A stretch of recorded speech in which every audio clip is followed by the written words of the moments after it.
defaulting. This plan, negotiated last weekend by President Biden and House Speaker Kevin McCarthy, was immediately sent to the Senate for processing on Wednesday. 11 amendments to the bill were considered, but all of them were shot down. The amendments were brought up as part of a unanimous agreement for passing the bill that night in order to not delay its implementation before the June 5th deadline for raising the debt ceiling. Senate Majority Leader Chuck Schumer expressed relief after the bill's passage Thursday. Now, Democrats are feeling very good tonight. We've saved the country from the scourge of default, even though there were some on the other side who wanted default, wanted to lead us to default. We may be a little tired, but we did it. The bill now heads to the desk of President Biden. The president is expected to address the American public on its passage later today and sign the bill, quote, as soon as possible. The next CDC director is expected to be a former Obama administration official. 3 people familiar with this situation tell the Washington Post that President Biden plans to appoint Mandy Cohen to lead the agency. She's the former health secretary for North Carolina. And in the Obama White House, she helped manage provisions of the Affordable Care Act. But neither the White House nor Cohen have responded to requests for comment about this. The current director, Rochelle Walensky, steps down June 30th. While greeting the graduates at Thursday's Air Force Academy graduation ceremony, President Biden fell on stage as he headed back to his seat. The 80-year-old commander-in-chief was helped up by Secret Service agents and an Air Force official and motioned that he might have tripped over something. The White House communications director later confirmed via tweet that the president tripped on a sandbag. The White House told reporters on the trip back to Washington that the president was totally fine following the incident. The Senate voted on Thursday in favor of legislation that would overturn President Biden's student debt relief program, as well as the pause on student loan payments. 2 Democrats and 1 independent joined all Republican members in voting for the measure. The White House has already signaled to Congress that it would veto the resolution, and in a statement called it an unprecedented attempt to undercut our historic economic recovery. The president's plan will soon face further challenges, though, as the Supreme Court is expected to rule on 2 cases regarding its legality later this month. Yesterday was the first day of hurricane season, and with it came some wicked weather across the South. Flooding sunk major highways in Texas, forcing roadside closures. Meanwhile, another system brewing in the Gulf of Mexico as Florida prepares for storms today. Priscilla Thompson is in Texas. Water rushing onto a highway in western Texas, submerging cars and forcing drivers to abandon their vehicles. Trying to get you, man. I'm coming. This man, who loses control of his car, climbs out a window to escape. You're right, bro. I got you. Emergency crews also unable to move. Many who had to leave their cars forced to navigate waist-high waters. After 3 to 5 inches of rain fell in a matter of hours, prompting mudslides, rock falls, and several road closures. It's completely washed. 2 vehicles right off to the side. More than a dozen water rescues have taken place across the Lubbock area. This is West Texas. On another highway, hundreds of drivers got stuck in the deluge, unable to pass an abandoned semi-truck that overturned on the highway, blocking traffic. At the same time, a tropical depression developed in the Gulf of Mexico. Florida is now bracing for heavy rain, made worse by that tropical system, which is impacting central and southern Florida, where a flood watch is already in effect through Friday. In April, Fort Lauderdale saw historic flooding with more than 25 inches of rainfall over 12 hours. Now, the state is preparing for more rain as Texas also deals with another risk of severe weather. Priscilla Thompson, NBC News, Houston, Texas. Arizona has decided to limit construction around Phoenix to try to save water. The decision by state officials will not revoke building permits that were already approved, but those buildings will have to abide by strict water conservation rules going forward. Democratic Governor Katie Hobbs assured the public there is no imminent water emergency. According to the New York Times, the state instead looked at groundwater predictions over the next century. A new Supreme Court ruling is seen as a loss for organized labor. The court has sided against a union, ruling that a concrete company in Washington state can sue for damages they experienced during a strike. Glacier Northwest sued a union after drivers went on strike and left wet concrete inside their trucks, which they say caused intentional damage to their product. The justices ruled 8-1 in favor of the company. Justice Ketanji Brown Jackson dissented, saying the decision could weaken the right to strike. We're learning more about the South Carolina store owner who shot and killed a 14-year-old boy. Rick Chow is being held on a murder charge in the death of Cyrus Carmack Belton. Police say Chow wrongly believed the teen was shoplifting 4 bottles of water. The sheriff says Cyrus didn't shoplift anything.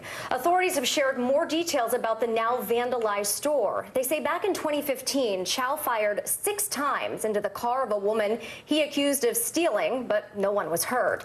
And then 3 years later, he shot a man in the leg who later pleaded guilty to shoplifting. Chow's attorney declined to discuss these past incidents. Police say the cases did not meet the requirements for charges against Chow. A gun store owner in Georgia suffered a crisis of conscience and decided to close his business. John Waldman said he was affected by an increasing number of mass shootings. He pointed to the Nashville church shooting and an Atlanta hospital shooting as the final straws. He says that while he only sells guns legally, he was concerned about his weapons somehow ending up in the wrong hands. Waldman has run Georgia Ballistics in Duluth for over 2 years, and he plans to have it closed in 2 weeks. Ukrainian President Vladimir Zelensky has again urgently argued that his country should become a member of NATO. Speaking at a meeting of European leaders, Zelensky said that Ukraine is preparing a package of security guarantees ahead of the NATO summit in Lithuania next month, seeking a clear invitation to join. Now, if Ukraine can't join, then Zelensky will seek his own security guarantees, something both France and Germany were positive about. NATO expansion was cited by Vladimir Putin as a reason to invade, and some NATO members fear that admitting Ukraine would bring the alliance into direct conflict with Russia. Under Article 5 of the NATO Charter, an attack on a member state would trigger an armed response from 30-plus countries, including the U.S., UK, France, and Germany. Immigrant workers in Florida and at least 8 other states on Thursday closed the doors of their businesses and took to the streets in protest of a new anti-immigrant law. The boycott, known as a Day Without Immigrants, took place in opposition to a new law signed last month by Florida Governor and presidential candidate Ron DeSantis, which penalizes certain employers if they don't verify a worker's immigration status. Some immigrant families have already fled the Sunshine State in anticipation of the law taking effect in July. Parts of the country are looking to a wet start to the weekend. NBC meteorologist Angie Lassman is tracking a tropical depression bringing some rain to the Sunshine State. Good morning, Angie. Good morning, ladies. And it's a couple of days of rain for folks in the Sunshine State. Let's talk about that tropical depression, too, that formed yesterday. Winds right now 35 miles per hour. Still looks kind of unorganized, right? A little lopsided with all that rain sitting just to the north, right along that Gulf Coast there for the panhandle of Florida. It's moving northwest at 2 miles per hour. It is expected to gain some strengthening, or to strengthen here as we go through the next maybe 5 hours. By the time 8 a.m. rolls around, we could be talking about a tropical storm, but just barely, checking in at 40 miles per hour by that time. It does look to weaken here as we get through the rest of Friday and eventually into Saturday as it eyes the western half of Cuba. We'll still be looking at heavy rain for folks there, but indirectly, this is going to bring a lot of rain to the state of Florida. We'll have a flood watch that remains in effect through the day today with multiple rounds of rain expected. And meanwhile, in parts of the plains, another day where we could see some strong storms. That severe threat will be there with hail, strong winds, as well as tornadoes possible, and even some heavy rain that we'll watch in that same area. So flooding will be once again a risk. That's a look at the weather across the country. Let's see what's happening in your neighborhood. In the south, temperatures ending up into the mid-80s for Charlotte and Charleston. A rainy day across the Sunshine State. Meanwhile, in the northeast, we'll deal with some showers and some thunderstorms for Boston, Burlington, but warm temperatures from the Midwest all the way into the northeast with temperatures into the 90s for Philly. And we are heading into the weekend. Of course, we talked about the rain, but we've also got to talk about those warm temperatures we'll see today, because big changes on the way when it comes to those by the time Saturday rolls around. I'll give you all the details coming up. We need to know. All right. Thank you, Angie. A woman in Washington State who was on the run with tuberculosis for months has been taken into custody. An arrest warrant was issued in February for the woman after she refused to get treatment for the deadly and contagious disease for over a year. A spokesperson for the Pierce County Sheriff's Department says she's being detained in a negative pressure room at the jail, which is equipped with isolation, testing, and treatment. She will not face criminal charges.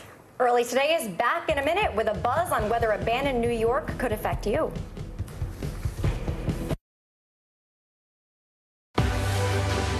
News lives in the now. It's coming at us every second from all over the world. We have a full team. News is more now than ever. Look at this. You can't even see anything anymore. Our house is no longer here, but we are here. Now is raw.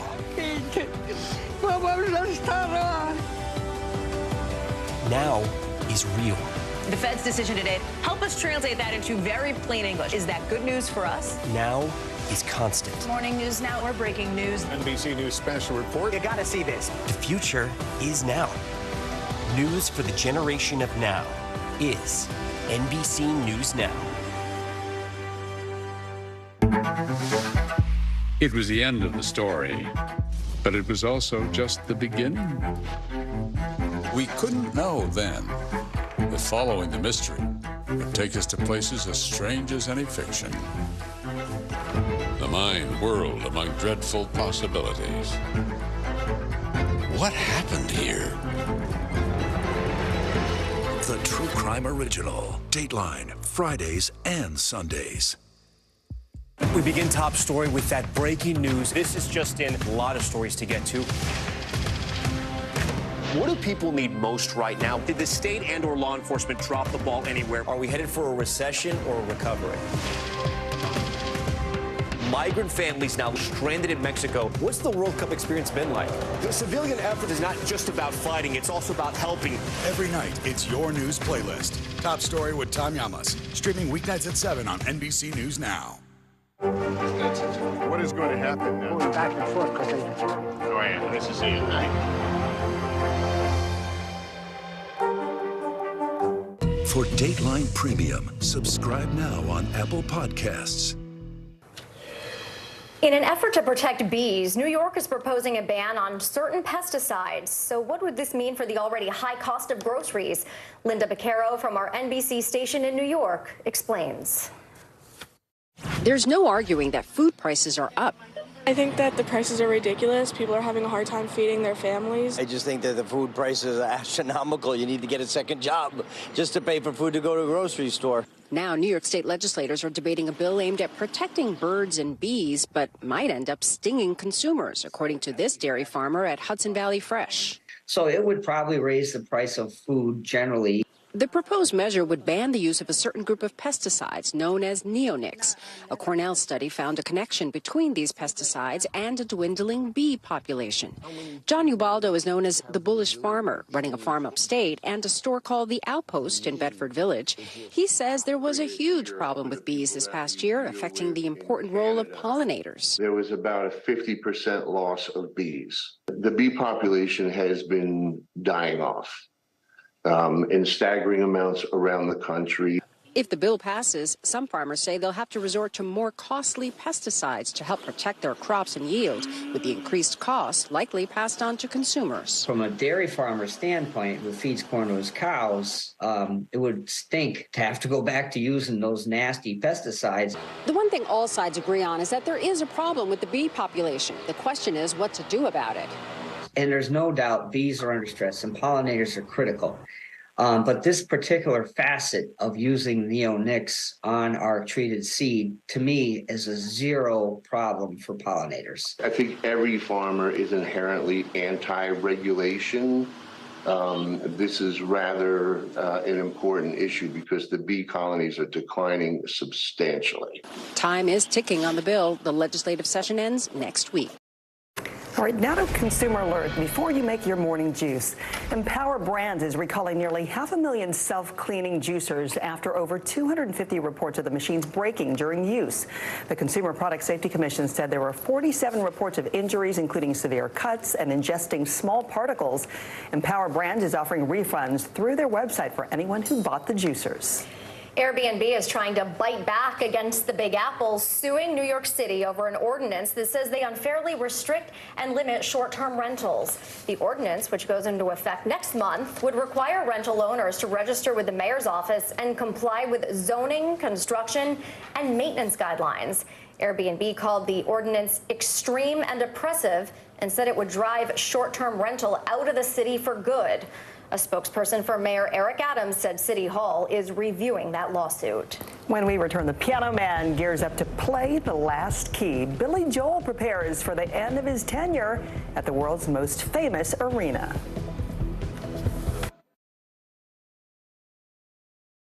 Still to come on the Channel 2 News. Well, the waters are certainly receding now. It's still too close to call. Lester Holt reporting from New York. Ground Zero, as it's being referred to. It is, in fact, a taste of freedom. The Haitian people know a little something about resiliency. What's the biggest risk right now? Some of the troops who have been proud. I want to welcome you to the first presidential debate. In fact, we've been told we can't go any farther. You with some resilient folks, let me get in.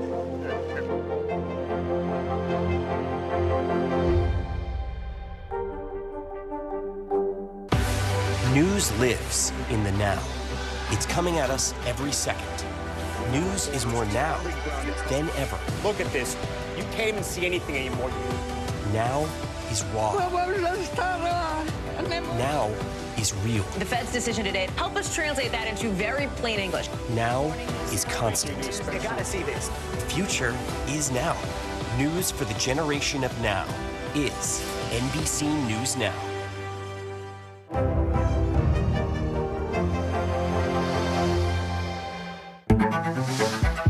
It was the end of the story, but it was also just the beginning. We couldn't know then that following the mystery would take us to places as strange as any fiction. The mind whirled among dreadful possibilities. What happened here? The True Crime Original. Dateline, Fridays and Sundays.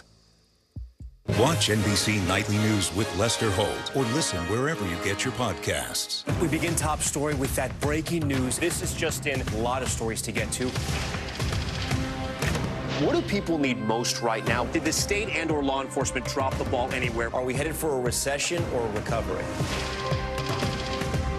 Migrant families now stranded in Mexico. What's the World Cup experience been like? The civilian effort is not just about fighting, it's also about helping. Every night, it's your news playlist. Top Story with Tom Llamas. Streaming weeknights at 7 on NBC News Now. News lives in the now. Look at this. You can't even see anything anymore. Let's break down what we know. You gotta see this. News for the generation of now is NBC News Now.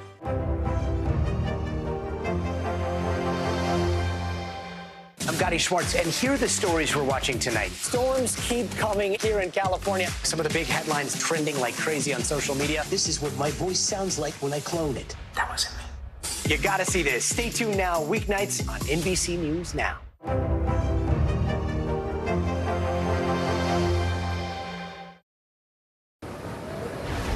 Jessica's so upset with this. The Piano Man is saying farewell. Legendary musician Billy Joel announced he is ending his New York City residency at Madison Square Garden. Tom Llamas has more details about the end of Joel's historic run.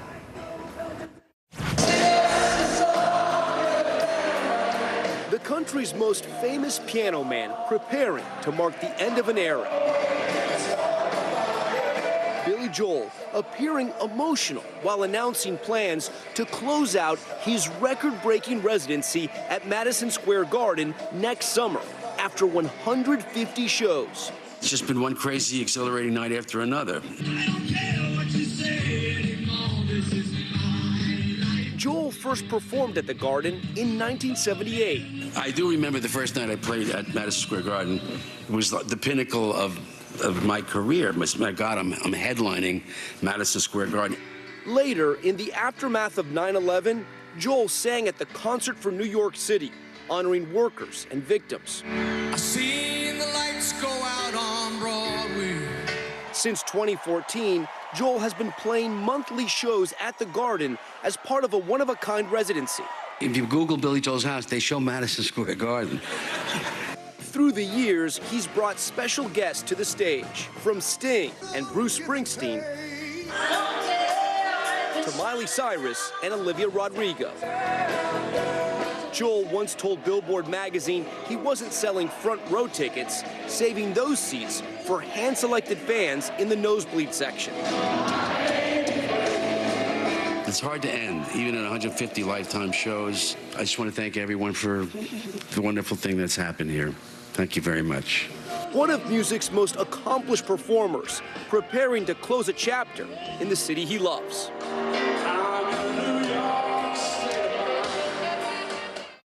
Now, I love it. Now I'm more than ever that I had my 12-year-old daughter be her first concert be at Billy Joel MSG with John Bon Jovi being the special guest. I'm not okay. I can't. I know. I have seen Billy Joel probably more than any other performer, and it is always, I say, the best show I've ever seen. Time to get the tickets. That's right. We'll have to gone. go. Angie has your coast-to-coast weekend forecast next. And still to come, the baby deer rescue you'll certainly fawn over.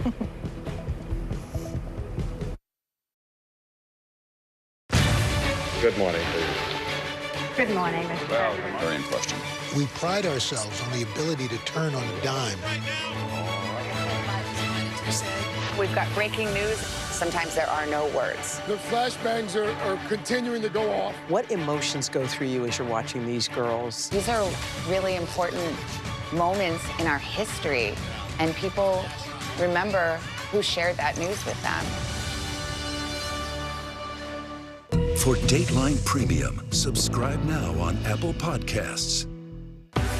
News lives in the now. It's coming at us every second. News is more now than ever. Look at this. You can't even see anything anymore. Now is raw.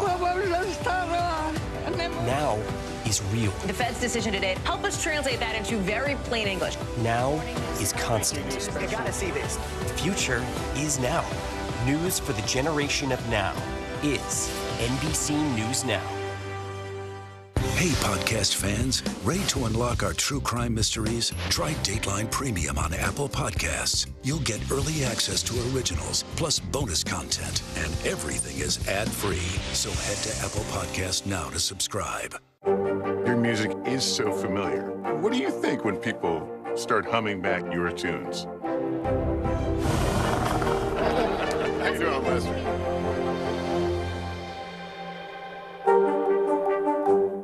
Hi, everybody. Good morning. Welcome to Today. Every day, We are adding to the star power in our studio. the biggest names, only on Today. See, it worth coming in this early, right? Everybody, it's Today. Like I won the lottery. How do you feel at this age, this stage? Liberated. We're just getting started, folks. Anal stuff with us now. The boys are back in town. Boys are back in town. It's a miracle. It's a miracle. This has been fantastic. Everything and everyone you're talking about, only on Today. We're back now from Las Vegas, Seattle, Guatemala City, from Wilmington. I was in space in Texas, from Normandy, from Surfside, Florida. Thank you for watching, everyone. Hey, podcast fans, ready to unlock our true crime mysteries? Try Dateline Premium on Apple Podcasts. You'll get early access to originals, plus bonus content, and everything is ad-free. So head to Apple Podcasts now to subscribe. Well, despite warnings, many tourists are continuing to get too close to wildlife as they try to take selfies with them. The latest incident happening in Yellowstone National Park when a woman reached out to a bison just avoiding disaster. This week, a Yellowstone Park visitor pleaded guilty to a federal charge of disturbing wildlife. He was fined $1,000 for helping a baby bison cross a river, which park staff say possibly prompted the herd to reject the calf. Park officials say the abandoned baby bison was eventually euthanized because it was causing a hazardous situation approaching cars and people.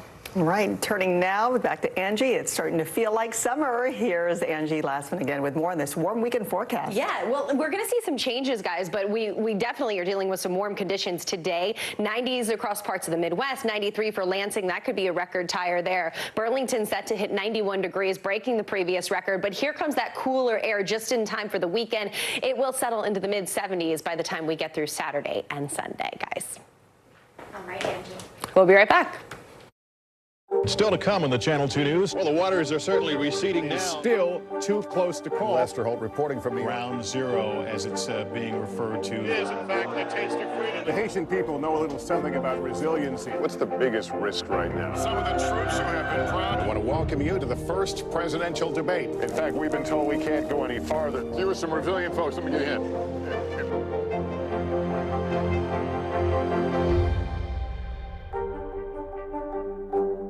For Dateline Premium, subscribe now on Apple Podcasts. We're back now from Las Vegas, Seattle, Guatemala City, from Wilmington. I was in space in Texas, from Normandy, from Surfside, Florida. Thank you for watching, everyone. Hi, everybody. Good morning. Welcome to Today. Every day, We are adding to the star power in our studio. the biggest names, only on Today. See, we're coming in this early, right? Everybody, it's today. Like I won the lottery. How do you feel at this age, this stage? Liberated. We're just getting started, folks. Ain't no stopping us now. The boys are back in town. Boys are back in town. It's a miracle. It's a miracle. This has been fantastic. Everything and everyone you're talking about, only on Today. We're back now from Las Vegas, Seattle, Guatemala City, from Wilmington. I was in space in Texas, from Normandy, from Surfside, Florida. Thank you for watching, everyone. For Dateline Premium, subscribe now on Apple Podcasts. Good morning, please. Good morning, Mr. President. Very in question. We pride ourselves on the ability to turn on a dime. We've got breaking news. Sometimes there are no words. The flashbangs are continuing to go off. What emotions go through you as you're watching these girls? These are really important moments in our history, and people remember who shared that news with them. Firefighters and community members over in Maryland came to the rescue of a baby deer that was stranded in a neighborhood storm drain. Janine Donaldson of our Baltimore affiliate has this story. A mama deer circling this storm drain caught the attention of neighbors nearby, and what happened next, one neighbor says, was simply fate. It was at first heart-wrenching, and I was definitely holding back all of my tears. And then when I actually, realized that I was videoing something pretty spectacular, it felt heartwarming. What began as curiosity for some neighbors in Owings Mills turned into a night of collective community joy. So around 9 o'clock at night, a mom and her son, who was riding a bike, saw a mama deer walking around the storm drain. And the mama deer was looking like she was in a bit of distress, and she kept looking in and then walking away. Kim Branwin, out walking her dog with her husband, started filming when 3 fire trucks pulled up in the quiet community of Worthington Park. It wasn't a fire or a crash, but a fawn stuck in a storm drain. The caller, a volunteer dispatcher who lived nearby. About 6 or 7 firefighters come out, and they bring their tool to open up this grate, and one of the firefighters decides to descend into the storm drain. The sound that came next, cries from a healthy fawn. Moments later, the fawn is reunited with her mom, who stood by watching the entire time. You could see it on the firemen's faces when they were called to do something to be able to save this baby deer's life. Everyone was applauding and giving each other high fives afterwards. You can see that it just made people happy. Both mama deer and baby deer run off into the night happily ever after. It was quite amazing. And our thanks to Janine Donaldson for sharing that story. Whole neighborhood came out. I love that. A little Bambi moment for everybody. All right, if you were looking to take a road trip this summer, how about checking out the cities with the best parks in the country? The nonprofit Trust for Public Land came out with this year's list of the most park-friendly cities in the U.S., and Washington, D.C. came out on top. Minnesota's Twin Cities followed, and then Irvine, California, and Arlington, Virginia rounded out the top 5. The group recommends investing in park systems because they have found that having access to public outdoor areas improves people's mental and physical health. So hopefully you'll be able to enjoy that And we all need some of that. 100%. Thanks for watching Early Today.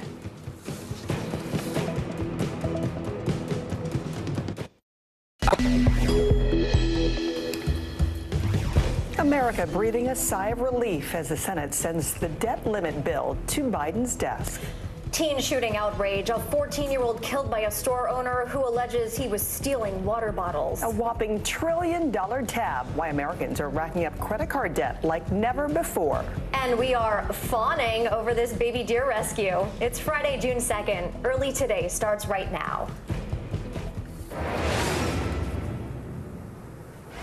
Happy Friday. I'm Frances Rivera. And hi, everyone. I'm Jessica Layton. Just over 24 hours after it passed through the House, the Senate gave the final congressional approval to the bipartisan plan to raise the debt ceiling and prevent the U.S. from defaulting. This plan, negotiated last weekend by President Biden and House Speaker Kevin McCarthy, was immediately sent to the Senate for processing on Wednesday. 11 amendments to the bill were considered, but all of them shot down. The amendments were brought up as part of a unanimous agreement for passing the bill that night in order to not delay its implementation before the June 5th deadline for raising the debt ceiling. Senate Majority Leader Chuck Schumer expressed relief after the bill's passage on Thursday. Now, Democrats are feeling very good tonight. We've saved the country from the scourge of default, even though there were some on the other side who wanted default, wanted to lead us to default. We may be a little tired, but we did it. So the bill now heads to the desk of President Biden. The president is expected to address the American public on its passage later today and sign the bill, quote, as soon as possible.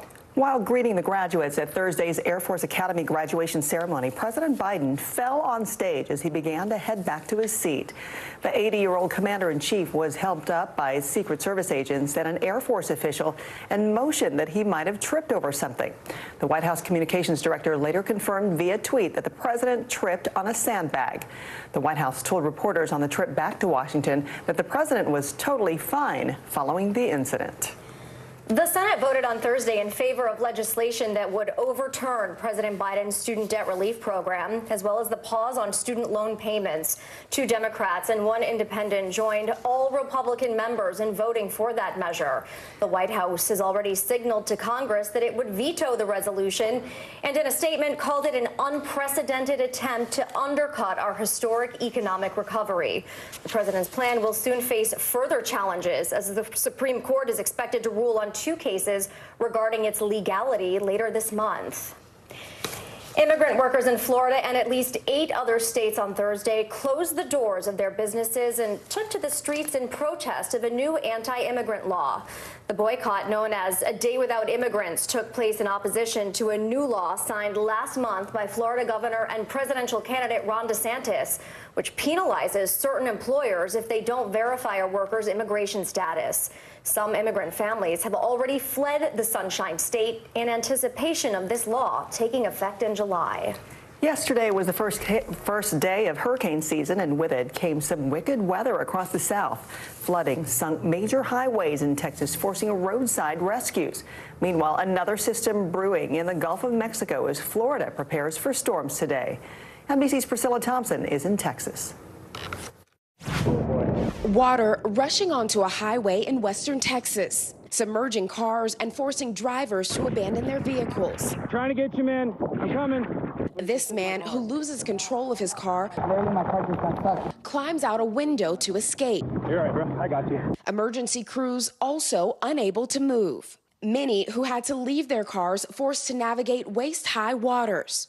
After 3 to 5 inches of rain fell in a matter of hours, prompting mudslides, rock falls, and several road closures. It's completely washed 2 vehicles right off to the side. More than a dozen water rescues have taken place across the Lubbock area. This is West Texas. On another highway, hundreds of drivers got stuck in the deluge, unable to pass an abandoned semi-truck that overturned on the highway, blocking traffic. At the same time, a tropical depression developed in the Gulf of Mexico. Florida is now bracing for heavy rain, made worse by that tropical system, which is impacting central and southern Florida, where a flood watch is already in effect through Friday. In April, Fort Lauderdale saw historic flooding with more than 25 inches of rainfall over 12 hours.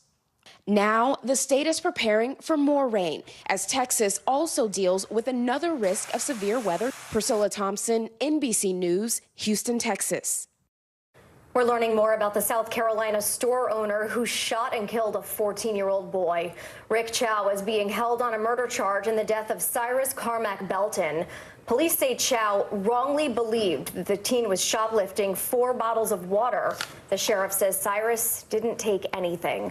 Authorities have shared more details now about the now vandalized store. They say back in 2015, Chow fired 6 times into the car of a woman he accused of stealing, but no one was hurt. 3 years later, he shot a man in the leg who did plead guilty to shoplifting. Chow's attorney declined to discuss these past incidents. Police say the cases didn't meet the requirements for charges against Chow. Ukrainian President Vladimir Zelensky has again urgently argued that his country should become a member of NATO. Speaking at a meeting of European leaders, Zelensky said that Ukraine is preparing a package of security guarantees ahead of the NATO summit in Lithuania next month, seeking a clear invitation to join. If Ukraine can't join, then Zelensky will seek his own security guarantees, something both France and Germany were positive to. NATO expansion was cited by Vladimir Putin as a reason to invade, and some NATO members fear that admitting Ukraine would bring the alliance into direct conflict with Russia. Under Article 5 of the NATO Charter, an attack on a member state would trigger an armed response from 30-plus countries, including the U.S., UK, France, and Germany. The U.S. is opening a diplomatic mission north of the Arctic Circle, 217 miles north of it to be precise. It will be a, quote, American presence post in the Norwegian town of Tromsø. Secretary of State Antony Blinken announced the move during a meeting of NATO foreign ministries in Oslo. Blinken said it's an opportunity to have a, quote, diplomatic footprint in the Arctic. The post will open later this year and be staffed by one person, a consul. Firefighters and community members in Maryland came to the rescue of a baby deer that was stranded in a neighborhood storm drain. Janine Donaldson from our Baltimore affiliate has the story. A mama deer circling this storm drain caught the attention of neighbors nearby, and what happened next, one neighbor says, was simply fate. It was at first heart-wrenching, and I was definitely holding back all of my tears. And then when I actually, realized that I was videoing something pretty spectacular, it felt heartwarming. What began as curiosity for some neighbors in Owings Mills turned into a night of collective community joy. So around 9 o'clock at night, a mom and her son, who was riding a bike, saw a mama deer walking around the storm drain. And the mama deer was looking like she was in a bit of distress, and she kept looking in and then walking away. Kim Branwin, out walking her dog with her husband, started filming when 3 fire trucks pulled up in the quiet community of Worthington Park. It wasn't a fire or a crash, but a fawn stuck in a storm drain. The caller, a volunteer dispatcher who lived nearby. At about 6 or 7 firefighters come out, and they bring their tool to open up this grate, and one of the firefighters decides to descend into the storm drain. The sound that came next, cries from a healthy fawn. Moments later, the fawn is reunited with her mom, who stood by watching the entire time. You could see it on the firemen's faces when they were called to do something to be able to save this baby deer's life. Everyone was applauding and giving each other high fives afterwards. You can see that it just made people happy. Both mama deer and baby deer run off into the night happily ever after. It was quite amazing. And our thanks to Janine Donaldson for sharing that story. A wet start to the weekend for parts of the country. Meteorologist Angie Lassman is tracking a disturbance in the Gulf. Angie, good morning. Good morning, guys. We've got Tropical Depression 2 as of yesterday, and we could see a tropical storm by later this morning. We'll talk about that here in a moment, but notice how unorganized this system is. All the rain is sitting just to the north and really an exposed center, so not looking too healthy at this point, but 35-mile-per-hour winds. We, like I said, could see that become maybe a tropical storm later this morning, although that that window looks to be closing, but right now National Hurricane Center does have it becoming a tropical storm. Winds up to 40 miles per hour. That doesn't last as it eyes the parts of western Cuba. Eventually will move to the south and east, impacting folks there, but it's going to indirectly bring a whole lot of rain to folks in Florida. This is something we'll watch through the next couple of days as multiple rounds of heavy rain work through that area. Also, strong storms possible with severe weather expected here later into the afternoon and evening hours for parts of the southern plains. Winds and hail are the biggest threats. Let's look at weather across the country. Let's see what's happening in your neighborhood. In the southeast, we've got some warm temperatures. 89 for Montgomery, 90 for Mobile, rain across parts of Florida, and some showers and thunderstorms expected up into the parts of Burlington, Portland, and Boston. Meanwhile, warm temperatures like 90s expected for Indianapolis, Columbus, and Louisville later this afternoon. And we've got plenty of potential record highs here as we look to the Northeast and Midwest over the next day or so, guys. We're going to talk about that coming up. Okay, Angie, thank you.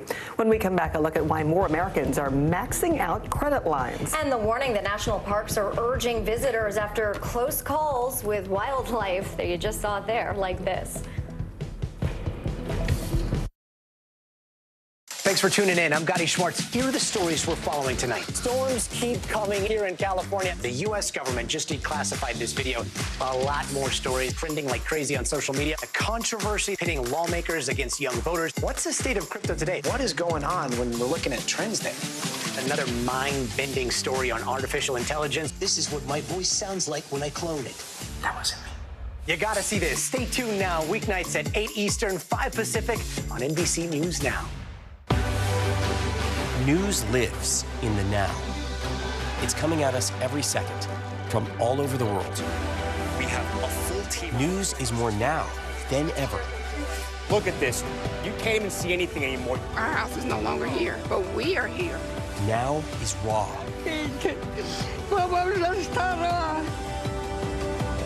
Now is real. The Fed's decision today, help us translate that into very plain English. Is that good news for us? Now is constant. Morning News Now, we're breaking news. NBC News special report. You gotta see this. The future is now. News for the generation of now is NBC News Now. Watch NBC Nightly News with Lester Holt or listen wherever you get your podcasts. News lives in the now. Look at this. You can't even see anything anymore. Let's break down what we know. You gotta see this. News for the generation of now is NBC News Now. It was the end of the story, but it was also just the beginning. We couldn't know then that following the mystery would take us to places as strange as any fiction. The mind whirled among dreadful possibilities. What happened here? The True Crime Original. Dateline, Fridays and Sundays. Well, another incident at Yellowstone National Park is prompting new warnings about getting too close to wildlife. This as tourists continue to take big risks in an effort to get that picture-perfect photo. Here's NBC's Erin McLaughlin. In Yellowstone National Park, relief after this near disaster and a warning to summer tourists. Because the buffalo could have kicked all their butts pretty easily and ate grass like 3 minutes later and not even been worried about it. The harrowing encounter as a woman reaches out, posing for a photo, and then wildlife experts say it's the latest example of a troubling trend. Tourists getting too close, some looking for that picture-perfect moment. By taking selfies, we put them in danger. By getting close, we put them in danger. This week, a Yellowstone Park visitor pleaded guilty to a federal charge of disturbing wildlife and was fined $1,000 for helping a baby bison cross a river, which park staff allege possibly prompted the herd to reject the calf. According to park officials, the abandoned bison baby was eventually euthanized because it was causing a hazardous situation by approaching cars and people. The park now reminding visitors to stay at least 100 yards away from wolves and bears and at least 25 yards away from bison. That we really got to double down on our understanding of how to coexist with them. To call to educate and to enjoy wildlife from a distance, avoiding close calls like this one. Erin McLaughlin, NBC News. And while the government scrambles to raise its debt limit, Americans are racking up a staggering amount of their own charges. According to some estimates, credit card debt in this country has reached well over $1 trillion. CNBC's Arabila Gamede joins us now to tell us what's driving these numbers. Hi, Arabila. Good morning. Yeah, good morning, guys. Look, this is really high numbers, right? Average interest rate here on your credit card, plus minus, new credit card, that is around 24%. That figure hasn't been reached since Reaganomics, right? So that's 1980s plus minus. And that really is the key reason behind why, on average, you find that the credit card debt, national credit card debt, has reached that unfated, unfortunate number then, of course. According to the Federal Reserve, though, it is actually at 968 billion, or 986 billion, should I say, as opposed to the 1 trillion mark. But there are other estimates that it's actually far-flung and gone past the $1.1 trillion mark to $1.2 trillion, in fact. So it does tell you, though, that things were headed in a better direction earlier on, actually. COVID-19 had meant that people had started saving more. They were spending less, of course, in that situation as well. But unfortunately, how tight the situation has become for consumers has meant that things have headed in the opposite direction. $86 billion was gained alone in the fourth quarter, that was of 2021. That is the highest ever. So that tells you how dire the situation is. More debt, unfortunately, and as they say, more money, more problems. We all apparently know that all too well. Arabila, thank you. So to come here on Early Today, we are months away from award season, but it's not too early to predict what films could get Oscar nods. And just like that, we have a first look at the new season of the Sex and the City reboot. Your music is so familiar. What do you think when people start humming back your tunes? How you doing, Lester? Thanks for tuning in. I'm Gotti Schwartz. Here are the stories we're following tonight. Storms keep coming here in California. The U.S. government just declassified this video. A lot more stories trending like crazy on social media. A controversy pitting lawmakers against young voters. What's the state of crypto today? What is going on when we're looking at trends there? Another mind-bending story on artificial intelligence. This is what my voice sounds like when I clone it. That wasn't me. You gotta see this. Stay tuned now. Weeknights at 8 Eastern, 5 Pacific on NBC News Now. Good morning. Good morning, Mr. President. Very in question. We pride ourselves on the ability to turn on a dime. We've got breaking news. Sometimes there are no words. The flashbangs are continuing to go off. What emotions go through you as you're watching these girls? These are really important moments in our history, and people remember who shared that news with them. It was the end of the story, but it was also just the beginning. We couldn't know then that following the mystery would take us to places as strange as any fiction. The mind whirled among dreadful possibilities. What happened here? The True Crime Original. Dateline, Fridays and Sundays. Thanks for tuning in. I'm Gotti Schwartz. Here are the stories we're following tonight. Storms keep coming here in California. The U.S. government just declassified this video. A lot more stories trending like crazy on social media. A controversy pitting lawmakers against young voters. What's the state of crypto today? What is going on when we're looking at trends there? Another mind-bending story on artificial intelligence. This is what my voice sounds like when I clone it. That wasn't me. You gotta see this. Stay tuned now. Weeknights at 8 Eastern, 5 Pacific on NBC News Now. Hi, everybody. Good morning. Welcome to Today. Every day, We are adding to the star power in our studio. the biggest names, only on Today. See, it's worth coming to this early, right? Everybody, it's today. Like I won the lottery. How do you feel at this age, this stage? Liberated. We're just getting started, folks. Ain't no stopping us now. The boys are back in town. Boys are back in town. It's a miracle. It's a miracle. This has been fantastic. Everything and everyone you're talking about, only on Today. You never know what tomorrow will bring.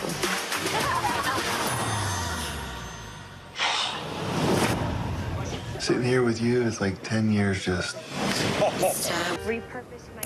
Oh boy, your eyes aren't deceiving you. The latest look at season 2 of And Just Like That teases Sarah Jessica Parker's character, Carrie Bradshaw, reuniting with former fiancé Aidan Shaw. Now, while news of Kim Cattrall's return to Sex and the City spinoff broke this week, Samantha Jones did not make an appearance in the trailer. It streams on Max June 22nd, and I couldn't help but wonder when we will see Samantha Jones in this reboot. I did a little digging, and it's in the last episode. It's the season finale, so a little tidbit of Samantha from them.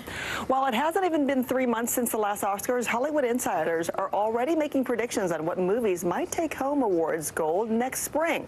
Variety put out predictions for what the Best Picture lineup might look like, and this year's, as it reaches the halfway point. While many of these films don't even have release dates yet, a few among the most anticipated movies of the year include these: Oppenheimer, Dune Part 2, and Martin Scorsese's Killers of the Flower Moon. And if you want to get a head start on this list, you can see one of them right now, Spider-Man Across the Spider-Verse, which opens in theaters today. So I am so behind. I still haven't been to a theater so far this year in 2023. So I am way behind the ball. I was just going to say, I have to stop watching just kid movies with my kid and branch out and watch adult stuff again. Time, yeah. Well, before your weekend plans heat up, Angie has your coast-to-coast forecast when we come back. Hey, podcast fans, ready to unlock our true crime mysteries? Try Dateline Premium on Apple Podcasts. You'll get early access to originals, plus bonus content, and everything is ad-free. So head to Apple Podcasts now to subscribe. Watch NBC Nightly News with Lester Holt, or listen wherever you get your podcasts. Hi, everybody. Good morning. Welcome to Today. Every day. We are adding to the star power in our studio. The biggest names, only on Today. See, it worth coming in this early, right? Everybody, it's Today. Like I won the lottery. How do you feel at this age, this stage? Liberated. We're just getting started, folks. Ain't no stop with us now. The boys are back in town. Boys are back in town. It's a miracle. It's a miracle. This has been fantastic. Everything and everyone you're talking about, only on Today. Thanks for tuning in. I'm Gotti Schwartz. Here are the stories we're following tonight. Storms keep coming here in California. The U.S. government just declassified this video. A lot more stories trending like crazy on social media. A controversy pitting lawmakers against young voters. What's the state of crypto today? What is going on when we're looking at trends there? Another mind-bending story on artificial intelligence. This is what my voice sounds like when I clone it. That wasn't me. You gotta see this. Stay tuned now, weeknights at 8 Eastern, 5 Pacific on NBC News Now. We're back now from Las Vegas. From Seattle, Guatemala City. From Wellington. I was in space in Texas. From Normandy, from France. Surfside, Florida. Thank you for watching, everyone. It was the end of the story, but it was also just the beginning. We couldn't know then that following the mystery would take us to places as strange as any fiction. The mind whirled among dreadful possibilities. What happened here? The True Crime Original. Dateline, Fridays and Sundays.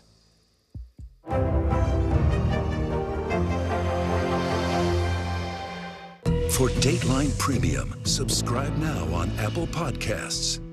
We're back now from Las Vegas. From Seattle, Guatemala City. From Wellington. I was in space in Texas. From Normandy, France. From Surfside, Florida. Thank you for watching, everyone.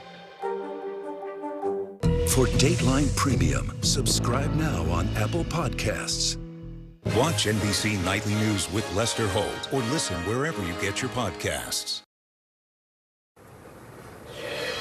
Meat prices are already at astronomical levels, and as we head into barbecue season, they're set to reach record highs. And the reason? The supply of cattle is shrinking, and fast. Years of drought, pandemic disruptions, and cost increases have forced many ranchers to sell off their livestock. The number of U.S. cattle is now at its lowest in nearly a decade.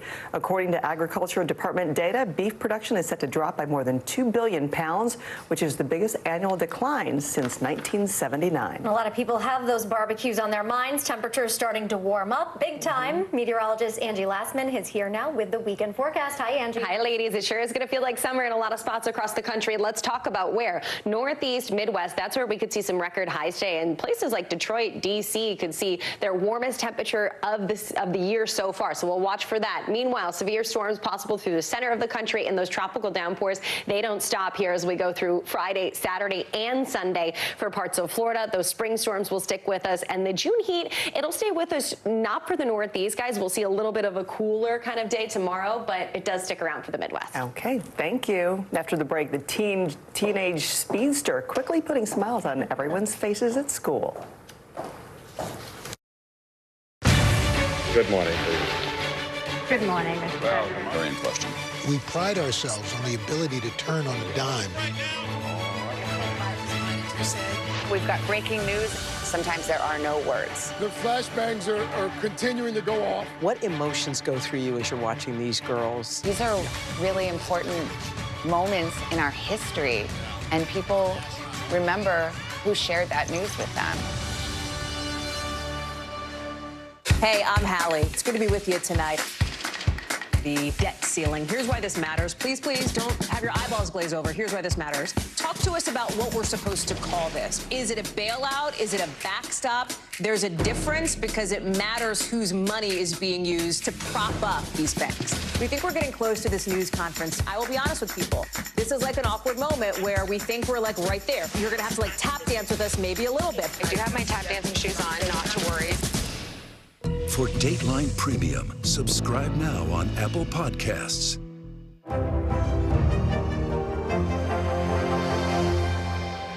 I'm Gotti Schwartz, and here are the stories we're watching tonight. Storms keep coming here in California. Some of the big headlines trending like crazy on social media. This is what my voice sounds like when I clone it. That wasn't me. You gotta see this. Stay tuned now, weeknights on NBC News Now. For Dateline Premium, subscribe now on Apple Podcasts. Watch NBC Nightly News with Lester Holt or listen wherever you get your podcasts. I'm Gotti Schwartz, and here are the stories we're watching tonight. Storms keep coming here in California. Some of the big headlines trending like crazy on social media. This is what my voice sounds like when I clone it. That wasn't me. You gotta see this. Stay tuned now, weeknights on NBC News Now. We're back now from Las Vegas, Seattle, Guatemala City, from Wilmington. I was in space in Texas, From Normandy, from France. Surfside, Florida. Thank you for watching, everyone. Here's a high school student who has a need for speed, and he is racing to get speeding tickets. Andrew McClung has the story. You ready? Let's jump it, man. Jump it, jump it, jump it. Levi Haga loves to speed through the halls of Virginia High School. He has a tendency to want to race in his stander here. We use his stander to help him stretch. I just jumped above. But if school resource officer Jason Barlow hears him, he tracks Levi and his aide, Caitlin Owens, down. Barlow. Well, it started as a joke. Write me another ticket. He told me he was going too fast, and so I jokingly said, "You're going to get a ticket." It's become a daily occurrence for nearly 2 years now. Another ticket. It's always laughter, smiles. He brings it out in everybody. It's just one of those things that you just got to do. You know, it just makes his day, it makes my day. And then everybody else, it's just contagious with the smiles. He's 16, like most 16-year-olds are getting their license, but he's getting to drive up and down the halls and jump bumps, like most teenage drivers want to do. Owen says it makes Levi's day every time. Every morning he gets off the bus, I'm going to go see Officer Barlow and go get a ticket. I'm going to go get a ticket. That's what he says. Not only making a difference for Levi, but for Officer Barlow as well. Here you go. We're speeding in the hall. It brings me a lot of pride in what I do, and just seeing him smile, him laugh. You know, that's what matters to me. And as the school year winds down, you can best believe when Levi returns this fall, more tickets will be waiting. Great story, Andrew. Thank you. A new winner from Virginia has officially been crowned the 95th Scripps National Spelling Bee. Phile, Samifo. That is correct. Samophile. That was 8th grade Dev Shaw's bee-clinching word. He took home the $50,000 prize and a standing ovation. And well-deserved. Well, guess what, everyone? Perfect timing for a cheat day because it is National Donut Day. Originally started back in 1938, little history, to honor the donut lassies, who were French women that served donuts to soldiers in France. Now we celebrate the day with a tasty excuse to satisfy the sweet tooth. A few good deals don't hurt either. Dunkin' is giving away a free classic donut with any drink purchase. Krispy Kreme offering 2 deals, free donut of choice, no purchase necessary, or buy a dozen, get 2 dozen free glazed donuts. Actually, 2 dozen for $2. Which is my favorite, the glazed. The glazed. 10 seconds in the microwave, it gets nice and like melted with a glaze. Yeah. Or you could do this. Even sitting out for 3 hours isn't bad. Have a great weekend.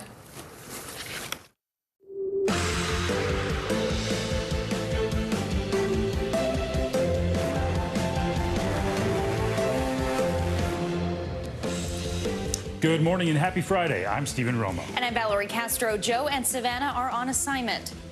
Right now on Morning News Now, crisis averted. This morning, relief in Washington and across the country. Late last night, the Senate passed the bill to raise the debt ceiling and avoid what could have been a catastrophic default. We've saved the country from the scourge of default, even though there were some on the other side who wanted default. Now the bill heads to President Biden's desk just days before the June 5th deadline. More on the late night vote, plus what's next and what it all means for you. Also this morning, underwater, millions of Texans are bracing for more heavy rains from a strong springtime storm that's left entire communities flooded. Plus, parts of Florida threatened by thunderstorms with up to 6 inches of rain expected this weekend. We're tracking the conditions. In low spirits this morning, growing concern about the summer travel season after a widespread delay affecting nearly all Spirit Airlines flights. What we know about what happened and what you should know ahead of your next vacation. Plus, out and proud as we celebrate Pride Month, we'll take a look at how more and more people are identifying as part of the LGBTQ community and the surge in support from allies. More on what's behind these new trends and why activists say there's still a long way to go. Happy Pride. That means it's June. Yes, finally. A lot going on. Happy yeah. Friday. Happy Friday. We begin this morning with relief in Washington as President Biden is set to sign the debt ceiling bill later today, averting disaster. Yeah, the Senate passed the bill late last night by a 63-36 vote, just days before the country was set to run out of money to pay its bills, preventing what could have been a devastating default. It extends the debt limit for another 2 years and includes some spending caps. But despite that, it did receive bipartisan support. This demanded a bipartisan solution. We knew we'd need to come together for a solution like the one that passed tonight. And so I'm happy to stand here passing this critical legislation to support our families, preserve vital programs, and most importantly, avoid catastrophic default. NBC News White House correspondent Mike Memley joins us now for more on this. Mike, good morning. And so there were a lot of questions about what would happen in the Senate. There were, of course, some hurdles along the way, but we seem to have avoided what some of the most dire predictions were saying. So how did this all play out in the end? Yeah, Stephen, if you had asked most people in Washington a week ago, while Speaker McCarthy and President Biden were still negotiating this deal, and even, frankly, 48 hours ago before the House voted on this, whether Congress would be able to pass something, and not only pass something, but with 3 days to spare before that default deadline, you would have gotten a lot of strange looks. But that's exactly what happened as we saw the Senate last night follow that strong result in the House, more than 300 votes, more than 63 votes last night, 47 Republicans, that's all but 4, and 46 Democrats, 17 Republicans voting to get this across the finish line. You saw Senate Majority Leader Chuck Schumer taking a little bit of a victory lap and also giving some credit across the aisle. Take a listen. We've saved the country from the scourge of default, even though there were some on the other side who wanted default, wanted to lead us to default. We may be a little tired, but we did it. And look at the vote. Underestimating Kevin McCarthy, look at the vote in the House and Senate. That says it all. We didn't underestimate him. So it worked out very, very well. And that's the bottom line. Schumer saying we're all a little bit tired. This was a marathon series of votes that happened last night in the Senate. 11 amendments that ultimately all were voted down. If any had been adopted, this would have had to go back to the House, something that would have really led to a time crunch. Ultimately, we saw two really powerful forces getting this across the finish line. One is momentum following that House vote, and the other is jet fumes. Frankly, a lot of the senators saw where this was heading and decided they could have stretched this out, but they'd rather be home. Yeah, that makes sense. That's a big motivator. President Biden also put out a statement, Mike, after that vote, where he said the debt ceiling deal is a big win for the economy and American people. And speaking of victory laps, he's expected to address the nation tonight. What are we expected to hear? Is this going to be a victory lap for him?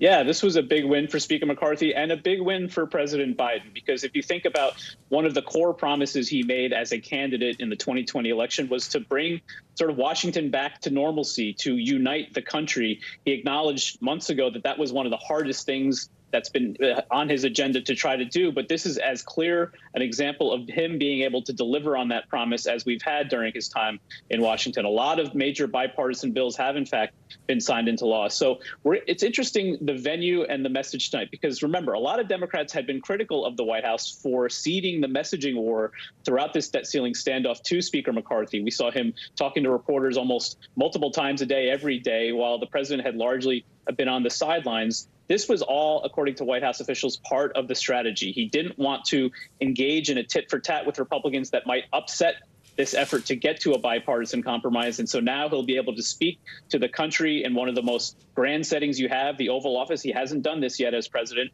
and take a victory lap, but also say he's delivering on his promise to the American people. That'll be something to see. And Mike, I do have to ask about student loans, though, for a minute. The bill includes that provision to restart the student loan payments that have been frozen for the pandemic, like 3 years now. And a separate vote yesterday, the Senate also passed the legislation that would just block the loan relief program altogether. So bottom line with these things, what does that mean for people with student debt? Well, ultimately, the president has vowed to veto that separate resolution that was passed in the Senate yesterday to undo his student loan relief and end that pause on student loan repayments. And so this has been an interesting thing that we've seen happen in the Senate throughout the year. A Democratic-controlled Senate now having passed multiple resolutions to overturn some of President Biden's achievements. Why is this happening? Well, this is all about 2024 politics. You look at the Democrats that voted for this yesterday to try to get it over the finish line, which it did. It's Joe Manchin of West Virginia, John Tester of Montana, two Democrats running for re-election in very red states. They want to be able to say they stood up to the president on certain issues, and this is an example of that. But the president ultimately going to be able to veto this and leave this up to the Supreme Court. That's one of the big decisions we're waiting on for the Supreme Court to weigh in on the legality of that student loan relief, and that's expected to come later this month. At this point, when pretty much anything happens, the answer to why is likely going to be 2024. All right, Mike and Emily, thanks so much. We're learning new details this morning about the special counsel's investigation into the mishandling of classified documents discovered at former President Trump's resort in Mar-a-Lago. Sources tell NBC News that federal prosecutors have obtained an audio recording of Trump acknowledging the documents in his possession were classified. We want to point out that NBC News has not heard the recording. The former president has denied any wrongdoing. He claims all the documents were declassified as soon as they left the White House. Take a listen. Why did you take those documents with you when you left the White House? I had every right to under the Presidential Records Act. You have the Presidential Records Act. I was there and I took what I took and it gets declassified. When it comes to your documents, did you ever show those classified documents to anyone? Not really. I would have the right to. By the way, they were declassified What do you mean, not really? after. Not that I can think of. Let me just tell you, I have the absolute right to do whatever I want with them. NBC News Justice and Intelligence correspondent Ken Delanian joins us now from Washington with the latest. Ken, good morning. What do we know about this recording so far? Do we know when it was taken and who was in the room when that audio was recorded? Good morning. A source directly familiar with this recording said that it was taken in July 2021 during a meeting between Donald Trump and some people who were working on a biography of his former chief of staff, Mark Meadows. Trump was at his compound in Bedminster, and the subject of Iran came up, and Trump referenced, according to this source, a document that he had that he acknowledged was classified that laid out some military options about striking Iran. So the significance was he acknowledged it was classified, and also deeply significant that it undercuts the claim by him and some of his lawyers that he declassified all the documents he took with him to the White House. And we understand that this document has been obtained by Special Counsel Jack Smith, has been played during grand jury testimony, and appears to be a significant piece of evidence. And Ken, what kind of evidence have we seen so far in that grand jury investigation? How does this new recording impact the former president's defense here? So if the accounts we're getting about this tape are accurate, some lawyers have called this a smoking gun. It's essentially Donald Trump confessing on tape that he knew he had classified information. Remember, after he was president, no longer had access to it. So this would be huge. Now, of course, we don't know what other evidence the special counsel has gathered in this investigation, all of it, but we've seen a lot of reports about circumstantial evidence suggesting that Donald Trump may have been obstructing justice, that the people around him were moving documents after they had been requested by the government, that there was kind of a game of hide the ball here. And Trump himself has said publicly that he thought these documents were his, that he didn't believe the government was entitled to them. So it's looking like a pretty strong case. But again, we don't know everything the special counsel knows. Ken, is the special counsel any closer to ending the investigation and these classified documents? Are charges possible? Yeah, the consensus in the legal community really has been for a long time that had any other person engaged in the conduct that we've seen, even in public, they would have been charged by now. And there's a great expectation that this case is wrapping up. We have some evidence that the grand jury in this matter hasn't met for a while. And so there's a lot of expectation that we'll see some kind of resolution this summer and perhaps criminal charges. Back to you. More to come. Ken Delaney, and thanks so much. All right, let's get to some new developments in that terrifying building collapse that happened in Iowa. Reports out this morning say a contractor actually warned about the building's conditions just days before that collapse happened. Now, families are looking to city officials to get some answers. NBC News correspondent Shaq Brewster has the latest. Hi there. Well, we are seeing here at the site increased activity take place at the building that partially collapsed several days ago. The family of the men who are trapped inside tell NBC News that they were told by city officials that a search and rescue team has been reactivated as new questions into the condition of the building and what led to the collapse in the first place are being raised. Exclusive new video of the moment this Davenport, Iowa apartment building suddenly collapsed 4 days ago. Officials say 3 people are likely still trapped in the rubble. Brandon Colvin, Ryan Hitchcock, and Daniel Prian were each living in parts of the building no longer standing. All the information provided to us is that that space is not sustainable for life. The update comes amid new questions about missed warning signs in the days before the partial collapse. I just told him, leave, run, get away, back away. This was the day before the actual collapse? Yes. Ryan Schaefer runs a masonry business. He says the owner of the building rejected his bid to make repairs back in February because of the cost to support the structure. I was nervous when I was in the basement, if that tells you anything. You were nervous even being there? Yes. He says for months he monitored the building with alarm. Every single one's crooked and broken.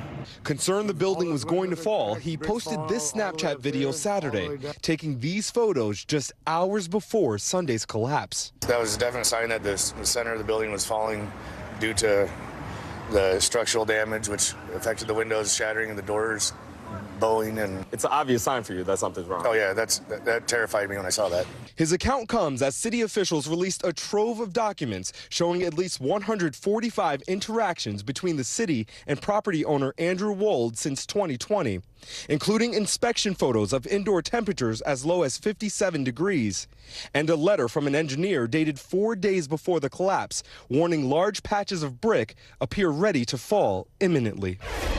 The property owner has declined our request for an interview and released a statement extending his prayers to the tenants. Meanwhile, here, officials are still concerned about the structural stability of this building. They warned that it could really collapse at any point, and they said that any demolition that takes place will be done with care, as they're calling this a place of rest with 3 people still trapped inside.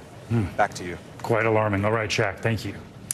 Well, we're just 1 week into the summer travel season and have already hit a major snag. Roughly 90% of Spirit Airlines flights were delayed Thursday because of a technical issue that impacted the airline's website, app, and airport kiosks. Mark Elwood is a travel expert. He joins us now with more. Good morning, Mark. So the big question is always, do we know exactly what happened yesterday, and how are things looking this morning? Well, we don't really know exactly what happened. The best analogy I can give you is imagine trying to change a wheel on a car while it's still driving. That's what the airline technology is like. They're not able to upgrade it very easily because it's always in use, and it keeps going wrong because they can't ever really take it offline because we're always flying. Today is looking a bit better, but we don't have full notice yet. So I'd cross your fingers and hope it's fully resolved. The airlines do say it is, but let's hope that. I guess we'll have to wait and see. Spirit wasn't the only airline to have problems yesterday. Air Canada also had technical glitches that delayed some of its flights. Do you think we're in for some of the same issues this summer as we had last year with cancellations and delays? Look, this summer is going to be busier than ever. That revenge travel, that pent-up inability to travel we have, you're seeing 75, 85% of Americans saying we're taking a trip. And the airports and the airlines are still not quite up to scratch. They still need more people back. They still need to hire more people back. So there's real strains at the scene. So yes, I think the summer will be tricky, but if you're prepared, you should be okay. Speaking of being prepared, finally, what are some things you can do if your flight is canceled or delayed? Look, remember, when your flight is delayed, you have fewer rights than you wish you did. The current administration is trying to bring in a few more rights, but it's all up to the discretion of the airline. So ask nicely. If cancelled, you have a lot more rights, but I would say check your credit card.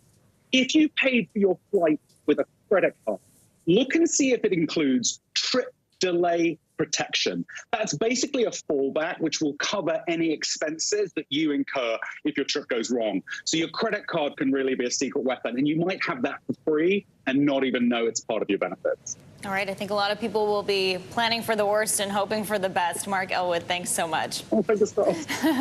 Turning to your weather now, and let's take a look at this. Heavy rains in Texas leading to serious flooding. You can see cars nearly underwater, drivers having to escape through their windows, and more rain is expected there today. Yikes. Well, for more on that, plus a tropical depression in the Gulf, meteorologist Angie Lassman is tracking it all for us. Good morning, Angie. Good morning, guys. It was a busy day yesterday with Tropical Depression 2 forming and, of course, the active weather in parts of the plains. We're going to get to the plains here in a moment because there's another day where you could see rounds of heavy rain and even some severe storms. But let's focus on Tropical Depression 2. Still a tropical depression, most likely not going to become a tropical storm, but there's still a chance. That window, however, for it to do so is starting to close. As it moves a little farther to the south, it's going to kind of encounter some hostile environment for any further strengthening. Either way, 285 miles west of Fort Myers right now, pretty lopsided and unorganized. All the rain sitting just to the north, the center of that, the center not looking great either. 35-mile-per-hour winds and moving south now at 5 miles per hour. It's going to speed up a little bit over the next day or so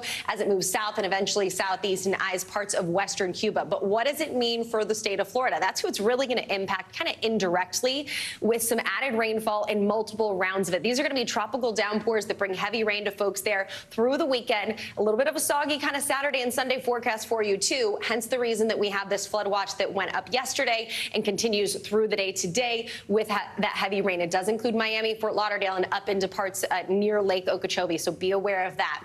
Here's the rainfall totals you can expect. Upwards of 5 inches is possible in some localized spots. So we know with all the problems Florida has when it comes to heavy rain in a short amount of time, there will likely be some flooding. Watch for that. Do not drive through those flooded roadways. That's what happened yesterday in parts of the plains. We saw some incredible video.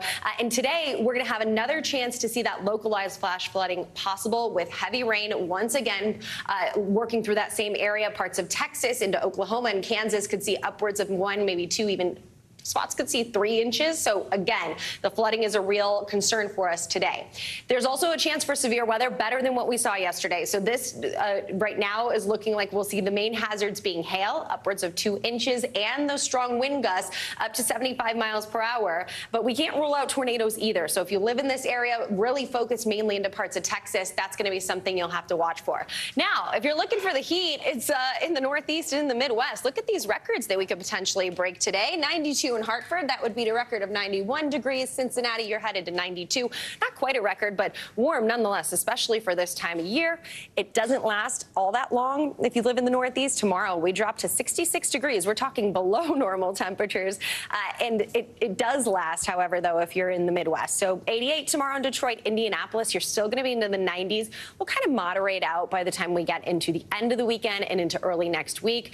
Mid-70s for Philly for Sunday, 78 on Monday, and 80s Monday and Tuesday for Richmond. So these temperatures are a little more tolerable, a little more typical for this time of year. But 90s, you know, we could see some of the warmest days of the year so far in places like Detroit, Philly, Washington, D.C. today. Wow, just in time for June. It's shorts and T-shirt weather, right? I like it. All right, Angie. As long as you approve. I do. Got my stamp of approval. All right, coming up this morning, deeper definitions. Oxford is working on a new kind of dictionary to give more context when it comes to African-American culture. Later this hour, we'll talk to someone from Oxford about some of the first words being shared and why their extended meanings are so important. First, though, after the break, pushback and protests. We'll take you to Florida, where people are speaking out against a new anti-immigration law. Stay with us. We'll be right back.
Schwartz, and here are the stories we're watching tonight. Storms keep coming here in California. Some of the big headlines trending like crazy on social media. This is what my voice sounds like when I clone it. That wasn't me.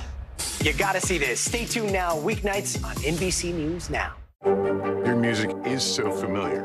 What do you think when people start humming back your tunes? How you doing, Lester?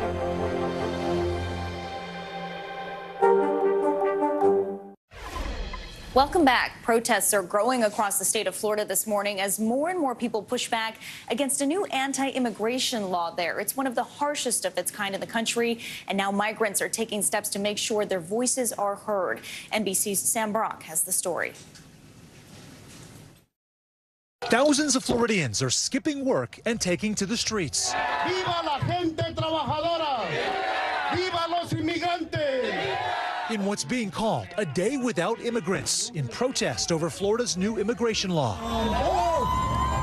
Scores of restaurants and stores across the state shutting down for the day in solidarity against Florida Senate Bill 1718, which goes into effect July 1st. At El Mariachi restaurant in West Palm Beach. I'm looking around your restaurant right now. It's empty. Empty. Why? Because we trying to support all the immigrants. Most of them are in protesting. The empty restaurant costing Victor Prado $3,000 a day. And this could be a looming crisis for him. He's lost the majority of his employees in just the last few weeks. They afraid. They're moving for another state. They moved to another state? Yeah. Governor Ron DeSantis touting the new law as the strongest crackdown on illegal immigration in the country. So what you want to do is say there's not benefits for coming illegally. Among the new requirements, local governments are banned from issuing ID cards to the undocumented or recognizing another state's. Hospitals are required to ask for patients' immigration status and collect the information. And the law also enhances the penalties for, quote, human smuggling. This law, first of all, would make it a third-degree felony to drive with an undocumented person, even if they're your family member across state lines. According to Pew Research, there are more than 700,000 mixed status families across Florida, meaning there's at least one undocumented person in the family. Many of those people choosing to push back against the governor. Y hoy el gobernador Ron DeSantis equivocamente ha tomado la decisión de criminalizar a los migrantes, de deshumanizar porque deshumaniza con esa ley, porque nos hace saber que no somos nada. As for Prado, he says despite the losses, he's joining the fight, taking a stand in solidarity with all those who, like him, are here to fulfill a dream that is now being threatened. We come to this country to for a better life. It's a dream. That's why you come to this country. Our thanks to Sam Brock for that report. The new law also requires businesses with 25 or more employees use a federal system to check new workers' immigration status. Well, the U.S. is sending fewer and fewer college students to study in China, and that could make it tough to train the next generation of diplomats. Before the pandemic, thousands of American students went to China to study each year and vice versa. But China's zero COVID policy, combined with diplomatic breakdowns over Taiwan, the South China Sea, and Ukraine, have caused those opportunities to almost dry up. NBC News foreign correspondent Janice Mackey-Frayer joins us now from Beijing with more on this. Good morning, Janice. Stephen, it's a sort of collateral damage of the pandemic and tense U.S.-China relations. This staggering drop in the number of American students coming to China to study, and the impact of that will be lasting. Around the world, colleges and universities were seriously affected by the pandemic. But here in China, the impact has lingered. Universities, including American schools that have campuses here, are open as usual. But the number of Americans attending them has plummeted. A decade ago, there were nearly 15,000 U.S. students in China. Today, there are only 350. Those numbers from the State Department. It's like a 98% drop. And it's a problem that won't be easily fixed, according to the U.S. ambassador here. American universities couldn't run their summer study programs. They couldn't run their junior year in China programs. And so it all just dried up. We need to have the next generation of China experts for our entire government. They come out of these universities. But frankly, we're going to need some help from the Chinese government. They're going to have to give the visas and create the atmosphere that would be receptive to American students coming back. It wasn't just the pandemic or China's zero COVID rules keeping American students away. U.S.-China relations have hit a unique low in recent years, and the tension has trickled down to student and scholar exchanges, which had long sort of greased the geopolitics. At NYU Shanghai, it's meant a dramatic change in the landscape, since the campus was the first American university to establish here back in 2012. There are fewer Americans. In terms of enrollment, it's tough for me to say there are fewer due to the inability to get back, or maybe the hesitance to come back due to the situation on the ground here. What is the long-term impact? I think just one of the benefits of being here is being somewhat of a soft, informal diplomat of the country and the culture, and not having actual Americans having that experience and being able to go back and testify and speak to their communities about what actually happens is a huge loss. Now, to be clear, the number of American students here was in decline even before the pandemic, which gutted study abroad programs everywhere. Figures from the State Department and the Institute of International Education show that hundreds of thousands of Americans just stopped going to Japan, the UK, and other countries to study. The number of Chinese students going to the U.S. has slipped too, but only slightly, down 15% from 2 years ago to roughly 300,000. International students are a huge revenue source for U.S. schools. In 2018, Chinese students contributed $15 billion to the economy, according to the Commerce Department. The challenge with China, it could take years for U.S. student numbers to bounce back. The country only just reopened to tourism in March, and the mood here has, well, shifted. Megan C. started at NYU Shanghai 4 years ago. Despite all the headwinds, she wants to graduate this year, so she came back from Maryland. I think there are obvious benefits of being exposed to a place that, I mean, clearly has a lot of importance in the U.S. in terms of U.S. foreign policy and U.S.-China relations. In any difficult, challenging relationship, and that's what we have with China, right? A relationship really based on competition globally. You need ballast in the relationship, and people are the ballast. You want the two countries, people to be talking to each other, and 20-year-olds probably do that best, and they achieve a degree of familiarity and expertise in a country that is lifelong. For Chinese students, there are a lot of factors at play, too, in choosing where they want to study abroad. And increasingly, the numbers show they're giving the U.S. some second thoughts. Stephen? Yeah, Janice, actually very curious about that. The other side of this, did any of those students that you talked to say how their Chinese counterparts are feeling about coming to study in the U.S.?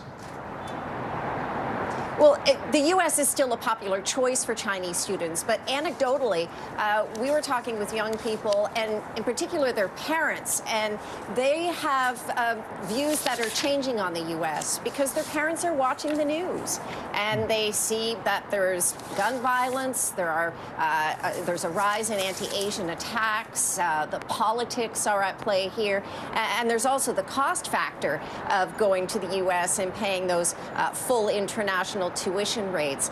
So there is a downward trend as well among Chinese students going to the U.S. Increasingly, they're looking at the UK, Canada, and Australia. That said, Stephen, having an American education still holds a lot of prestige. For most Chinese students, they're looking at perfecting their English and also their employability when they finish school and come back to China. Stephen? So many implications to consider. Janice, thank you. Coming up, it's a shared but often silent struggle. Tens of millions of people are suffering from eating disorders, and many of them are going through it alone. Up next, we're shining a light on the illness, its effects, and how you can help show support. This is Morning News Now.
top story with that breaking news. This is just in. A lot of stories to get to. What do people need most right now? Did the state and/or law enforcement drop the ball anywhere? Are we headed for a recession or a recovery? Migrant families now stranded in Mexico. What's the World Cup experience been like? The civilian effort is not just about fighting, it's also about helping. Every night, it's your news playlist. Top Story with Tom Llamas. Streaming weeknights at 7 on NBC News Now. News lives in the now. It's coming at us every second. News is more now than ever. Look at this. You can't even see anything anymore. Now is raw. Now is real. The Fed's decision today, help us translate that into very plain English. Now is constant. You gotta see this. The future is now. News for the generation of now is NBC News Now. Hey, I'm Hallie. It's good to be with you tonight. The debt ceiling. Here's why this matters. Please, please don't have your eyeballs glaze over. Here's why this matters. Talk to us about what we're supposed to call this. Is it a bailout? Is it a backstop? There's a difference because it matters whose money is being used to prop up these banks. We think we're getting close to this news conference. I will be honest with people. This is like an awkward moment where we think we're like right there. You're going to have to like tap dance with us maybe a little bit. I do have my tap dancing shoes on, not to worry. Welcome back. Today is World Eating Disorder Action Day. It's a day recognized around the world to educate people about an illness that affects so many people. Globally, more than 70 million people are estimated to be impacted by an eating disorder. So in light of that fact, this year's theme will shine a light on recovering from an eating disorder and how it's a real and possible goal. Joining us now is Allison Walsh. She is the former Miss Florida and the author of She Believed She Could. Allison, good morning. Good morning. Thanks so much for being here with us today. Thank you. We know you're involved in the National Alliance for Eating Disorders. Talk to us about how widespread this is, who it impacts, and what some of the common misconceptions are. Yeah, absolutely. Eating disorders affect millions of Americans every single year. And I think for so long there was such a misconception and there was almost a stereotype of who it would impact. And the reality is anybody can be affected by this. And so really the work of the National Alliance for Eating Disorders, as well as other organizations that are celebrating this amazing day today, is to continue to eradicate the stigma, continue to have really important conversations, and most importantly, show that recovery is possible. Yeah, and speaking about recovery, Allison, I know that this year's theme involves recovery. It's something that's so difficult for so many people. How does someone who's struggling with this maybe take that first step toward recovery? It's a brave and bold step. You know, I took that step myself about 21 years ago, and it was one of the scariest things I ever did, but it was also one of the most liberating things that I could have done for myself. It takes a lot of work to recover, but at the same time, it's possible, and you can have the most beautiful life as a result of it. So I always encourage people to ask for help early and often. Don't hide from it. Get connected to resources as quickly as possible. And that really goes for any mental health concern or issue that somebody might be struggling with.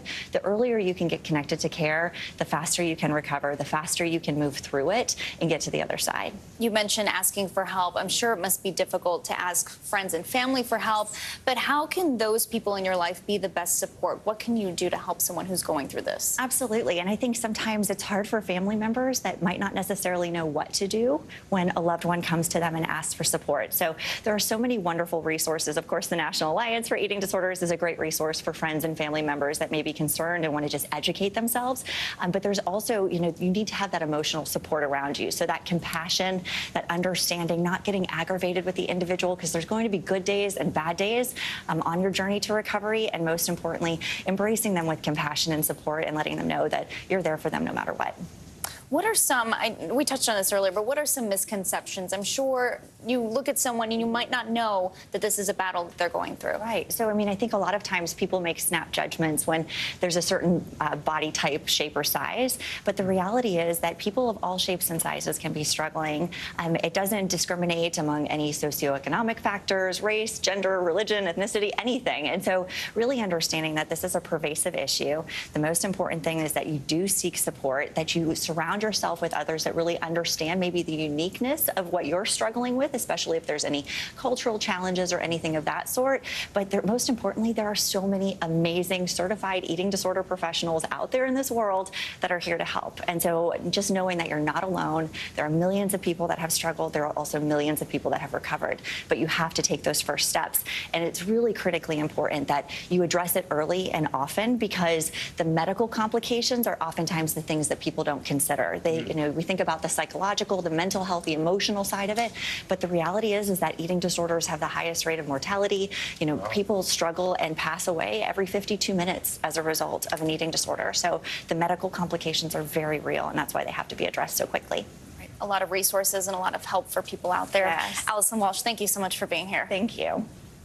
And if you or anyone you know is struggling with an eating disorder, you can call the National Eating Disorder Association helpline at 800-931-2237 or text NEDA to 741-741. An example of some of the other help out there.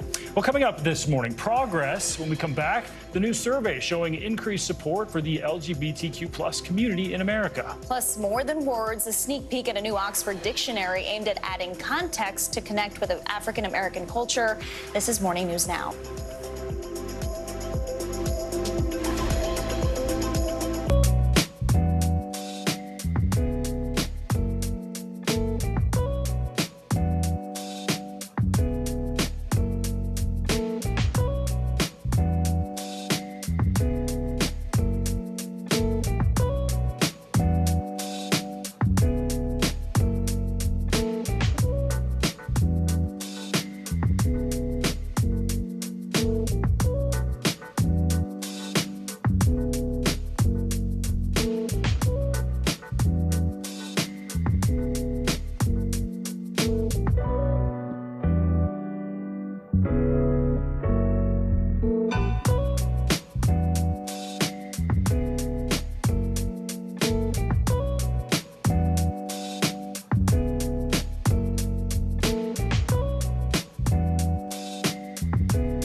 Welcome back. Tech giant Amazon is agreeing to pay out more than $30 million in an effort to settle lawsuits alleging the company violated the privacy of children and others. NBC News correspondent Jesse Kirsch has the details. Amazon has agreed to pay $25 million after federal authorities say the company sacrificed privacy for profits when it held on to children's personal information, even after parents asked the company to delete that data collected with Alexa. Alexa, hello. Hi. That voice is practically everywhere. The FTC says more than 100 million Alexa-enabled devices like this Echo Dot Kids have been sold worldwide. The FTC also says Ring, an Amazon subsidiary, has sold more than 1 million cameras like this one. So you can see every corner of your home. The indoor cameras branded as something to make the home safer, but authorities say some cameras actually left customers exposed to illegal surveillance. Amazon now agreeing to pay nearly $6 million over that claim. When you set up a Ring camera like this one, you can keep an eye on home from afar. But the FTC says homeowners weren't the only ones alleging that Ring gave all of its employees, quote, full access to every customer video. The federal complaint says the issues predate Amazon's 2018 purchase of Ring. And in a statement, Amazon says our devices and services are built to protect customers' privacy. While we disagree with the FTC's claims regarding both Alexa and Ring and deny violating the law, these settlements put these matters behind us. Both settlements are subject to court approval. We put our trust in the companies that we use with our devices, and we trust them to do what they say they're going to do with our data. As technology and privacy concerns continue to collide. Jesse Kirsch, NBC News. Time now for some financial headlines, and money you have sitting around on your Venmo or Cash App could actually be at risk. CNBC's Silvana Henao joins us now with that and other news. Good morning, Silvana. Good morning, Valerie. Good morning, Stephen. Yeah, so listen to this. People who use Venmo, PayPal, and Cash App shouldn't store their money with those apps for the long term because it may not be safe during a crisis. Now, that's the warning from the Consumer Financial Protection Bureau, and it comes in the wake of the collapse of SVB, Signature Bank, and First Republic, which all saw bank runs as customers with uninsured deposits pulled their money out. Now, the FDIC insures bank accounts up to $250,000. But money stored in payment apps aren't held in traditional accounts. And while some funds may be eligible for pass-through insurance coverage, they're generally not covered by deposit insurance. Meta Platforms wants employees back in the office. The parent company of Facebook, Instagram, and WhatsApp is asking workers who are currently assigned to an office to return to in-person 3 days a week, starting after Labor Day. Now, employees who are designated as remote workers can still keep that status. In a memo sent to employees about the new policy, Meta says roughly 75% of the workforce is in the office. Disney's live-action remake of The Little Mermaid topped the box office this past weekend, but that hasn't stopped it from being targeted by so-called review bombing. Now, that's when people flood websites with negative reviews to try to lower a movie's rating. The Little Mermaid has attracted more than 40,000 user ratings on IMDb with an average score of 7 out of 10 stars. But IMDb says its rating system has detected unusual voting activity, so it has changed how it weighs user reviews, guys. Why do people do that? Humans are so weird. Why? The Little Mermaid. Yeah. Come on. I know. I still need to go see it. All right, Me too. Silvana, thank you so much. Sure. Well, June is Pride Month, and there is a new survey out that gives us a snapshot of where the country is when it comes to LGBTQ+ issues. According to GLAAD's annual Accelerating Acceptance study, more Americans are identifying as members of the LGBTQ+ community, and acceptance is actually on the rise. In fact, the survey found that 91% of Americans agree that LGBTQ people should have the freedom to live their lives and not be discriminated against. Joining us now to talk about this is Toni Morrison, the Senior Director of Communications at GLAAD. Toni, thanks so much for being with us this morning. So those are some very big headlines that came out of this survey. What else came out of it? Hey, Stephen. Well, good morning. Thanks for having me. Happy Friday to you. And yeah, let's start with the good news here out of this Accelerating Acceptance report from GLAAD. There are super majorities of Americans who agree that and support for LGBTQ rights. You just ran some of those numbers. There are 96% super majorities of non-LGBT Americans agree that schools should be a safe and accepting place for all youth. 91% of non-LGBT Americans agree that LGBT people should have the freedom to live life and not be discriminated against, and an 84% supermajority of non-LGBT Americans support equal rights for the LGBT community. So, of course, this comes at a time where there are a record rise also in anti-LGBT legislation, anti-LGBTQ hate, all-time highs there as well. But the key through line here is that anti-LGBT hate and fear goes against this majority of acceptance, and it goes against public opinion. So important to hear, especially if you spend any amount of time on social media, on Twitter. It certainly seems like there's probably less acceptance than normal. Did want to ask, despite growing acceptance that the survey found, there are still a lot of people who are just unfamiliar when it comes to certain aspects of the community. So how do you go about addressing that situation? Totally. I call this homework for the LGBT community and also our allies. So navigating and bridging the acceptance gap, I'm calling this, really involves breaking down what that acceptance is. We have such high numbers in acceptance for the LGBT community overall, but we're seeing acceptance and familiarity break down and trail off when you start getting into the makeup of our community. So we have GLAAD research research here that shows that only 30% of Americans know a transgender person. So the 70% outlying there, remaining, where are they getting that? Where are they getting their education from? They're really getting it from your Ron DeSantis's, these individuals protesting these anti-drag and anti-drag story hour protests. That 70% where people don't know transgender people is really that gap for us. And glad we create space for LGBTQ people and stories to thrive. And we do that with workshops and trainings across media. But I think it's when it comes to bridging that gap and that acceptance gap that I talked about, accelerating acceptance it comes down to all of us. It's accepting our own stories and owning our own stories, but also listening to others.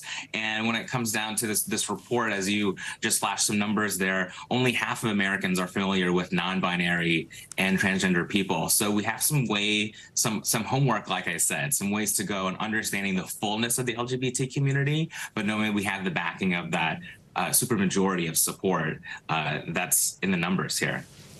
Yeah, some progress left to go, but a lot to be optimistic about. All right, Toni Morrison, thank you so much. Last year, we told you about a yet-to-be-released dictionary comprised of words and phrases created or refined by Black people. The Oxford Dictionary of African American English is touted as a culmination of 3 years of research meant to bridge the gaps between African American language, culture, and history on a wider scale. We are now learning about some of the entries that will be included in the dictionary slated for release in 2025. Joining us now to further explore this is Tracy Weldon, the executive editor and advisory board member of the Oxford Dictionary of African American English, as well as Dr. Renee Blake, Associate Professor of Linguistics and Social and Cultural Analysis at New York University. Thank you to both of you for being here. Tracy, let's start with you. What is the significance of this dictionary and why now? Good morning, and thank you for having me. We are so excited about the soon-to-be-released Oxford Dictionary of African American English. It has been a long time in the making. It was a brainchild of Professor Henry Louis Gates, and with the support of the Hutchins Center and Oxford University Press, the opportunity was just right to be able to acknowledge many of the contributions of the African American speech community to the English language. So opportunity is key here, and we're just excited to be able to begin this project.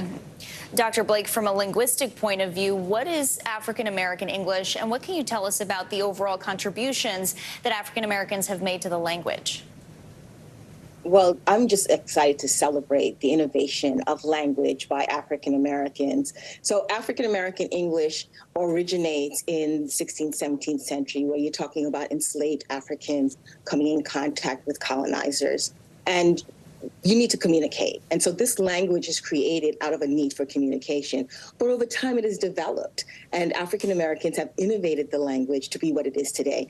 And it really impacts all of our lives, not just in terms of words, but also in terms of sentences and how they're put together and how we communicate right across the board. So this has become critical, right? So just think about American English and the excitement behind that, and African American English being critical and foundational to that.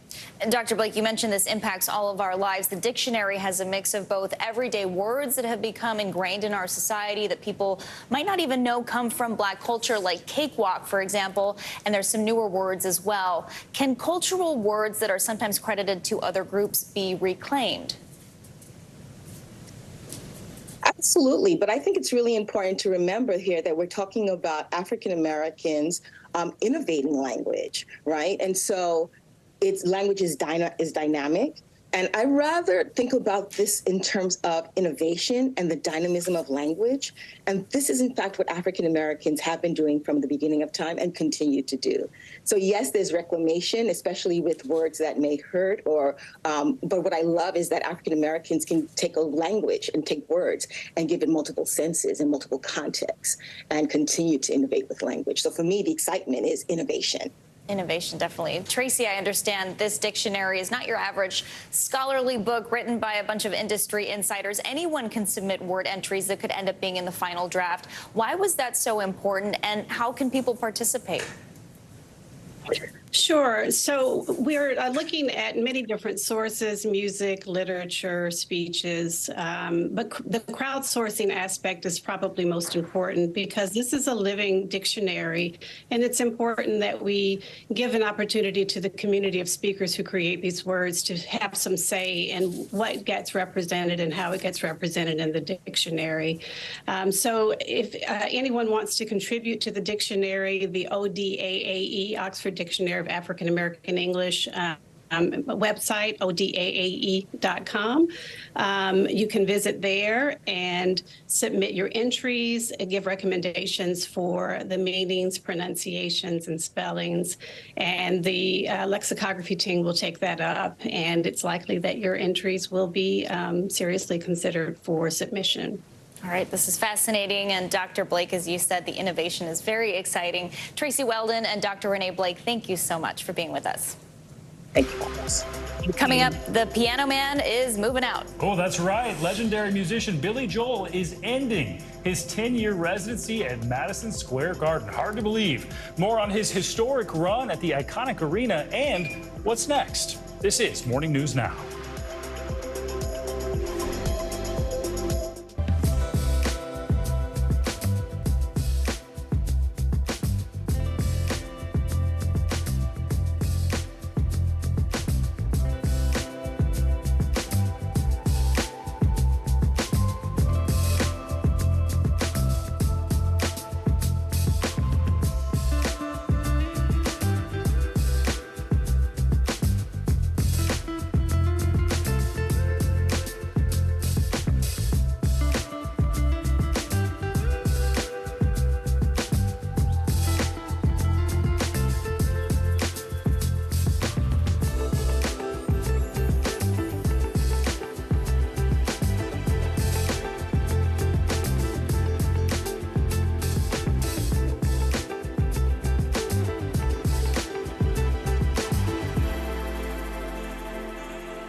From Las Vegas, Seattle, Guatemala City, from Wilmington. I was in space in Texas, from Normandy, from Surfside, Florida. Thank you for watching, everyone. For Dateline Premium, subscribe now on Apple Podcasts. I'm Gotti Schwartz, and here are the stories we're watching tonight. Storms keep coming here in California. Some of the big headlines trending like crazy on social media. This is what my voice sounds like when I clone it. That wasn't me. You gotta see this. Stay tuned now, weeknights on NBC News Now. It was the end of the story, but it was also just the beginning. We couldn't know then that following the mystery would take us to places as strange as any fiction. The mind whirled among dreadful possibilities. What happened here? The True Crime Original. Dateline, Fridays and Sundays. Welcome back. You've probably heard about the food hack, dipping French fries into milkshakes. Well, a woman in Australia has taken this to a whole nother level with a McFlurry hash brown sandwich. Kelly Arvan, a mother and businesswoman, says that she came up with that snack in a dream. It came to her in a dream. So instead of an ice cream sandwich with cookies, she tried out some hash browns. But it may take you 2 trips to try it. One for in the morning, for when the hash browns are actually available, then another in the afternoon when those McFlurry machines are up and running. But she does say it works. It's salty, crunchy, potato-y, and sweet. Her recommendation is to try it with an Oreo McFlurry. An important distinction there, Valerie. You got to get the Oreo McFlurry for this one. I'm all about the sweet and savory combination. I love that, but this just doesn't look very appetizing, I have to say. Taking 2 separate trips, that's too much for me. But if you want to do it, well, give it a shot. Well, to each their own, right? Yeah. Finally, at this hour, an icon's farewell. Legendary musician Billy Joel announces he's ending his record-breaking residency at Madison Square Garden after 10 years of sold-out performances. NBC News Now anchor Tom Yamas has more on the incredible achievement. The country's most famous piano man preparing to mark the end of an era. Billy Joel appearing emotional while announcing plans to close out his record-breaking residency at Madison Square Garden next summer after 150 shows. It's just been one crazy, exhilarating night after another. Joel first performed at the Garden in 1978. I do remember the first night I played at Madison Square Garden. It was the pinnacle of my career. My God, I'm headlining Madison Square Garden. Later, in the aftermath of 9/11, Joel sang at the Concert for New York City, honoring workers and victims. I seen the lights go out on Broadway. Since 2014, Joel has been playing monthly shows at the Garden as part of a one-of-a-kind residency. If you Google Billy Joel's house, they show Madison Square Garden. Through the years, he's brought special guests to the stage, from Sting and Bruce Springsteen to Miley Cyrus and Olivia Rodrigo. Joel once told Billboard magazine he wasn't selling front row tickets, saving those seats for hand-selected fans in the nosebleed section. It's hard to end, even at 150 lifetime shows. I just want to thank everyone for the wonderful thing that's happened here. Thank you very much. One of music's most accomplished performers, preparing to close a chapter in the city he loves.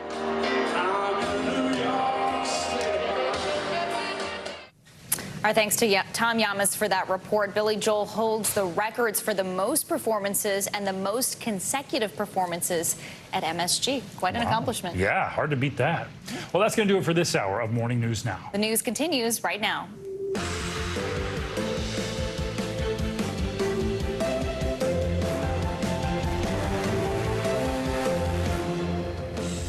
Good Friday morning. I'm Valerie Castro. And I'm Stephen Romo. Joe and Savannah are on assignment this morning. Right now on Morning News Now, disaster averted. After months of negotiations, the debt ceiling bill is almost over the line. Overnight, the Senate passed legislation which raises the debt limit for 2 years and avoids a potentially catastrophic economic crisis. We've saved the country from the scourge of default, even though there were some on the other side who wanted default, wanted to lead us to default. We may be a little tired, but we did it. The president is expected to sign off on that bill today before addressing the nation later this evening. More on the effect this new bill will have on the nation's economy and on your wallet. Also this morning, bringing the heat. Millions of Americans are bracing for what's expected to be the hottest day of the year so far for many, how that's affecting towns and cities across the country, and what you can do to try to stay cool. Pulse of the economy. The latest jobs numbers out this morning will bring you that all-important figure and what it could mean for the Fed's fight against inflation, along with your budget. Plus, casting a spell, 14-year-old Deb Shaw has been crowned this year's National Spelling Bee champion.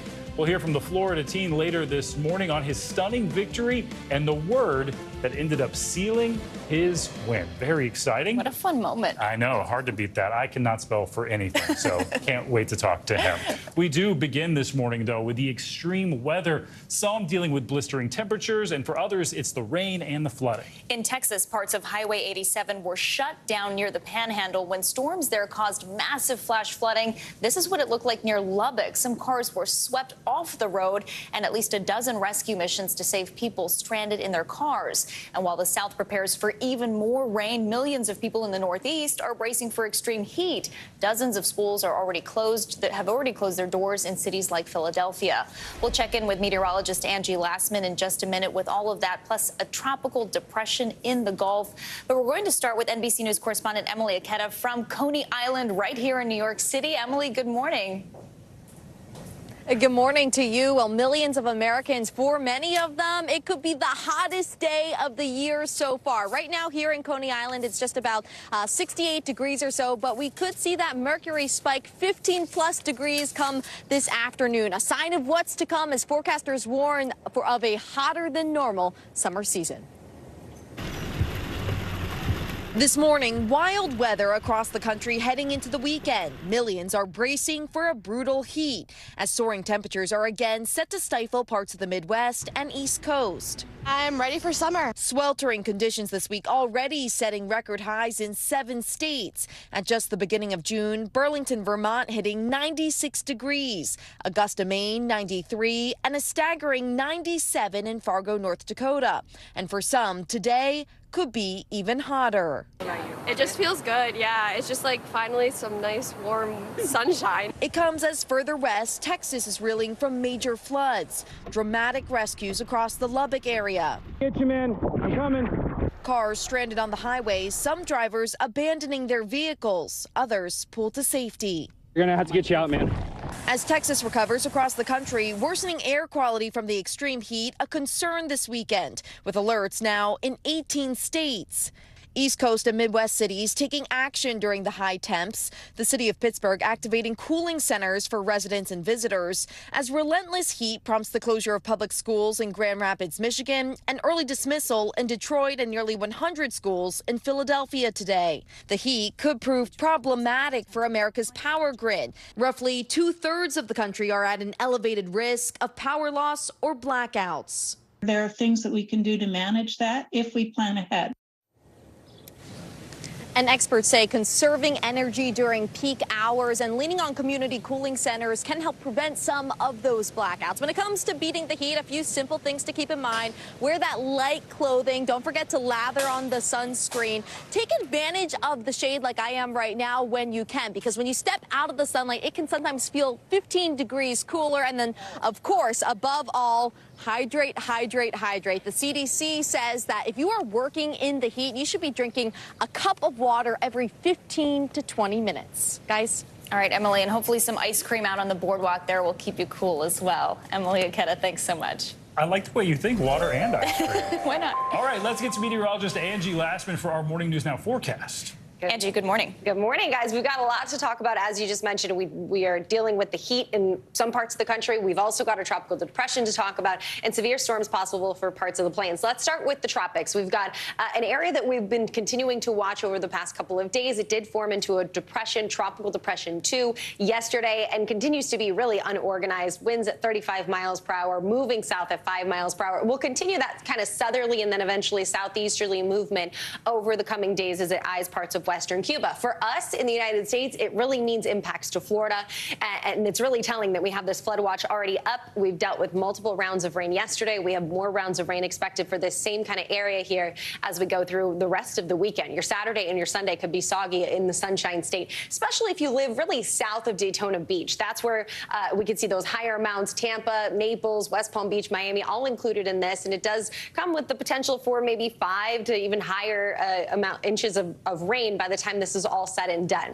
Meanwhile, we move to the plains, where yesterday was a busy day. We saw heavy amounts of rain causing some difficulties with driving, and the flash flooding was widespread. We're continuing to see the potential for that here today as well. Notice where you see the yellows, the oranges, the reds. That's anywhere over an inch to even 2 inches, and localized amounts could be a little higher than that. This is through the afternoon hours today and into the evening hours. Similar time frame, we're also going to look for the potential for some strong storms. That could be severe weather, bringing us the potential for some large hail up to 2 inches in size, as well as those wind gusts up to 75 miles per hour, and even a couple of tornadoes. It'll be mainly focused through Texas, but it does extend just slightly into parts of Oklahoma, as well as out into New Mexico. But if you live in the San Angelo, Lubbock area, that's where you're going to want to watch for potential to see even some of these tornadoes and that hail and wind too.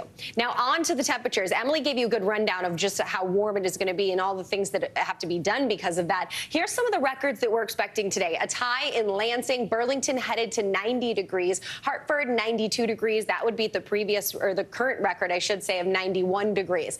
It doesn't last all that long for parts of the Northeast. By tomorrow, we're going to see a cool down. Temperatures will be into the mid 60s in New York, so it'll be kind of a sweater kind of day for folks there. 57 in Boston. Meanwhile, though, the Midwest, you're going to hang on to the heat. 90s will be seen once again tomorrow. We'll start to see those kind of dwindle down a little bit by the time we end our weekend and head into our next work week. But really comfortable conditions settle in for folks in the Northeast.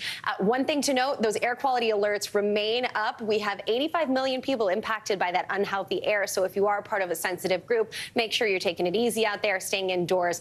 That's going to be something we'll deal with for at least the next couple of days, guys. Ooh, all right. A lot going on out there, Angie. Thank you. All right, turning now to Washington, where this morning President Biden is getting ready to sign the debt ceiling bill after it passed in the Senate last night.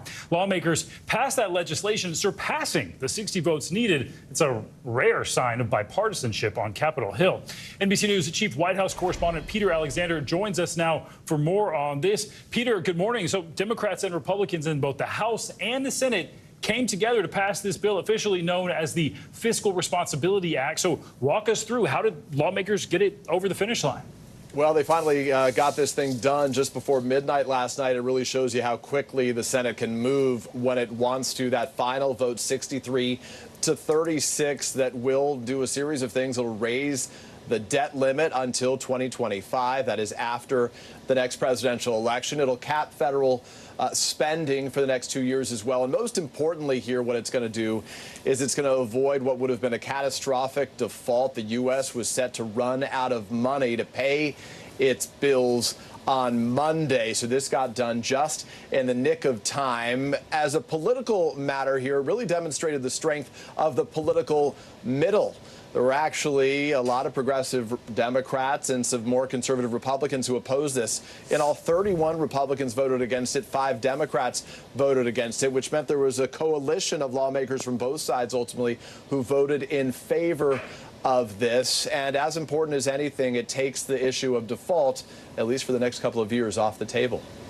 And Peter, speaking about the politics of all of this, there was so much finger pointing after those weeks of negotiations between the White House and House Republicans. We heard a lot of groundwork being laid for placing the blame. So who's claiming the victory now?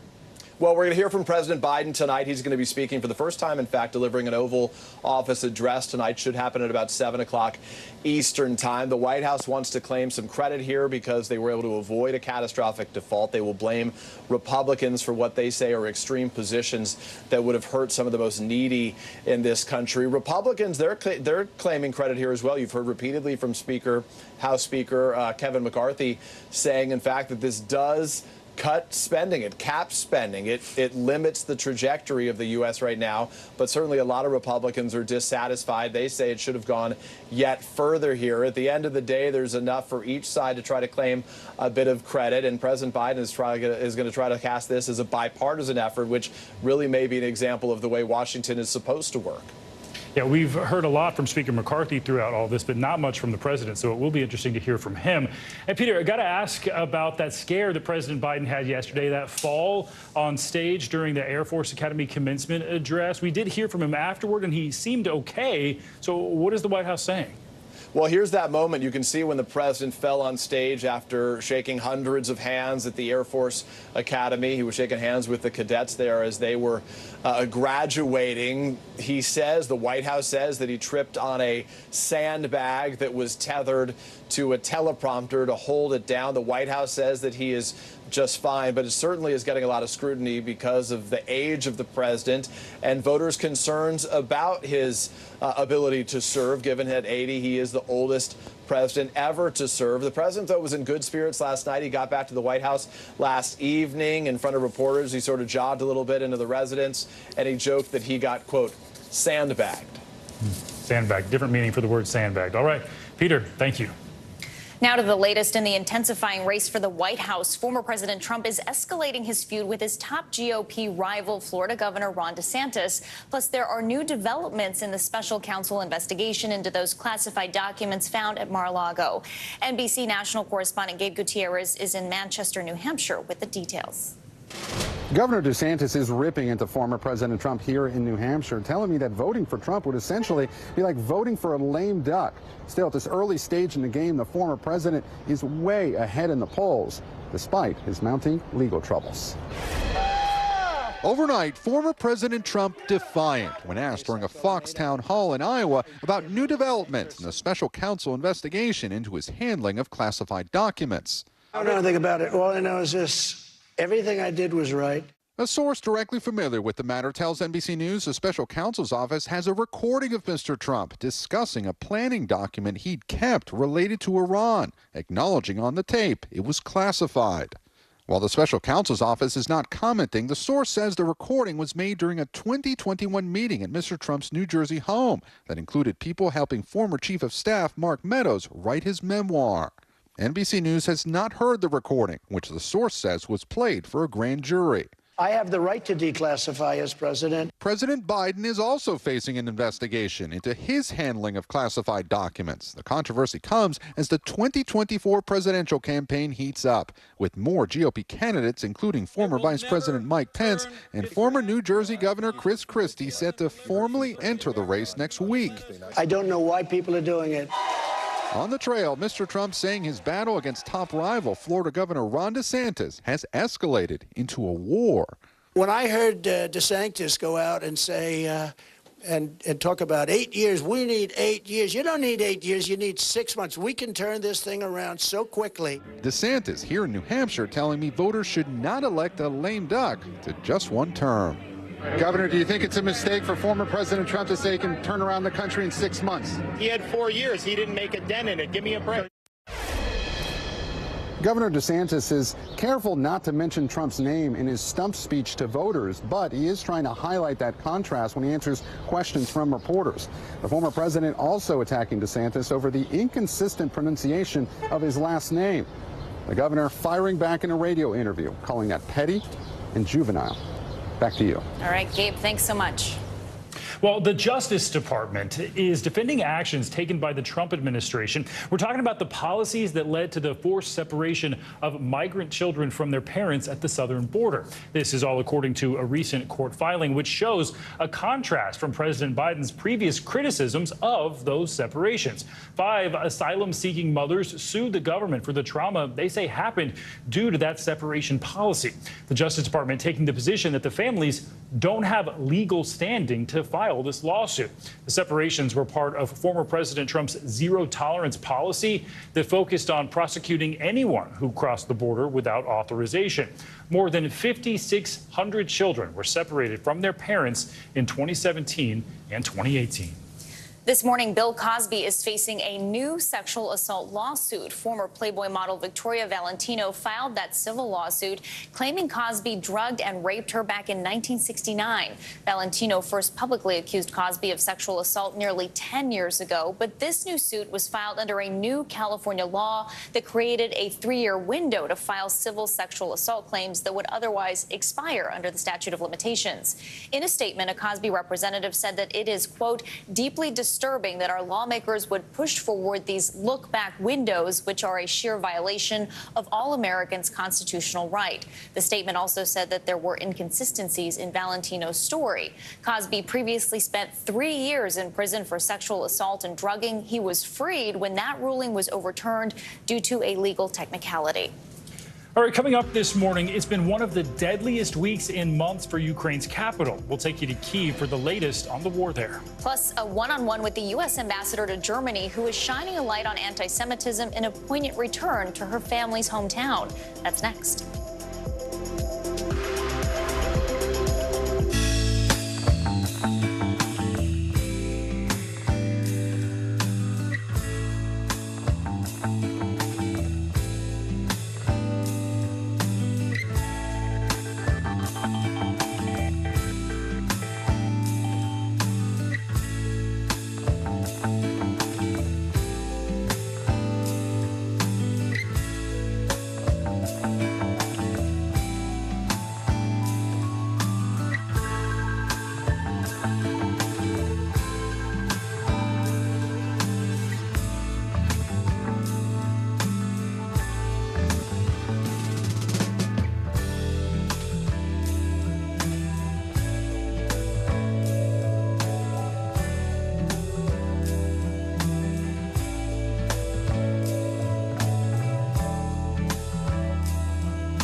We begin top story with that breaking news. This is just in, a lot of stories to get to.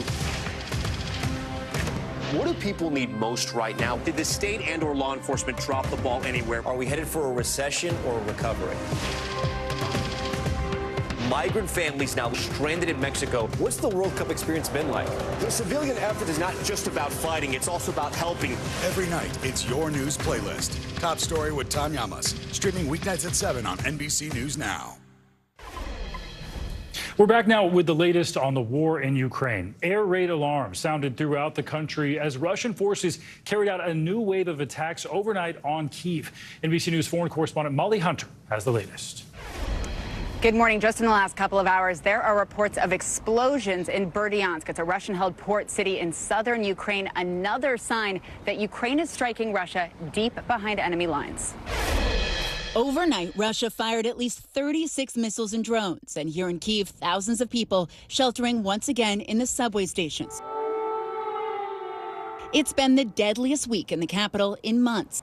Yesterday, outside a Kyiv health clinic, a downed missile fragment killed 3 people. Yaroslav Rybchuk says his wife was trying to get into the shelter, but it was locked. The person tasked with opening the shelter allegedly didn't do it, and city officials say a criminal investigation is now underway. Kyiv's mayor says the missile fragments fell just 4 minutes after the sirens sounded. A mother and daughter were also killed. Here, the child's grandfather watching over the 9-year-old's body. Ukraine's air defense has been keeping up with the Russian bombardments, but the top item in a new U.S. military aid package this week, additional munitions for Patriot air defense systems. The U.S. investment here is widely felt. In the Donbass region, Ukrainian troops trained by U.S. troops in NATO countries are preparing for a counteroffensive. Now, most of these guys did not have professional military experience before the war. They had basic training and they were sent to the front line, which makes these days when they're off the front line that much more critical. These 3 soldiers all trained on anti-tank weaponry with U.S. trainers in Germany. When did you all join? Beginning of the war? February? On the first day, they all say, what was it like being with skilled American troops? They were striving to train us specifically to be more ready for this type of warfare, Yuri says. Do you have American friends now? Do you make American friends on that base? Yes, he says, and we're still in touch. But what weighs on their minds, their families back at home. Even as Ukraine's air defense is successful, civilians are paying the price. Now here in Kyiv, police say they are now patrolling those bomb shelters. And there's actually an app which shows you a map of the open shelters nearby. Well, as of today, you can now report on that app when shelters are closed. I'll send it back to you. All right, Molly, thanks for the update. Now to Germany, where the U.S. ambassador is making an emotional reconnection with her family. Amy Gutman visited the town her father's family was forced to leave behind during Hitler's rise to power. Her family is now being memorialized after surviving the Holocaust despite the rise of anti-Semitism in the U.S. NBC News Chief Foreign Affairs Correspondent Andrea Mitchell joins us now with the details. Andrea, good morning. Good morning, Valerie. Well, this was a remarkable trip we took this week to Germany because with anti-Semitism on the rise here in the U.S., President Biden just announcing a new strategy to combat hate crimes and anti-Jewish content, we joined the ambassador in Germany, which is leading Europe in recognizing the need to stamp out the scourge of anti-Semitism. Nestled in the hills of Bavaria, the small German town of Feuchtwangen, for 800 years home to a Jewish community who owned homes, ran businesses, built a synagogue. How wonderful is it to be here in Germany, in the town where your father and grandparents, generations of Gutmans lived?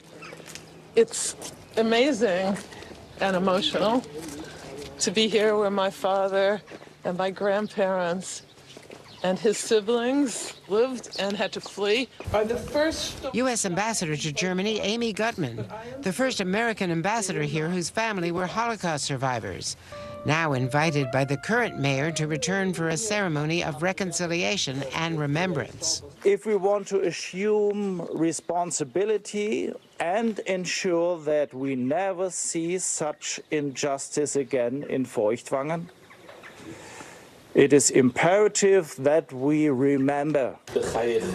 As a memorial, these cobblestones inscribed with the names of Gutman's family were placed in front of the family's former home and store, now a bookstore, 100,000 of these Stolpersteine have been created for Holocaust victims in 30 European countries by the artist Gunter Demnig, whose father fought for Nazi Germany in the war.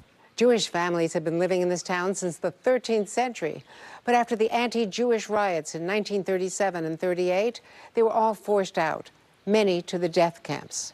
Gutman's immediate family got out in time, but 2 of her uncles were sent to Buchenwald. They survived, one disabled for life. You don't mince words when you talk about the trauma and the horrors of the past for the citizens of this town. I have to be really honest about this. We're still seeing so many horrors of anti-Semitism in the world, and Feuchtwangen was one of the places where Nazism thrived. In 1933, 70% of the people here voted for Adolf Hitler, and the Nazi mayor led the burning of the synagogue in 1938.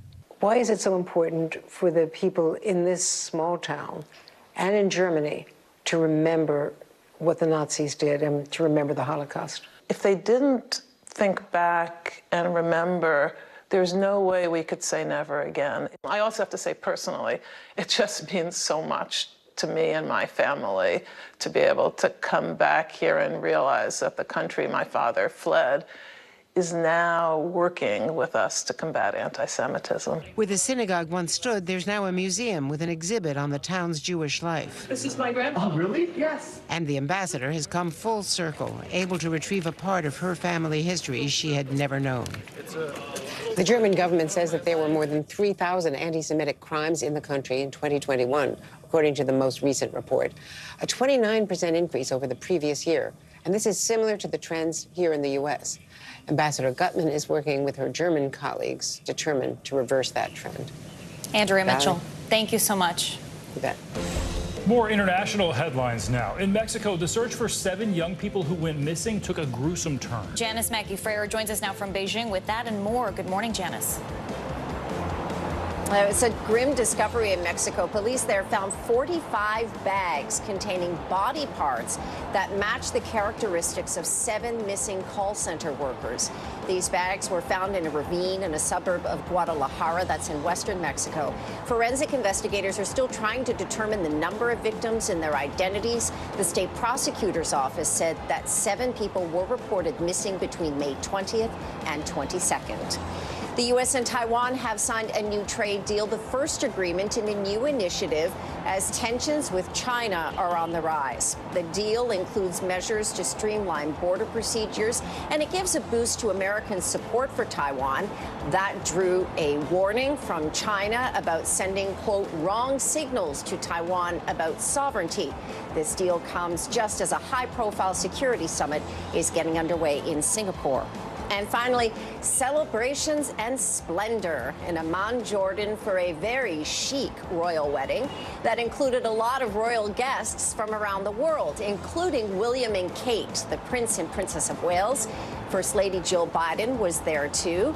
The groom is Crown Prince Hussein of Jordan. He married Rajwa Al Saif. She is an American-educated architect from a prominent Saudi family who wowed the crowds and won praise for wearing flats on her wedding day. And that is a look at your headlines this hour. So many royals there. It's like something from Disney. Right. Janice, thanks so much. Coming up, could you spell Samophile? Not even going to try. Well, this year's National Spelling Bee champion, he sure could. We'll meet the Florida teen who spelled his way to victory coming up right after this.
Good to be with you tonight. The debt ceiling. Here's why this matters. Please, please don't have your eyeballs glaze over. Here's why this matters. Talk to us about what we're supposed to call this. Is it a bailout? Is it a backstop? There's a difference because it matters whose money is being used to prop up these banks. We think we're getting close to this news conference. I will be honest with people.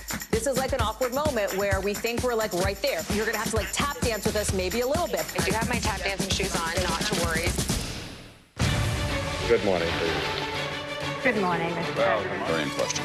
We pride ourselves on the ability to turn on a dime. We've got breaking news. Sometimes there are no words. The flashbangs are continuing to go off. What emotions go through you as you're watching these girls? These are really important moments in our history, and people remember who shared that news with them. We begin top story with that breaking news. This is just in, a lot of stories to get to. What do people need most right now? Did the state and or law enforcement drop the ball anywhere? Are we headed for a recession or a recovery? Migrant families now stranded in Mexico. What's the World Cup experience been like? The civilian effort is not just about fighting, it's also about helping. Every night, it's your news playlist. Top story with Tom Llamas. Streaming weeknights at 7 on NBC News Now.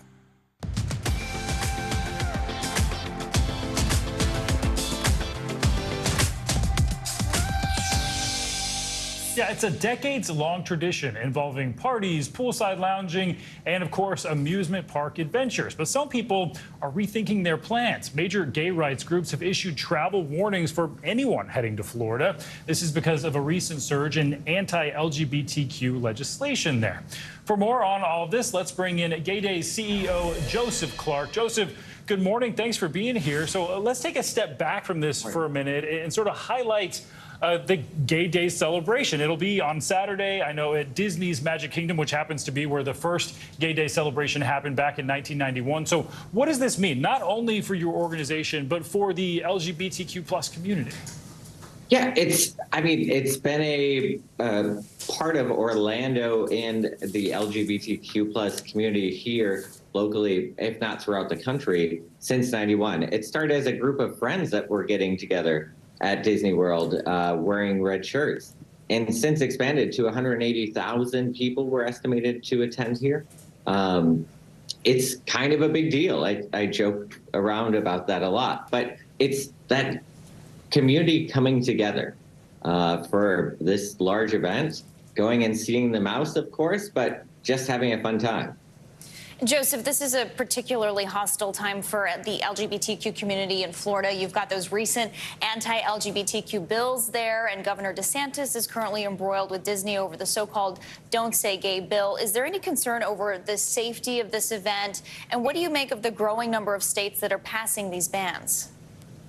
Yeah, it's disheartening to see the amount of states that are passing these bans out there, because I just don't understand why. What is the reason why we even need to pass bans like this? As far as the safety aspect, safety for us comes in numbers, and getting together as a group provides that safety for us.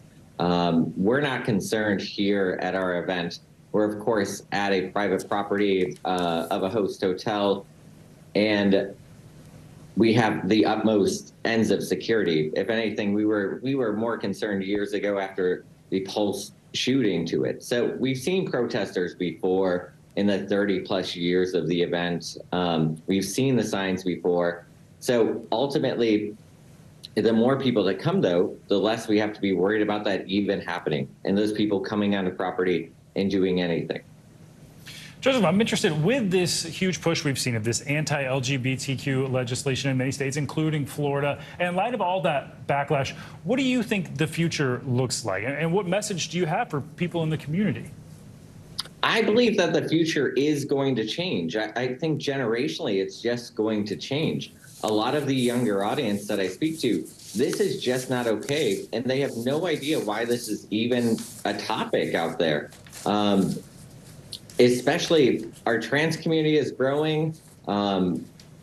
They're getting stronger as it is. I believe that this is definitely a bump on the road, to not put it lightly, but it is something that will change, but I think that only changes if we come together as a community.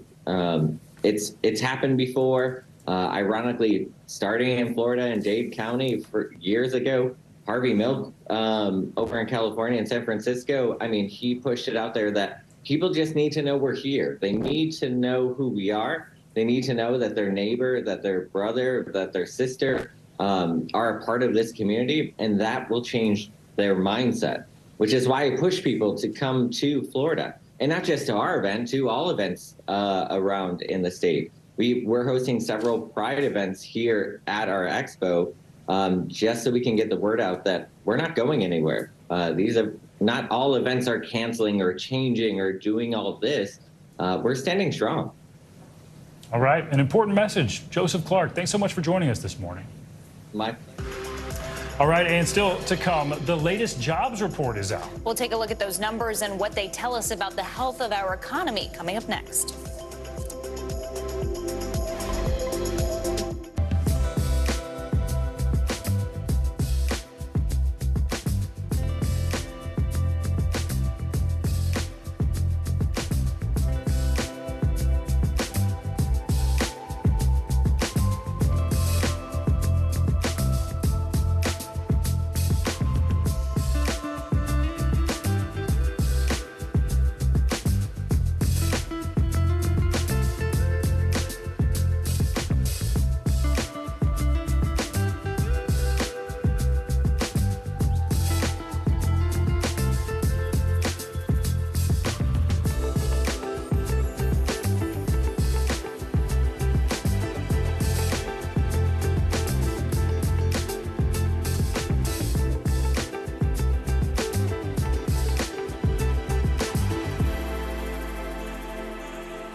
Still to come on the Channel 2 News. Well, the waters are certainly receding now. Still too close to call. Lester Holt reporting from Ground Zero, as it's being referred to. It is, in fact, a taste of freedom. The Haitian people know a little something about resiliency. What's the biggest risk right now? Some of the troops who have been proud. I want to welcome you to the first presidential debate. In fact, we've been told we can't go any farther. You with some resilient folks. Let me get a hint.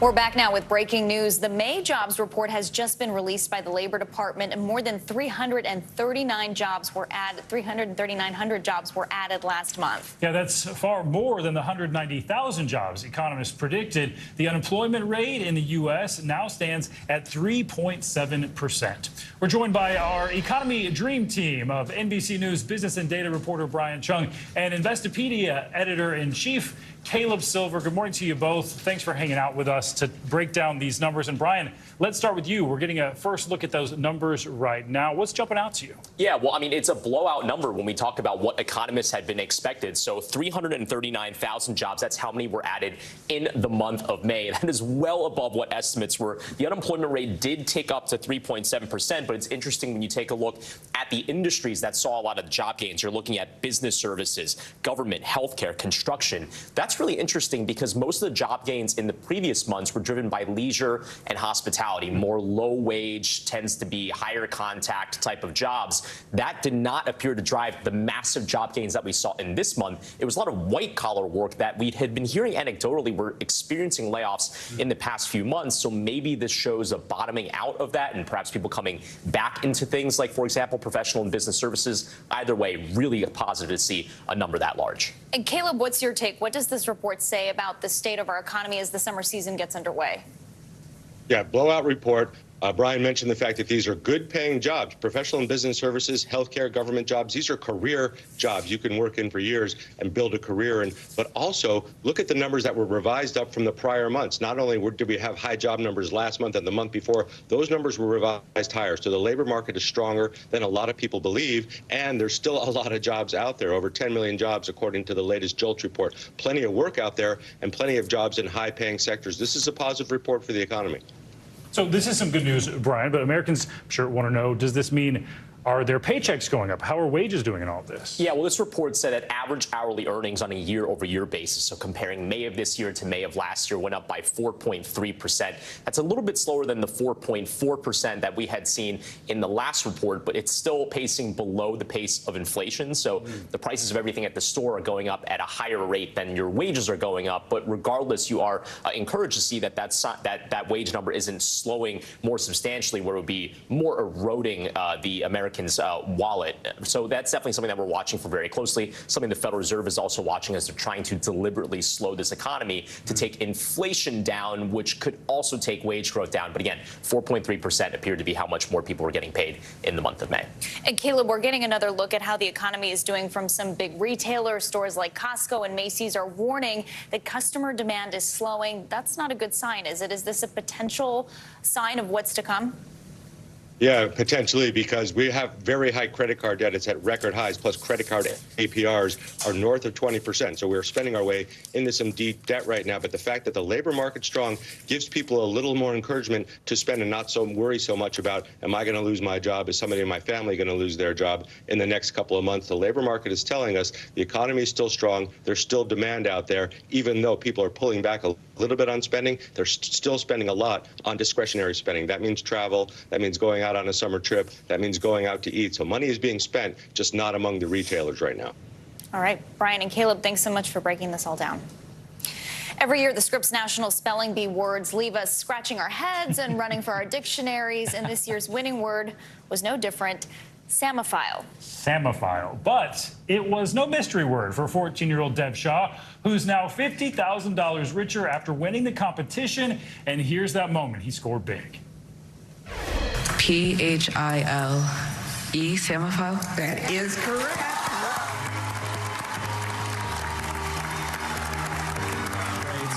In Largo, Florida. And now, fresh off the big win, Dev Shaw, the 2023 National Spelling Bee champion, joins us now. Dev, good morning and congratulations. This was your third year participating in the National Spelling Bee. You've been prepping for this for years. How do you feel about this? I'm still feeling good. Like, it's still soaking in, I guess. Yeah, I bet. It's a big realization. Dev, I have to ask, Samophile, that's your winning word. Was that a hard one for you, or were you sort of relieved when you heard it? And how do you tackle a word that you are unsure of? I was relieved when I heard it, but there were quite a few words that I was a little iffy on, like Tolcester, but how I handled that, I asked roots and I asked questions to reassure myself. And besides getting some much needed rest and sleep, what's next for you? Are you going to continue doing this as a hobby? Yeah, just like as a hobby, it would be much more enjoyable knowing that I don't have the pressure of a competition and I can just learn for fun. Ooh, that makes sense. Deb, I've always wanted to ask someone in these spelling bee competitions, when you do ask those questions for word origin and to repeat the word, are you ever just buying time? What is your strategy there? Well, you don't really buy time when you ask questions. The time still goes by, but most of the time it's just to get confidence. I guess, like, hearing the word's definition, you get reassurance that you're spelling the right word. But sometimes it's just you don't actually know the word and you're trying to figure it out. And Deb, we know you walked away with a $50,000 prize. What do you plan to use the money for? Well, I didn't know if I was going to win, so I guess I'll figure that out later. Lots to think about there. Well, congratulations. I don't plan anything. Congratulations. Thanks you. for joining us. We appreciate it. Very smart. Don't spend the money before you have it. Deb, thanks. Well, some financial headlines now. And the Pentagon has agreed to purchase Starlink satellite internet terminals for use in Ukraine. CNBC's Silvana Henao joins us now with that and other news. Good morning, Silvana. Hey, Valerie. Good morning, Stephen. How are you today? All right, so SpaceX has won a contract from the Pentagon to supply its Starlink satellite service to Ukraine. Starlink has been used by Ukrainian troops for a variety of efforts, including communication on the battlefield. SpaceX had been providing Starlink to the country since the start of the war with Russia with the help of private donations and under a separate U.S. government contract. The Pentagon deal is a boost for SpaceX after CEO Elon Musk said last year it couldn't afford to fund Starlink indefinitely. Google Wallet is adding the option to save passes such as gym memberships and store rewards cards as long as there's a barcode or QR code that can be scanned. Google is also matching Apple in supporting digital IDs. And as of today, residents in Maryland can add their driver's licenses and ID cards on any device using Android 8 or newer. Arizona, Colorado, and Georgia will be added in the coming months. And health insurance cards through Humana are also coming to Google Wallet. Americans are splurging on dad this year. The National Retail Federation predicts consumers will spend a record $22.9 billion on Father's Day, or roughly $196 per person. Now, that's up from $20 billion last year. The most popular gifts are greeting cards, clothing, dinner or brunch, gift cards, and personal care items. And a record 42% of people say they'll buy a subscription box, and 29% will buy experience gifts like tickets to a game or a concert, guys. I'm a fan of the experiences, so I like to give that to, whenever I have to give a gift, my favorite thing to do. Smart. That's a great idea. I think my dad would hate subscription boxes. I think getting mail makes him nervous, just waiting for stuff. Yeah. So let's go with experiences. I like the way you think, Silvana. I like it. All right. Appreciate it. During the pandemic, thanks to QR codes, our phones became the new menus. Well, now these little digital boxes are changing the game for vendors in India. NBC News correspondent Janice Mackey-Frayer has the story. Everywhere you go in India, on every street, at every food stall, a revolution is underway in the country's sprawling economy and how people here are engaging with it. It's happening because of this, India's homegrown digital payment system. In an instant, customers can pay for virtually anything using a smartphone. And that's a huge shift in a place long driven by cash. Those QR codes are scattered among carts and store counters and attractions, where lo-fi intersects with high-tech to reinvent commerce in what is now the world's most populous country. How it works, you need a smartphone and a bank account to link it to. Then you scan the code, enter your password, and that's it. It's instant. There's no cash changing hands. These codes are revolutionizing transactions here, and there are huge numbers of people in all corners of the country that are being brought into the formal economy through these tiny codes. While digital payments are the norm in places like China, India's mobile app transactions dwarf anything happening in the West. Over $1 trillion in transactions were processed last year, and there are no transaction fees. The platform is run by a nonprofit. India's prime minister has boasted that India leads the world in real-time digital payments by clocking almost 40% of all such transactions. Now, for most people, Unified Payments Interface, or UPI as it's called, makes daily life easier and banking more accessible. For the government, it's extended the reach of programs and of tax collection, and it acts as a sort of glue with India on the rise. The fact that India has developed and economically, and its size, its population has become an asset rather than a liability. There are still concerns over data privacy that are lingering, but that UPI is now embedded on such a scale here is something India wants to export to other developing countries. Digital networks connecting more people than ever before. Our thanks to Janice Mackey-Freyer for that report. Well, during this Pride Month, we want to shine a spotlight on some familiar and unfamiliar faces. And they all have one thing in common, making sure that all humans have access to equal rights. NBC News correspondent Ellison Barber has some of their stories. Beyond the flags, parades, and Pride-themed products, there's a group of activists, performers, and journalists that helped shape the public consciousness. But not everyone has gotten the full Hollywood treatment, even stars of the stage. Like Cosinelle, French for Ladybug, a renowned club singer whose gender reassignment surgery made her a media sensation after World War II. Her 1960 marriage was recognized by the French government and the Catholic Church. It opened the door for legal transgender marriages. And Bayard Rustin, a civil rights icon who came out in his teens and, according to his partner, always lived openly. Law and order do not exist in a vacuum. They exist out of social justice. He mentored and helped Reverend Martin Luther King Jr. implement practices of nonviolent civil resistance. Yes, I do. I think nonviolence is still the best approach. He fought against racial discrimination and segregation, and some of Rustin's ideas became the model for the freedom rides of the 1960s. He even helped organize the 1963 March on Washington, and posthumously received the Presidential Medal of Freedom. For decades, this great leader, often at Dr. King's side, was denied his rightful place in history because he was openly gay. Also at the forefront in the fight for civil rights and marriage equality. This has become a political question also, just the whole question of how Asians are regarded in this country. Journalist Helen Zia, whose advocacy started at a time of intense anti-Asian sentiment in the United States.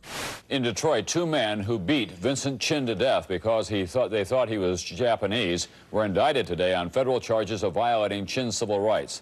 Zia led the fight to bring federal civil rights charges against two Detroit men for Chin's death, although the sole conviction in the case was later overturned. Part of the justice was to make people aware that this was a racial crime and what racism toward Asian Americans is, and that it exists. Many people credit Matlovich with advancing the fight for gay rights in this country. He was discharged from the Air Force 2 years ago after he announced he was a homosexual. After serving in the Vietnam War, Technical Sergeant Leonard Matlovich came out to his Air Force captain in a letter and began to lay the groundwork for members of the U.S. military to serve openly. When I was in the military, they gave me a medal for killing 2 men and a discharge for loving 1. Matlovich was awarded the Purple Heart and Bronze Star, but the Air Force discharged him because he was gay. Matlovich fought it in the courts, won a settlement, and his discharge was changed to indicate what he already knew. He served honorably. I never had a choice to choose to be straight or gay. If I had that choice, I love being a gay person. I love being a moral person. I love being a productive person to make society a better place. Our thanks to Ellison Barber for that report. I talked to her while she was putting this together yesterday. She was so pumped about it, and I can see why. It's fascinating. Well, still to come, we've got the biggest shows and movies to watch out for this weekend. Including the new animated superhero film, Spider-Man Across the Spider-Verse. That plus lots more on this week's Can't Miss list coming up next.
Scotty Schwartz, and here are the stories we're watching tonight. Storms keep coming here in California. Some of the big headlines trending like crazy on social media. This is what my voice sounds like when I clone it. That wasn't me.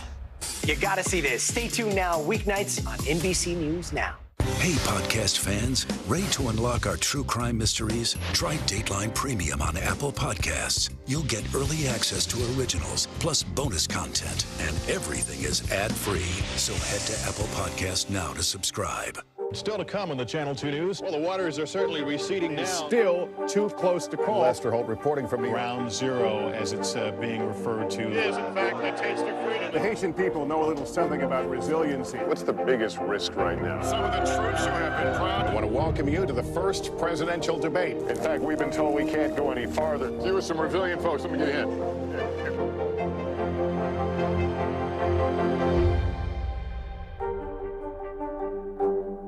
Hi, everybody. Good morning. Welcome to Today. Every day, We are adding to the star power in our studio. the biggest names, only on Today. See, it's worth coming in this early, right? Everybody, it's Today. Like I won the lottery. How do you feel at this age, this stage? Liberated. We're just getting started, folks. Ain't no stopping us now. The boys are back in town. Boys are back in town. It's a miracle. It's a miracle. This has been fantastic. Everything and everyone you're talking about, only on Today. Finally this hour, it's Friday, which means grab your popcorn and clear your calendar. That's right, because we have a look at all the movies and TV shows coming out this weekend that you just can't miss. And USA Today's Entertain This host, Ralphie Aversa, is here to help us sort through this can't-miss list. Good morning, Ralphie. Thanks so much for being here. Yes. So superhero fans have a lot to look forward to this weekend. I know we have the new Spider-Man and also the new Transformers. What can you tell us about these? All right, so let's start with Spider-Man Across the Spider-Verse, the sequel to 2018's Into the Spider-Verse. We went into it, now we're going across it. A lot of famous voices in this animated film, including Issa Rae and also Daniel Kaluuya as well. Haley Steinfeld also, that was the name I was blanking on for a quick second there. We spoke with Issa Rae, by the way.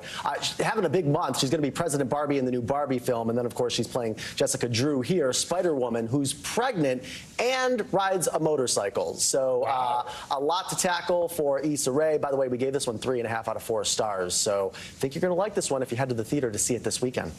Well, we've got so much going on. I didn't know Spider-Woman was actually in this new one. Also want to ask about the new Transformers. What is it's the Beast or what Yeah, Rise of the Beast Rise is this one. What can you tell us about this? So we have a couple new human stars in this one, Anthony Ramos being one, Dominique Fishback being another. And then, of course, we have those Transformers and that whole battle. Some of the Transformer actors, by the way, include Pete Davidson and Oscar winner Michelle Yeoh. So this one I think is going to surprise people. I think at this point you hear about a new Transformers movie and you almost, you don't want to put it in the same category as Fast and the Furious, but you're like, oh, another one. But I think this one's going to surprise some people. I think people are really going to enjoy it in theaters this weekend. Michelle Yeoh, don't want to miss that one. Exactly.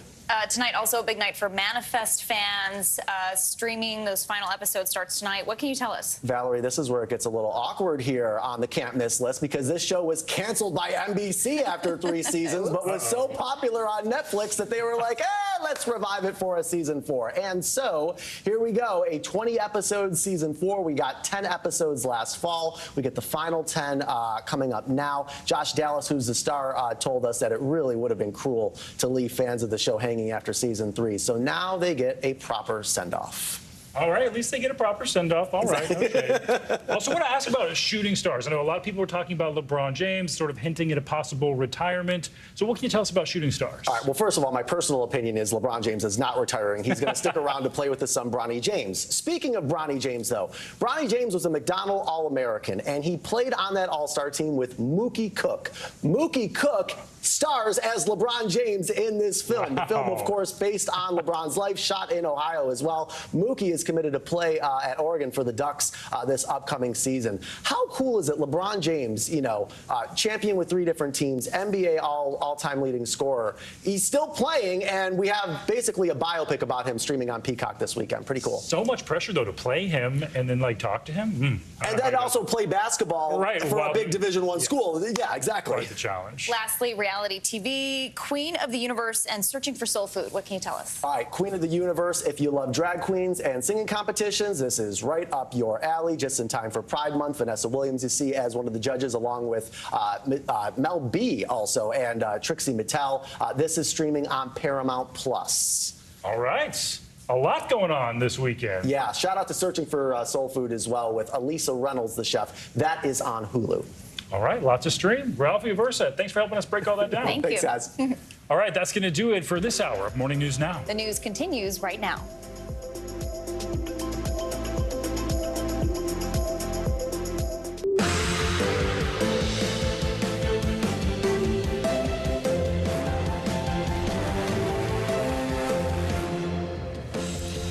Good morning and happy Friday. I'm Stephen Romo. And I'm Valerie Castro. Joe and Savannah are on assignment.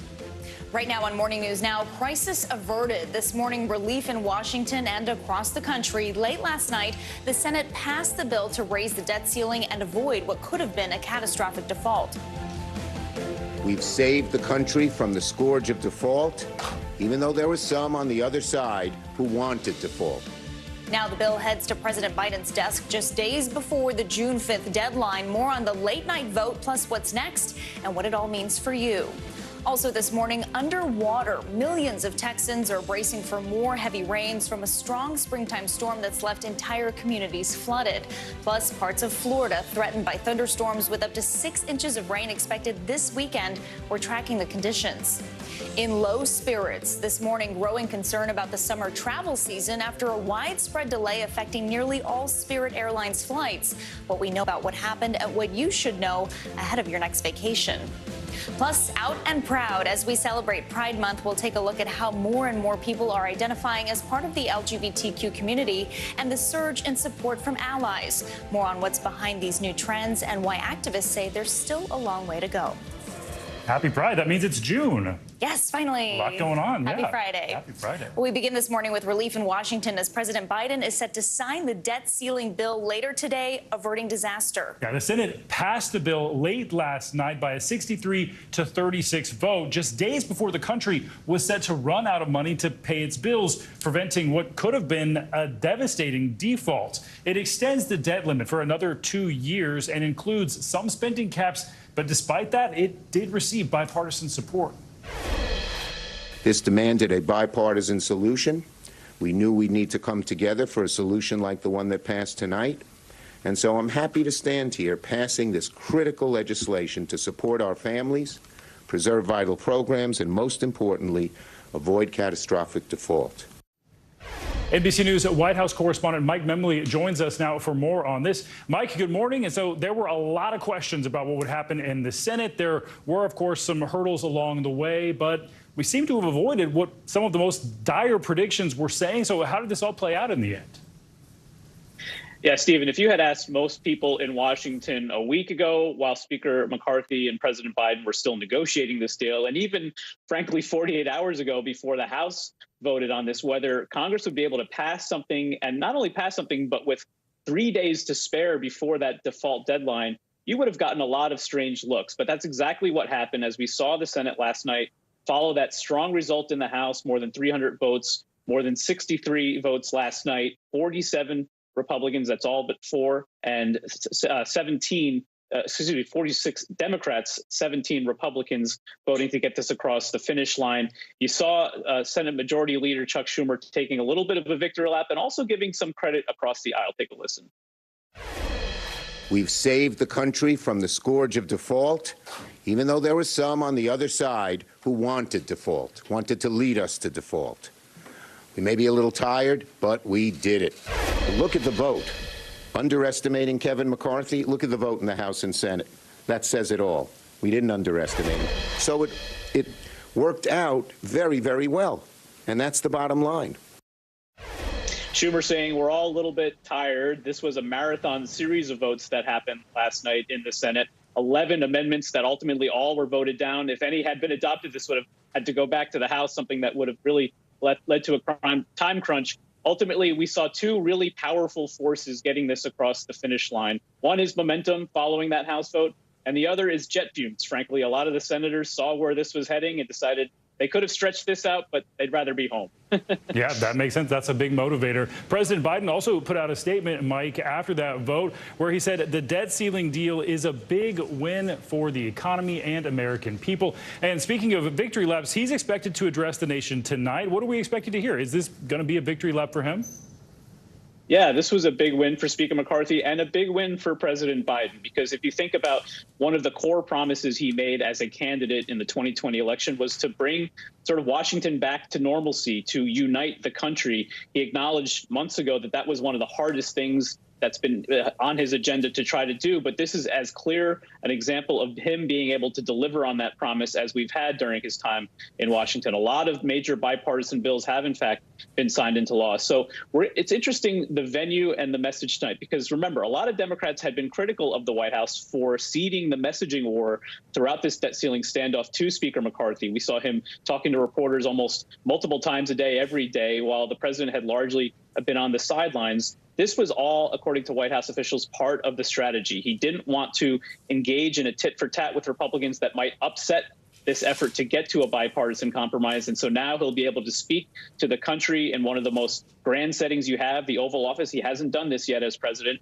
and take a victory lap, but also say he's delivering on his promise to the American people. That'll be something to see. And Mike, I do have to ask about student loans, though, for a minute. The bill includes that provision to restart the student loan payments that have been frozen for the pandemic, like 3 years now. And a separate vote yesterday, the Senate also passed the legislation that would just block the loan relief program altogether. So bottom line with these things, what does that mean for people with student debt?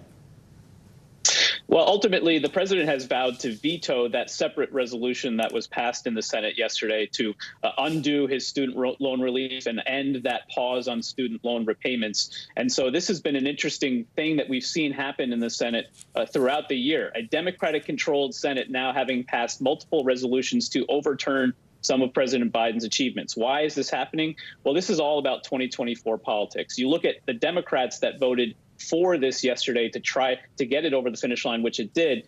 It's Joe Manchin of West Virginia, John Tester of Montana, two Democrats running for re-election in very red states. They want to be able to say they stood up to the president on certain issues, and this is an example of that. But the president ultimately going to be able to veto this and leave this up to the Supreme Court. That's one of the big decisions we're waiting on for the Supreme Court to weigh in on the legality of that student loan relief, and that's expected to come later this month.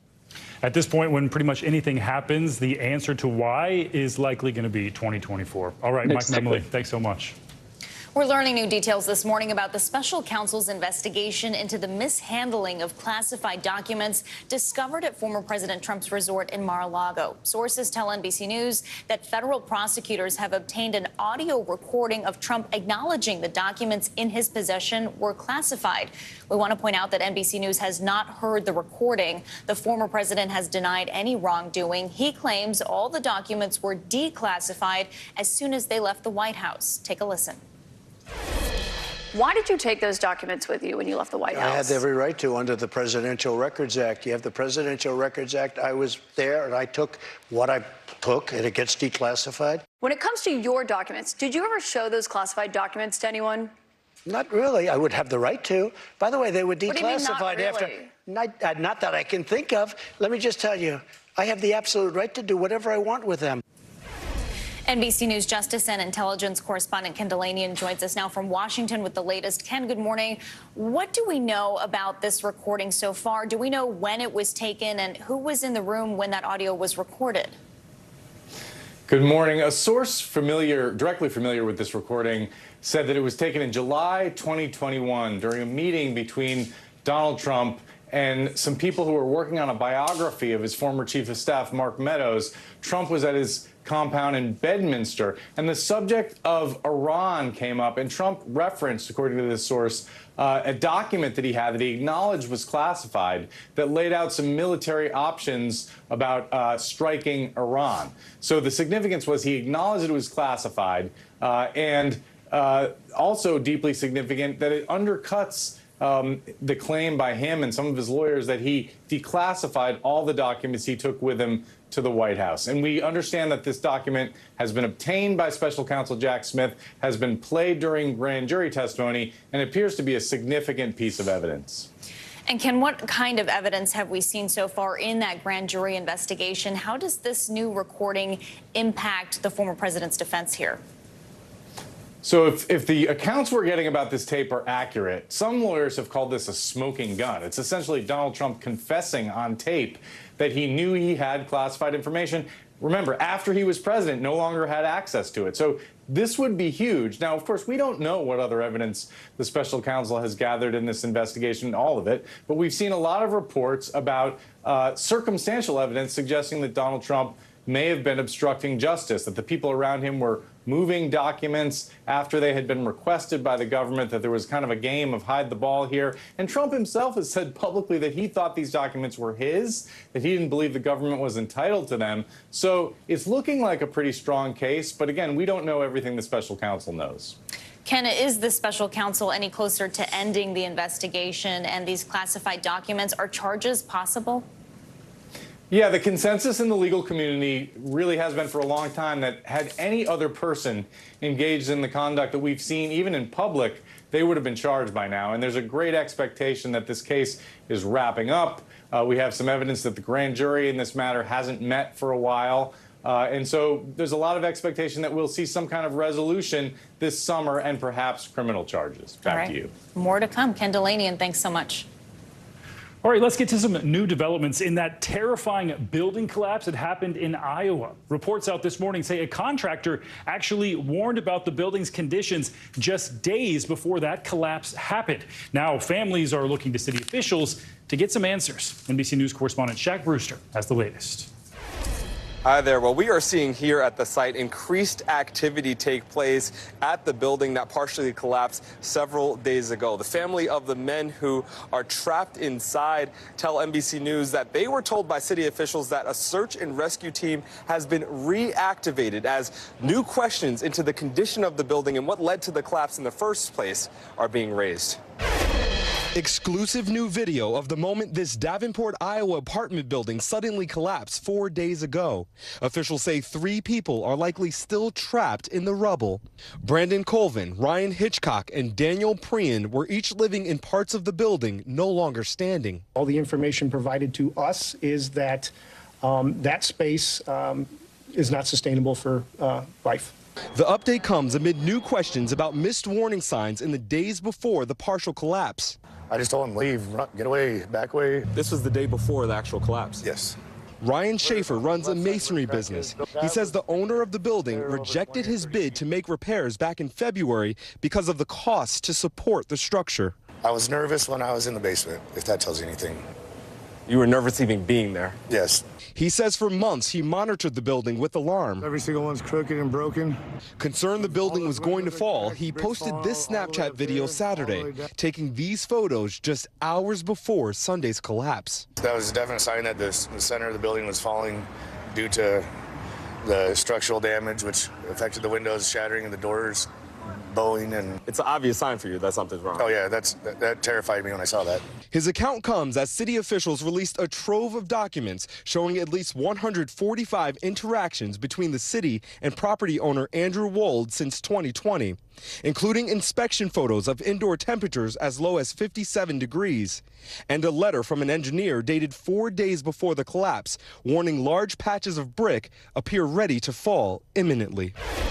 The property owner has declined our request for an interview and released a statement extending his prayers to the tenants. Meanwhile, here, officials are still concerned about the structural stability of this building. They warned that it could really collapse at any point, and they said that any demolition that takes place will be done with care, as they're calling this a place of rest with 3 people still trapped inside. Back to you. Quite alarming. All right, Shaq, thank you. Well, we're just 1 week into the summer travel season and have already hit a major snag. Roughly 90% of Spirit Airlines flights were delayed Thursday because of a technical issue that impacted the airline's website, app, and airport kiosks. Mark Elwood is a travel expert. He joins us now with more. Good morning, Mark. So the big question is always, do we know exactly what happened yesterday, and how are things looking this morning? Well, we don't really know exactly what happened. The best analogy I can give you is imagine trying to change a wheel on a car while it's still driving. That's what the airline technology is like. They're not able to upgrade it very easily because it's always in use, And it keeps going wrong because they can't ever really take it offline because we're always flying. Today is looking a bit better, but we don't have full notice yet. So I'd cross your fingers and hope it's fully resolved. The airlines do say it is, but let's hope that. I guess we'll have to wait and see. Spirit wasn't the only airline to have problems yesterday. Air Canada also had technical glitches that delayed some of its flights. Do you think we're in for some of the same issues this summer as we had last year with cancellations and delays? Look, this summer is going to be busier than ever. That revenge travel, that pent-up inability to travel we have, you're seeing 85% of Americans saying we're taking a trip. And the airports and the airlines are still not quite up to scratch. They still need more people back. They still need to hire more people back. So there's real strains at the scene. So yes, I think the summer will be tricky, but if you're prepared, you should be okay. Speaking of being prepared, finally, what are some things you can do if your flight is canceled or delayed? Look, remember, when your flight is delayed, you have fewer rights than you wish you did. The current administration is trying to bring in a few more rights, but it's all up to the discretion of the airline. So ask nicely. If canceled, you have a lot more rights, but I would say check your credit card. If you paid for your flight with a credit card, look and see if it includes trip delay protection. That's basically a fallback which will cover any expenses that you incur if your trip goes wrong. So your credit card can really be a secret weapon, and you might have that for free and not even know it's part of your benefits. All right, I think a lot of people will be planning for the worst and hoping for the best. Mark Elwood, thanks so much. Oh, fingers crossed.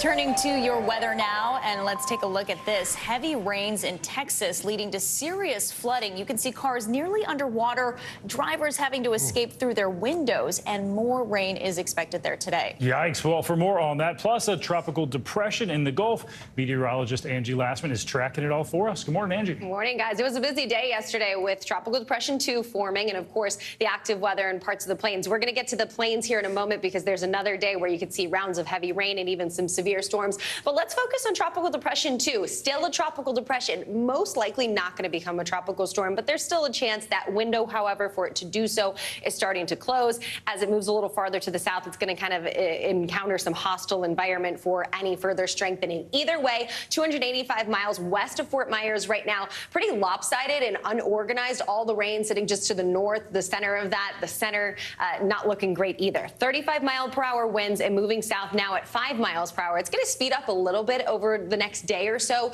as it moves south and eventually southeast and eyes parts of western Cuba. But what does it mean for the state of Florida? That's who it's really going to impact kind of indirectly with some added rainfall and multiple rounds of it. These are going to be tropical downpours that bring heavy rain to folks there through the weekend. A little bit of a soggy kind of Saturday and Sunday forecast for you, too. Hence the reason that we have this flood watch that went up yesterday and continues through the day today with that heavy rain. It does include Miami, Fort Lauderdale, and up into parts near Lake Okeechobee, so be aware of that. Here's the rainfall totals you can expect. Upwards of 5 inches is possible in some localized spots, so we know with all the problems Florida has when it comes to heavy rain in a short amount of time, there will likely be some flooding. Watch for that. Do not drive through those flooded roadways. That's what happened yesterday in parts of the plains. We saw some incredible video, and today we're going to have another chance to see that localized flash flooding possible with heavy rain once again working through that same area. Parts of Texas into Oklahoma and Kansas could see upwards of 1, maybe 2, even spots could see 3 inches. So again, the flooding is a real concern for us today. There's also a chance for severe weather, better than what we saw yesterday. So this right now is looking like we'll see the main hazards being hail, upwards of 2 inches, and those strong wind gusts up to 75 miles per hour. But we can't rule out tornadoes either. So if you live in this area, really focus mainly into parts of Texas. That's going to be something you'll have to watch for. Now, if you're looking for the heat, it's in the Northeast and in the Midwest. Look at these records that we could potentially break today. 92 in Hartford, that would beat a record of 91 degrees. Cincinnati, you're headed to 92. Not quite a record, but warm nonetheless, especially for this time of year. It doesn't last all that long. If you live in the Northeast, tomorrow we drop to 66 degrees. We're talking below normal temperatures. And it does last, however, though, if you're in the Midwest. So 88 tomorrow in Detroit, Indianapolis, you're still going to be into the 90s. We'll kind of moderate out by the time we get into the end of the weekend and into early next week. Mid 70s for Philly for Sunday, 78 on Monday, and 80s Monday and Tuesday for Richmond. So these temperatures are a little more tolerable, a little more typical for this time of year. But 90s, you know, we could see some of the warmest days of the year so far in places like Detroit, Philly, Washington, D.C. today. Wow, just in time for June. It's Shorts and T-shirt weather, right? I like it. All right, Angie. As long as you approve. I do. Got my stamp of approval. All right, coming up this morning, deeper definitions. Oxford is working on a new kind of dictionary to give more context when it comes to African American culture. Later this hour, we'll talk to someone from Oxford about some of the first words being shared and why their extended meanings are so important. First, though, after the break, pushback and protests. We'll take you to Florida, where people are speaking out against a new anti-immigration law. Stay with us. We'll be right back. We're back now from Las From Vegas. Seattle, Guatemala City. From Wilmington. I was in space in Texas. From Normandy, From France. Surfside, Florida. Thank you for watching, everyone. Hey, I'm Hallie. It's good to be with you tonight. The debt ceiling. Here's why this matters. Please, please don't have your eyeballs glaze over. Here's why this matters. Talk to us about what we're supposed to call this. Is it a bailout? Is it a backstop? There's a difference because it matters whose money is being used to prop up these banks. We think we're getting close to this news conference. I will be honest with people. This is like an awkward moment where we think we're like right there. You're going to have to like tap dance with us maybe a little bit. I do have my tap dancing shoes on, not to worry. We begin top story with that breaking news. This is just in, a lot of stories to get to. What do people need most right now? Did the state and or law enforcement drop the ball anywhere? Are we headed for a recession or a recovery? Migrant families now stranded in Mexico. What's the World Cup experience been like? The civilian effort is not just about fighting, it's also about helping. Every night, it's your news playlist. Top Story with Tom Llamas. Streaming weeknights at 7 on NBC News Now. Your music is so familiar. What do you think when people start humming back your tunes? How you doing, Lester?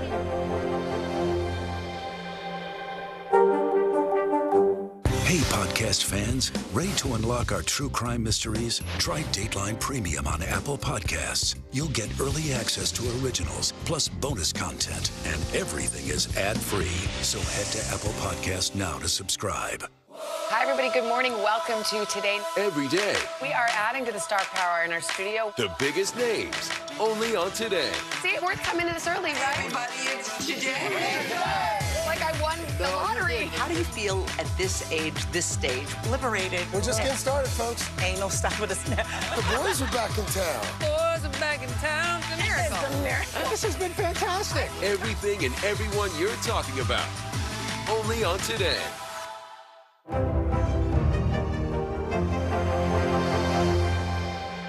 We begin top story with that breaking news. This is just in, a lot of stories to get to. What do people need most right now? Did the state and or law enforcement drop the ball anywhere? Are we headed for a recession or a recovery?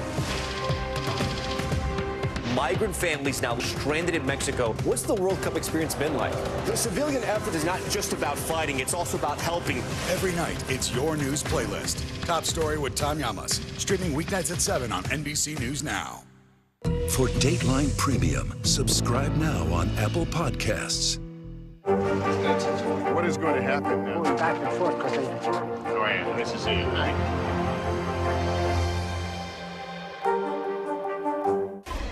Welcome back. Protests are growing across the state of Florida this morning as more and more people push back against a new anti-immigration law there. It's one of the harshest of its kind in the country, and now migrants are taking steps to make sure their voices are heard. NBC's Sam Brock has the story. Thousands of Floridians are skipping work and taking to the streets. Viva la gente trabajadora! Viva los inmigrantes! In what's being called a day without immigrants in protest over Florida's new immigration law. Scores of restaurants and stores across the state shutting down for the day in solidarity against Florida Senate Bill 1718, which goes into effect July 1st. At El Mariachi restaurant in West Palm Beach. I'm looking around your restaurant right now. It's empty. Empty. Why? Because we trying to support all the immigrants. Most of them are in protesting. The empty restaurant costing Victor Prado $3,000 a day. And this could be a looming crisis for him. He's lost the majority of his employees in just the last few weeks. They afraid. They're moving for another state. they moved to another state. Yeah. Governor Ron DeSantis touting the new law as the strongest crackdown on illegal immigration in the country. So what you want to do is say there's not benefits for coming illegally. Among the new requirements, local governments are banned from issuing ID cards to the undocumented or recognizing another state's. Hospitals are required to ask for patients' immigration status and collect the information. And the law also enhances the penalties for, quote, human smuggling. This law, first of all, would make it a third-degree felony to drive with an undocumented person, even if they're your family member across state lines. According to Pew Research, there are more than 700,000 mixed status families across Florida, meaning there's at least one undocumented person in the family. Many of those people choosing to push back against the governor. Y hoy el gobernador Ron DeSantis equivocamente ha tomado la decisión de criminalizar a los migrantes, de deshumanizar porque deshumaniza con esa ley, porque nos hace saber que no somos nada. As for Prado, he says despite the losses, he's joining the fight,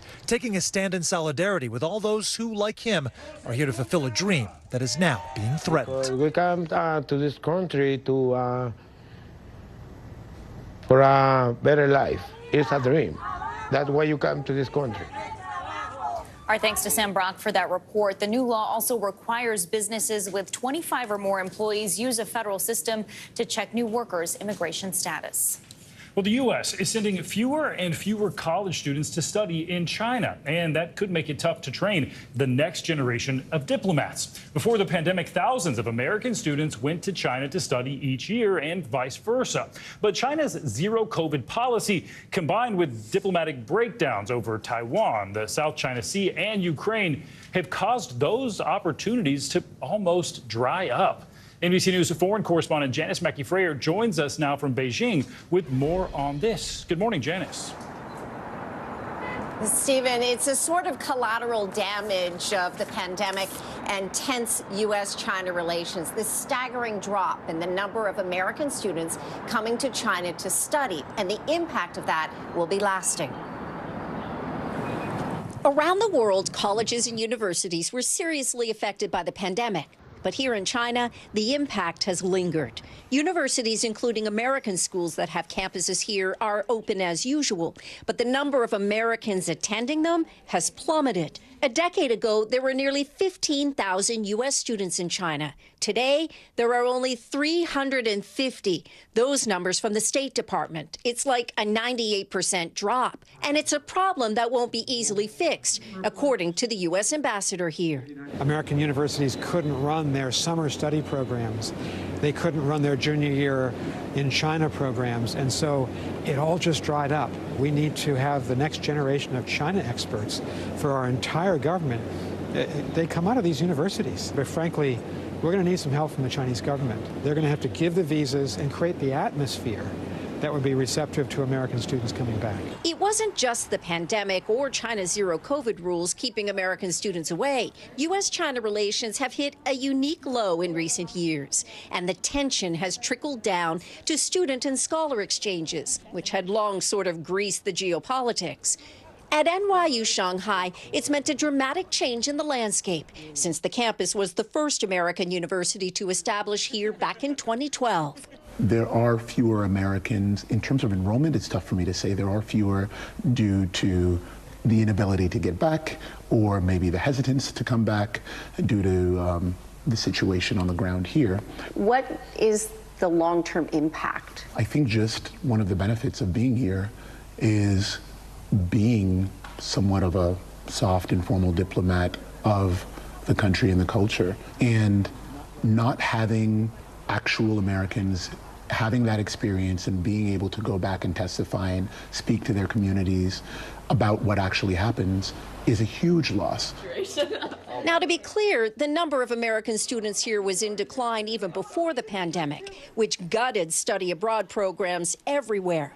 Figures from the State Department and the Institute of International Education show that hundreds of thousands of Americans just stopped going to Japan, the UK, and other countries to study. The number of Chinese students going to the U.S. has slipped too, but only slightly, down 15% from 2 years ago to roughly 300,000. International students are a huge revenue source for U.S. schools. In 2018, Chinese students contributed $15 billion trillion to the economy, according to the Commerce Department. The challenge with China, it could take years for U.S. student numbers to bounce back. The country only just reopened to tourism in March, and the mood here has, well, shifted. Megan C. started at NYU Shanghai 4 years ago. Despite all the headwinds, she wants to graduate this year, so she came back from Maryland. I think there are obvious benefits of being exposed to a place that, I mean, clearly has a lot of importance in the U.S. in terms of U.S. foreign policy and U.S.-China relations. In any difficult, challenging relationship, and that's what we have with China, right? A relationship really based on competition globally. You need ballast in the relationship, and people are the ballast. You want the two countries, people, to be talking to each other, and 20-year-olds probably do that best, and they achieve a degree of familiarity and expertise in a country that is lifelong.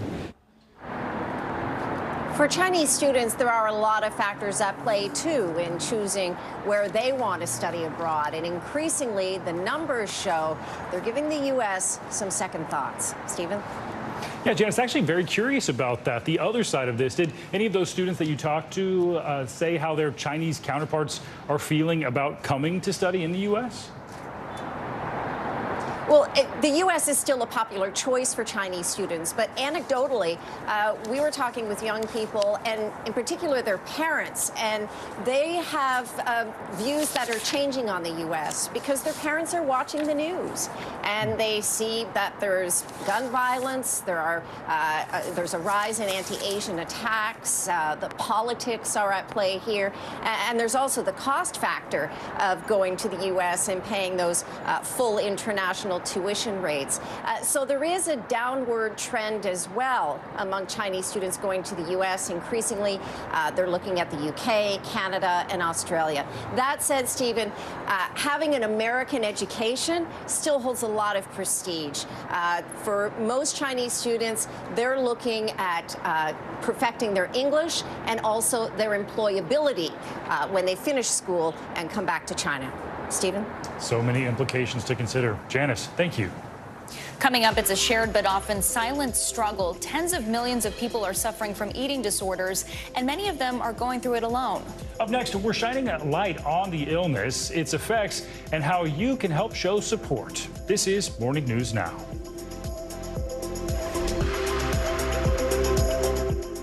Hey, I'm Hallie. It's good to be with you tonight. The debt ceiling. Here's why this matters. Please, please don't have your eyeballs glaze over. Here's why this matters. Talk to us about what we're supposed to call this. Is it a bailout? Is it a backstop? There's a difference because it matters whose money is being used to prop up these banks. We think we're getting close to this news conference. I will be honest with people. This is like an awkward moment where we think we're like right there. You're going to have to like tap dance with us maybe a little bit. I do have my tap dancing shoes on, not to worry. We're back now from Las Vegas, Seattle, Guatemala City, from Wilmington, I was in space in Texas, from Normandy, from France, Surfside, Florida. Thank you for watching, everyone. We begin top story with that breaking news. This is just in. A lot of stories to get to. What do people need most right now? Did the state and/or law enforcement drop the ball anywhere? Are we headed for a recession or a recovery? Migrant families now stranded in Mexico. What's the World Cup experience been like? The civilian effort is not just about fighting, it's also about helping. Every night, it's your news playlist. Top story with Tom Llamas. Streaming weeknights at 7 on NBC News Now.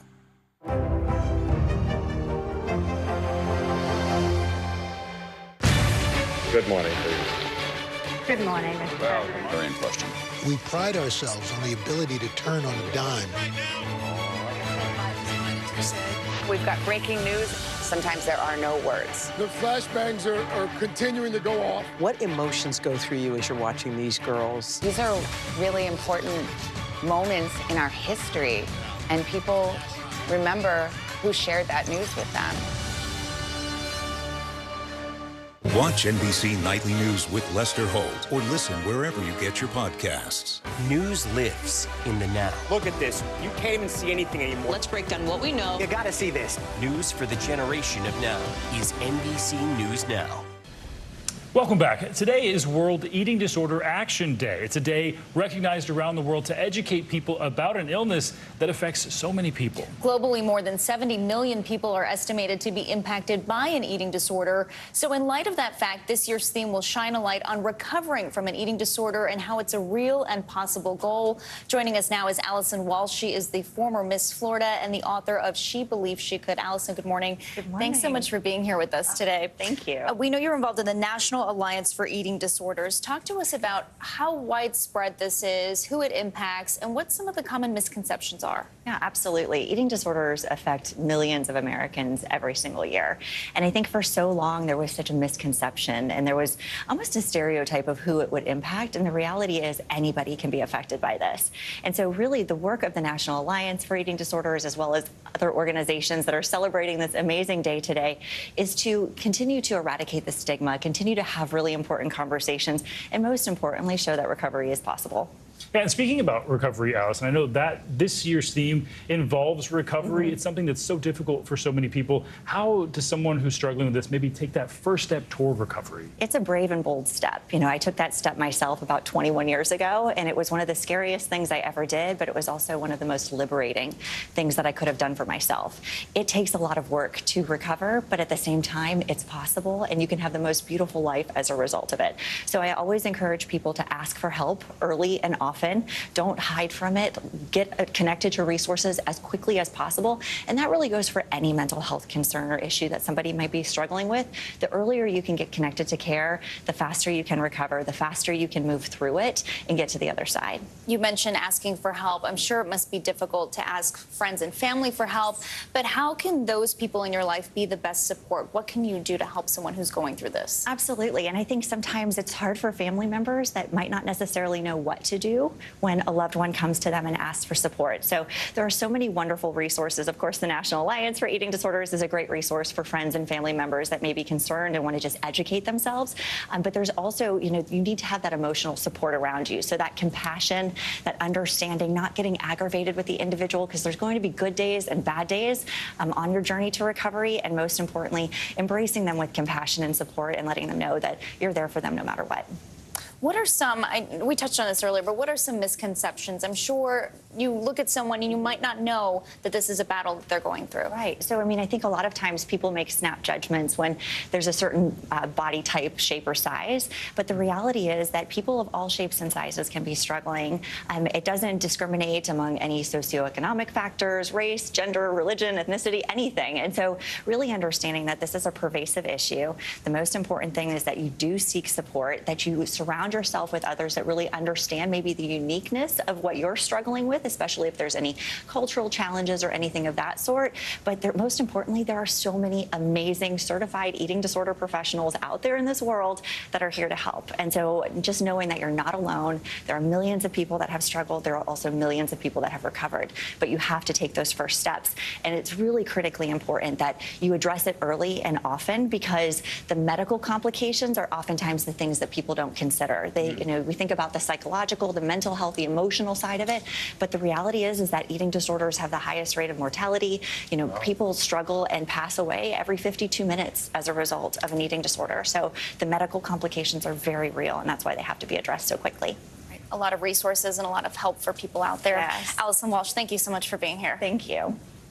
And if you or anyone you know is struggling with an eating disorder, you can call the National Eating Disorder Association helpline at 800-931-2237 or text NEDA to 741-741. An example of some of the other help out there. Well, coming up this morning, progress when we come back, the new survey showing increased support for the LGBTQ+ community in America. Plus, more than words, a sneak peek at a new Oxford dictionary aimed at adding context to connect with African American culture. This is Morning News Now.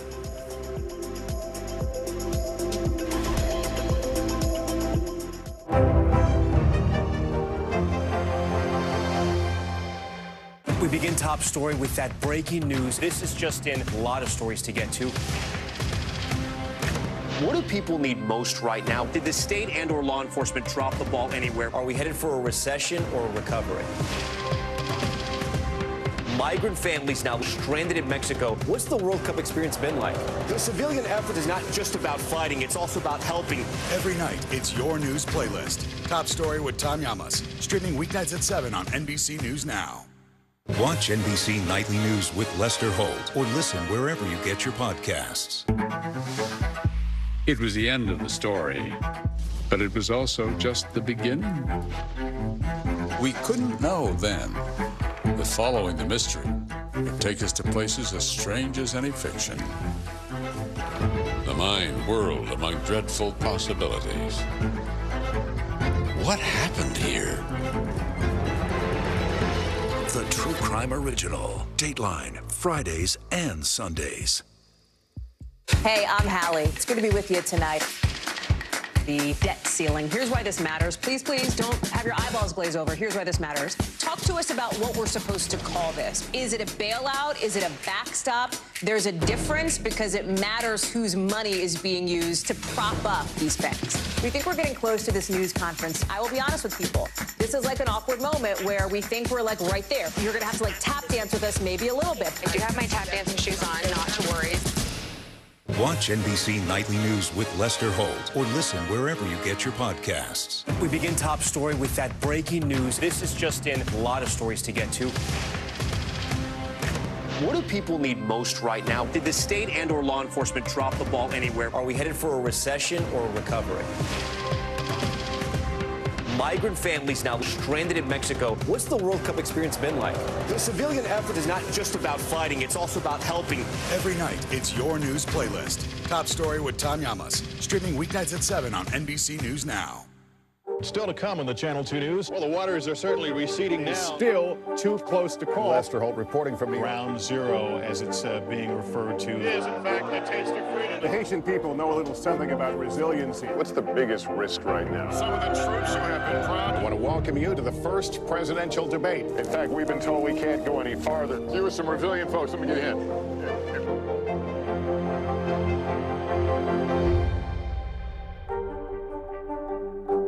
Hey, podcast fans, ready to unlock our true crime mysteries? Try Dateline Premium on Apple Podcasts. You'll get early access to originals, plus bonus content, and everything is ad-free. So head to Apple Podcasts now to subscribe. Welcome back. Tech giant Amazon is agreeing to pay out more than $30 million in an effort to settle lawsuits alleging the company violated the privacy of children and others. NBC News correspondent Jesse Kirsch has the details. Amazon has agreed to pay $25 million after federal authorities say the company sacrificed privacy for profits when it held on to children's personal information, even after parents asked the company to delete that data collected with Alexa. Alexa, hello. Hi. That voice is practically everywhere. The FTC says more than 100 million Alexa-enabled devices like this Echo Dot Kids have been sold worldwide. The FTC also says Ring, an Amazon subsidiary, has sold more than 1 million cameras like this one. So you can see every corner of your home. The indoor cameras branded as something to make the home safer, but authorities say some cameras actually left customers exposed to illegal surveillance. Amazon now agreeing to pay nearly $6 million over that claim. When you set up a Ring camera like this one, you can keep an eye on home from afar. But the FTC says homeowners weren't the only ones alleging that Ring gave all of its employees, quote, full access to every customer video. The federal complaint says the issues predate Amazon's 2018 purchase of Ring. And in a statement, Amazon says our devices and services are built to protect customers' privacy. While we disagree with the FTC's claims regarding both Alexa and Ring and deny violating the law, these settlements put these matters behind us. Both settlements are subject to court approval. We put our trust in the companies that we use with our devices, and we trust them to do what they say they're going to do with our data. As technology and privacy concerns continue to collide. Jesse Kirsch, NBC News. Time now for some financial headlines, and money you have sitting around on your Venmo or Cash App could actually be at risk. CNBC's Silvana Henao joins us now with that and other news. Good morning, Silvana. Good morning, Valerie. Good morning, Stephen. Yeah, so listen to this. People who use Venmo, PayPal, and Cash App shouldn't store their money with those apps for the long term because it may not be safe during a crisis. Now, that's the warning from the Consumer Financial Protection Bureau, and it comes in the wake of the collapse of SVB, Signature Bank, and First Republic, which all saw bank runs as customers with uninsured deposits pulled their money out. Now, the FDIC insures bank accounts up to $250,000, but money stored in payment apps aren't held in traditional accounts. And while some funds may be eligible for pass-through insurance coverage, they're generally not covered by deposit insurance. Meta Platforms wants employees back in the office. The parent company of Facebook, Instagram, and WhatsApp is asking workers who are currently assigned to an office to return to in-person 3 days a week, starting after Labor Day. Now, employees who are designated as remote workers can still keep that status. In a memo sent to employees about the new policy, Meta says roughly 75% of the workforce is in the office. Disney's live-action remake of The Little Mermaid topped the box office this past weekend, but that hasn't stopped it from being targeted by so-called review bombing. Now, that's when people flood websites with negative reviews to try to lower a movie's rating. The Little Mermaid has attracted more than 40,000 user ratings on IMDb with an average score of 7 out of 10 stars. But IMDb says its rating system has detected unusual voting activity, so it has changed how it weighs user reviews, guys. Why do people do that? Humans are so weird. Why? Little Mermaid. Yeah. Come on. I know. I still need to go see it. All right, Me too. Silvana, thank you so much. Sure. Well, June is Pride Month, and there's a new survey out that gives us a snapshot of where the country is when it comes to LGBTQ+ issues. According to GLAAD's annual Accelerating Acceptance study, more Americans are identifying as members of the LGBTQ+ community, and acceptance is actually on the rise. In fact, the survey found that 91% of Americans agree that LGBTQ people should have the freedom to live their lives and not be discriminated against. Joining us now to talk about this is Toni Morrison, the Senior Director of Communications at GLAAD. Toni, thanks so much for being with us this morning. So those are some very big headlines that came out of this survey. What else came out of it? Hey, Stephen. Well, good morning. Thanks for having me. Happy Friday to you. And yeah, let's start with the good news here out of this Accelerating Acceptance report from GLAAD.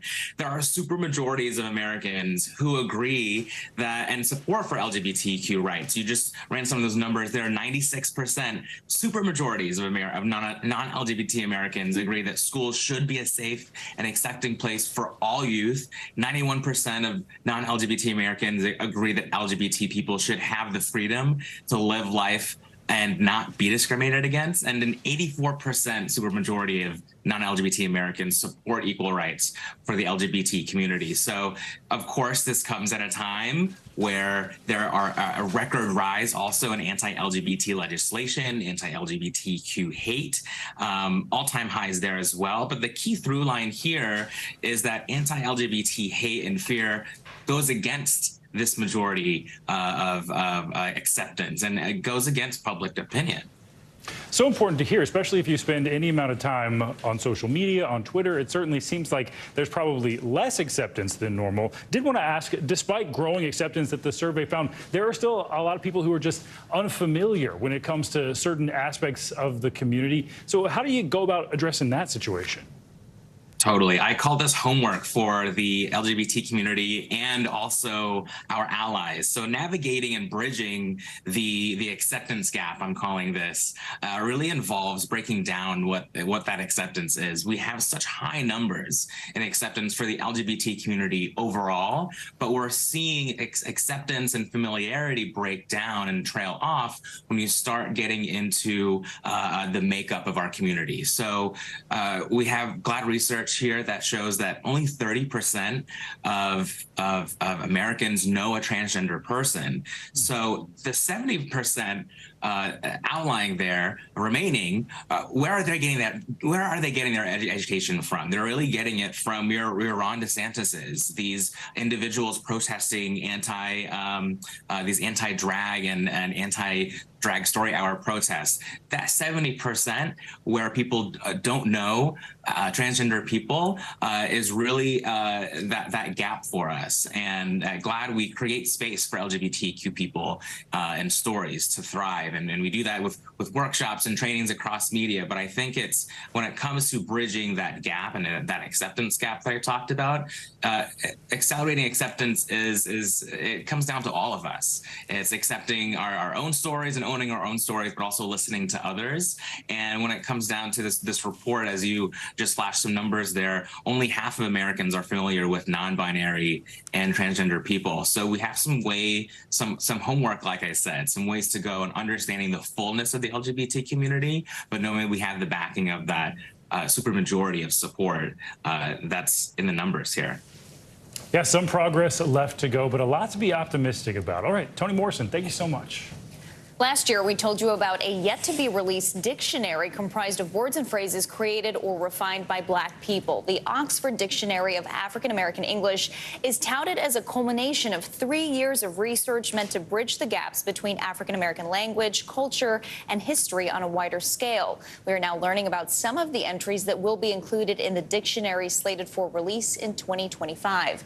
Joining us now to further explore this is Tracy Weldon, the executive editor and advisory board member of the Oxford Dictionary of African American English, as well as Dr. Renee Blake, Associate Professor of Linguistics and Social and Cultural Analysis at New York University.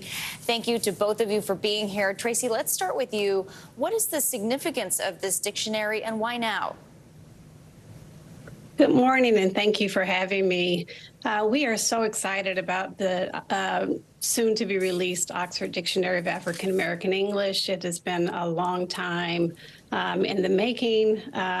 It was a brainchild of Professor Henry Louis Gates, and with the support of the Hutchins Center and Oxford University Press, the opportunity was just right to be able to acknowledge many of the contributions of the African American speech community to the English language. So opportunity is key here, and we're just excited to be able to begin this project. Mm-hmm. Dr. Blake, from a linguistic point of view, what is African American English, and what can you tell us about the overall contributions that African Americans have made to the language? Well, I'm just excited to celebrate the innovation of language by African Americans. So African American English originates in the 16th, 17th century, where you're talking about enslaved Africans coming in contact with colonizers.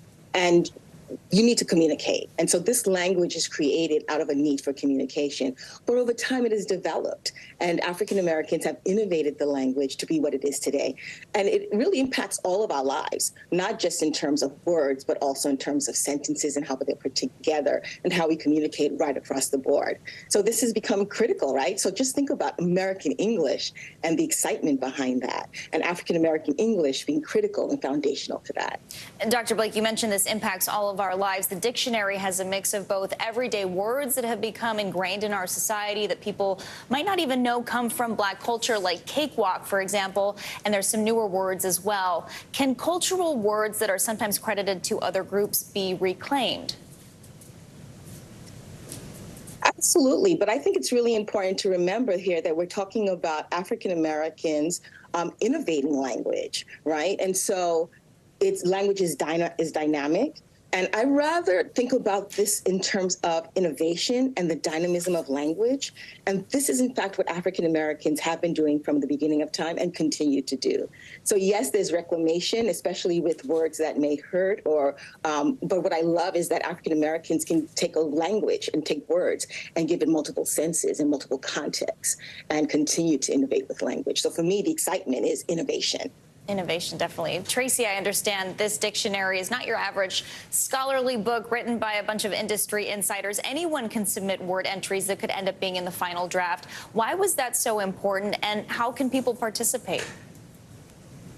Sure. So we're looking at many different sources, music, literature, speeches, but the crowdsourcing aspect is probably most important because this is a living dictionary, and it's important that we give an opportunity to the community of speakers who create these words to have some say in what gets represented and how it gets represented in the dictionary.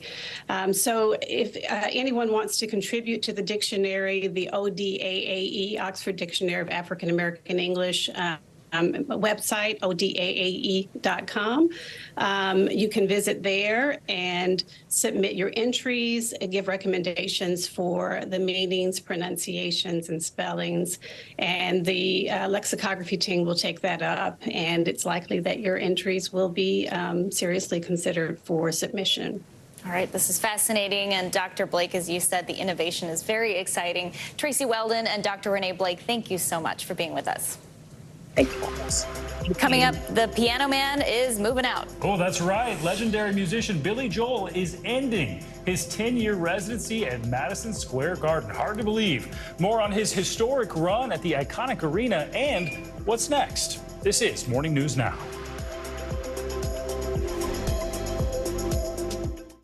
News lives in the now. Look at this. You can't even see anything anymore. Let's break down what we know. You gotta see this. News for the generation of now is NBC News Now.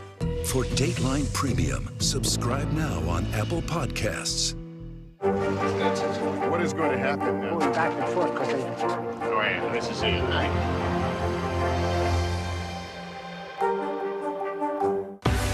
News lives in the now. It's coming at us every second. News is more now than ever. Look at this. You can't even see anything anymore. Now is raw. Now is real. The Fed's decision today, help us translate that into very plain English. Now is constant. You gotta see this. The future is now. News for the generation of now is NBC News Now.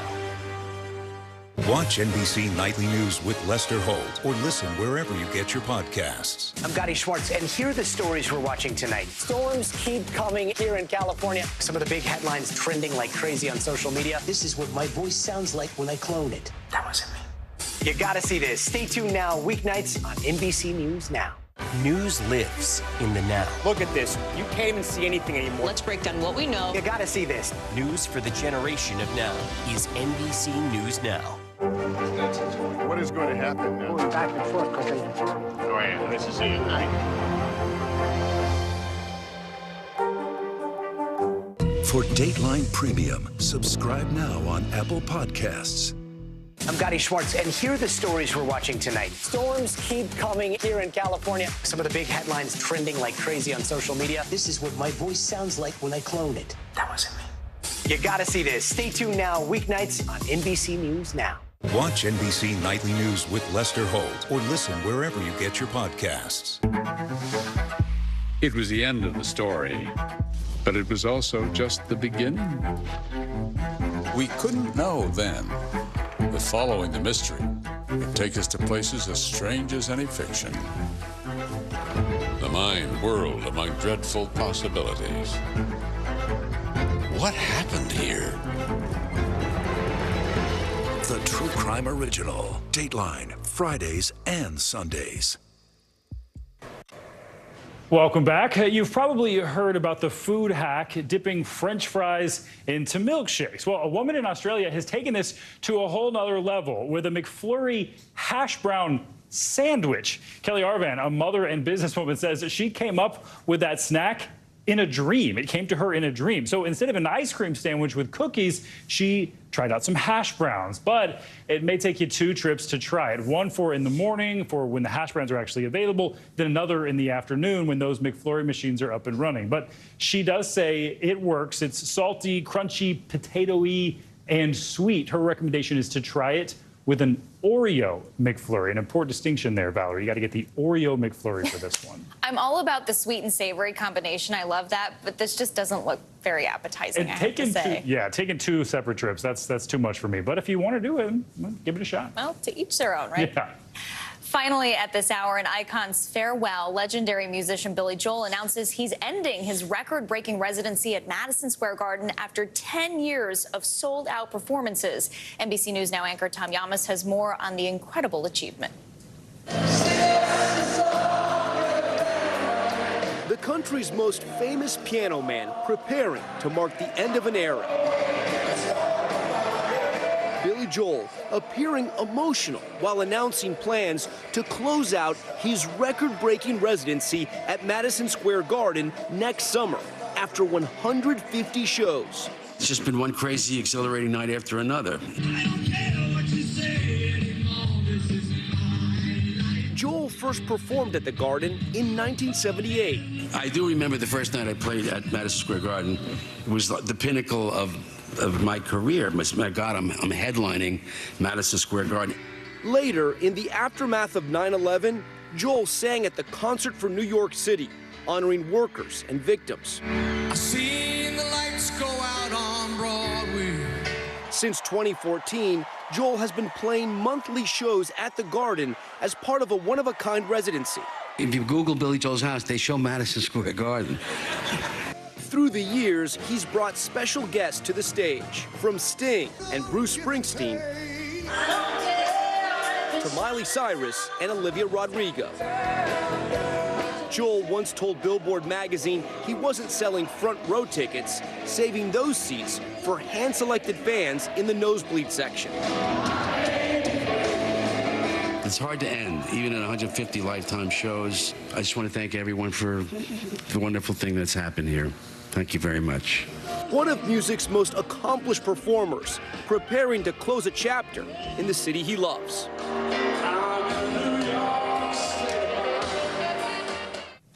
Our thanks to Tom Yamas for that report. Billy Joel holds the records for the most performances and the most consecutive performances at MSG. Quite an accomplishment. Yeah, hard to beat that.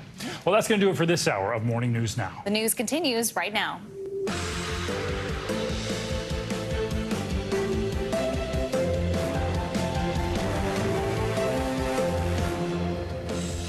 Good Friday morning. I'm Valerie Castro. And I'm Stephen Romo. Joe and Savannah are on assignment this morning. Right now on Morning News Now, disaster averted. After months of negotiations, the debt ceiling bill is almost over the line.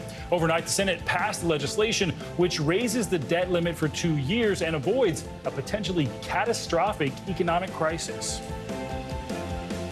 We've saved the country from the scourge of default, even though there were some on the other side who wanted default, wanted to lead us to default. We may be a little tired, but we did it. The president is expected to sign off on that bill today before addressing the nation later this evening. More on the effect this new bill will have on the nation's economy and on your wallet. Also this morning, bringing the heat. Millions of Americans are bracing for what's expected to be the hottest day of the year so far for many, how that's affecting towns and cities across the country, and what you can do to try to stay cool. Pulse of the economy. The latest jobs numbers out this morning will bring you that all-important figure and what it could mean for the Fed's fight against inflation, along with your budget. Plus, casting a spell, 14-year-old Deb Shaw has been crowned this year's National Spelling Bee champion.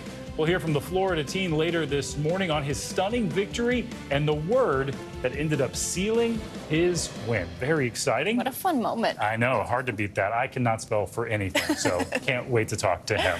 We do begin this morning, though, with the extreme weather. Some dealing with blistering temperatures, and for others, it's the rain and the flooding. In Texas, parts of Highway 87 were shut down near the Panhandle when storms there caused massive flash flooding. This is what it looked like near Lubbock. Some cars were swept off the road, and at least a dozen rescue missions to save people stranded in their cars. And while the South prepares for even more rain, millions of people in the Northeast are bracing for extreme heat. Dozens of schools are already closed that have already closed their doors in cities like Philadelphia. We'll check in with meteorologist Angie Lassman in just a minute with all of that, plus a tropical depression in the Gulf. But we're going to start with NBC News correspondent Emily Aketa from Coney Island right here in New York City. Emily, good morning. Good morning to you. Well, millions of Americans, for many of them, it could be the hottest day of the year so far. Right now here in Coney Island, it's just about 68 degrees or so, but we could see that mercury spike 15 plus degrees come this afternoon. A sign of what's to come as forecasters warn of a hotter than normal summer season.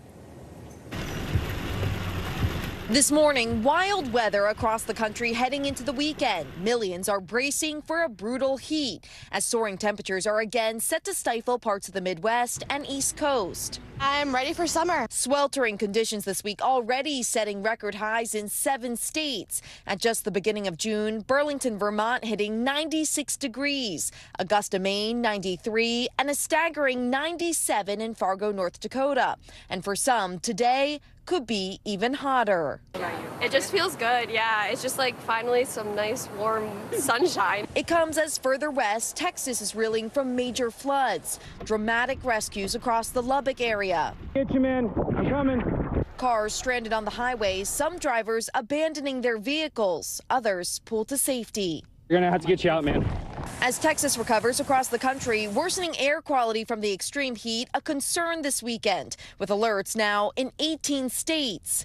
East Coast and Midwest cities taking action during the high temps. The city of Pittsburgh activating cooling centers for residents and visitors as relentless heat prompts the closure of public schools in Grand Rapids, Michigan, and early dismissal in Detroit and nearly 100 schools in Philadelphia today. The heat could prove problematic for America's power grid. Roughly 2/3 of the country are at an elevated risk of power loss or blackouts. There are things that we can do to manage that if we plan ahead. And experts say conserving energy during peak hours and leaning on community cooling centers can help prevent some of those blackouts. When it comes to beating the heat, a few simple things to keep in mind. Wear that light clothing. Don't forget to lather on the sunscreen. Take advantage of the shade like I am right now when you can, because when you step out of the sunlight, it can sometimes feel 15 degrees cooler. And then, of course, above all, hydrate, hydrate, hydrate. The CDC says that if you are working in the heat, you should be drinking a cup of water every 15 to 20 minutes. Guys? All right, Emily, and hopefully some ice cream out on the boardwalk there will keep you cool as well. Emily Aketa, thanks so much. I like the way you think, water and ice cream. Why not? All right, let's get to meteorologist Angie Lastman for our Morning News Now forecast. Angie, good morning. Good morning, guys. We've got a lot to talk about. As you just mentioned, we are dealing with the heat in some parts of the country. We've also got a tropical depression to talk about and severe storms possible for parts of the plains. Let's start with the tropics. We've got an area that we've been continuing to watch over the past couple of days. It did form into a depression, tropical depression 2 yesterday, and continues to be really unorganized. Winds at 35 miles per hour, moving south at 5 miles per hour. We'll continue that kind of southerly and then eventually southeasterly movement over the coming days as it eyes parts of western Cuba. For us in the United States, it really means impacts to Florida, and it's really telling that we have this flood watch already up. We've dealt with multiple rounds of rain yesterday. We have more rounds of rain expected for this same kind of area here as we go through the rest of the weekend. Your Saturday and your Sunday could be soggy in the Sunshine State, especially if you live really south of Daytona Beach. That's where we could see those higher amounts. Tampa, Naples, West Palm Beach, Miami, all included in this, and it does come with the potential for maybe 5 to even higher inches of rain by the time this is all said and done. Meanwhile, we move to the plains, where yesterday was a busy day. We saw heavy amounts of rain causing some difficulties with driving, and the flash flooding was widespread. We're continuing to see the potential for that here today as well. Notice where you see the yellows, the oranges, the reds. That's anywhere over an inch to even 2 inches, and localized amounts could be a little higher than that. This is through the afternoon hours today and into the evening hours. Similar time frame, we're also going to look for the potential for some strong storms. That could be severe, bringing us the potential for some large hail up to 2 inches in size, as well as those wind gusts up to 75 miles per hour, and even a couple of tornadoes. It'll be mainly focused through Texas, but it does extend just slightly into parts of Oklahoma, as well as out into New Mexico. But if you live in the San Angelo, Lubbock area, that's where you're going to want to watch for potential to see even some of these tornadoes and that hail and wind too. Now on to the temperatures. Emily gave you a good rundown of just how warm it is going to be and all the things that have to be done because of that. Here's some of the records that we're expecting today. A tie in Lansing, Burlington headed to 90 degrees, Hartford 92 degrees. That would beat the current record, I should say, of 91 degrees.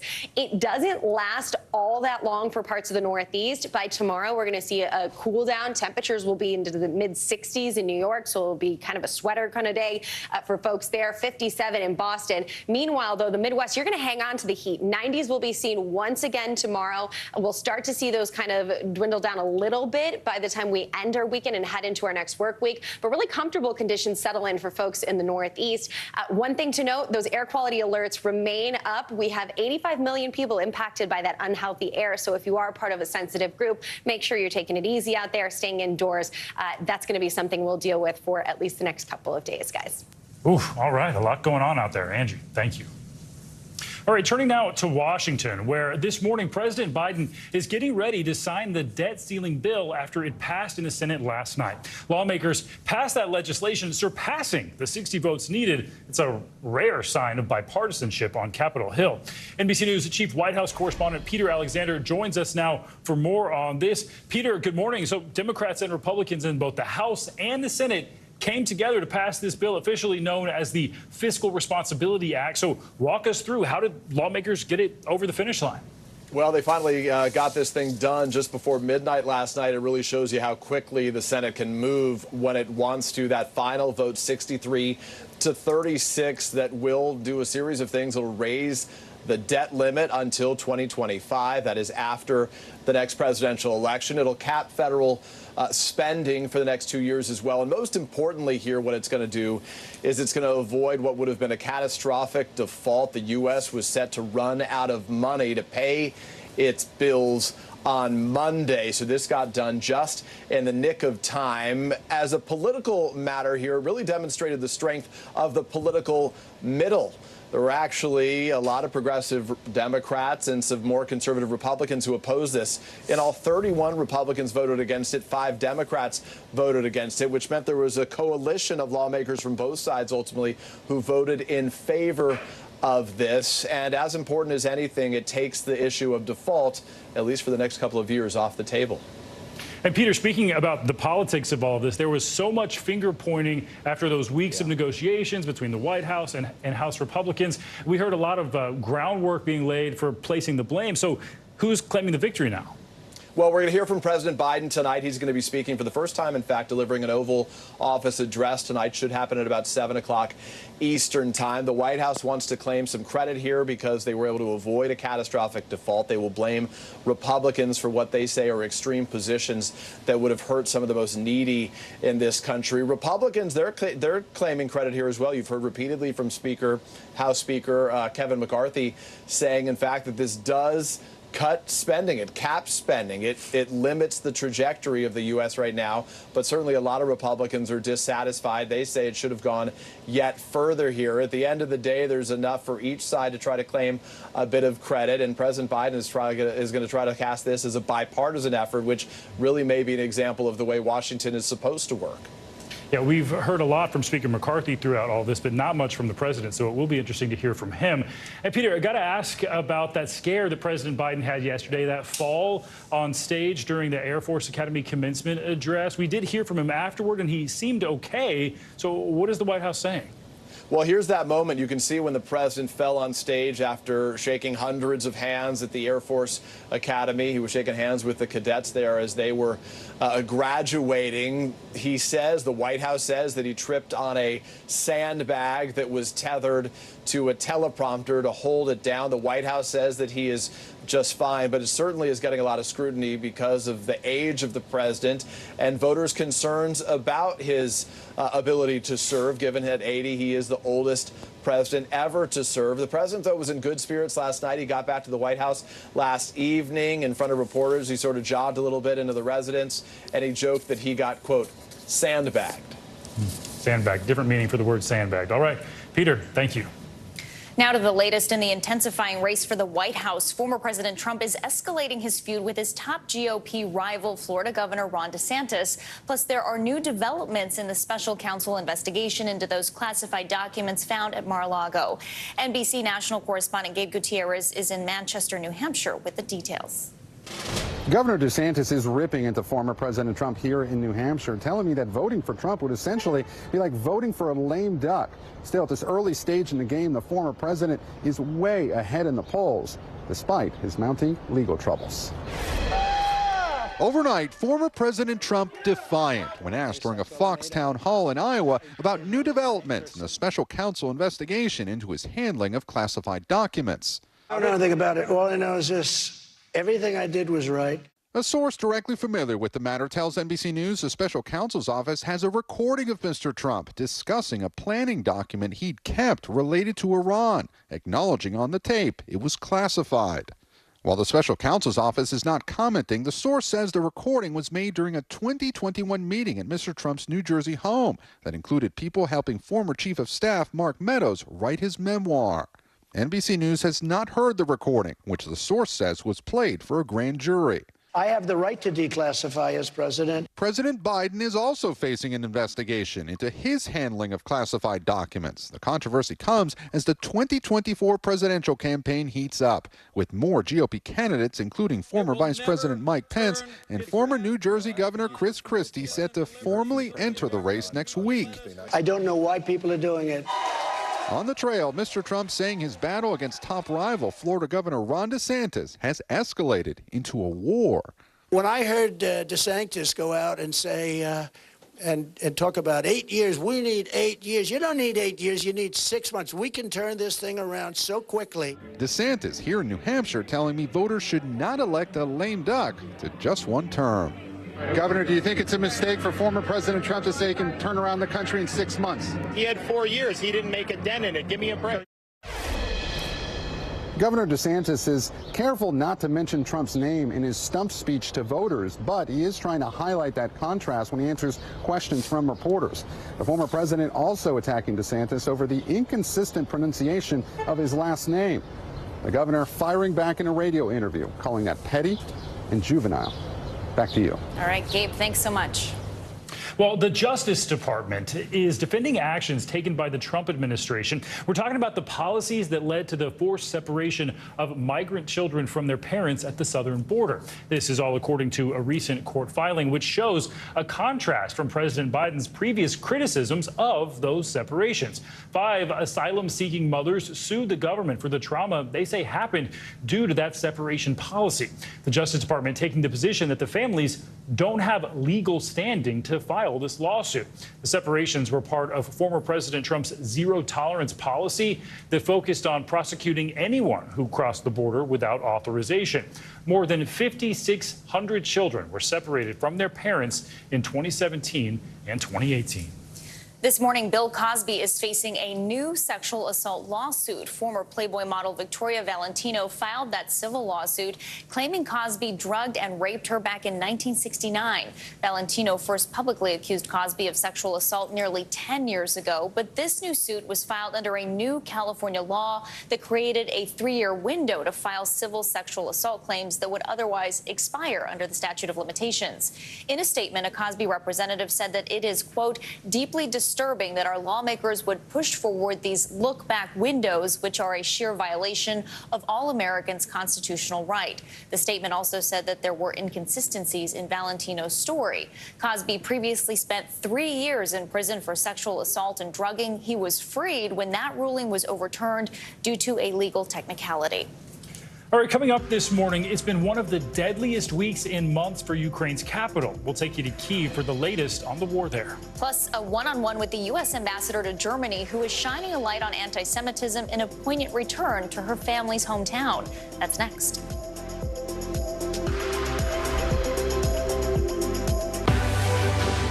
News lives in the now. It's coming at us every second from all over the world. We have a full team. News is more now than ever. Look at this. You can't even see anything anymore. Our house is no longer here, but we are here. Now is raw.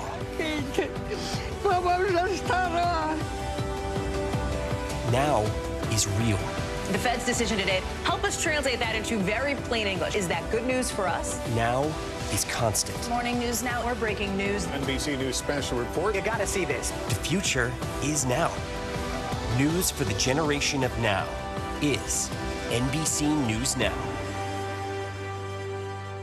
We begin top story with that breaking news. This is just in, a lot of stories to get to. What do people need most right now? Did the state and/or law enforcement drop the ball anywhere? Are we headed for a recession or a recovery? Migrant families now stranded in Mexico. What's the World Cup experience been like? The civilian effort is not just about fighting, it's also about helping. Every night, it's your news playlist. Top Story with Tom Llamas. Streaming weeknights at 7 on NBC News Now. Hey, podcast fans, ready to unlock our true crime mysteries? Try Dateline Premium on Apple Podcasts. You'll get early access to originals, plus bonus content, and everything is ad-free. So head to Apple Podcasts now to subscribe. Your music is so familiar. What do you think when people start humming back your tunes? How you doing, Lester?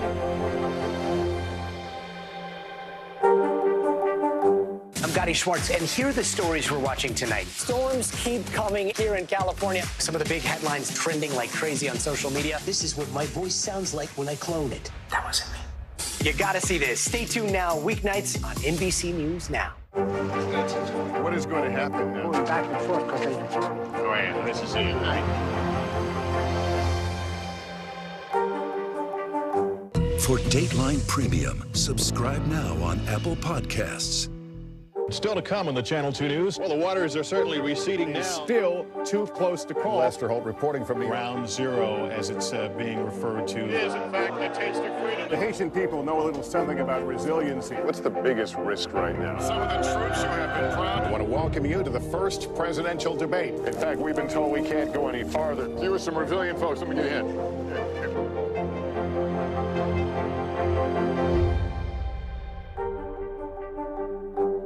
News lives in the now. Look at this. You can't even see anything anymore. Let's break down what we know. You gotta see this. News for the generation of now is NBC News Now.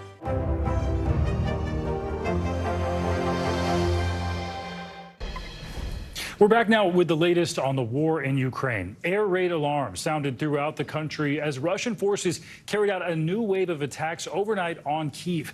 NBC News foreign correspondent Molly Hunter has the latest. Good morning. Just in the last couple of hours, there are reports of explosions in Berdyansk. It's a Russian-held port city in southern Ukraine, another sign that Ukraine is striking Russia deep behind enemy lines. Overnight, Russia fired at least 36 missiles and drones. And here in Kyiv, thousands of people sheltering once again in the subway stations. It's been the deadliest week in the capital in months. Yesterday, outside a Kyiv health clinic, a downed missile fragment killed 3 people. Yaroslav Rybchuk says his wife was trying to get into the shelter, but it was locked. The person tasked with opening the shelter allegedly didn't do it, and city officials say a criminal investigation is now underway. Kyiv's mayor says the missile fragments fell just 4 minutes after the sirens sounded.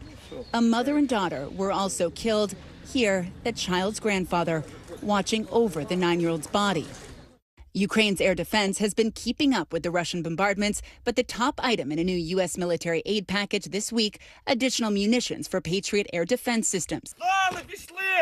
The U.S. investment here is widely felt. In the Donbass region, Ukrainian troops trained by U.S. troops in NATO countries are preparing for a counteroffensive. Now, most of these guys did not have professional military experience before the war. They had basic training and they were sent to the front line, which makes these days when they're off the front line that much more critical. These 3 soldiers all trained on anti-tank weaponry with U.S. trainers in Germany. When did you all join? Beginning of the war? February? On the first day, they all say, What was it like being with skilled American troops? They were striving to train us specifically to be more ready for this type of warfare, Yuri says. Do you have American friends now? Do you make American friends on that base? Yes, he says, and we're still in touch. But what weighs on their minds, their families back at home. Even as Ukraine's air defense is successful, civilians are paying the price. Now, here in Kyiv, police say they are now patrolling those bomb shelters. And there's actually an app which shows you a map of the open shelters nearby. Well, as of today, you can now report on that app when shelters are closed. I'll send it back to you. All right, Molly, thanks for the update. Now to Germany, where the U.S. ambassador is making an emotional reconnection with her family. Amy Gutman visited the town her father's family was forced to leave behind during Hitler's rise to power. Her family is now being memorialized after surviving the Holocaust despite the rise of anti-Semitism in the U.S. NBC News Chief Foreign Affairs Correspondent Andrea Mitchell joins us now with the details. Andrea, good morning. Good morning, Valerie. Well, this was a remarkable trip we took this week to Germany because with anti-Semitism on the rise here in the U.S., President Biden just announcing a new strategy to combat hate crimes and anti-Jewish content, we joined the ambassador in Germany, which is leading Europe in recognizing the need to stamp out the scourge of anti-Semitism. Nestled in the hills of Bavaria, the small German town of Feuchtwangen, for 800 years home to a Jewish community who owned homes, ran businesses, built a synagogue. How wonderful is it to be here in Germany, in the town where your father and grandparents, generations of Gutmans lived? It's amazing and emotional to be here where my father and my grandparents and his siblings lived and had to flee. The first U.S. Ambassador to Germany, Amy Gutman, the first American ambassador here whose family were Holocaust survivors, now invited by the current mayor to return for a ceremony of reconciliation and remembrance. If we want to assume responsibility and ensure that we never see such injustice again in Feuchtwangen, it is imperative that we remember. As a memorial, these cobblestones inscribed with the names of Gutman's family were placed in front of the family's former home and store, now a bookstore. 100,000 of these Stolpersteine have been created for Holocaust victims in 30 European countries by the artist Gunter Demnig, whose father fought for Nazi Germany in the war. Jewish families have been living in this town since the 13th century.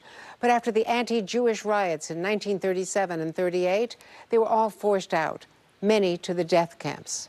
Gutman's immediate family got out in time, but two of her uncles were sent to Buchenwald. They survived, one disabled for life. You don't mince words when you talk about the trauma and the horrors of the past for the citizens of this town. I have to be really honest about this. We're still seeing so many horrors of anti-Semitism in the world, and Feuchtwangen was one of the places where Nazism thrived. In 1933, 70% of the people here voted for Adolf Hitler, and the Nazi mayor led the burning of the synagogue in 1938. Why is it so important for the people in this small town and in Germany to remember what the Nazis did and to remember the Holocaust? If they didn't think back and remember, there's no way we could say never again. I also have to say personally, it just means so much to me and my family to be able to come back here and realize that the country my father fled is now working with us to combat anti-Semitism. Where the synagogue once stood, there's now a museum with an exhibit on the town's Jewish life. This is my grandpa. Oh, really? Yes. And the ambassador has come full circle, able to retrieve a part of her family history she had never known. The German government says that there were more than 3,000 anti-Semitic crimes in the country in 2021, according to the most recent report, a 29% increase over the previous year. And this is similar to the trends here in the U.S. Ambassador Gutman is working with her German colleagues, determined to reverse that trend. Andrea Mitchell, thank you so much. You bet. More international headlines now. In Mexico, the search for 7 young people who went missing took a gruesome turn. Janice Mackey-Freyer joins us now from Beijing with that and more. Good morning, Janice. It's a grim discovery in Mexico. Police there found 45 bags containing body parts that match the characteristics of 7 missing call center workers. These bags were found in a ravine in a suburb of Guadalajara, that's in western Mexico. Forensic investigators are still trying to determine the number of victims and their identities. The state prosecutor's office said that 7 people were reported missing between May 20th and 22nd. The U.S. and Taiwan have signed a new trade deal, the first agreement in a new initiative as tensions with China are on the rise. The deal includes measures to streamline border procedures, and it gives a boost to American support for Taiwan. That drew a warning from China about sending, quote, wrong signals to Taiwan about sovereignty. This deal comes just as a high-profile security summit is getting underway in Singapore. And finally, celebrations and splendor in Amman, Jordan for a very chic royal wedding that included a lot of royal guests from around the world, including William and Kate, the Prince and Princess of Wales.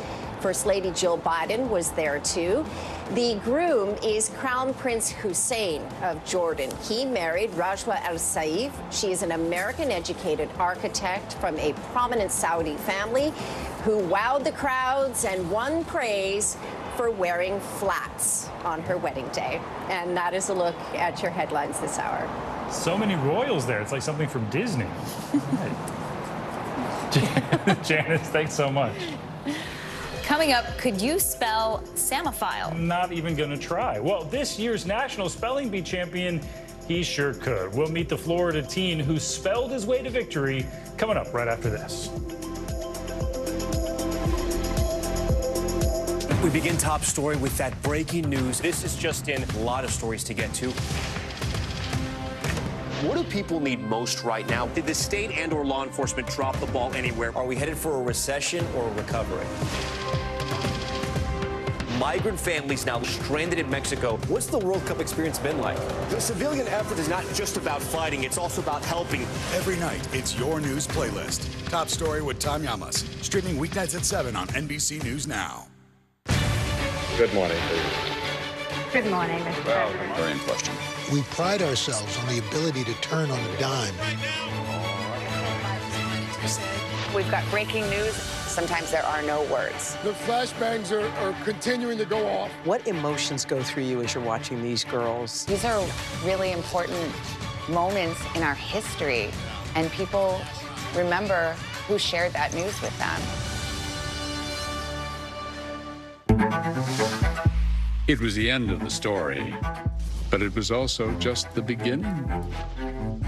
We couldn't know then that following the mystery would take us to places as strange as any fiction. The mind whirled among dreadful possibilities. What happened here? The True Crime Original. Dateline, Fridays and Sundays. News lives in the now. Look at this. You can't even see anything anymore. Let's break down what we know. You gotta see this. News for the generation of now is NBC News Now.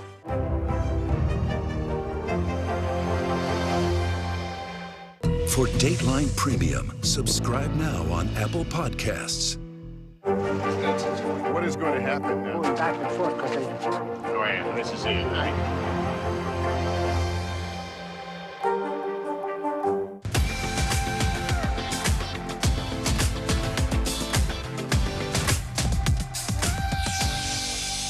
Yeah, it's a decades-long tradition involving parties, poolside lounging, and, of course, amusement park adventures. But some people are rethinking their plans. Major gay rights groups have issued travel warnings for anyone heading to Florida. This is because of a recent surge in anti-LGBTQ legislation there. For more on all of this, let's bring in Gay Day's CEO, Joseph Clark. Joseph, good morning. Thanks for being here. So let's take a step back from this for a minute and sort of highlight the Gay Day celebration. It'll be on Saturday, I know, at Disney's Magic Kingdom, which happens to be where the first Gay Day celebration happened back in 1991. So what does this mean, not only for your organization, but for the LGBTQ plus community? Yeah, it's been a part of Orlando and the LGBTQ plus community here locally, if not throughout the country, since '91. It started as a group of friends that were getting together at Disney World, wearing red shirts, and since expanded to 180,000 people were estimated to attend here. It's kind of a big deal. I joke around about that a lot, but it's that community coming together for this large event, going and seeing the mouse, of course, but just having a fun time. Joseph, this is a particularly hostile time for the LGBTQ community in Florida. You've got those recent anti-LGBTQ bills there, and Governor DeSantis is currently embroiled with Disney over the so-called Don't Say Gay bill. Is there any concern over the safety of this event? And what do you make of the growing number of states that are passing these bans? Yeah, it's disheartening to see the amount of states that are passing these bans out there, because I just don't understand why. What is the reason why we even need to pass bans like this? As far as the safety aspect, safety for us comes in numbers, and getting together as a group provides that safety for us. We're not concerned here at our event. We're, of course, at a private property of a host hotel, and we have the utmost ends of security. If anything, we were more concerned years ago after the Pulse shooting to it. So we've seen protesters before in the 30-plus years of the event. We've seen the signs before. So ultimately, the more people that come, though, the less we have to be worried about that even happening and those people coming onto property and doing anything. Joseph, I'm interested with this huge push we've seen of this anti-LGBTQ legislation in many states, including Florida. And in light of all that backlash, what do you think the future looks like? And what message do you have for people in the community? I believe that the future is going to change. I think generationally, it's just going to change. A lot of the younger audience that I speak to, this is just not okay. And they have no idea why this is even a topic out there. Especially our trans community is growing. They're getting stronger as it is. I believe that this is definitely a bump on the road, to not put it lightly, but it is something that will change. But I think that only changes if we come together as a community. It's happened before. Ironically, starting in Florida and Dade County for years ago, Harvey Milk over in California and San Francisco, I mean, he pushed it out there that people just need to know we're here. They need to know who we are. They need to know that their neighbor, that their brother, that their sister are a part of this community, and that will change their mindset, which is why I push people to come to Florida, and not just to our event, to all events around in the state. We're hosting several Pride events here at our expo, just so we can get the word out that we're not going anywhere. Not all events are canceling or changing or doing all of this. We're standing strong. All right, an important message. Joseph Clark, thanks so much for joining us this morning. My All right, and still to come, the latest jobs report is out. We'll take a look at those numbers and what they tell us about the health of our economy coming up next.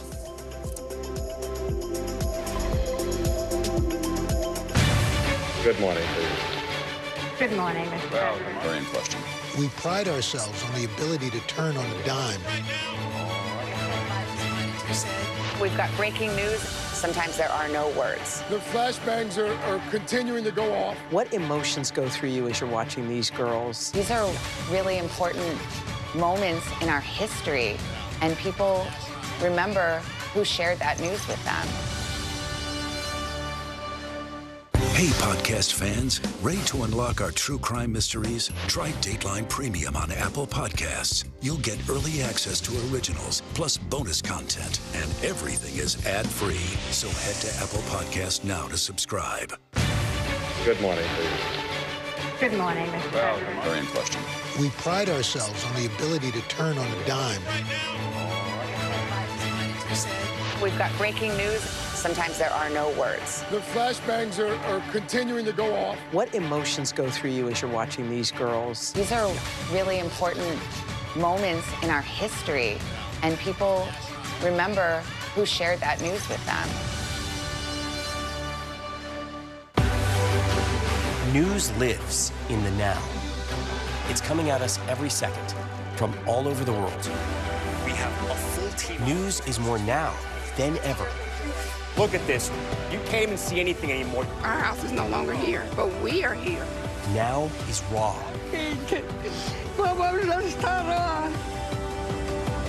Now is real. The Fed's decision today, help us translate that into very plain English. Is that good news for us? Now is constant. Morning News Now or breaking news. NBC News special report. You gotta see this. The future is now. News for the generation of now is NBC News Now. Still to come on the Channel 2 News. Well, the waters are certainly receding now. Still too close to call. Lester Holt reporting from the Ground Zero, as it's being referred to. It is, in fact, the taste of freedom. The Haitian people know a little something about resiliency. What's the biggest risk right now? Some of the troops who have been proud. I want to welcome you to the first presidential debate. In fact, we've been told we can't go any farther. You are some resilient folks. Let me get in.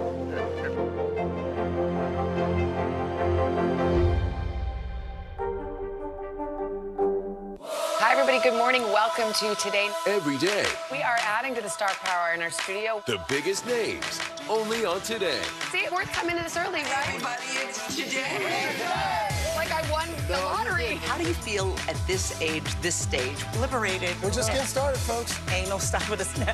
The boys are back in town. Boys are back in town. It's a miracle. It's a miracle. This has been fantastic. Everything and everyone you're talking about, only on Today. Still to come on the Channel 2 News. Well, the waters are certainly receding now. Still too close to call. Lester Holt reporting from the Ground Zero, as it's being referred to. It is, in fact, the taste of freedom. The Haitian people know a little something about resiliency. What's the biggest risk right now? Some of the troops who have been proud. I want to welcome you to the first presidential debate. In fact, we've been told we can't go any farther. You are some resilient folks. Let me get in.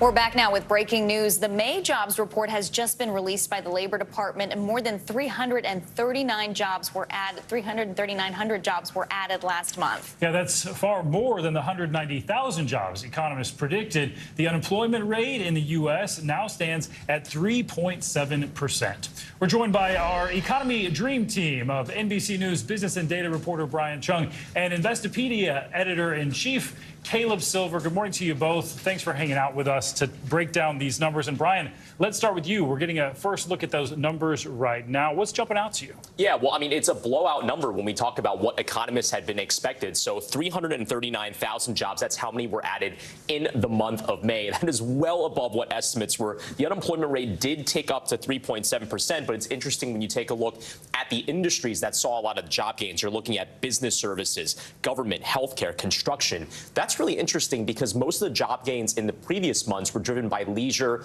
and hospitality, more low wage, tends to be higher contact type of jobs. That did not appear to drive the massive job gains that we saw in this month. It was a lot of white collar work that we had been hearing anecdotally were experiencing layoffs in the past few months. So maybe this shows a bottoming out of that and perhaps people coming back into things like, for example, professional and business services. Either way, really positive to see a number that large. And Caleb, what's your take? What does this report say about the state of our economy as the summer season gets underway?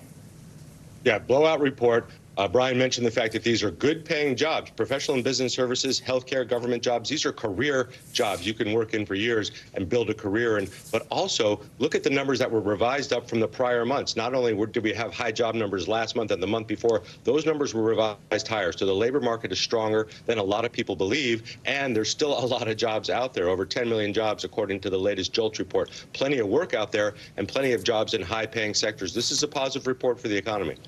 So this is some good news, Brian, but Americans, I'm sure, want to know, does this mean are their paychecks going up? How are wages doing in all of this? Yeah, well, this report said that average hourly earnings on a year-over-year basis, so comparing May of this year to May of last year, went up by 4.3%. That's a little bit slower than the 4.4% that we had seen in the last report, but it's still pacing below the pace of inflation. So the prices of everything at the store are going up at a higher rate than your wages are going up. But regardless, you are encouraged to see that that wage number isn't slowing more substantially, where it would be more eroding the American's wallet. So that's definitely something that we're watching for very closely, something the Federal Reserve is also watching as they're trying to deliberately slow this economy to take inflation down, which could also take wage growth down. But again, 4.3% appeared to be how much more people were getting paid in the month of May. And Caleb, we're getting another look at how the economy is doing from some big retailers. Stores like Costco and Macy's are warning that customer demand is slowing. That's not a good sign, is it? Is this a potential sign of what's to come? Yeah, potentially, because we have very high credit card debt. It's at record highs, plus credit card APRs are north of 20%. So we're spending our way into some deep debt right now. But the fact that the labor market's strong gives people a little more encouragement to spend and not so worry so much about, am I going to lose my job? Is somebody in my family going to lose their job in the next couple of months? The labor market is telling us the economy is still strong. There's still demand out there. Even though people are pulling back a little bit on spending, they're still spending a lot on discretionary spending. That means travel. That means going out on a summer trip. That means going out to eat. So money is being spent, just not among the retailers right now. All right, Brian and Caleb, thanks so much for breaking this all down. Every year, the Scripps National Spelling Bee words leave us scratching our heads and running for our dictionaries, and this year's winning word was no different. Samophile. Samophile. But it was no mystery word for 14-year-old Dev Shaw, who's now $50,000 richer after winning the competition. And here's that moment. He scored big. Phile, Samophile? That is correct.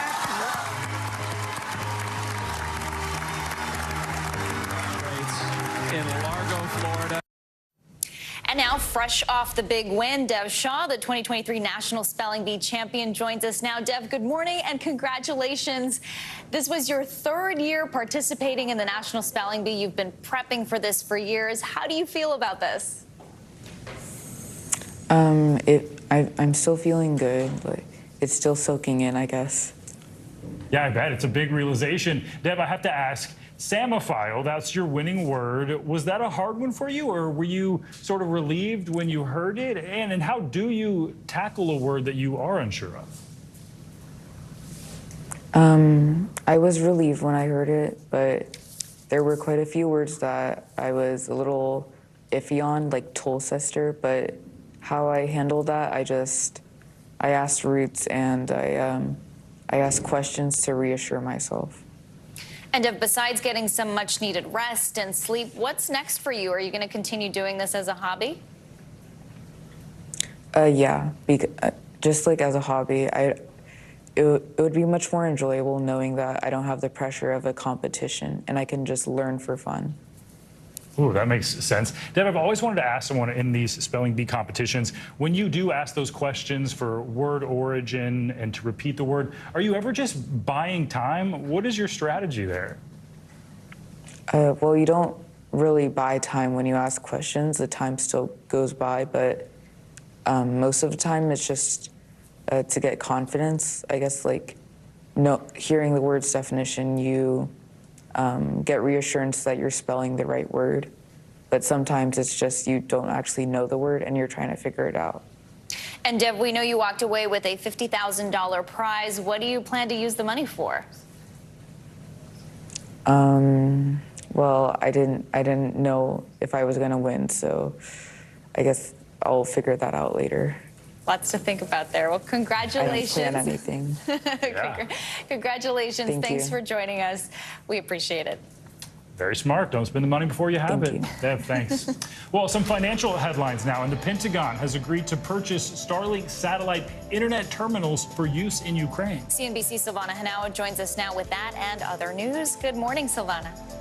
Hey, Valerie. Good morning, Stephen. How are you today? All right, so SpaceX has won a contract from the Pentagon to supply its Starlink satellite service to Ukraine. Starlink has been used by Ukrainian troops for a variety of efforts, including communication on the battlefield. SpaceX had been providing Starlink to the country since the start of the war with Russia with the help of private donations and under a separate U.S. government contract. The Pentagon deal is a boost for SpaceX after CEO Elon Musk said last year it couldn't afford to fund Starlink indefinitely. Google Wallet is adding the option to save passes such as gym memberships and store rewards cards as long as there's a barcode or QR code that can be scanned. Google is also matching Apple in supporting digital IDs. And as of today, residents in Maryland can add their driver's licenses and ID cards on any device using Android 8 or newer. Arizona, Colorado, and Georgia will be added in the coming months. And health insurance cards through Humana are also coming to Google Wallet. Americans are splurging on dad this year. The National Retail Federation predicts consumers will spend a record $22.9 billion on Father's Day, or roughly $196 per person. Now, that's up from $20 billion last year. The most popular gifts are greeting cards, clothing, dinner or brunch, gift cards, and personal care items. And a record 42% of people say they'll buy a subscription box, and 29% will buy experience gifts like tickets to a game or a concert, guys. I'm a fan of the experiences, so yeah, I like to give that to, whenever I have to give a gift, my favorite thing to do. Smart. That's a great idea. I think my dad would hate subscription boxes. I think getting mail makes him nervous, just waiting for stuff. Yeah. So let's go with experiences. I like the way you think, Savannah. I like it. All right. Appreciate it. During the pandemic, thanks to QR codes, our phones became the new menus. Well, now these little digital boxes are changing the game for vendors in India. NBC News correspondent Janice Mackey-Frayer has the story. Everywhere you go in India, on every street, at every food stall, a revolution is underway in the country's sprawling economy and how people here are engaging with it.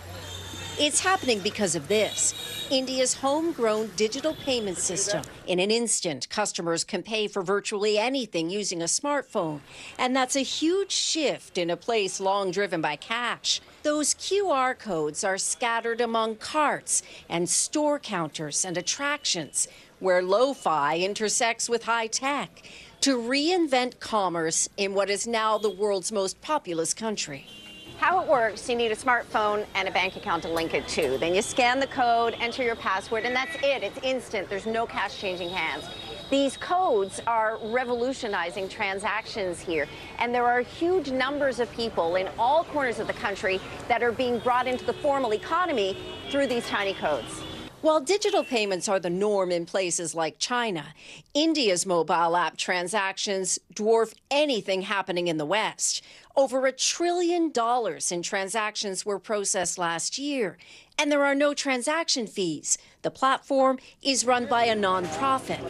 India's prime minister has boasted that India leads the world in real-time digital payments by clocking almost 40% of all such transactions. Now, for most people, Unified Payments Interface, or UPI as it's called, makes daily life easier and banking more accessible. For the government, it's extended the reach of programs and of tax collection, and it acts as a sort of glue with India on the rise. The fact that India has developed and economically, and its size, its population has become an asset rather than a liability. There are still concerns over data privacy that are lingering, but that UPI is now embedded on such a scale here is something India wants to export to other developing countries. Digital networks connecting more people than ever before. Our thanks to Janice Mackey-Frayer for that report. Well, during this Pride Month, we want to shine a spotlight on some familiar and unfamiliar faces. And they all have one thing in common, making sure that all humans have access to equal rights. NBC News correspondent Ellison Barber has some of their stories. Beyond the flags, parades, and Pride-themed products, there's a group of activists, performers, and journalists that helped shape the public consciousness. But not everyone has gotten the full Hollywood treatment, even stars of the stage. Like Cosinelle, French for Ladybug, a renowned club singer whose gender reassignment surgery made her a media sensation after World War II. Her 1960 marriage was recognized by the French government and the Catholic Church. It opened the door for legal transgender marriages. And Bayard Rustin, a civil rights icon who came out in his teens and, according to his partner, always lived openly. Law and order do not exist in a vacuum. They exist out of social justice. He mentored and helped Reverend Martin Luther King Jr. implement practices of nonviolent civil resistance. Yes, I do. I think nonviolence is still the best approach. He fought against racial discrimination and segregation, and some of Rustin's ideas became the model for the freedom rides of the 1960s. He even helped organize the 1963 March on Washington, and posthumously received the Presidential Medal of Freedom. For decades, this great leader, often at Dr. King's side, was denied his rightful place in history because he was openly gay. Also at the forefront in the fight for civil rights and marriage equality. This has become a political question also, just the whole question of how Asians are regarded in this country. Journalist Helen Zia, whose advocacy started at a time of intense anti-Asian sentiment in the United States. In Detroit, two men who beat Vincent Chin to death because they thought he was Japanese were indicted today on federal charges of violating Chin's civil rights. Zia led the fight to bring federal civil rights charges against two Detroit men for Chin's death, although the sole conviction in the case was later overturned. Part of the justice was to make people aware that this was a racial crime and what racism toward Asian Americans is, and that it exists. Many people credit Matlovich with advancing the fight for gay rights in this country. He was discharged from the Air Force 2 years ago after he announced he was a homosexual. After serving in the Vietnam War, Technical Sergeant Leonard Matlovich came out to his Air Force captain in a letter and began to lay the groundwork for members of the U.S. military to serve openly. When I was in the military, they gave me a medal for killing 2 men and a discharge for loving 1. Matlovich was awarded the Purple Heart and Bronze Star, but the Air Force discharged him because he was gay. Matlovich fought it in the courts, won a settlement, and his discharge was changed to indicate what he already knew. He served honorably. I never had a choice to choose to be straight or gay. If I had that choice, I love being a gay person. I love being a moral person. I love being a productive person to make society a better place. Our thanks to Allison Barber for that report. I talked to her while she was putting this together yesterday. She was so pumped about it, and I can see why. It's fascinating. Well, still to come, we've got the biggest shows and movies to watch out for this weekend. Including the new animated superhero film, Spider-Man Across the Spider-Verse. That plus lots more on this week's Can't Miss list, coming up next.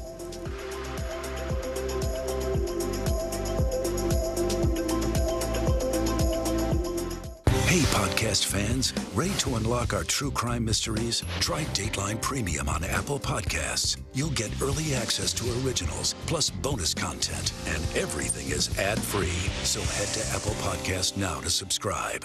I'm Gotti Schwartz, and here are the stories we're watching tonight. Storms keep coming here in California. Some of the big headlines trending like crazy on social media. This is what my voice sounds like when I clone it. That wasn't me. You gotta see this. Stay tuned now, weeknights on NBC News Now. News lives in the now. It's coming at us every second. News is more now than ever. Look at this. You can't even see anything anymore. Now is raw. Now is real. The Fed's decision today, help us translate that into very plain English. Now is constant. You gotta see this. The future is now. News for the generation of now is NBC News Now. Hey, podcast fans, ready to unlock our true crime mysteries? Try Dateline Premium on Apple Podcasts. You'll get early access to originals, plus bonus content, and everything is ad-free. So head to Apple Podcasts now to subscribe. News lives in the now. It's coming at us every second from all over the world. We have a full team. News is more now than ever. Look at this. You can't even see anything anymore. Our house is no longer here, but we are here. Now is raw.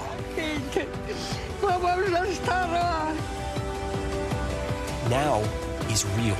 The Fed's decision today, help us translate that into very plain English. Is that good news for us? Now is constant. Morning News Now, or breaking news. NBC News special report. You gotta see this. The future is now. News for the generation of now is NBC News Now. News lives in the now. It's coming at us every second. News is more now than ever. Look at this. You can't even see anything anymore. Now is raw. Now is real. The Fed's decision today, help us translate that into very plain English. Now is constant. You gotta see this. The future is now. News for the generation of now is NBC News Now. Good morning, please. Good morning, Mr. Well, President. very in question. We pride ourselves on the ability to turn on a dime. We've got breaking news. sometimes there are no words. The flashbangs are continuing to go off. What emotions go through you as you're watching these girls? These are really important moments in our history, and people remember who shared that news with them. Finally this hour, it's Friday, which means grab your popcorn and clear your calendar. That's right, because we have a look at all the movies and TV shows coming out this weekend that you just can't miss. And USA Today's Entertain This host, Ralphie Aversa, is here to help us sort through this can't-miss list. Good morning, Ralphie. Thanks so much for being here. Yes. So superhero fans have a lot to look forward to this weekend. I know we have the new Spider-Man and also the new Transformers. What can you tell us about these? All right, so let's start with Spider-Man Across the Spider-Verse, the sequel to 2018's Into the Spider-Verse. We went into it, now we're going across it. A lot of famous voices in this animated film, including Issa Rae and also Daniel Kaluuya as well. Haley Steinfeld also, that was the name I was blanking on for a quick second there. We spoke with Issa Rae, by the way. She's having a big month. She's going to be President Barbie in the new Barbie film, and then of course she's playing Jessica Drew here, Spider-Woman, who's pregnant and rides a motorcycle. So a lot to tackle for Issa Rae. By the way, we gave this one 3.5 out of 4 stars. So I think you're going to like this one if you head to the theater to see it this weekend. Well, we've got so much going on. I didn't know Spider-Woman was actually in this new one. Also want to ask about the new Transformers. What is it's the Beast or what Yeah, Rise of the Beast Rise is this one. What can you tell us about this? So we have a couple new human stars in this one, Anthony Ramos being one, Dominique Fishback being another. And then, of course, we have those Transformers and that whole battle. Some of the Transformer actors, by the way, include Pete Davidson and Oscar winner Michelle Yeoh. So this one I think is going to surprise people. I think at this point you hear about a new Transformers movie and you almost, you don't want to put it in the same category as Fast and the Furious, but you're like, oh, another one. But I think this one's going to surprise some people. I think people are really going to enjoy it in theaters this weekend. Michelle Yeoh, don't want to miss that one. Exactly. Tonight, also a big night for Manifest fans. Streaming those final episodes starts tonight. What can you tell us? Valerie, this is where it gets a little awkward here on the can't miss list because this show was canceled by NBC after 3 seasons, but was so popular on Netflix that they were like, let's revive it for a season 4. And so here we go, a 20-episode season 4. We got 10 episodes last fall. We get the final 10 coming up now. Josh Dallas, who's the star, told us that it really would have been cruel to leave fans of the show hanging after season 3. So now they get a proper send-off. All right, at least they get a proper send-off. All right, okay. Also want to ask about shooting stars. I know a lot of people were talking about LeBron James, sort of hinting at a possible retirement. So what can you tell us about shooting stars? All right, well, first of all, my personal opinion is LeBron James is not retiring. He's going to stick around to play with his son, Bronny James. Speaking of Bronny James, though, Bronny James was a McDonald All-American, and he played on that All-Star team with Mookie Cook.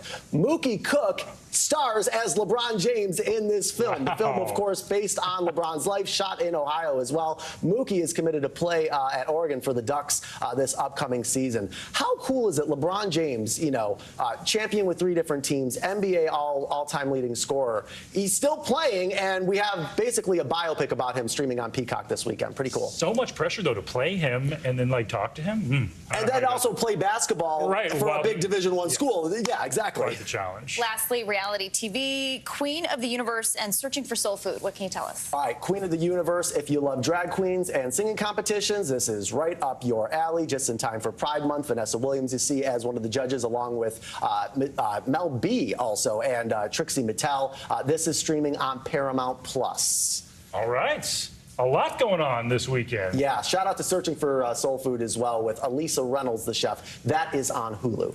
All right, lots to stream. Ralphie Aversa, thanks for helping us break all that down. Thanks, guys. All right, that's going to do it for this hour of Morning News Now. The news continues right now.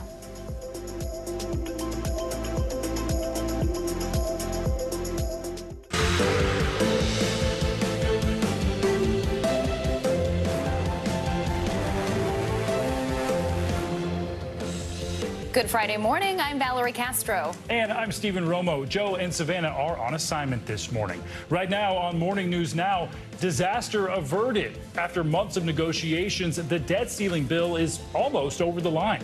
Overnight, the Senate passed legislation which raises the debt limit for 2 years and avoids a potentially catastrophic economic crisis. We've saved the country from the scourge of default, even though there were some on the other side who wanted default, wanted to lead us to default. You may be a little tired, but we did it. The president is expected to sign off on that bill today before addressing the nation later this evening. More on the effect this new bill will have on the nation's economy and on your wallet. Also this morning, bringing the heat. Millions of Americans are bracing for what's expected to be the hottest day of the year so far for many, how that's affecting towns and cities across the country, and what you can do to try to stay cool.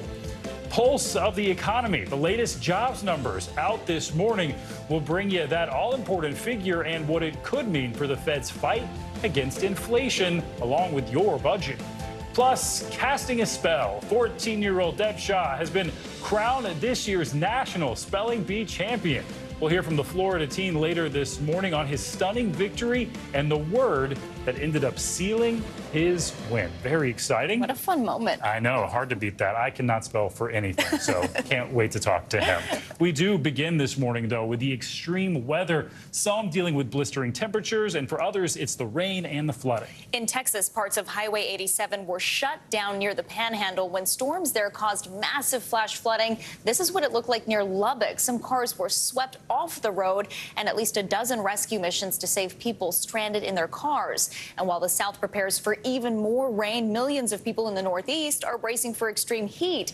Dozens of schools are already closed that have already closed their doors in cities like Philadelphia.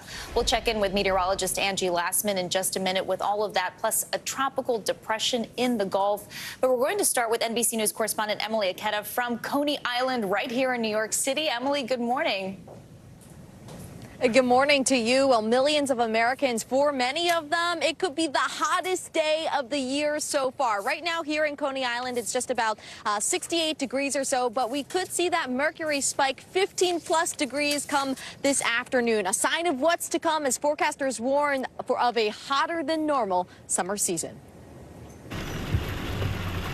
This morning, wild weather across the country heading into the weekend. Millions are bracing for a brutal heat as soaring temperatures are again set to stifle parts of the Midwest and East Coast. I'm ready for summer. Sweltering conditions this week already setting record highs in 7 states. At just the beginning of June, Burlington, Vermont hitting 96 degrees, Augusta, Maine 93, and a staggering 97 in Fargo, North Dakota.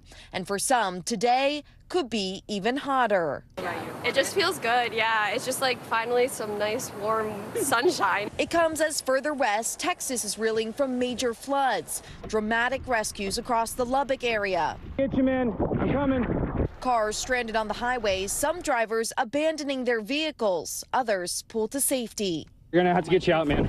As Texas recovers across the country, worsening air quality from the extreme heat a concern this weekend, with alerts now in 18 states.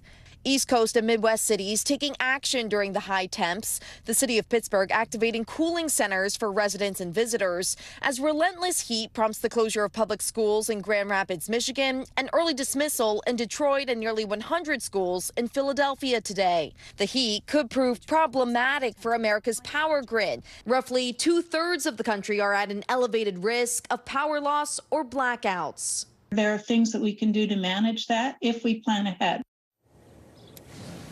And experts say conserving energy during peak hours and leaning on community cooling centers can help prevent some of those blackouts. When it comes to beating the heat, a few simple things to keep in mind. Wear that light clothing. Don't forget to lather on the sunscreen. Take advantage of the shade like I am right now when you can, because when you step out of the sunlight, it can sometimes feel 15 degrees cooler. And then, of course, above all, hydrate, hydrate, hydrate. The CDC says that if you are working in the heat, you should be drinking a cup of water every 15 to 20 minutes. Guys? All right, Emily, and hopefully some ice cream out on the boardwalk there will keep you cool as well. Emily Aketa, thanks so much. I like the way you think, water and ice cream. Why not? All right, let's get to meteorologist Angie Lastman for our Morning News Now forecast. Angie, good morning. Good morning, guys. We've got a lot to talk about. As you just mentioned, we are dealing with the heat in some parts of the country. We've also got a tropical depression to talk about and severe storms possible for parts of the plains. Let's start with the tropics. We've got an area that we've been continuing to watch over the past couple of days. It did form into a depression, tropical depression 2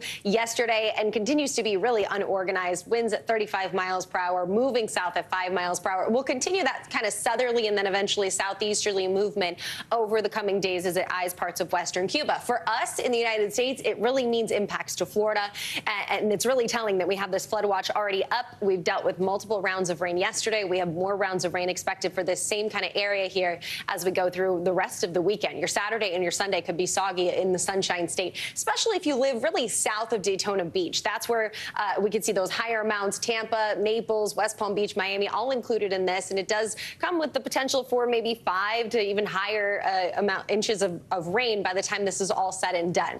Meanwhile, we move to the plains, where yesterday was a busy day. We saw heavy amounts of rain causing some difficulties with driving, and the flash flooding was widespread. We're continuing to see the potential for that here today as well. Notice where you see the yellows, the oranges, the reds. That's anywhere over an inch to even 2 inches, and localized amounts could be a little higher than that. This is through the afternoon hours today and into the evening hours. Similar time frame, we're also going to look for the potential for some strong storms. That could be severe, bringing us the potential for some large hail up to 2 inches in size, as well as those wind gusts up to 75 miles per hour, and even a couple of tornadoes. It'll be mainly focused through Texas, but it does extend just slightly into parts of Oklahoma, as well as out into New Mexico. But if you live in the San Angelo, Lubbock area, that's where you're going to want to watch for potential to see even some of these tornadoes and that hail and wind too.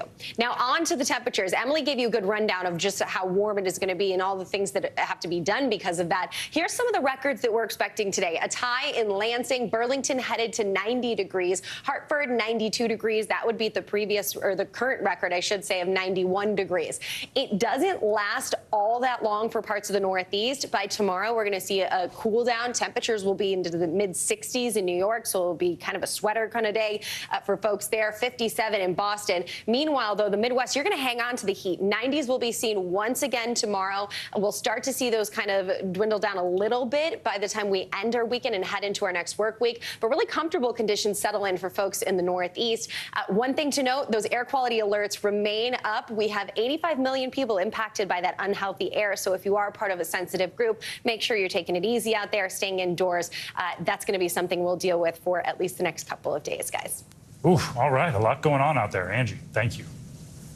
All right, turning now to Washington, where this morning President Biden is getting ready to sign the debt ceiling bill after it passed in the Senate last night. Lawmakers passed that legislation, surpassing the 60 votes needed. It's a rare sign of bipartisanship on Capitol Hill. NBC News Chief White House correspondent Peter Alexander joins us now for more on this. Peter, good morning. So Democrats and Republicans in both the House and the Senate came together to pass this bill, officially known as the Fiscal Responsibility Act. So walk us through, how did lawmakers get it over the finish line?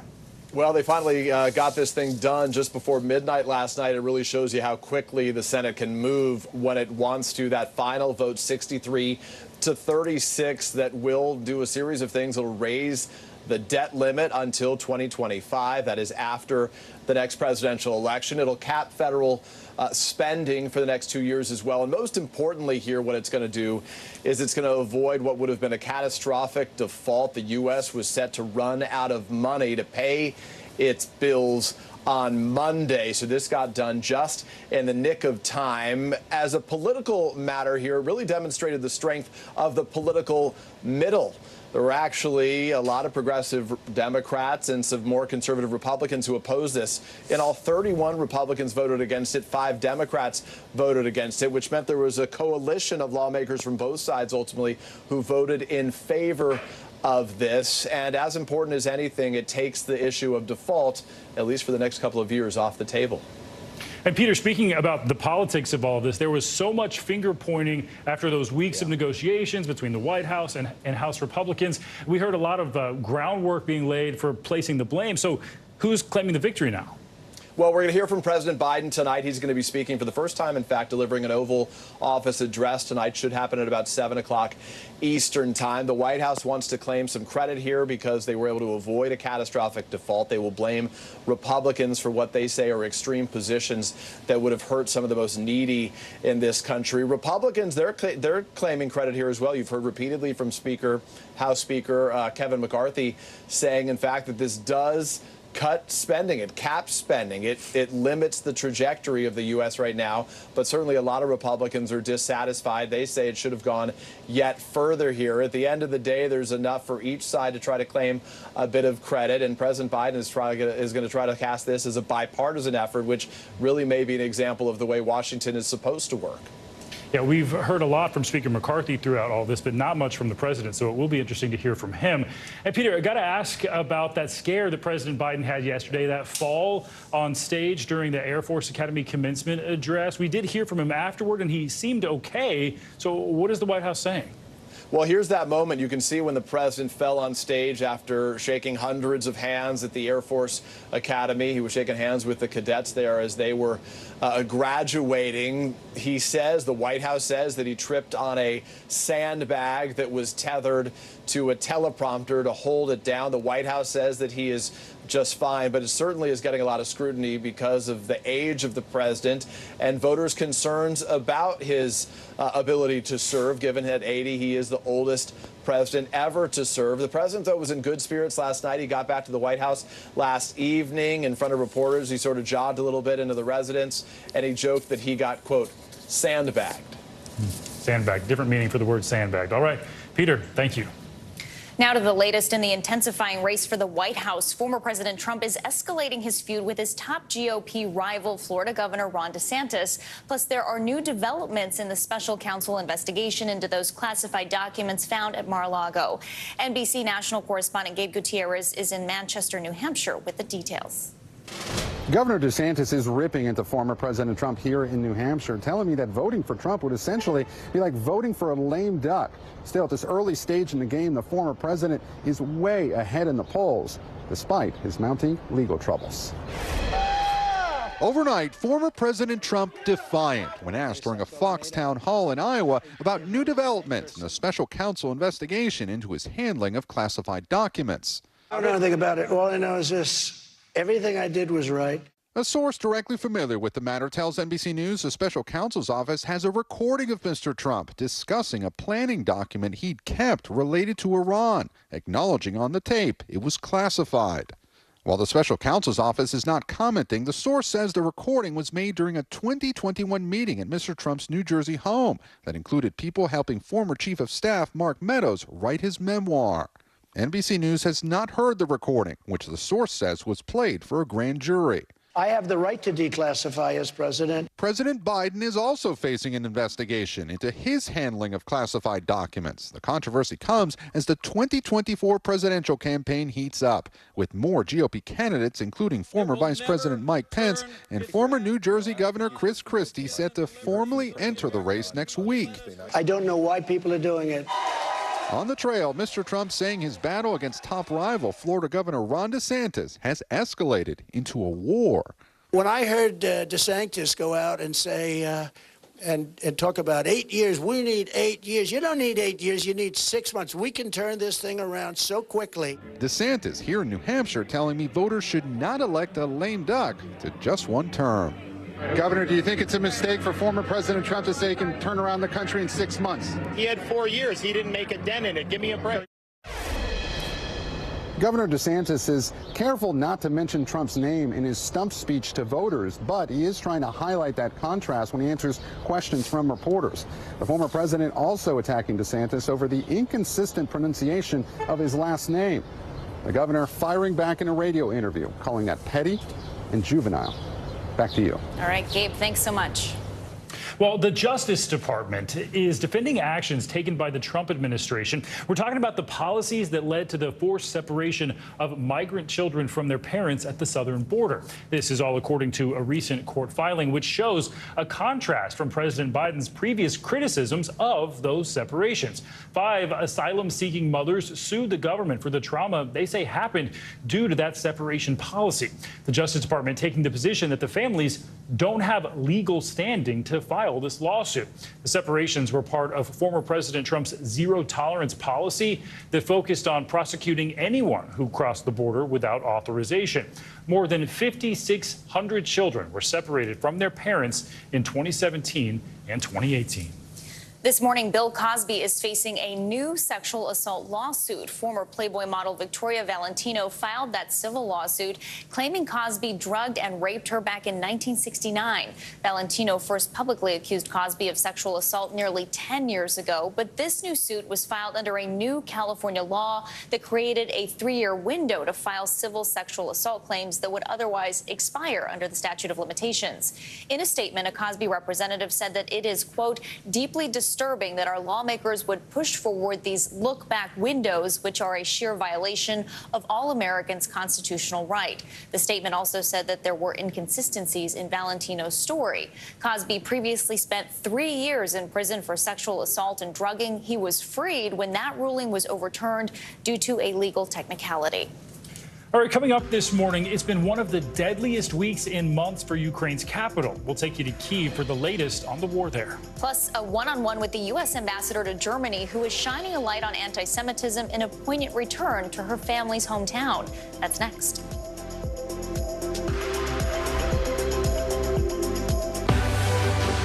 News lives in the now. It's coming at us every second from all over the world. We have a full team. News is more now than ever. Look at this. You can't even see anything anymore. Our house is no longer here, but we are here. Now is raw.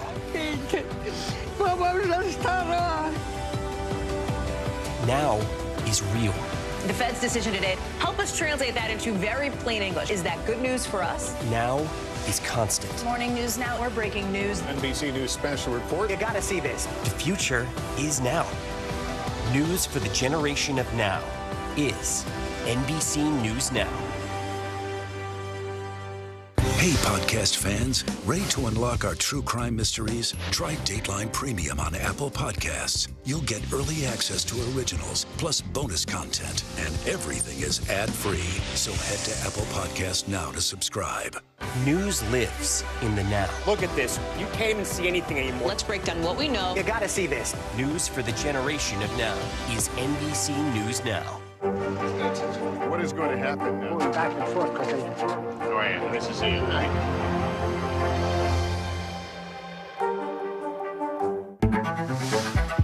It was the end of the story, but it was also just the beginning. We couldn't know then that following the mystery would take us to places as strange as any fiction. The mind whirled among dreadful possibilities. What happened here? The True Crime Original. Dateline, Fridays and Sundays. I'm Gotti Schwartz, and here are the stories we're watching tonight. Storms keep coming here in California. Some of the big headlines trending like crazy on social media. This is what my voice sounds like when I clone it. That wasn't me. You gotta see this. Stay tuned now, weeknights on NBC News Now. Your music is so familiar. What do you think when people start humming back your tunes? How you doing, Lester?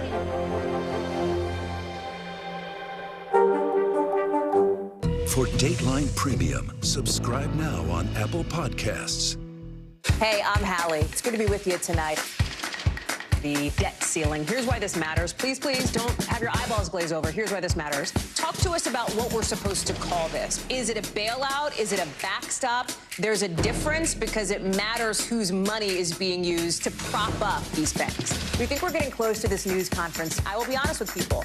This is like an awkward moment where we think we're like right there. You're going to have to like tap dance with us maybe a little bit. I do have my tap dancing shoes on, not to worry.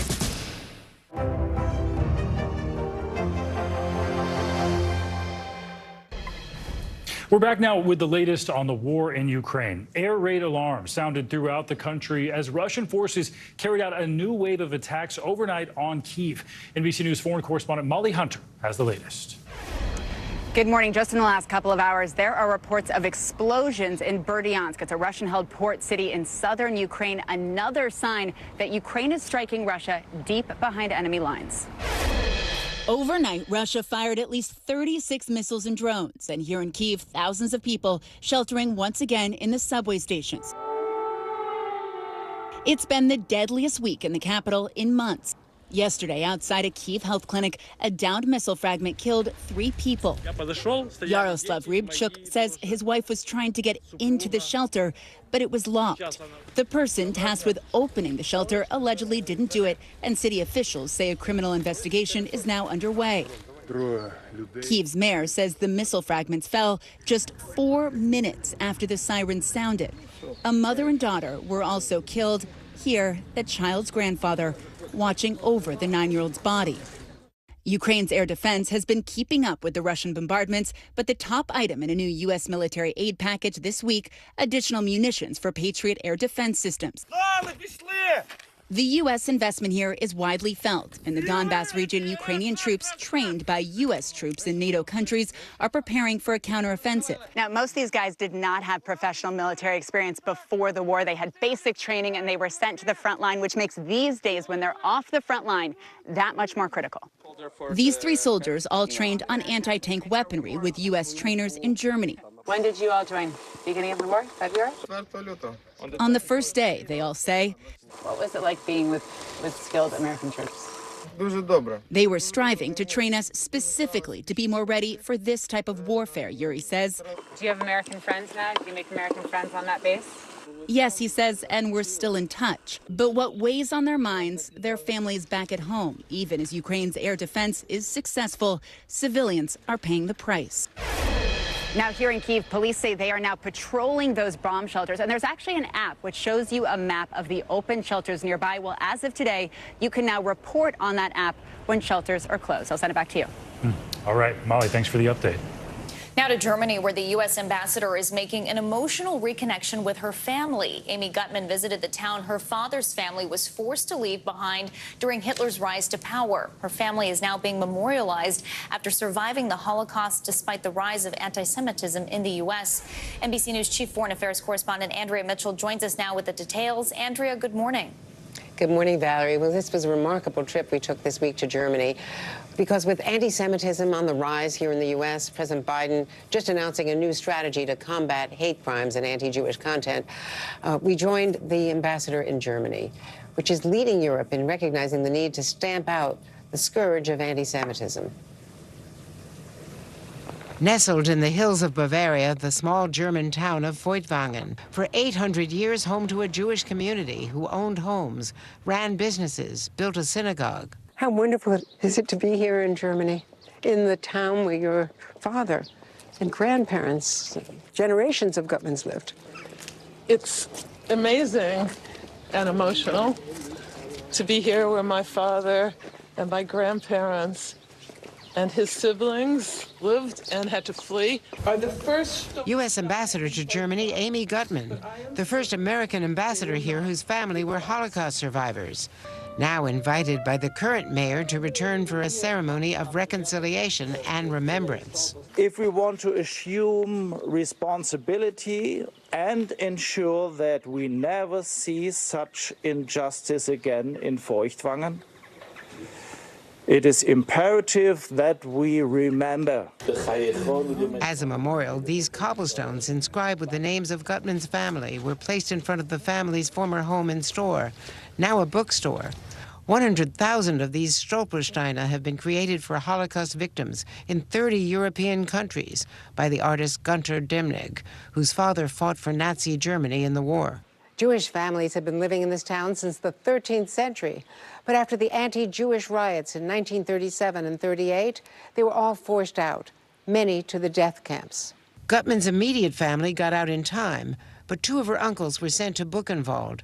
They survived, one disabled for life. You don't mince words when you talk about the trauma and the horrors of the past for the citizens of this town. I have to be really honest about this. We're still seeing so many horrors of anti-Semitism in the world, and Feuchtwangen was one of the places where Nazism thrived. In 1933, 70% of the people here voted for Adolf Hitler, and the Nazi mayor led the burning of the synagogue in 1938.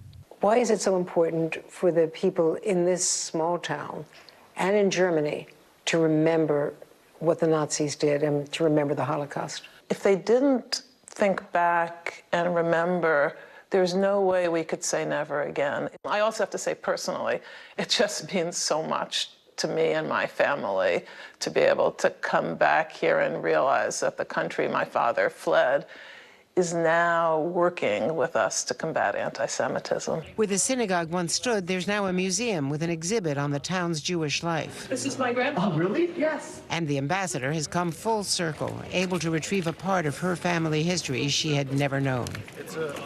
The German government says that there were more than 3,000 anti-Semitic crimes in the country in 2021, according to the most recent report, a 29% increase over the previous year. And this is similar to the trends here in the U.S. Ambassador Gutman is working with her German colleagues, determined to reverse that trend. Andrea Mitchell, thank you so much. You bet. More international headlines now. In Mexico, the search for 7 young people who went missing took a gruesome turn. Janice Mackey-Freire joins us now from Beijing with that and more. Good morning, Janice. It's a grim discovery in Mexico. Police there found 45 bags containing body parts that match the characteristics of 7 missing call center workers. These bags were found in a ravine in a suburb of Guadalajara, that's in western Mexico. Forensic investigators are still trying to determine the number of victims and their identities. The state prosecutor's office said that 7 people were reported missing between May 20th and 22nd. The U.S. and Taiwan have signed a new trade deal, the first agreement in a new initiative as tensions with China are on the rise. The deal includes measures to streamline border procedures, and it gives a boost to American support for Taiwan. That drew a warning from China about sending, quote, wrong signals to Taiwan about sovereignty. This deal comes just as a high-profile security summit is getting underway in Singapore. And finally, celebrations and splendor in Amman, Jordan for a very chic royal wedding that included a lot of royal guests from around the world, including William and Kate, the Prince and Princess of Wales. First Lady Jill Biden was there, too. The groom is Crown Prince Hussein of Jordan. He married Rajwa Al Saif. She is an American-educated architect from a prominent Saudi family who wowed the crowds and won praise for wearing flats on her wedding day. And that is a look at your headlines this hour. So many royals there. It's like something from Disney. Janice, thanks so much. Coming up, could you spell Samophile? Not even going to try. Well, this year's National Spelling Bee champion, he sure could. We'll meet the Florida teen who spelled his way to victory, coming up right after this. Your music is so familiar.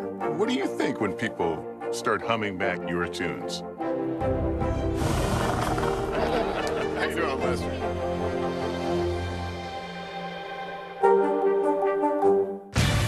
Good morning. Good morning, Mr. President. Very in question. We pride ourselves on the ability to turn on a dime. We've got breaking news. Sometimes there are no words. The flashbangs are continuing to go off. What emotions go through you as you're watching these girls? These are really important moments in our history, and people remember who shared that news with them. It was the end of the story, but it was also just the beginning. We couldn't know then that following the mystery would take us to places as strange as any fiction. The mind whirled among dreadful possibilities. What happened here? The True Crime Original. Dateline, Fridays and Sundays. News lives in the now. It's coming at us every second. News is more now than ever. Look at this. You can't even see anything anymore. Now is raw.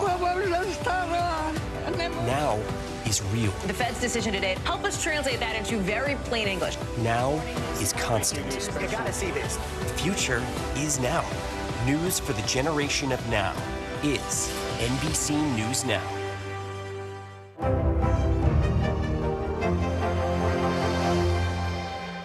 News lives in the now. Look at this. You can't even see anything anymore. Let's break down what we know. You gotta see this. News for the generation of now is NBC News Now.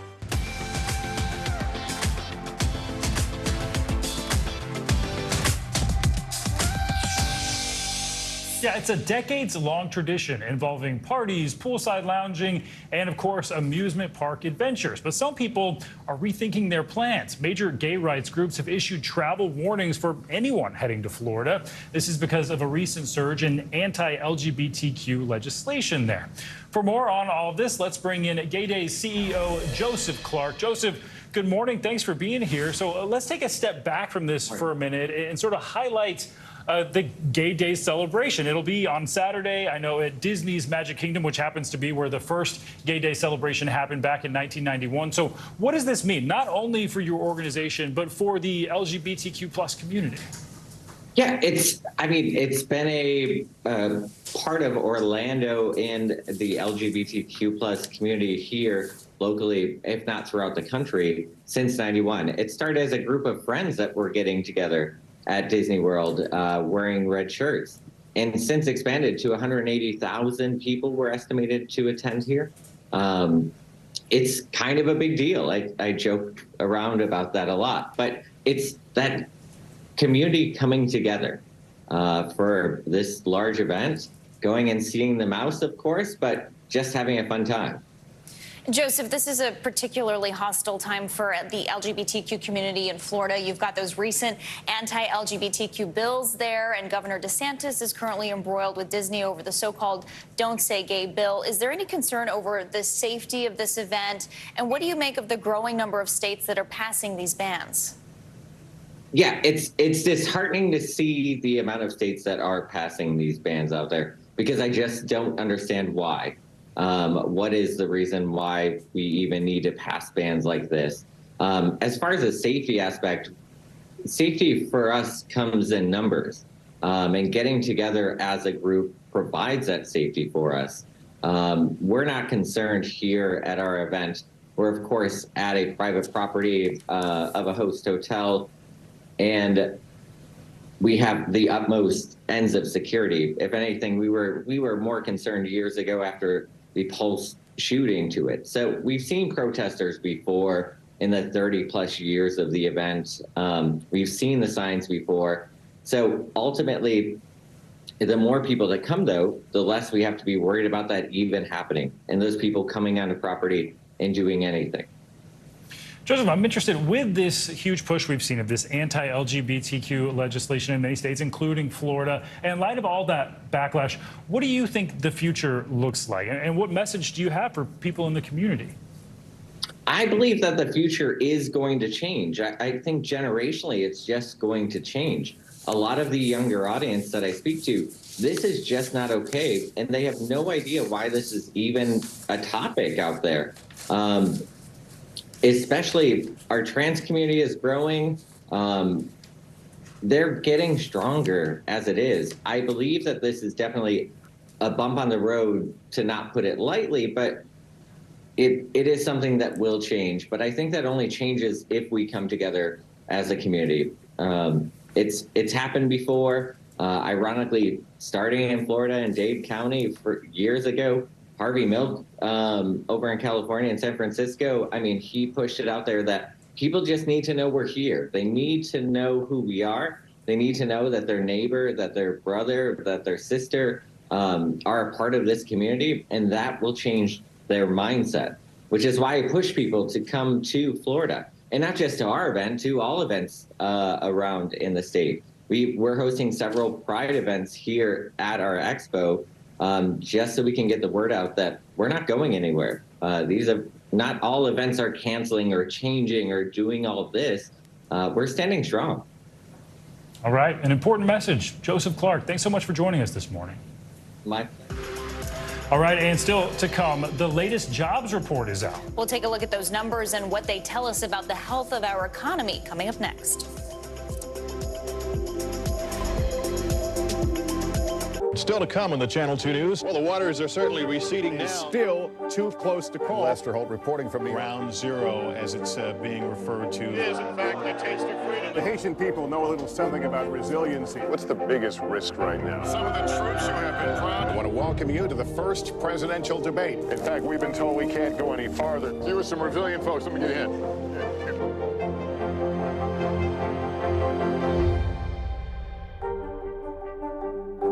I'm Gotti Schwartz, and here are the stories we're watching tonight. Storms keep coming here in California. Some of the big headlines trending like crazy on social media. This is what my voice sounds like when I clone it. That wasn't me. You gotta see this. Stay tuned now, weeknights on NBC News Now. Hey, I'm Hallie. It's good to be with you tonight. The debt ceiling. Here's why this matters. Please, please don't have your eyeballs glaze over. Here's why this matters. Talk to us about what we're supposed to call this. Is it a bailout? Is it a backstop? There's a difference because it matters whose money is being used to prop up these banks. We think we're getting close to this news conference. I will be honest with people. This is like an awkward moment where we think we're like right there. You're going to have to like tap dance with us maybe a little bit. I do have my tap dancing shoes on, not to worry. Watch NBC Nightly News with Lester Holt or listen wherever you get your podcasts. News lives in the now. It's coming at us every second. News is more now than ever. Look at this. You can't even see anything anymore. Now is raw.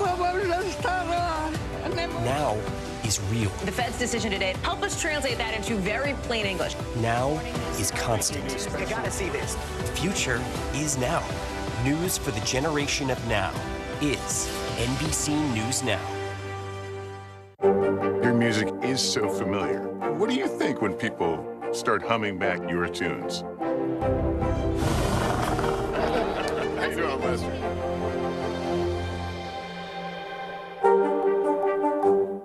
Hi, everybody. Good morning. Welcome to Today. Every day, We are adding to the star power in our studio. the biggest names, only on Today. See, we're coming in this early, right? Everybody, it's Today. Like I won the lottery. How do you feel at this age, this stage? Liberated. We're just getting started, folks. Ain't no stopping us now. The boys are back in town. Boys are back in town. It's a miracle. It's a miracle. This has been fantastic. Everything and everyone you're talking about, only on Today.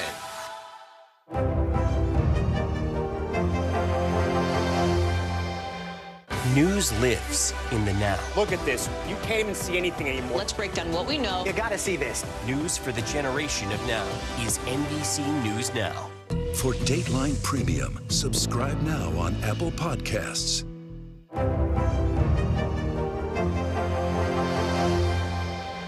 Still to come on the Channel 2 News. Well, the waters are certainly receding now. Still too close to call. Lester Holt reporting from Ground Zero, as it's being referred to. It is, in fact, a taste of freedom. The Haitian people know a little something about resiliency. What's the biggest risk right now? Some of the troops who have been proud. I want to welcome you to the first presidential debate. In fact, we've been told we can't go any farther. You were some resilient folks. Let me get in.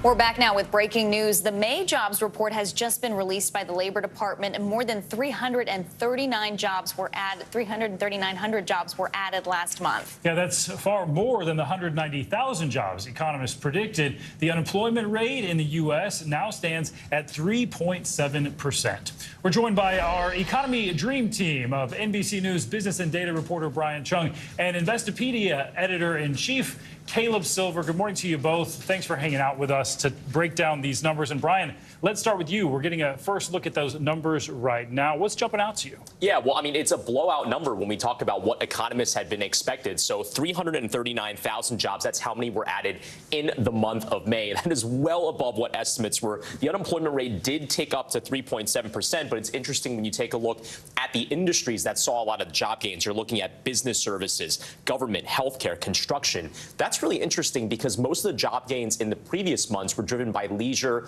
and hospitality, more low wage, tends to be higher contact type of jobs. That did not appear to drive the massive job gains that we saw in this month. It was a lot of white collar work that we had been hearing anecdotally were experiencing layoffs in the past few months. So maybe this shows a bottoming out of that and perhaps people coming back into things like, for example, professional and business services. Either way, really positive to see a number that large. And Caleb, what's your take? What does this this report say about the state of our economy as the summer season gets underway? Yeah, blowout report. Brian mentioned the fact that these are good-paying jobs, professional and business services, healthcare, government jobs. These are career jobs you can work in for years and build a career in. But also, look at the numbers that were revised up from the prior months. Not only did we have high job numbers last month and the month before, those numbers were revised higher. So the labor market is stronger than a lot of people believe, and there's still a lot of jobs out there, over 10 million jobs according to the latest JOLTS report. Plenty of work out there and plenty of jobs in high-paying sectors. This is a positive report for the economy. So this is some good news, Brian, but Americans, I'm sure, want to know, does this mean, are their paychecks going up? How are wages doing in all of this? Yeah, well, this report said that average hourly earnings on a year-over-year basis, so comparing May of this year to May of last year, went up by 4.3%. That's a little bit slower than the 4.4% that we had seen in the last report, but it's still pacing below the pace of inflation. So the prices of everything at the store are going up at a higher rate than your wages are going up. But regardless, you are encouraged to see that that wage number isn't slowing more substantially, where it would be more eroding the American wallet. So that's definitely something that we're watching for very closely, something the Federal Reserve is also watching as they're trying to deliberately slow this economy to take inflation down, which could also take wage growth down. But again, 4.3% appeared to be how much more people were getting paid in the month of May. And Caleb, we're getting another look at how the economy is doing from some big retailers. Stores like Costco and Macy's are warning that customer demand is slowing. That's not a good sign, is it? Is this a potential sign of what's to come?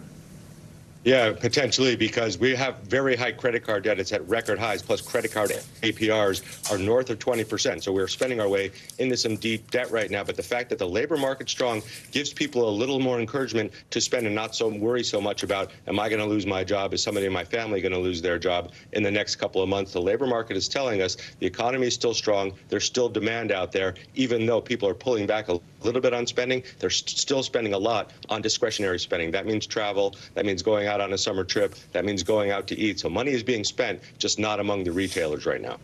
All right, Brian and Caleb, thanks so much for breaking this all down. Every year, the Scripps National Spelling Bee words leave us scratching our heads and running for our dictionaries, and this year's winning word was no different. Samophile. Samophile. But it was no mystery word for 14-year-old Dev Shaw, who's now $50,000 richer after winning the competition. And here's that moment. He scored big. Phile, Samophile? That is correct.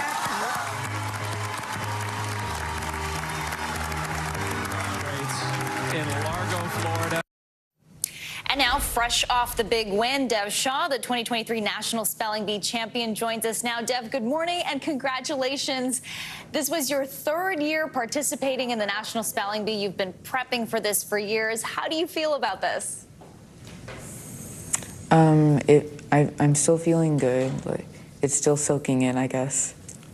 Yeah, I bet. It's a big realization. Dev, I have to ask, Samophile, that's your winning word. Was that a hard one for you, or were you sort of relieved when you heard it? And how do you tackle a word that you are unsure of?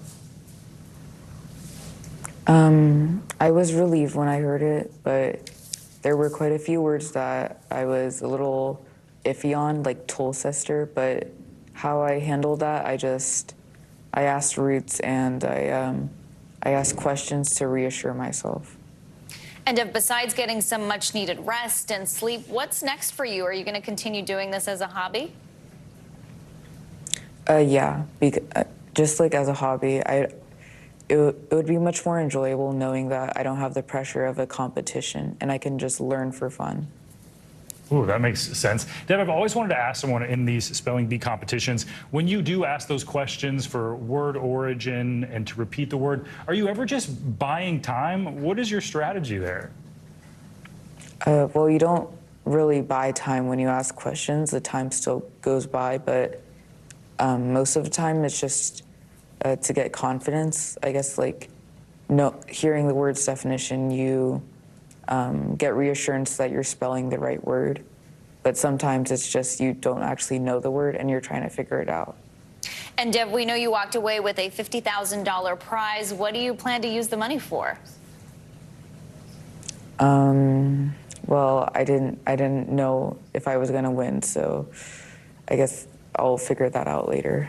Lots to think about there. Well, congratulations. I don't plan anything. Congratulations. Thanks for joining us. We appreciate it. Very smart. Don't spend the money before you have it. Dev, thanks.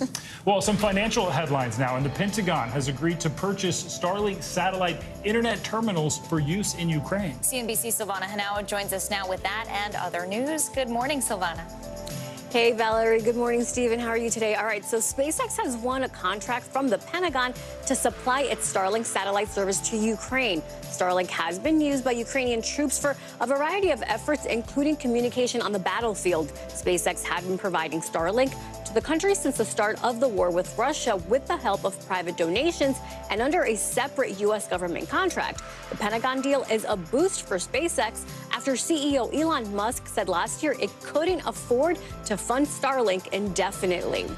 Google Wallet is adding the option to save passes such as gym memberships and store rewards cards as long as there's a barcode or QR code that can be scanned. Google is also matching Apple in supporting digital IDs. And as of today, residents in Maryland can add their driver's licenses and ID cards on any device using Android 8 or newer. Arizona, Colorado, and Georgia will be added in the coming months. And health insurance cards through Humana are also coming to Google Wallet. Americans are splurging on Jad this year. The National Retail Federation predicts consumers will spend a record $22.9 billion on Father's Day, or roughly $196 per person. Now, that's up from $20 billion last year. The most popular gifts are greeting cards, clothing, dinner or brunch, gift cards, and personal care items. And a record 42% of people say they'll buy a subscription box, and 29% will buy experience gifts like tickets to a game or a concert, guys. I'm a fan of the experiences, so Yeah, I like to give that to, whenever I have to give a gift, my favorite thing to do. Smart. That's a great idea. I think my dad would hate subscription boxes. I think getting mail makes him nervous, just waiting for stuff. So Yeah. let's go with experiences. I like the way you think, Silvana. I like it. All right. Appreciate it. During the pandemic, thanks to QR codes, our phones became the new menus. Well, now these little digital boxes are changing the game for vendors in India. NBC News correspondent Janice Mackey-Freyer has the story. Everywhere you go in India, on every street, at every food stall, a revolution is underway in the country's sprawling economy and how people here are engaging with it. It's happening because of this, India's homegrown digital payment system. In an instant, customers can pay for virtually anything using a smartphone. And that's a huge shift in a place long driven by cash. Those QR codes are scattered among carts and store counters and attractions, where lo-fi intersects with high-tech to reinvent commerce in what is now the world's most populous country. How it works, you need a smartphone and a bank account to link it to. Then you scan the code, enter your password, and that's it. It's instant. There's no cash changing hands. These codes are revolutionizing transactions here, and there are huge numbers of people in all corners of the country that are being brought into the formal economy through these tiny codes. While digital payments are the norm in places like China, India's mobile app transactions dwarf anything happening in the West. Over $1 trillion in transactions were processed last year, and there are no transaction fees. The platform is run by a nonprofit.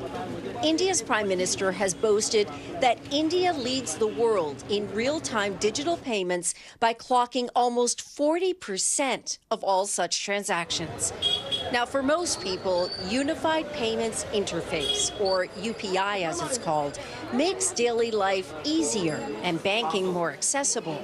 For the government, it's extended the reach of programs and of tax collection, and it acts as a sort of glue with India on the rise. The fact that India has developed and economically, and its size, its population has become an asset rather than a liability. There are still concerns over data privacy that are lingering, but that UPI is now embedded on such a scale here is something India wants to export to other developing countries.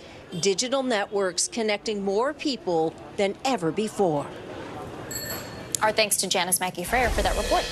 Well, during this Pride Month, we want to shine a spotlight on some familiar and unfamiliar faces. And they all have one thing in common, making sure that all humans have access to equal rights. NBC News correspondent Ellison Barber has some of their stories. Beyond the flags, parades, and pride-themed products, there's a group of activists, performers, and journalists that helped shape the public consciousness. But not everyone has gotten the full Hollywood treatment, even stars of the stage. Like Cosinelle, French for Ladybug, a renowned club singer whose gender reassignment surgery made her a media sensation after World War II. Her 1960 marriage was recognized by the French government and the Catholic Church. It opened the door for legal transgender marriages. And Bayard Rustin, a civil rights icon who came out in his teens and, according to his partner, always lived openly. Law and order do not exist in a vacuum.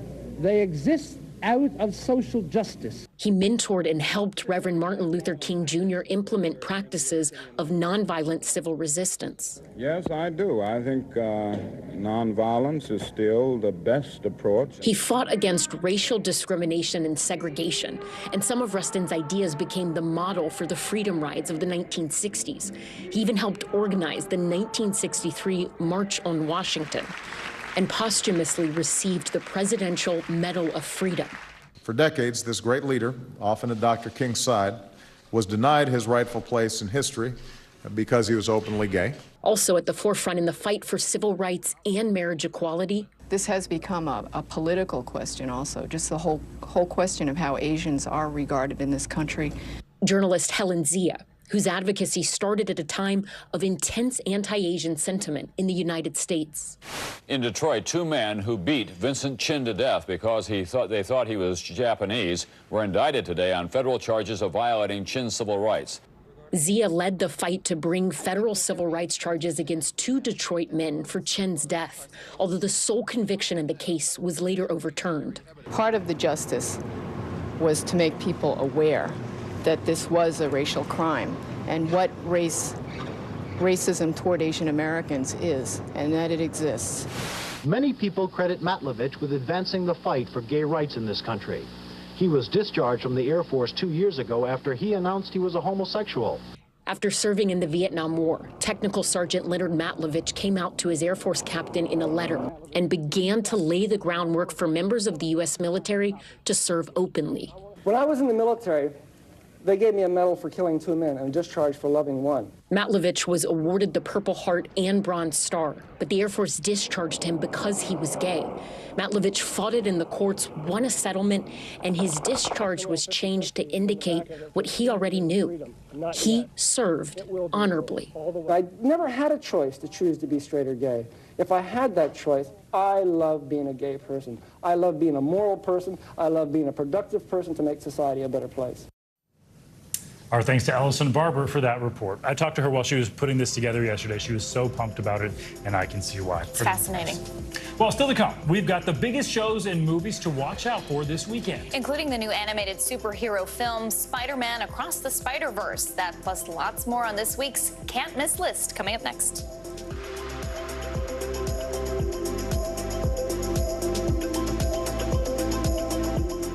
We begin top story with that breaking news. This is just in, a lot of stories to get to.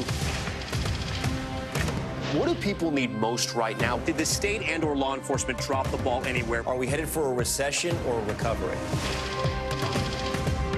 Migrant families now stranded in Mexico. What's the World Cup experience been like? The civilian effort is not just about fighting, it's also about helping. Every night, it's your news playlist. Top Story with Tom Llamas, streaming weeknights at 7 on NBC News Now. Thanks for tuning in. I'm Gotti Schwartz. Here are the stories we're following tonight. Storms keep coming here in California. The U.S. government just declassified this video. A lot more stories trending like crazy on social media. A controversy pitting lawmakers against young voters. What's the state of crypto today? What is going on when we're looking at trends there? Another mind-bending story on artificial intelligence. This is what my voice sounds like when I clone it.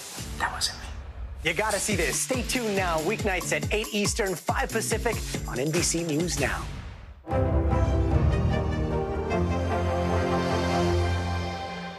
News lives in the now. Look at this. You can't even see anything anymore. Let's break down what we know. You gotta see this. News for the generation of now is NBC News Now. Watch NBC Nightly News with Lester Holt or listen wherever you get your podcasts. News lives in the now. Look at this. You can't even see anything anymore. Let's break down what we know. You gotta see this. News for the generation of now is NBC News Now. Watch NBC Nightly News with Lester Holt or listen wherever you get your podcasts. For Dateline Premium, subscribe now on Apple Podcasts.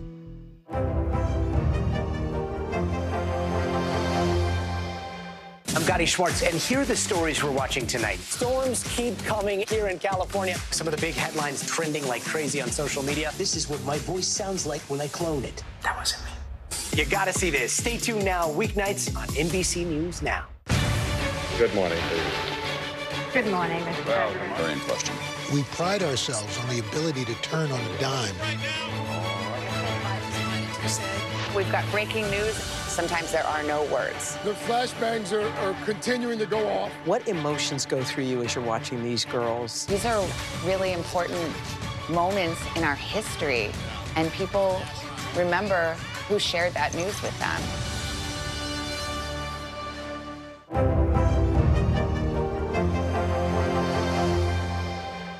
News lives in the now. Look at this. You can't even see anything anymore. Let's break down what we know. You gotta see this. News for the generation of now is NBC News Now.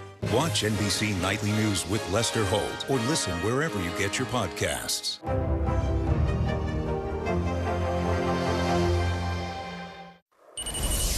Finally this hour, it's Friday, which means grab your popcorn and clear your calendar. That's right, because we have a look at all the movies and TV shows coming out this weekend that you just can't miss. And USA Today's Entertain This host, Ralphie Aversa, is here to help us sort through this can't-miss list. Good morning, Ralphie. Thanks so much for being here. Yes. So superhero fans have a lot to look forward to this weekend. I know we have the new Spider-Man and also the new Transformers. What can you tell us about these? All right, so let's start with Spider-Man Across the Spider-Verse, the sequel to 2018's Into the Spider-Verse. We went into it, now we're going across it. A lot of famous voices in this animated film, including Issa Rae and also Daniel Kaluuya as well. Haley Steinfeld also, that was the name I was blanking on for a quick second there. We spoke with Issa Rae, by the way.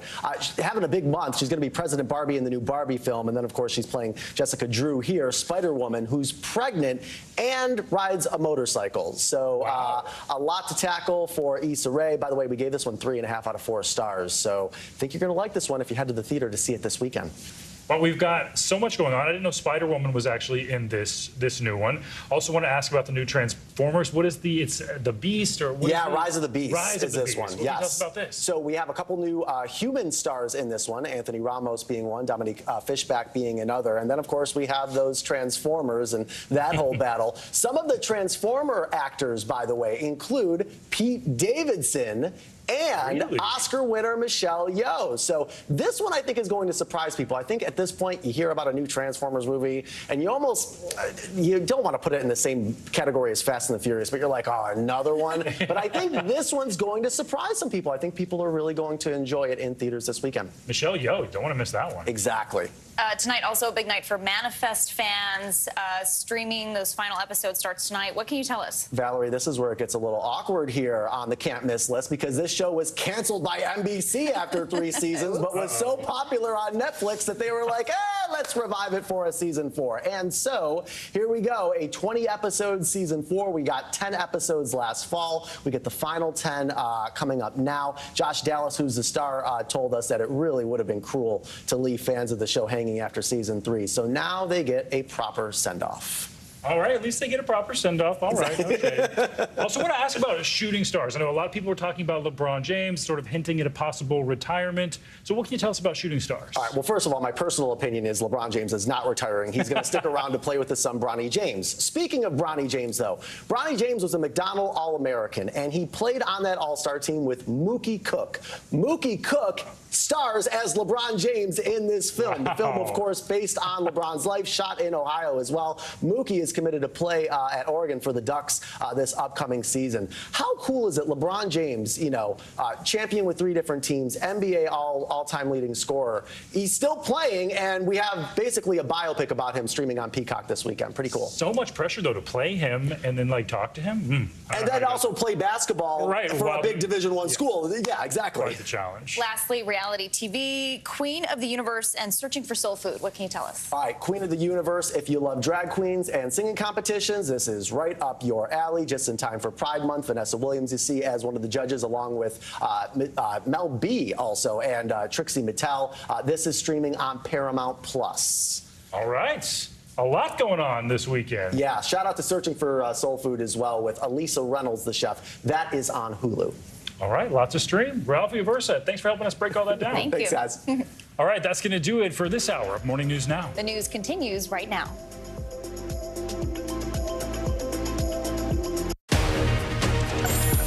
Hello and happy Friday. We are so glad you're with us. I'm Vicki Wynn. And I'm Ellison Barber. NBC News Daily starts right now.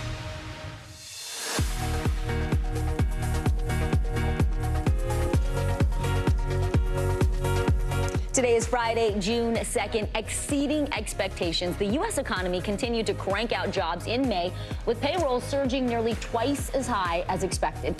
Whether the booming labor market can keep the country from slipping into a recession.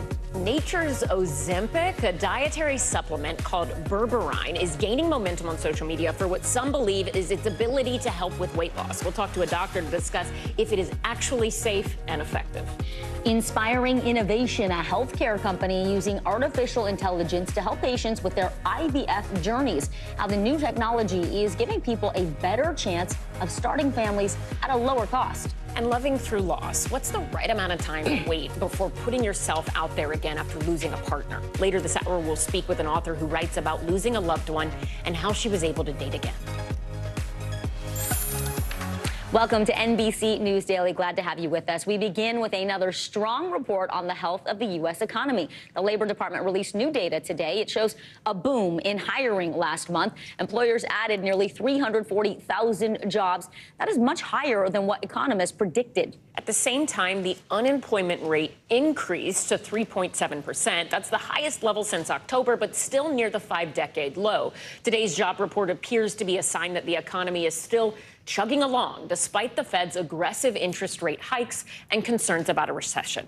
NBC News business and data reporter Brian Chung is here to break all of the numbers down for us. Brian, this marks the 29th straight month of job growth. Put these numbers into context for us. What does it all mean? Yeah, it does, Ellison. And when we talk about what's happening here, let's take a look specifically at the figures and just contextualize it within previous months. 339,000 jobs, again, as you mentioned, blowing away the Wall Street estimates for how many jobs were added in the month of May. And that's a faster pace than we saw in April, where 294,000 jobs were added. But it's interesting to see that the unemployment rate still went up from 3.4% in April to 3.7% in May. One reason is because they're actually come from different surveys. So this aggregate number comes from a survey of employers, whereas the unemployment rate comes from a survey of those that are working. That might explain some discrepancy between those numbers. But regardless, where did we see the job gains in the month of May? You could see it in these industries. You see leisure and hospitality, which has been driving a lot of the gains in this pandemic recovery, adding about 48,000 jobs just in the month of May. We also saw professional and business services, more white-collar jobs, increasing by 64,000 jobs. And then retail trade, think jobs at the mall, adding 12,000 jobs in the month. So a lot happening in this economy, but overall good to see that overall payrolls were up. Although I want to point out the black unemployment rate went up by almost 1 percentage point, something to watch for in future reports as well. Brian, before we let you go, what does this report mean for the American worker, both in terms of wages as well as the markets? Yeah, well, when it comes to those that have jobs, it's all about how much more you can get paid in a high inflationary environment, right? So the figure that we got here was 4.3%. That's how much average hourly earnings increased between May of this year and May of last year. Now, that is a little bit of a slower pace than the 4.4% we saw in April, but this is, by the way, lower than the rate of inflation. So prices at the store going up higher than the pace of your wages. All right, NBC News business and data reporter Brian Chung. Brian, thank you so much. So tens of millions of people in the Midwest and the Northeast will be starting the weekend with dangerously high heat. Yeah, more than a dozen cities had record-setting temperatures Thursday, like Burlington, Vermont, where it was 98 degrees. School districts in some states are actually canceling class today or dismissing students early because of the sizzling temperatures. We have team coverage of this late spring scorcher. NBC News meteorologist Bill Cairns is here in the studio tracking the temperatures for us. But we start with NBC News correspondent Emily Aketa, who is on Coney Island, where crowds are building. Emily, two questions. One, how hot are you right now? Two, how are you seeing people try and beat the heat? Hey guys, good to be with you. You know, you say late spring scorcher. That's right. It's not even officially summer yet, but it certainly feels like it. And you can see behind me what people are doing. They're flocking to the coastline, trying to escape the heat and the temperatures. Sizzling temperatures in the New York City area. We'll see close to 90 degrees. So people are getting creative and getting out here to the beach early on. This is the place to be on hot days like this. Millions of Americans from the Midwest to the Northeast. This will be the hottest day of the year so far, and we're talking about a number of major cities that will see temperatures eclipse that 90-degree mark. Think Burlington, Vermont, Chicago, Washington, D.C., Cincinnati. And so we're seeing cities take different precautions and measures, urging people to take advantage of cooling centers. You mentioned we will see school closures and early dismissals in cities like Grand Rapids, Michigan, Detroit, also Philadelphia. Hey, Em, the rise in heat is also aggravating other health hazards, too. What else should people be on the lookout for? Yeah, that's a good point. What people may have been noticing on their phones, they may have been getting air quality alerts or notifications sent to their phone, because what happens is you get the heat, you get the sunlight, and then you mix in fossil fuel emissions, and that's going to take a toll on air quality. 85 million people under alerts today across a large swath of the country, and those metropolitan areas are going to see a worse air quality just because of the pollution that is built up in those areas. So just a quick tip, it's best to exercise in the early morning or in the evening. And then when it comes to beating the heat, a few things to keep in mind. Wear light layers. Make sure you are lathering on that sunscreen. Hydrate, hydrate, hydrate. The CDC says if you're working in the extreme heat, you should be drinking a cup of water every 15 to 20 minutes. Good advice. Okay. Yeah. All right. NBC News correspondent Emily Aketa, stay hydrated. Thanks so much, Em. NBC News meteorologist Bill Cairns is here with the forecast. Bill, summer doesn't officially start for, what, another 3 weeks? Is this an indication of what's to come the rest of the season? In some areas, yeah. I think the middle of the country is going to have a hot summer. I'm not convinced the Northeast will, and this will be the hottest day for a while, by the way. And you can't really win in the Northeast either, because it's hot today, like where Emily is, you want to go to the beach, but then the ocean temperature is still frigid. You can't go in the water. So you go in the water, you're freezing, you jump out, and you're baking on the sand. So these temperatures are very warm as we advertise, but it's not humid. That's why we don't have a lot of heat advisories or heat warnings. Nothing like what we'll get when we get to July and August. It's just plain hot. And a lot of areas have been extremely dry. And I'm talking about from areas from Kansas City to St. Louis to Chicago and some interior sections of New England. Just haven't had a lot of rain lately. Yards are already looking horrible just because, if you don't have a sprinkler system, it's just been too hard to keep up with. So Buffalo 90 today, Burlington 90. Yesterday, of course, it was near 100. Green Bay 90, Chicago 91. We'll have a couple record highs out there today. And as we go through tomorrow, New England cools off. But as I mentioned, the Ohio Valley and the Great Lakes, it's going to stay pretty hot and right through your weekend. All right, NBC News meteorologist Bill Cairns. Bill, thank you so much. Thanks, Bill. President Biden is getting ready to address the nation tonight on the debt ceiling deal, a deal that he could sign any moment. Yeah, the Senate passed the bill with broad bipartisan support just one day after the House did. Here's Senate Majority Leader Chuck Schumer right after the vote. We've saved the country from the scourge of default, even though there were some on the other side who wanted default, wanted to lead us to default. We may be a little tired, but we did it. So we're very, very happy. NBC News Capitol Hill correspondent Ali Vitali joins us now. So, Ali, it came down to the wire, but to the credit of leaders in both parties, Congress was able to strike this deal, avoiding economic catastrophe. So, break down what's in the bill and how the vote went down last night.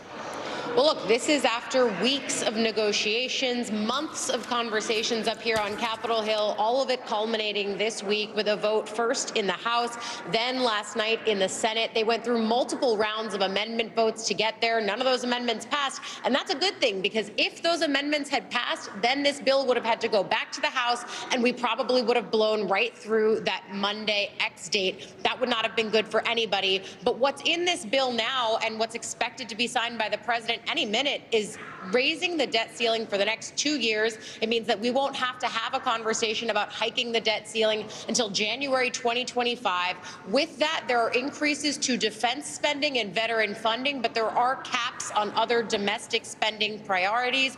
All of those part of this deal negotiated between the White House and Speaker Kevin McCarthy. Ali, what do we think President Biden will say to the American public tonight? Look, what's been fascinating, I think, is the way that Biden has really allowed Republicans here on the Hill to be the ones doing the messaging around this. McCarthy has taken several victory laps, even as some within his own conference have been talking about how they hate this deal and they need to talk to McCarthy about what this means for the conference going forward. For Biden tonight, it's now his turn to take a victory lap, maybe even not as the president, maybe even not as a Democrat, but as the president of the country who just avoided default. All right, NBC News Capitol Hill correspondent Ali Vitale, thank you. And you can tune in tonight for a special report on Biden's presidential address on the debt ceiling. That's going to happen at 7 p.m. Eastern Time. Turning now to our CNBC Money Minute. Consumers are cutting back on eating out. A new report shows Americans are more likely to hold off on grabbing a bite at restaurants right now to preserve their budgets. This is all according to Alex Partners. It's a management consulting company. Makes sense, but we do love eating out. CNBC's Tech Check anchor Deirdre Bosa joins us now with more. Deirdre, traffic at a lot of restaurants fell more than 3% last month. Why are so many consumers saying, hey, we're going to skip out on dining out? Well, Vicki and Allison, I also love to eat out, but put simply, it's just getting more expensive. In March, prices for meals eaten out of the home were rising faster than prices at grocery stores, and it seems to be making people less likely to reach for that restaurant menu. This was not the case during the Great Recession, when people were more likely to keep eating out by hunting for bargains in other places to make up for it. Experts think the current trend may be because people got so comfortable with cooking at home during the pandemic. Meanwhile, guys, Meta just unveiled its brand new virtual reality headset, the Quest 3. It comes with a $499 price tag. That's about $200 more than its predecessor, the Quest 2, which came out in 2020. And guys, I am very excited about this. This is happening in my backyard in Silicon Valley. Apple is expected to debut its new competing VR headset next week. We'll see if it can crack the model. I mean, these headsets haven't gone mainstream yet, but Apple should be interesting. Deirdre, have you tried this new one, the Meta one, or any of the Apple ones, or? You know, I have not tried the Meta one. No one outside of Apple has tried the Apple one, but hearing, hopefully, fingers crossed, at least we'll get a view of it and, potentially a try of it on Monday when they announce. I feel like until they get more comfortable, people aren't going to do it. Yeah. Who knows? Maybe this is when the trend starts. CNBC's tech anchor, Deirdre Bosa, thank you so much. Coming up, people are now turning to a natural compound en masse. They're calling it nature's Ozempic as the drug gets harder to obtain. But is it safe for you? We'll discuss. You're watching NBC News Daily.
podcast fans, ready to unlock our true crime mysteries? Try Dateline Premium on Apple Podcasts. You'll get early access to originals, plus bonus content, and everything is ad-free. So head to Apple Podcasts now to subscribe. I'm Gotti Schwartz, and here are the stories we're watching tonight. Storms keep coming here in California. Some of the big headlines trending like crazy on social media. This is what my voice sounds like when I clone it. That wasn't me. You gotta see this. Stay tuned now, weeknights on NBC News Now. The shortage in popular medications used for weight loss, like Ozempic and Wegovy, it's prompting people to turn to a different, cheaper option. Yeah, they're actually calling it Nature's Ozempic. NBC News correspondent Stephen Romo shows us how the supplement berberine works and its potential health risks. Are you seeing this all over your FYP? A dietary supplement taking the internet by storm. Does berberine actually work? We're going to find out. It's called berberine, and social media users say it can help reduce appetite as well as improve blood sugar levels, resulting in weight loss for some. But questions remain about its effectiveness. Google searches for berberine began to increase at the end of March before they spiked in late May. Some people are even dubbing it Nature's Ozempic in reference to the diabetes medication craze. Adults lost on average up to 12 pounds, leading to shortages and people craving alternatives. Do you see how big these fit? Savannah Crosby has been taking berberine for 7 weeks now. In total, I've lost 7 pounds, but not just pounds. I've inches, my clothes is fitting me better, I feel different, so it's more than the pounds. She says the supplement has been a game changer for her on her weight loss journey, and that her popular posts now have brands reaching out to get her to try their version of the supplement, but she says she's not being paid. I was noticing that no matter what I was doing, the scale was going up and I felt like I was gaining weight. If it were up to me, I would have done Ozempic, but because of the cost of it, it's just outrageous. One meta-analysis of 49 studies found the supplement may provide cardiovascular benefits and potentially weight loss for people who are overweight. But unlike Ozempic, which is a class 1 drug and can cost hundreds of dollars, berberine bottles like this can be purchased at a local store. You don't need to have a doctor's appointment or prescription. There's a lot of differences, though, how berberine is regulated by the government compared to other drugs like Tylenol. Dr. Peter Cohen leads the supplement research program at Harvard Medical. He warns that while berberine may result in weight loss, many of its claims have not been looked at by large peer-reviewed studies, and there are potential side effects. Rare side effects, including neurological symptoms or problems during pregnancy. The FDA or no one else is checking the bottle to make sure that berberine is accurately labeled in the bottle. So it's a tricky thing to use, even if your doctor says it's safe to do so. He also says if you are losing weight on the supplement, there could be something more dangerous at work. If you're losing weight fast, there might be another drug in that berberine supplement that's not listed on the label. Were there any maybe side effects that weren't so great? I've gotten occasional headaches, some constipation, sometimes I have diarrhea and dry throat. But none of those side effects were bad enough to make you want to stop? No, they all lasted a couple days. Crosby says her journey has largely been positive, but plans to take a break after 12 weeks on the supplement and urges other users to do their due diligence. The way it works for me may not work for everybody else. So definitely research and talking to your medical provider is super important. Stephen Romo, NBC News. Joining us now is NBC News medical contributor Dr. Kavita Patel. All right, so Dr. Patel, a lot of people have questions about this berberine. Stephen Romo went over some of the side effects, no long-term widespread studies on this. Should people take this? Right. People should not take it unless they do have the conversation with their clinician, with their doctor, because as you've heard, it can have some really bad side effects, some of which could actually be very dangerous for your health. Dr. Patel, it sounds like a lot of people are buying this from the internet. Stephen went to a couple pharmacies here in New York and couldn't find it. How risky is it to purchase something like this on the internet? It can be pretty risky. Berberine itself is very hard to find because it's usually in something else, the active compound in things like oregonberry and some other kind of vitamin supplements that you might not easily recognize, which is why you have to look at the ingredients. Always important if you're shopping for anything online to look for a reputable source. How do you find that source? Make sure, and the FDA has a great website so that you can cross-check and make sure that these pharmacies are, one, legitimate, and then use your common sense. If it has misspellings, errors, does not seem real, it is likely to not be real. And in that case, you know, caveat emptor, as they say, buyer beware, and avoid the product, or buy it and then bring it in with you to your doctor's office to show them so that you can both look at the label together. That is good advice, broadly speaking, for all supplements, right, Dr. Patel? It is, absolutely. I mean, I have all the belief in the world that the right supplements for the right people can do exactly what's intended. But there's so much out there that's so hard to decipher that it's better to do it together with your clinician so that they know why you're trying to do it. And we can check blood work and some other things to make sure that you're not having those bad side effects. All right, Dr. Kavita Patel, thank you so much. And you're watching NBC News Daily.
Fans, ready to unlock our true crime mysteries? Try Dateline Premium on Apple Podcasts. You'll get early access to originals, plus bonus content, and everything is ad-free. So head to Apple Podcasts now to subscribe. What is going to happen now? Going back and forth because Oh, yeah, this is it, right?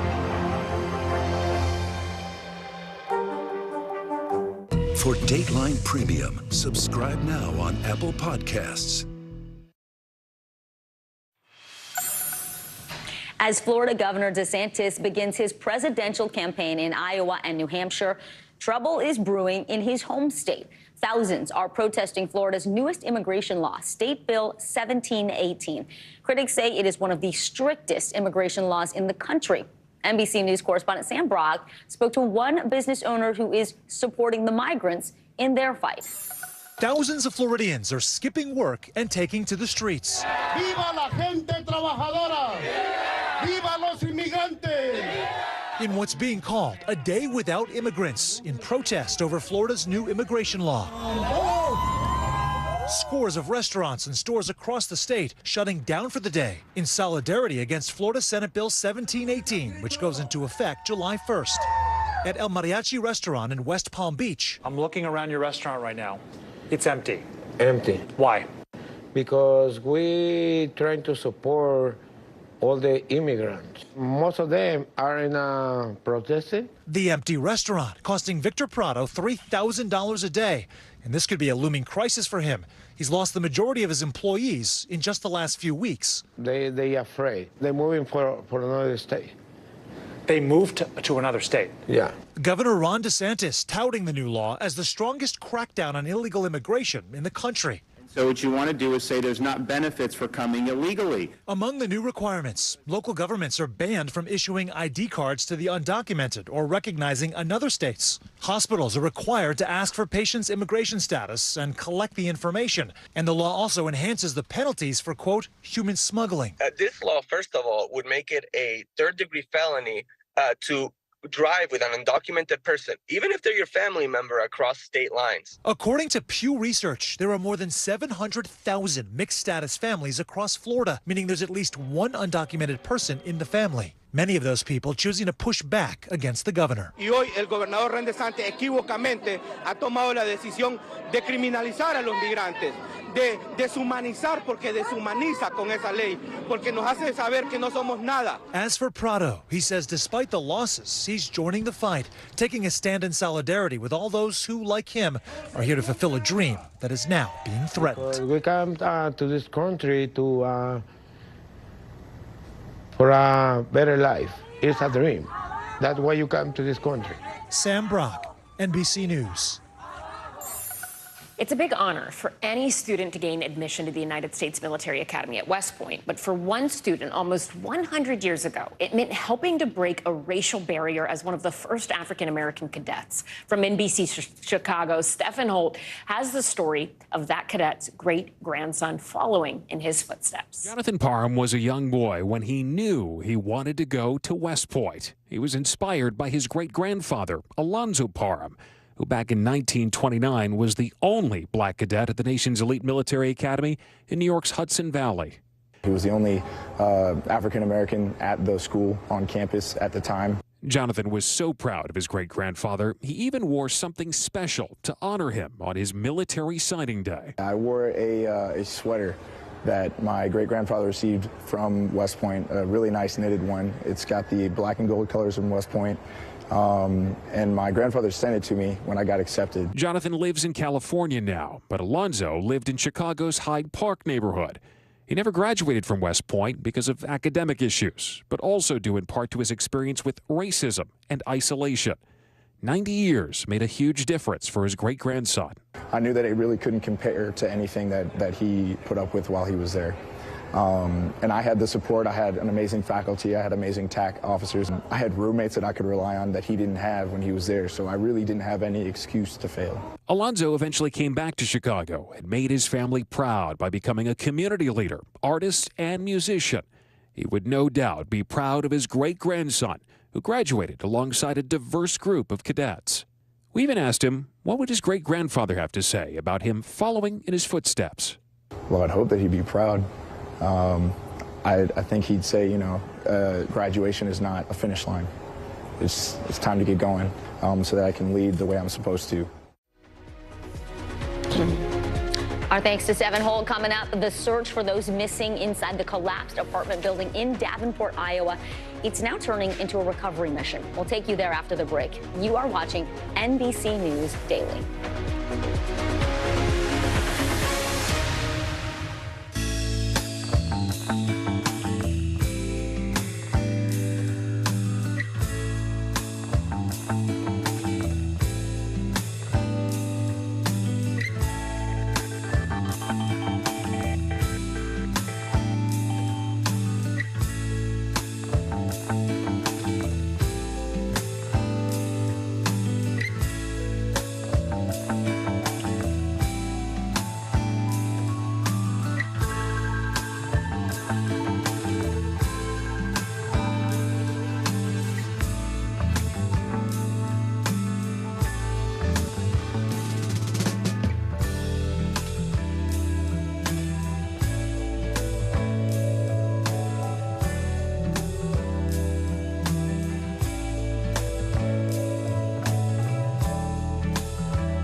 lives in the now. It's coming at us every second. News is more now than ever. Look at this. You can't even see anything anymore. Now is raw.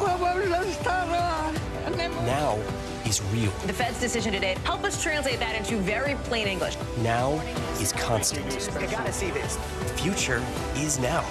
News for the generation of now is NBC News Now.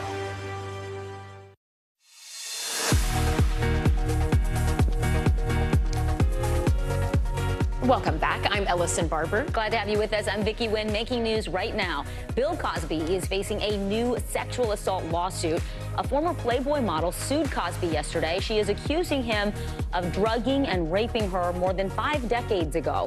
This all comes after lawmakers in California extended the statute of limitations for sexual assault lawsuits. A spokesperson for Cosby says the accusation has no proof or facts. Arizona is now blocking developers from building new homes in parts of the Phoenix area. The reason? There's simply not enough groundwater after years of overuse and drought. The governor says developers can still build in the area, but they have to find alternative water sources. And a dramatic and rare rescue from the death zone on Mount Everest, where temperatures can drop to minus 20 degrees.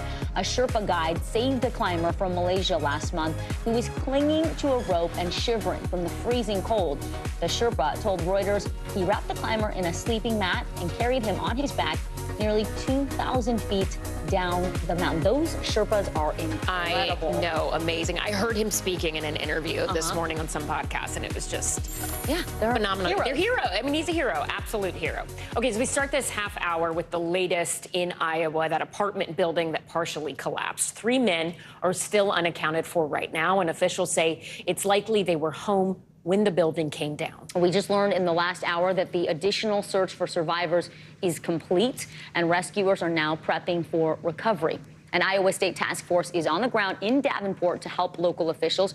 We have NBC News correspondent Shaq Brewster live there for us. So, Shaq, city officials, they just wrapped up a press conference in the last hour. Walk us through the very latest and the updates there. Well, I'll start with what you're seeing here at the scene, because we've been seeing more activity over the past 24 hours or so than we have since the first 24 hours after this building collapsed. I want you to push in, just take a look at what we're seeing there. Lots of excavation equipment. You see folks in hard hats. Those are the members from the Iowa Urban Search and Rescue Team. We've been seeing the big equipment coming in, pulling out debris. You then see men in hard hats going through and sifting through it. And you see they're doing this in the very delicate process, the very delicate way that they promised. And, you know, this is something that officials talked about earlier today in their press conference. When I asked what took so long, frankly, they said they wanted to make sure the stability of the building was intact before they brought folks in. So there are posts along the side of the building now to seemingly to hold up and support that building. Meanwhile, you mentioned we've been talking to folks about the warning signs that were possibly missed, including a masonry company owner who says that he was denied the contract to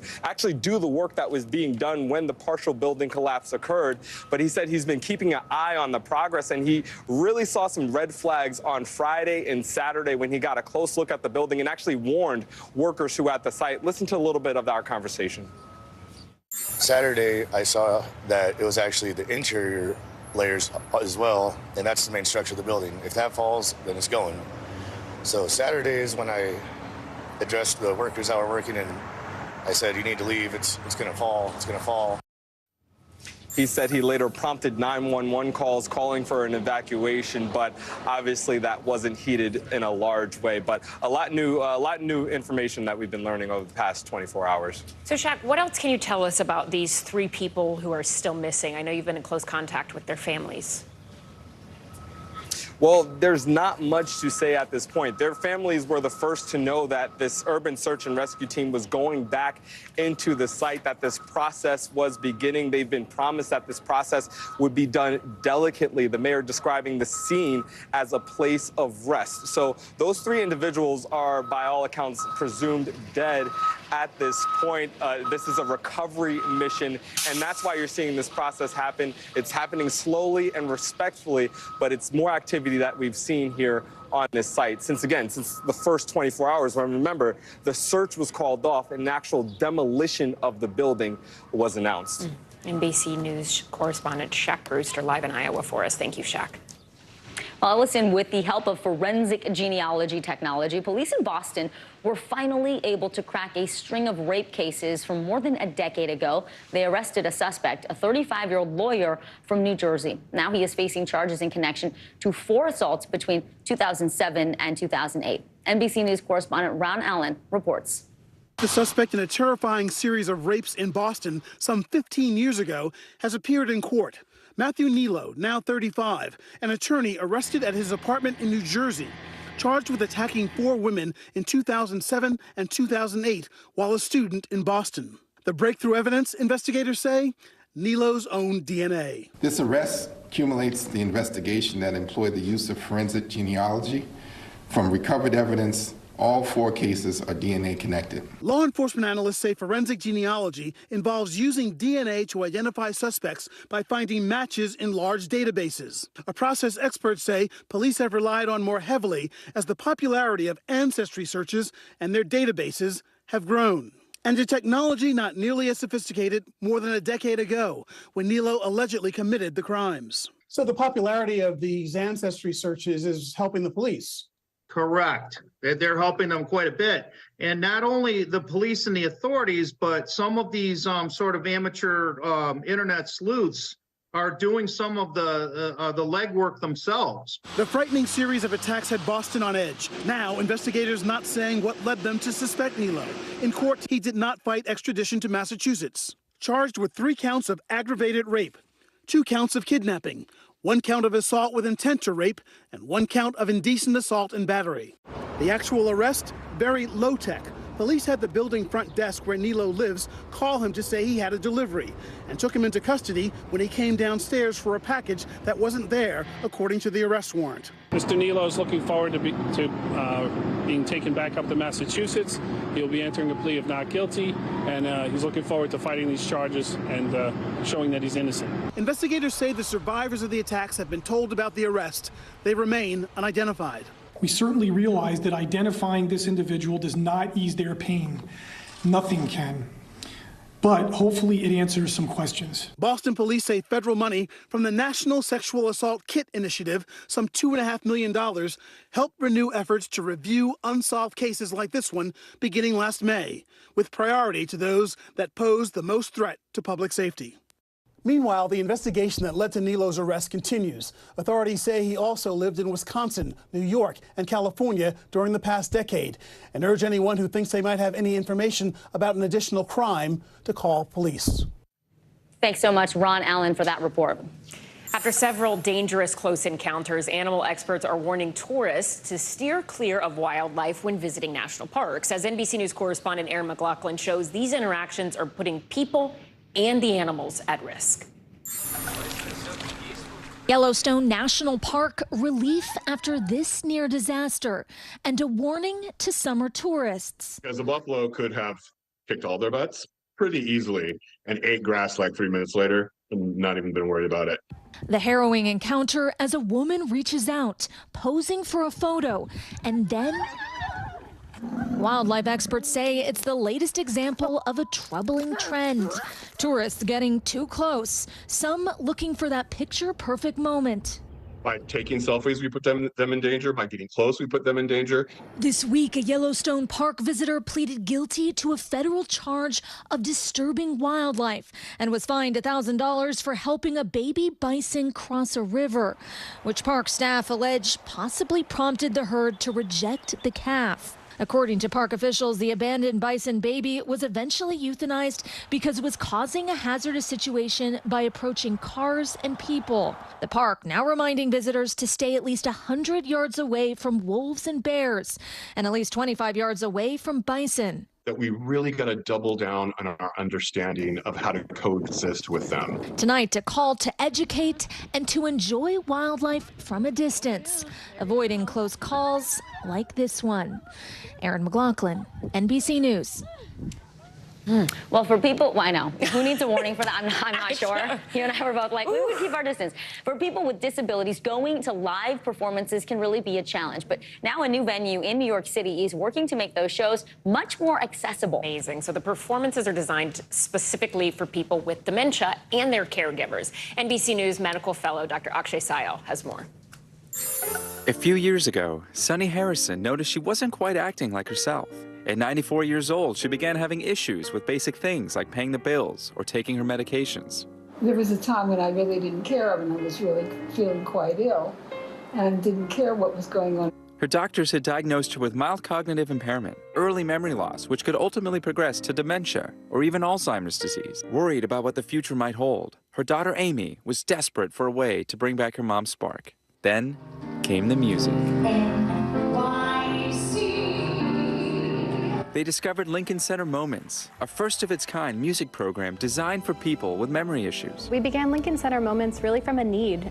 We noticed that there were subscribers who could no longer go to evening performances as the disease progressed for them. So we wanted to create an opportunity for people to continue to have the arts in their lives. Miranda Hoffner, the Associate Director for Accessibility at the Lincoln Center, helps orchestrate the once-a-month event. Now, she's added virtual performances, opening access to the millions of Americans nationwide with dementia. Each performance then followed by tailored workshops designed to invigorate the brain. But what we found with this population especially is that it can be so incredibly isolating. We wanted to create a time for people to be able to express themselves. We were really, really intentional about the art activities and the workshops. The team has published data showing that the innovative program is changing lives. We actually found that people feel closer to each other after coming to these performances. We're hoping that people can just relate to each other in the relationships that they've had their whole lives. Music can work wonders for patients with Alzheimer's disease, helping with anxiety, depression, and even improving speech, according to recent studies. The part of the brain with music memory is that it's connected to the parts of the brain that are most affected in Alzheimer's disease. So you can use music as kind of a backdoor stimulus to turn on those parts of the brain and actually improve the cognition, the attention, and the memory of the patient. Sunny, who turned 97 a week ago, can't stop thinking about it. I want to be part of the life. I want to be active in it. And this allows you to be active in it because you're feeling similar emotions to what's going on the stage. And so it stimulates you. For her daughter Amy, the difference, priceless. She comes alive when she's there, and that's great. Dr. Akshay Sayal, NBC News. That's a really special and worthwhile program. We need more of those. Yes, we do. And we appreciate Dr. Sayal for highlighting that. So coming up, we will talk about dating after losing a spouse, overcoming the loss of a partner and finding love again. It's not easy. People who do it say it is a beautiful thing. Former Real Housewife of New York, Carol Redzillo, will join us next. More NBC News Daily right after this.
Scotty Schwartz, and here are the stories we're watching tonight. Storms keep coming here in California. Some of the big headlines trending like crazy on social media. This is what my voice sounds like when I clone it. That wasn't me.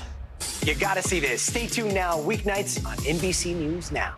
Your music is so familiar. What do you think when people start humming back your tunes? How you doing, Lester?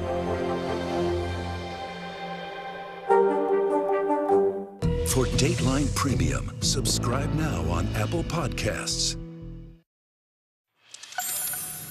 We are back now with a look at loss and love. Losing your spouse, one of the most stressful life events a person can go through, according to the American Institute of Stress.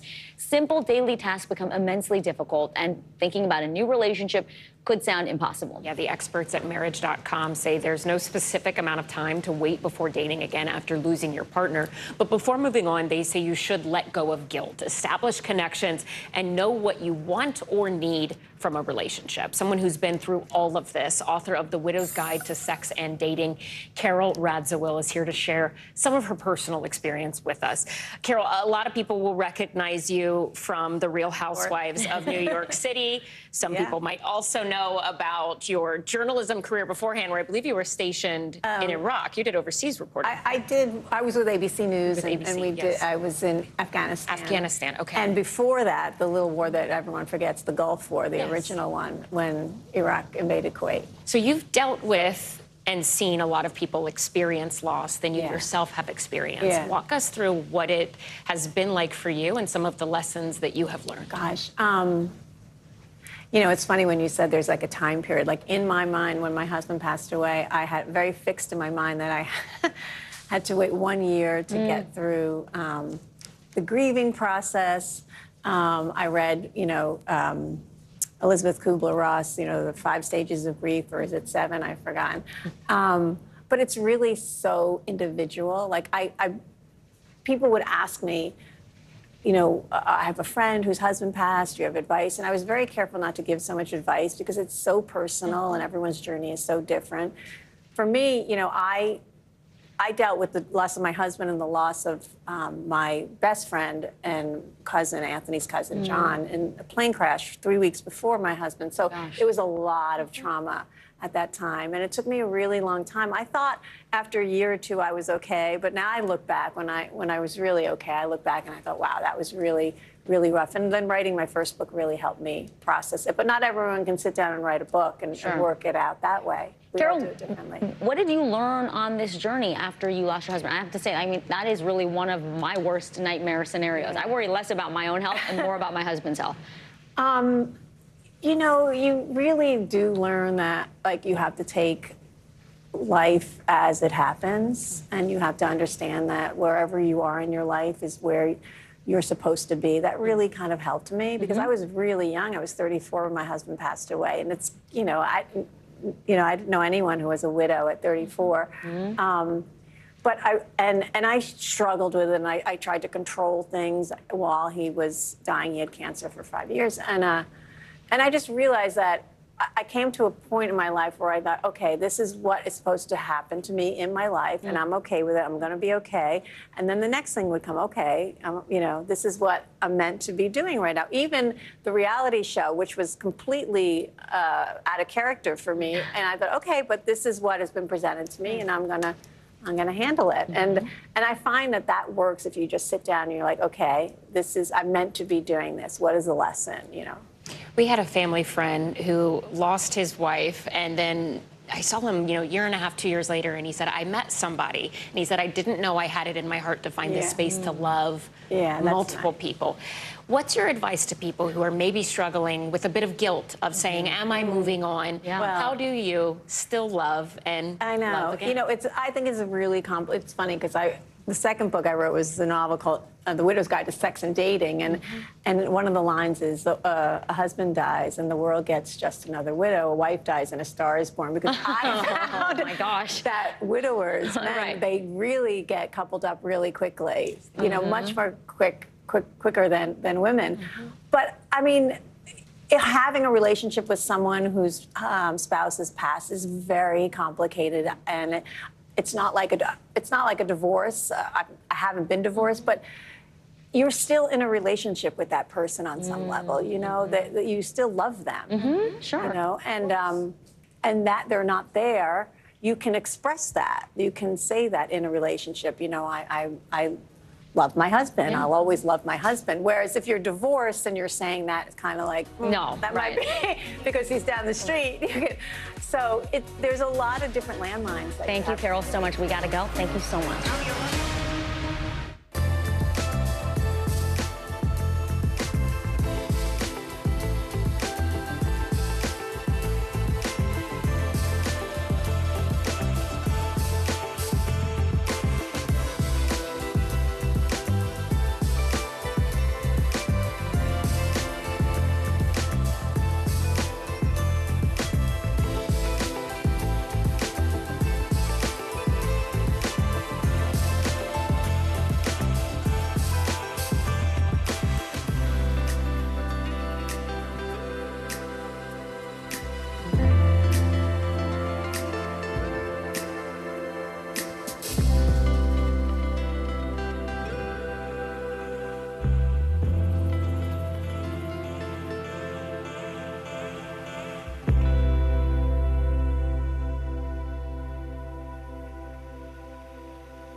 Thanks for tuning in. I'm Gotti Schwartz. Here are the stories we're following tonight. Storms keep coming here in California. The U.S. government just declassified this video.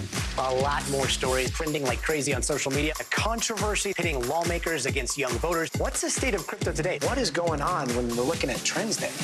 Another mind-bending story on artificial intelligence. This is what my voice sounds like when I clone it. That wasn't me. You gotta see this. Stay tuned now. Weeknights at 8 Eastern, 5 Pacific on NBC News Now. A 14-year-old from Florida was crowned the winner of the 94th Scripps National Spelling Bee. His winning award was Samophile, a word we will not attempt to spell. I was mad at first that I had to say it, but I did it. So you can spell it if you would like. Anyways, it means a plant or animal that thrives in sandy areas. Yeah, I thought it meant someone who likes sandwiches, but also it doesn't even start with the S, it starts with the P. Spelling champ Dev Shah joined today co-host Hoda Kotb and Savannah Guthrie to break down what this victory means to him. P-S-A-M-M-O-P-H-I-L-E,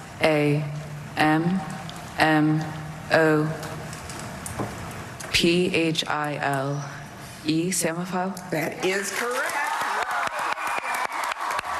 Wow, Hoda, so it wasn't, we were wrong. It wasn't S-A-M-F-I-L-E. That's what we would have guessed. Well, Dev, he is amazing. That's the winner. That was the winning word last night's final round of the 95th Scripps National Spelling Bee. Yeah, your champion, Dev Shah, 14-year-old from Florida. He's competed twice before, studied up to 10 hours a day. And guess what? He got that trophy, the $50,000 prize, too. And Dev is with us live. Dev, first of all, you have nerves of steel. We were watching you spell the word that we can't even remember or pronounce. But tell us what that winning moment was like for you.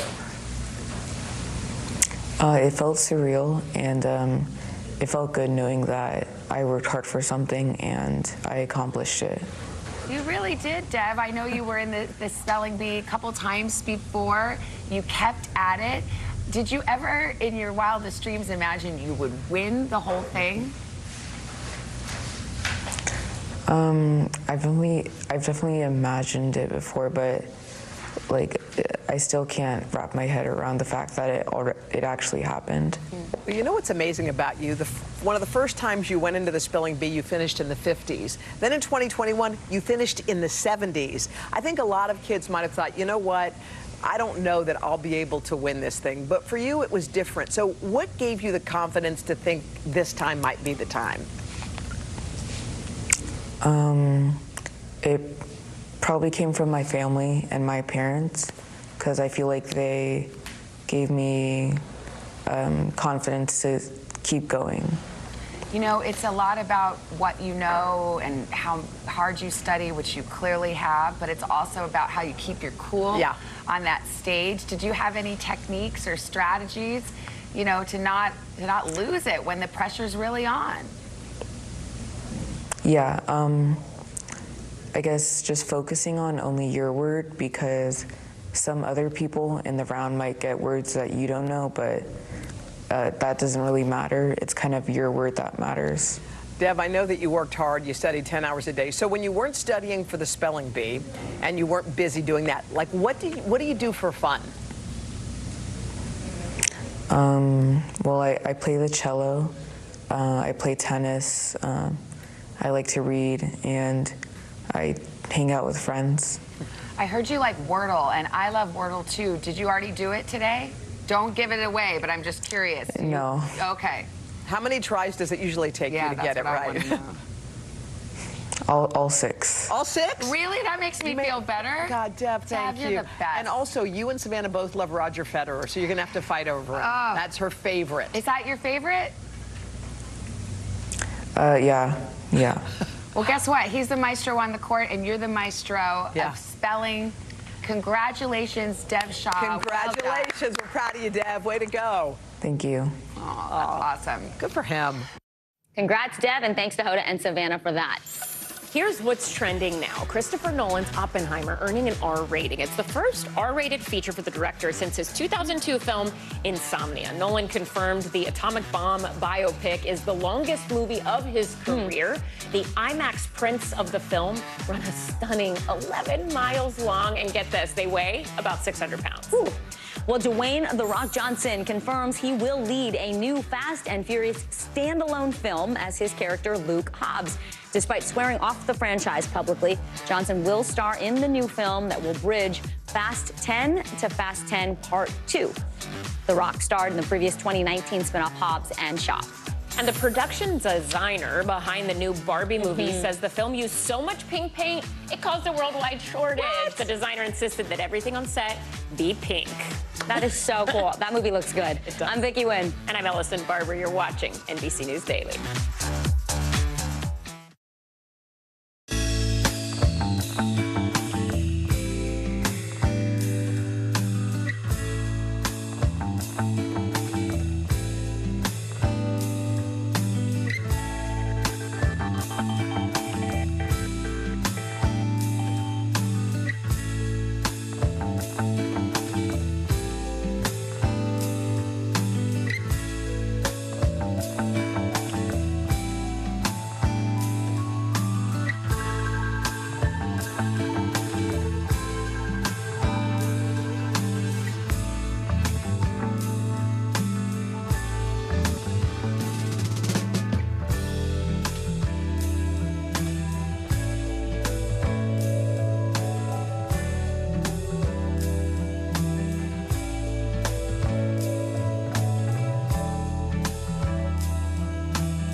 It was the end of the story, but it was also just the beginning.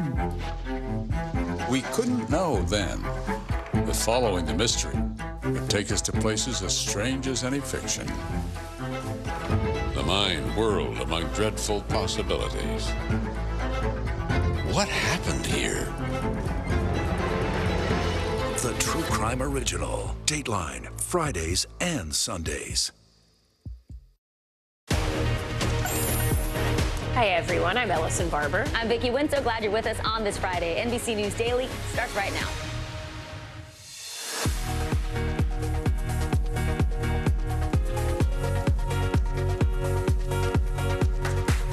Today is Friday, June 2nd. Extreme heat for millions of Americans. Today will be the hottest day of the year so far. We'll tell you where conditions are hitting dangerous levels and how you can keep cool. Security breach. Amazon is being forced to pay up over claims it invaded people's privacy with its Ring and Alexa devices.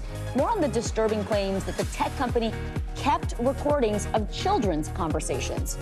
The magic of music, a first-of-its-kind program, is using music to help people with their memory. We've got an up-close look at the inspiring performances designed to invigorate the brain. All ears. Many people feel compelled to give advice when listening to a friend or family member venting. We have a therapist here to explain why and when it might be best to just hold your tongue and listen. Listen, people. It'll be our weekend effort. I do too. I know. I'll try really hard. All right. Welcome to NBC News Daily. We're glad to have you with us. We start with the late spring scorcher that is impacting tens of millions of people. They're trying to deal with it right now. Yeah, more than a dozen cities had record-setting temperatures Thursday, like Burlington, Vermont, where it was 98 degrees. It's getting so hot. Some cities are setting up cooling stations just to beat the heat, as today will likely be the hottest day of the entire year so far. We have team coverage of this late spring scorcher. NBC News meteorologist Bill Cairns is here in studio with us tracking temperatures. But we start with NBC News correspondent George Solis in sunny Philadelphia. So, George, 92 degrees in Philly right now. We know the school district actually dismissed students early at 90 schools. Talk to us about how conditions are and what city officials are doing right now.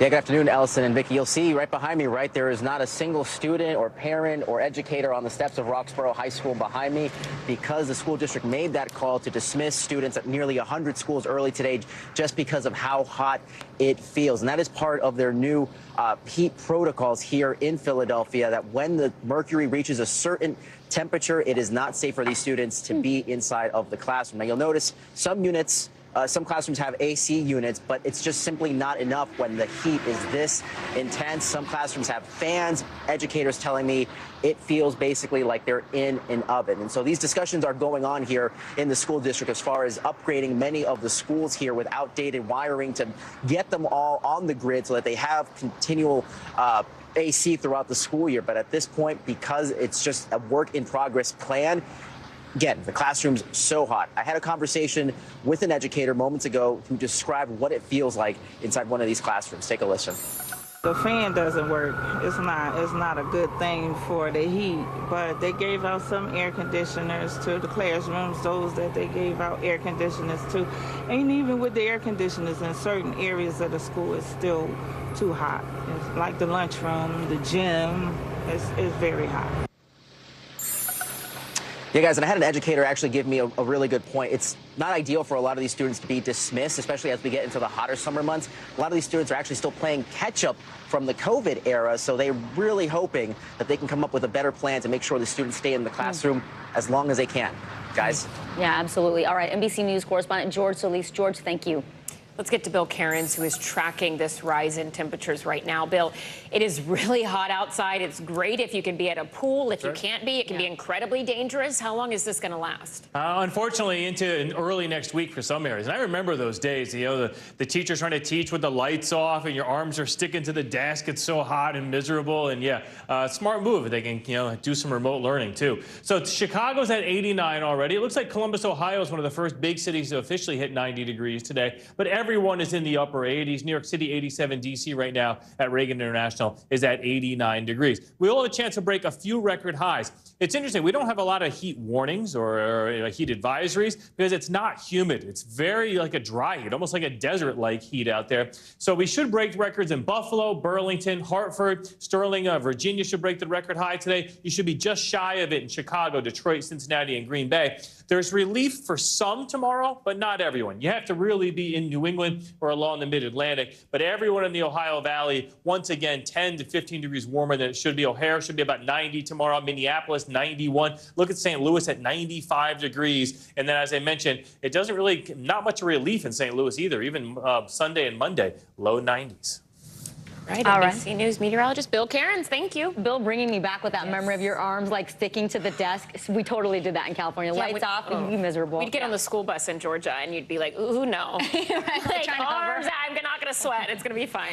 All right, the U.S. job market is staying strong, even as experts continue to warn about a possible recession. New numbers from the Labor Department released today show employers added nearly 340,000 jobs last month. That is a lot more than economists projected. But the unemployment rate not as encouraging. It rose to 3.7%, the highest level since October. NBC News business and data reporter Brian Chung is here to break it all down for us. Brian, what do these numbers tell us about the overall health of the economy? Yeah, well, one economist that I heard from this morning said he was confused, even concerned by these numbers. But let's unpack the overall numbers that we got. So as you mentioned, 339,000 jobs. That's how many were added in the month of May. That was above Wall Street estimates, but also above the 294,000 pace that we saw in April. But interestingly, the unemployment rate went up from 3.4% in April to 3.7%. That's because these come from different surveys. This number comes from a survey of those that are hiring people, and this one comes from the workers themselves. So a bit of a disparity that economists are trying to figure out. But either way, some interesting data that we got from the industries that saw a lot of these job gains. Take a look at leisure and hospitality, bars and restaurants adding 48,000 jobs in the month. We also saw professional and business services. Interestingly, these are white-collar jobs that have historically not seen job gains in previous months, actually adding 64,000 here. And then retail trade, think of jobs at the mall, adding about 12,000. So it seems like, broadly speaking, broad-based gains in this economy, guys. Brian, what about wages right now? They're not quite keeping up with inflation, right? No, not at all. So when we take a look at the average hourly earnings increase compared to this time last year, 4.3%. That's how much more you're earning in terms of wages now than this time last year. That's a little bit slower than the 4.4% pace. But keep in mind, everything right now, 4.9% more expensive, which means that the prices at the store are going up at a faster pace than the wages that you're getting. So that underscores the very weird dynamic that we have in this U.S. economy. All right, NBC News business and data reporter Brian Chung. Brian, have a great weekend. The debt ceiling is awaiting the president's signature after it passed in the Senate with broad bipartisan support late last night. Senate Majority Leader Chuck Schumer helped usher the deal through in a single day. After the final vote, he even gave some credit to his Republican counterpart in the House. Underestimating Kevin McCarthy? Look at the vote in the House and Senate. That says it all. We didn't underestimate him. It worked out very, very well. And that's the bottom line. NBC News White House correspondent Mike Memoli joins us now from Capitol Hill. Mike, so the president is going to address the American public tonight during planned remarks about this debt ceiling bill. What kind of a victory lap do we expect from him? Yeah, he certainly wants to take one, and one of the things you'll hear the president talk about is those strong jobs numbers that Brian was just laying out. Because remember, if this deal had not been reached and if this bill was not getting to the president's desk this weekend, we would be talking about major economic consequences for the country. So the president will lay out what's in this bill and why it is a win for the country. It's interesting, you heard Leader Schumer there talking about Speaker McCarthy and the view that he was underestimated. Biden advisors I talked to are also saying, don't forget, the president has often been underestimated too. Remember, he campaigned and promised in 2020 that he would be able to unite the country, to bring both sides together. And that's another part of the message you'll hear from the president tonight, the importance of being able to work across the aisle, that not everything in this deal is something that both sides like, but that's the nature of compromise. It's good for the country. And ultimately, that's what he's going to lay out politically is hopefully good for him for 2024 as well. Mike, the last few days, weeks, whatever it has been, we've spent so much time looking at the back and forth on the Hill and the logistics and the whip count. But what does this legislation mean for the average American? How is this going to impact people at home? Well, when you look at some of the particulars in the bill, it may seem sort of out of touch for the average person, but things like capping spending at a certain amount for the next 2 years, making sure that the debt ceiling is protected here, suspended for the next 2 years, reducing the number of money that was going to go towards adding IRS agents. That's a lot of Washington speak. Really, I think what you have to consider, though, is what this deal prevents from happening. Remember, there were estimates from the White House that even if they reached a deal at the last possible minute, you might see fallout in the form of 200,000 jobs lost. We saw that one of the major credit rating agencies had put the U.S. credit rating itself on job watch. If there had not been a deal at this point, Ellison, you'd be looking at a lot of red down arrows on the stock market. So that's really the biggest impact for most Americans, the fact that we averted this deal. It ensures that the economy really stays on a stable footing. And really, Moody's, another different rating agency, put out a memo underscoring this point today, reaffirming the AAA highest level of the U.S. credit rating going forward. All right, NBC News White House correspondent Mike Memoli, thank you for that. And you can tune in tonight for a special report on Biden's presidential address on the debt ceiling at 7 p.m. Eastern. It is time now for our CNBC Money Minute. Despite recession fears, people, they're still traveling. A Deloitte survey shows 50% of Americans are planning to take a vacation this summer. That's up 4% from last year. They're calling it revenge travel, Ellison. Right. CNBC correspondent Kate Rogers joins us now with more. Kate, inflation and high interest rates are putting a strain on people's wallets. So why are so many Americans saying, hey, we're still going to spend money on traveling? You know, it seems people really do want to get away right now. While the prices of domestic airline tickets are down about 1% from this time last year, international flights are up sharply.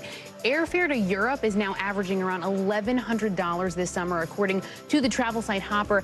Lodging is also more expensive this year. Travelers can save money, though, by booking early or by going to popular destinations in the off-season. Just one day after Amazon workers walked off the job because of return to work policies, Meta announced it will also require most workers to be in the office 3 days a week.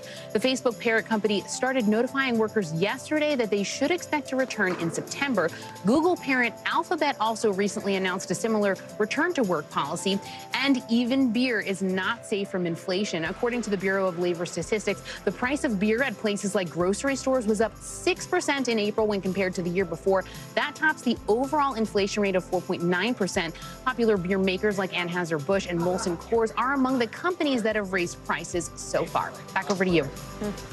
All right. Well, that's not good news for beer lovers. No. Yeah. I don't know why I looked at you. I didn't mean to. I don't even like beer, but okay. All right. CNBC correspondent Kate Rogers. Kate, thank you so much. Have a good weekend.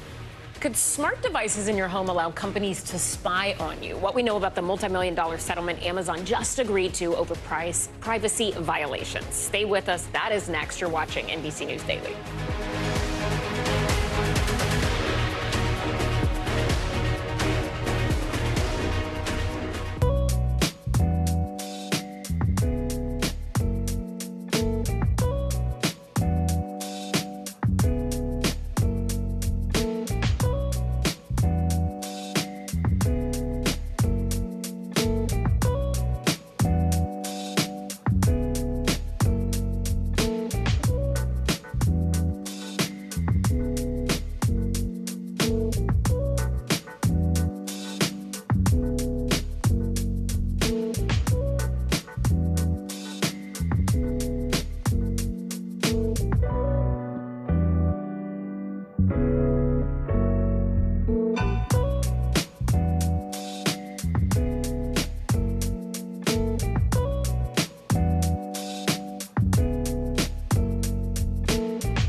News in the now.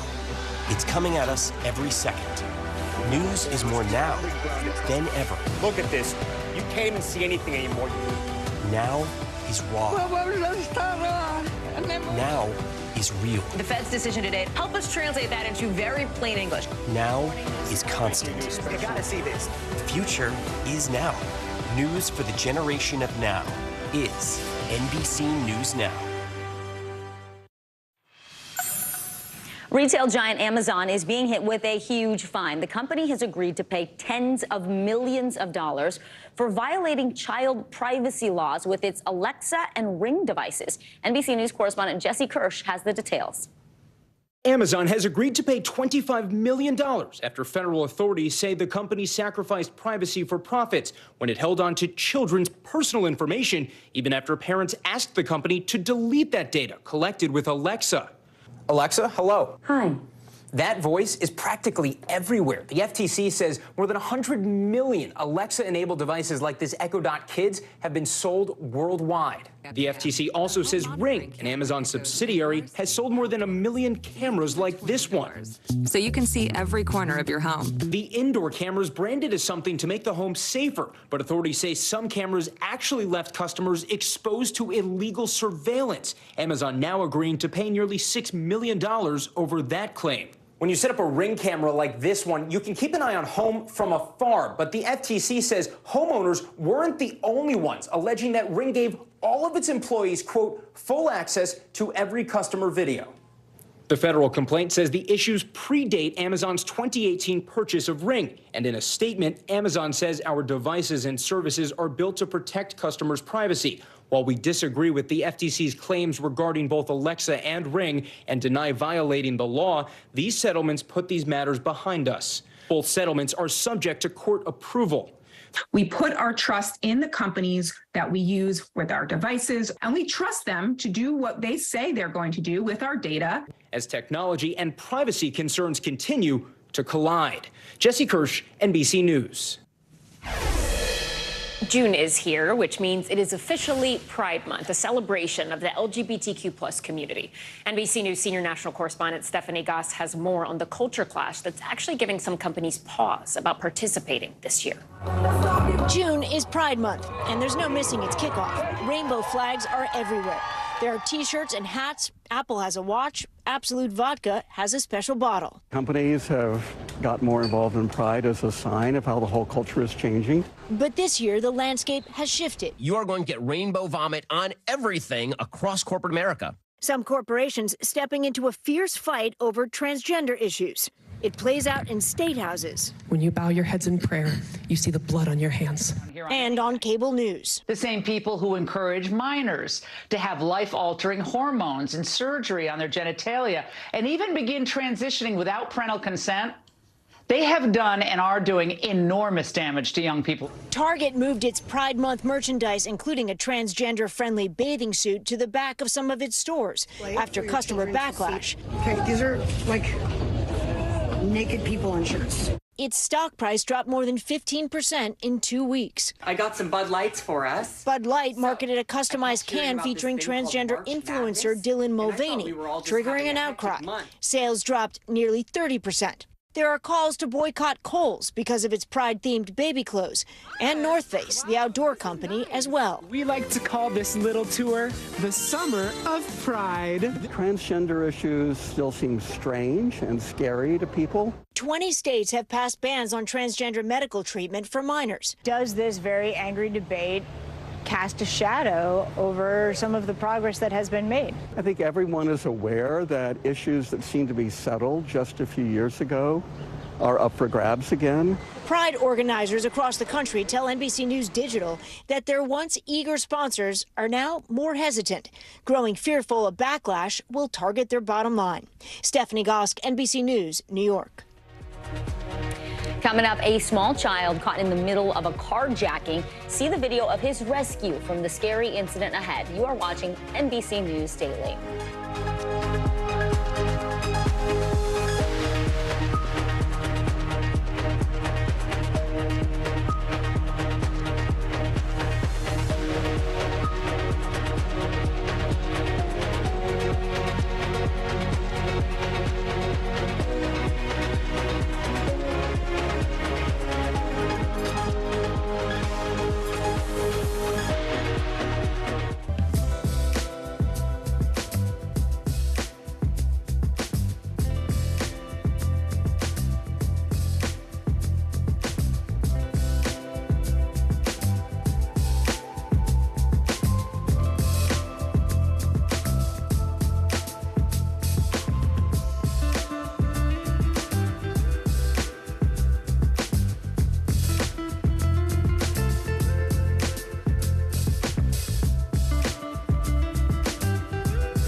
morning.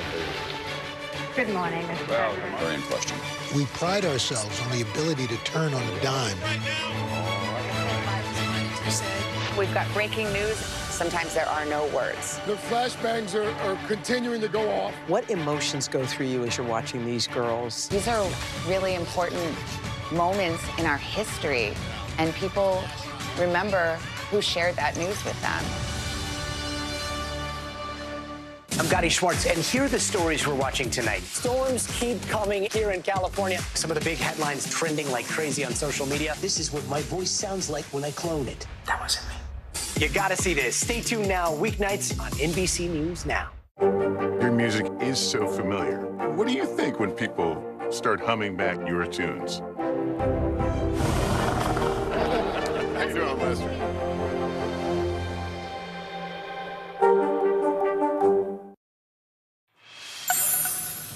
As Florida Governor DeSantis begins his presidential campaign in Iowa and New Hampshire, trouble is brewing in his home state. Thousands are protesting Florida's newest immigration law, State Bill 1718. Critics say it is one of the strictest immigration laws in the country. NBC News correspondent Sam Brock spoke to one business owner who is supporting the migrants in their fight. Thousands of Floridians are skipping work and taking to the streets. Viva la gente trabajadora! Viva los inmigrantes! In what's being called a day without immigrants in protest over Florida's new immigration law. Scores of restaurants and stores across the state shutting down for the day in solidarity against Florida Senate Bill 1718, which goes into effect July 1st. At El Mariachi restaurant in West Palm Beach. I'm looking around your restaurant right now. It's empty. Empty. Why? Because we trying to support all the immigrants. Most of them are in protesting. The empty restaurant costing Victor Prado $3,000 a day. And this could be a looming crisis for him. He's lost the majority of his employees in just the last few weeks. They afraid. They're moving for another state. They moved to another state. Yeah. Governor Ron DeSantis touting the new law as the strongest crackdown on illegal immigration in the country. So what you want to do is say there's not benefits for coming illegally. Among the new requirements, local governments are banned from issuing ID cards to the undocumented or recognizing another state's. Hospitals are required to ask for patients' immigration status and collect the information. And the law also enhances the penalties for, quote, human smuggling. This law, first of all, would make it a third-degree felony to drive with an undocumented person, even if they're your family member across state lines. According to Pew Research, there are more than 700,000 mixed status families across Florida, meaning there's at least one undocumented person in the family. Many of those people choosing to push back against the governor. Y hoy el gobernador Ron DeSantis equivocamente ha tomado la decisión de criminalizar a los migrantes, de deshumanizar porque deshumaniza con esa ley, porque nos hace saber que no somos nada. As for Prado, he says despite the losses, he's joining the fight, taking a stand in solidarity with all those who, like him, are here to fulfill a dream that is now being threatened. We come to this country to for a better life. It's a dream. That's why you come to this country. Sam Brock, NBC News. It's a big honor for any student to gain admission to the United States Military Academy at West Point. But for one student almost 100 years ago, it meant helping to break a racial barrier as one of the first African-American cadets. From NBC Chicago, Stephen Holt has the story of that cadet's great-grandson following in his footsteps. Jonathan Parham was a young boy when he knew he wanted to go to West Point. He was inspired by his great-grandfather, Alonzo Parham, who back in 1929 was the only black cadet at the nation's elite military academy in New York's Hudson Valley. He was the only African-American at the school on campus at the time. Jonathan was so proud of his great-grandfather, he even wore something special to honor him on his military signing day. I wore a sweater that my great-grandfather received from West Point, a really nice knitted one. It's got the black and gold colors from West Point. And my grandfather sent it to me when I got accepted. Jonathan lives in California now, but Alonzo lived in Chicago's Hyde Park neighborhood. He never graduated from West Point because of academic issues, but also due in part to his experience with racism and isolation. 90 years made a huge difference for his great-grandson. I knew that it really couldn't compare to anything that he put up with while he was there. And I had the support. I had an amazing faculty. I had amazing TAC officers. And I had roommates that I could rely on that he didn't have when he was there. So I really didn't have any excuse to fail. Alonzo eventually came back to Chicago and made his family proud by becoming a community leader, artist, and musician. He would no doubt be proud of his great-grandson, who graduated alongside a diverse group of cadets. We even asked him what would his great-grandfather have to say about him following in his footsteps. Well, I'd hope that he'd be proud. I think he'd say, you know, graduation is not a finish line. It's time to get going so that I can lead the way I'm supposed to. Our thanks to Seven Holt. Coming up, the search for those missing inside the collapsed apartment building in Davenport, Iowa. It's now turning into a recovery mission. We'll take you there after the break. You are watching NBC News Daily.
Podcast fans, ready to unlock our true crime mysteries? Try Dateline Premium on Apple Podcasts. You'll get early access to originals, plus bonus content, and everything is ad-free. So head to Apple Podcasts now to subscribe. I'm Gotti Schwartz, and here are the stories we're watching tonight. Storms keep coming here in California. Some of the big headlines trending like crazy on social media. This is what my voice sounds like when I clone it. That wasn't me. You gotta see this. Stay tuned now, weeknights on NBC News Now.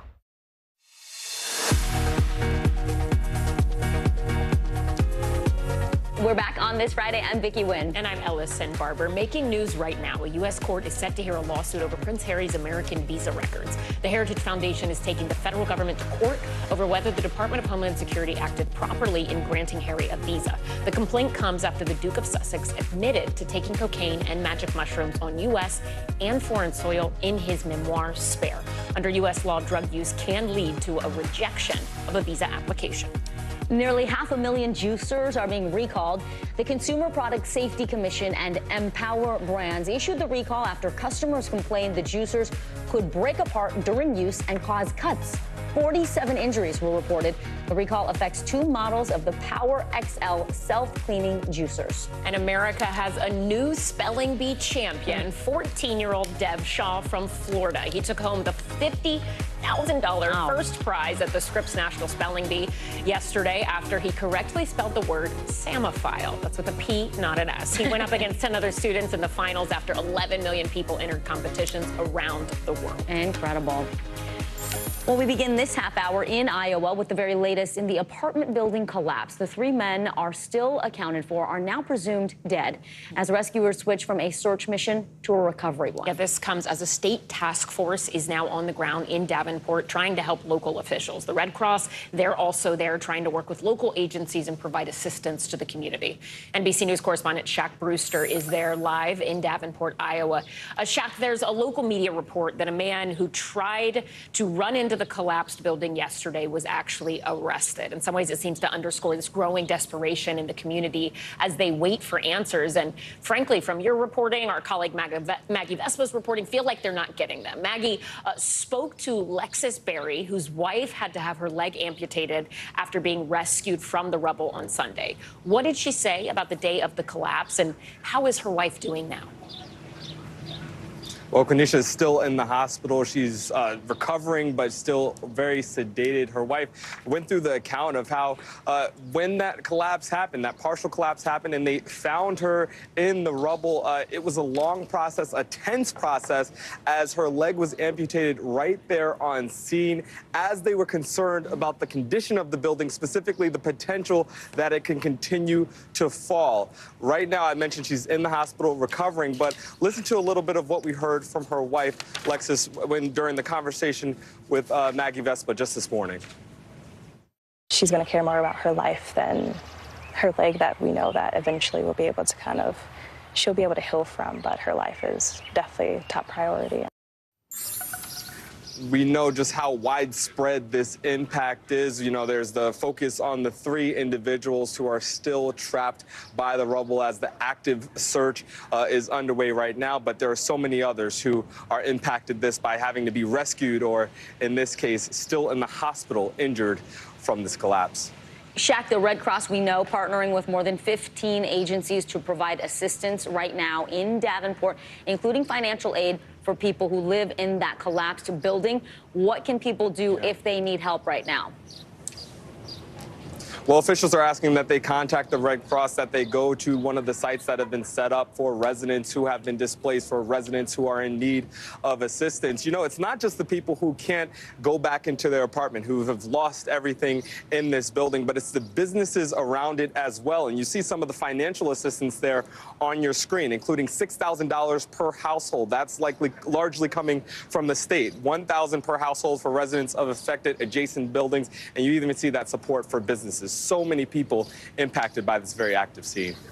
NBC News correspondent Shaq Brewster with the very latest for us from Iowa. Shaq, thank you. Turning now to Florida, where a 3-year-old boy is now safe after being rescued from a carjacking. Surveillance video captured the incredible moment when the child was set free. Carol Metz from our NBC affiliate WESH has the story. I didn't think he was coming back. Parents Amber Clark and Taylor Hetznecker had the fright of their lives when their 3-year-old, along with their 2019 Volkswagen Tiguan, were stolen from the driveway of a home on Clifton Avenue. The couple had stopped to check on an elderly relative, just a quick errand, so they left the toddler inside the running vehicle because he was asleep. They both know what a huge mistake that was. In that moment, a suspect pictured here jumped in. Chased him on foot for about 100 yards, seemed I wasn't going to catch him, and then called 911, got in my grandfather's truck and tried to catch him, but he was gone by then.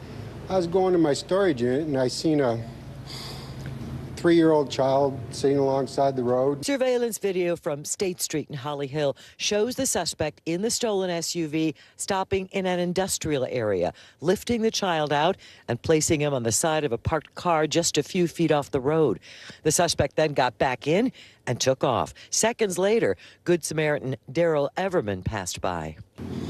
Well, I didn't see any parents around, so I thought I'd better stop and check on them. And I tried to figure out where his parents were. I couldn't, so I called 911. He was crying a little bit. Yeah, I knew it was important to kind of keep him calm. What's up, buddy? You okay? You okay? There, you want to call me, buddy? Come here. Come here. That's okay, buddy. It's all right. gonna go see your mommy? Sheriff's deputies with police arrived on scene, quickly reuniting the child with his very grateful parents. Relieved we have him. The car is just a car. Shaken up to say the least, but it is what it is. He's the most important thing. Cars can be replaced, people can't. That was Claire Metz from our NBC affiliate WESH reporting. I'm glad that little boy is okay. All right, well, the legal fight between former Hollywood power couple Angelina Jolie and Brad Pitt, it's heating up. Pitt's legal team taking new action against ex-wife Jolie over French property that the pair bought together. NBC News correspondent Erin McLaughlin has the latest. Hey there, things have gotten ugly in recent years for the one-time couple. First, there was a very public custody dispute over their children, and now this ongoing lawsuit over a French vineyard the pair bought together. Once known as Hollywood sweethearts, Brad Pitt and Angelina Jolie first met on a movie set. You still alive, baby? Battling it out on the big screen in Mr. and Mrs. Smith. You ain't as bad as you're cooking, sweetheart.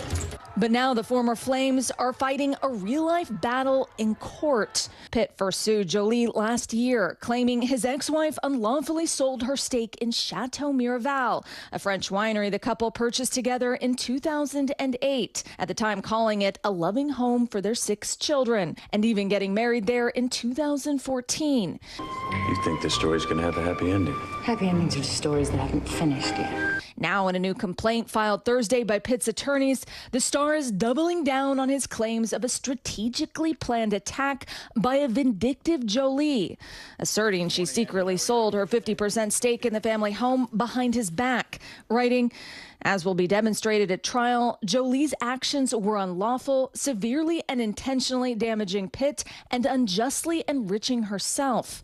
Pitt also accusing Jolie of secretly selling her stake to, quote, an oligarch in the Russian Federation who had previously tried to buy the winery.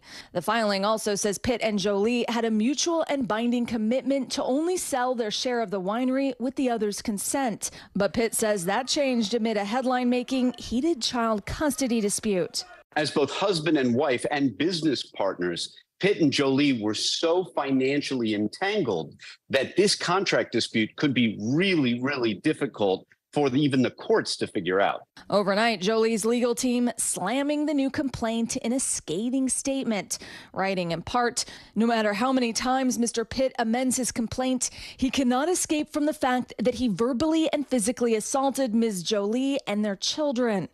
The reality is that Pitt refused to complete the Miraval sale with Jolie unless she agreed to being silenced about the abuse. In the past, Pitt has said Jolie misrepresented him, telling NBC last year, quote, "He's not going to own anything he didn't do."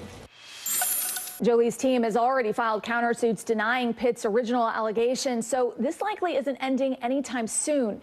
Legal experts also point out that a lot of Pitt's allegations are redacted in this new filing, implying they may have some new information on business negotiations that are highly sensitive. Pitt has not responded to our request for comment on the suit or Jolie's latest comments. Back to you. Our thanks to Erin for that. So for people with disabilities, going to a live performance can be rather challenging. But now a famous venue in New York City is working to try and make their shows more accessible. The performances are designed specifically for people with dementia and their caregivers. NBC News medical fellow Dr. Akshay Sayal has more. A few years ago, Sunny Harrison noticed she wasn't quite acting like herself. At 94 years old, she began having issues with basic things like paying the bills or taking her medications. There was a time when I really didn't care and I was really feeling quite ill and didn't care what was going on. Her doctors had diagnosed her with mild cognitive impairment, early memory loss, which could ultimately progress to dementia or even Alzheimer's disease. Worried about what the future might hold, her daughter Amy was desperate for a way to bring back her mom's spark. Then came the music.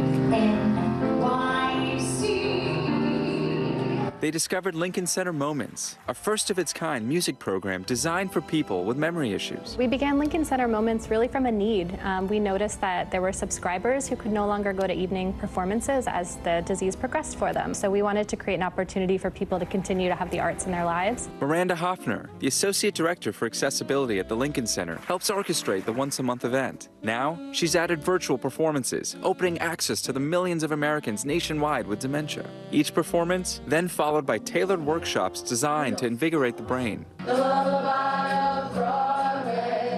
But what we found with this population especially is that it can be so incredibly isolating. We wanted to create a time for people to be able to express themselves. We were really, really intentional about the art activities and the workshops. The team has published data showing that the innovative program is changing lives. We actually found that people feel closer to each other after coming to these performances. We're hoping that people can just relate to each other in the relationships that they've had their whole lives. Music can work wonders for patients with Alzheimer's disease, helping with anxiety, depression, and even improving speech, according to recent studies. The part of the brain with music memory is that it's connected to the parts of the brain that are most affected in Alzheimer's disease. So you can use music as kind of a backdoor stimulus to turn on those parts of the brain and actually improve the cognition, the attention, and the memory of the patient. Sunny, who turned 97 a week ago, can't stop thinking about it. I want to be part of the life. I want to be active in it. And this allows you to be active in it because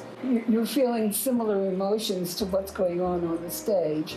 And so it stimulates you. For her daughter Amy, the difference, priceless. She comes alive when she's there, and that's great. Dr. Akshay Sayal, NBC News. All right, coming up, hold your tongue and pause on that unsolicited advice. Up next, we're going to show you how to best support your loved ones when they just want you to listen. More NBC News Daily right after this.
So familiar. What do you think when people start humming back your tunes? How you doing, Lester?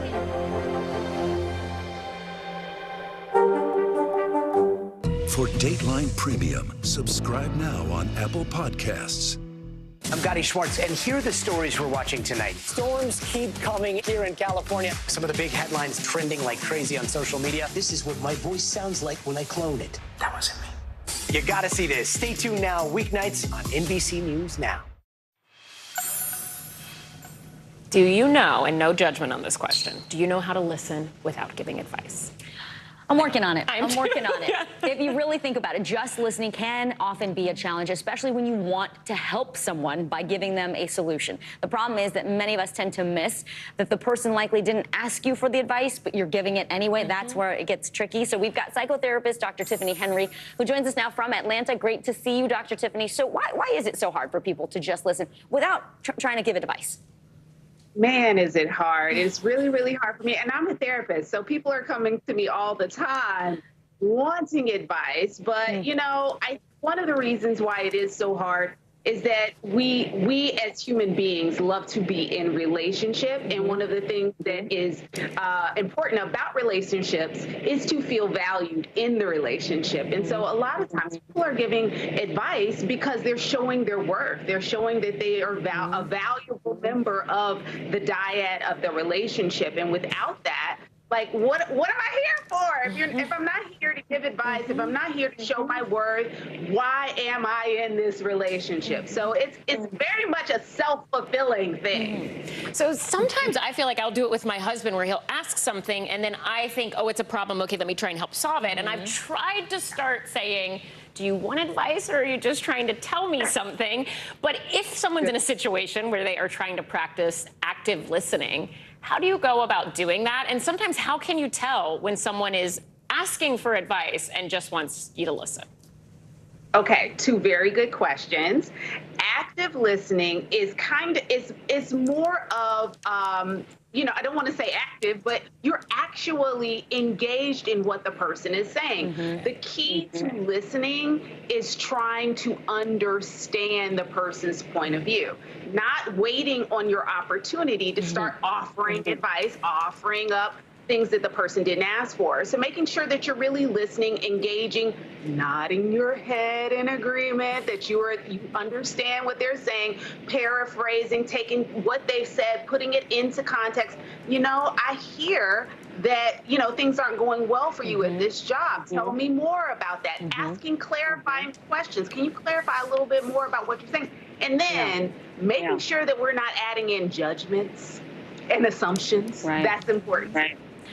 What about if you're on the receiving end? Let's say you're trying to vent and you don't necessarily want that advice and that person is always trying to give it to you. How do you start the conversation to let them know, hey, I need you to be an active listener? Well, I think first of all is setting up the boundary up front. If what you're going into this conversation thinking, I don't really need advice, I just need to vent, I just need to get this off my chest. How about we say that? How about we say, I really need a friend right now. I really need someone to listen to me. Not quite sure where I'm going with this, but I don't necessarily need advice. Are you open to have the capacity to just listen right now? Oh, I love that. And you know what? They may say, nah, I got advice. I got advice to give. Let's go ahead and give it. And that's not the person you need to be talking to. Right. Set the expectation early on. I love that. So, Dr. Henry, what about a parent-child relationship? It often feels like this is in the context of adult relationships, but is this something that parents should be doing with kids and kind of at what ages? Oh, absolutely. I think you start it as early as possible, as early as you're having conversations with people, whether that's littles or older. You need to be an active listener. You need to show them, model for kids what it looks like to listen. As parents, we are often, we're known for giving advice. That's what we do, and guiding, right?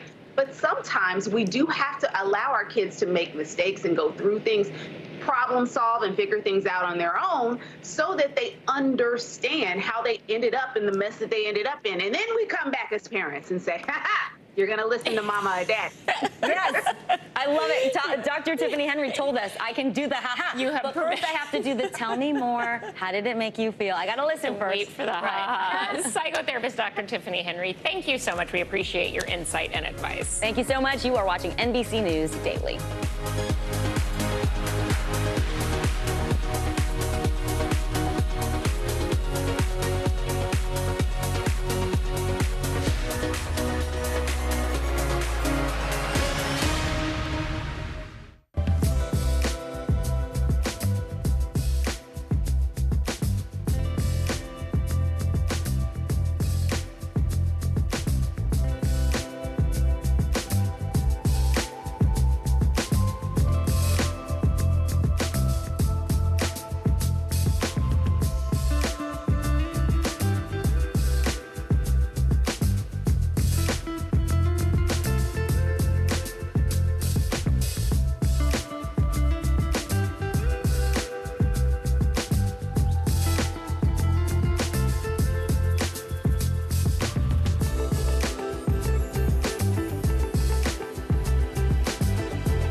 top story with that breaking news. This is just in. A lot of stories to get to.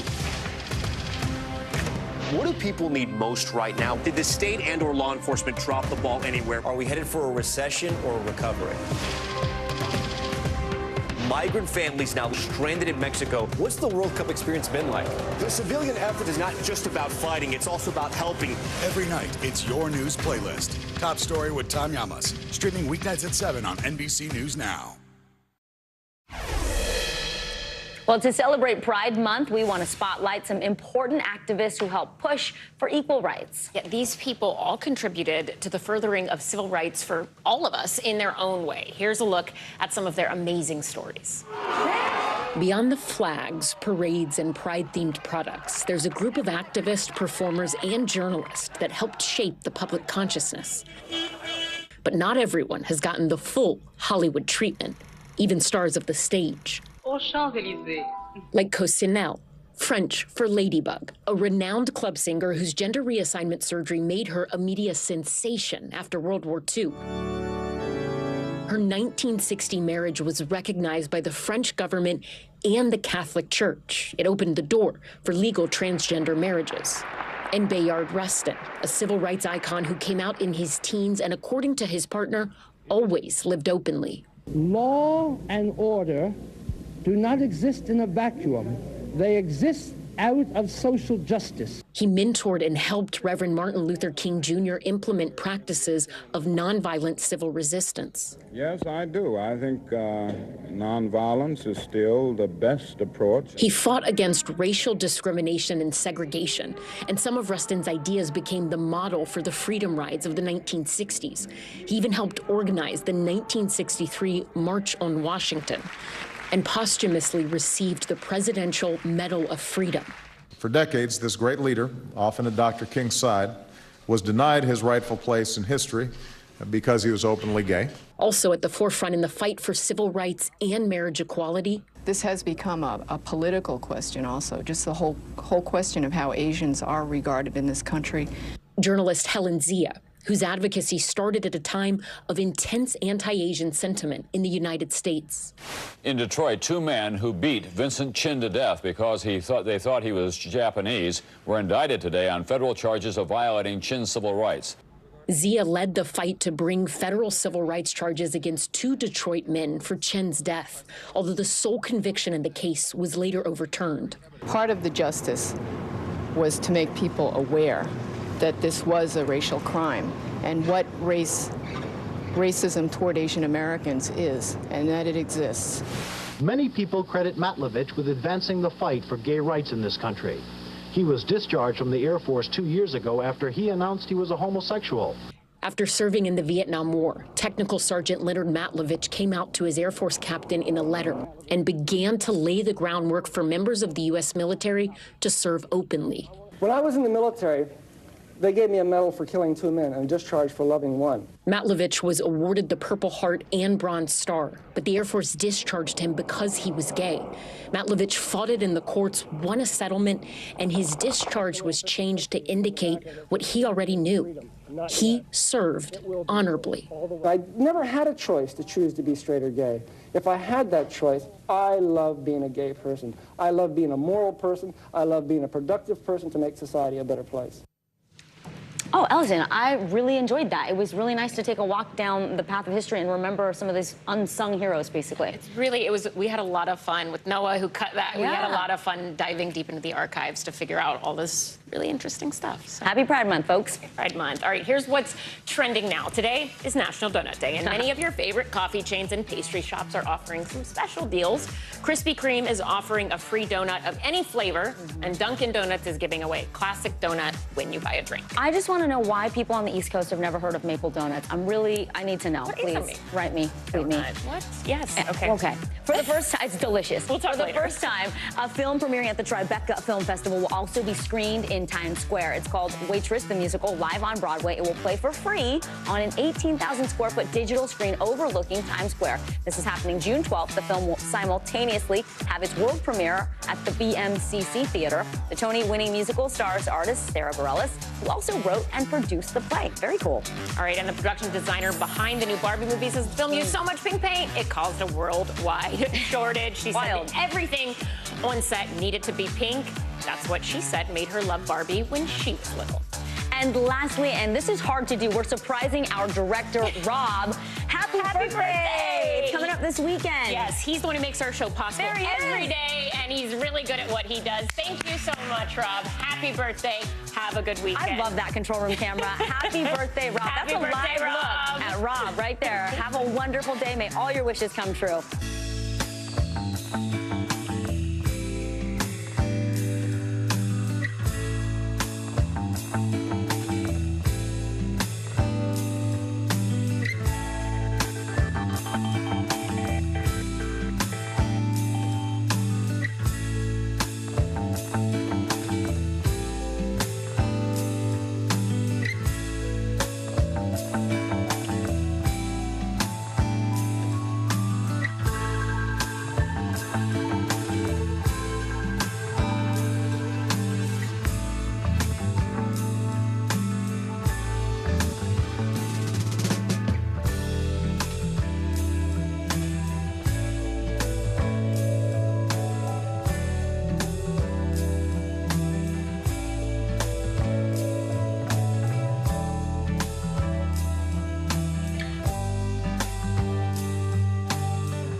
Hey, I'm Hallie. It's good to be with you tonight.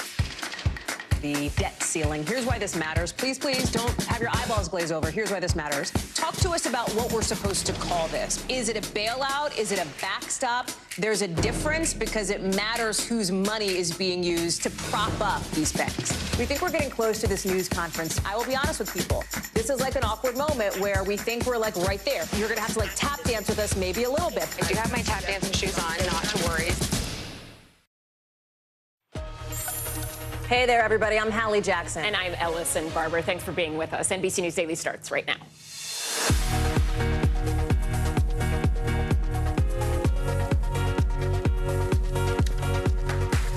Today, Friday, June 2nd, 2023, we've got breaking news, trouble in the tropics. The first tropical storm of the season just starting to take shape in the Gulf of Mexico. We're seeing that as there is a ton of heat and a lot of flooding in more than half a dozen states. We're here with meteorologist Bill Cairns tracking everything you should know. Help wanted. New jobs numbers are out, surging past expectations. What the report might mean for the fight against inflation. And busted, a Texas school superintendent accused of sending lewd photos to a teen girl. The child sex sting operation that tracked him down. And Comic Relief, the off-Broadway show that's finding the humor in grief. Meet the actor who's turned a personal tragedy into an opportunity to heal.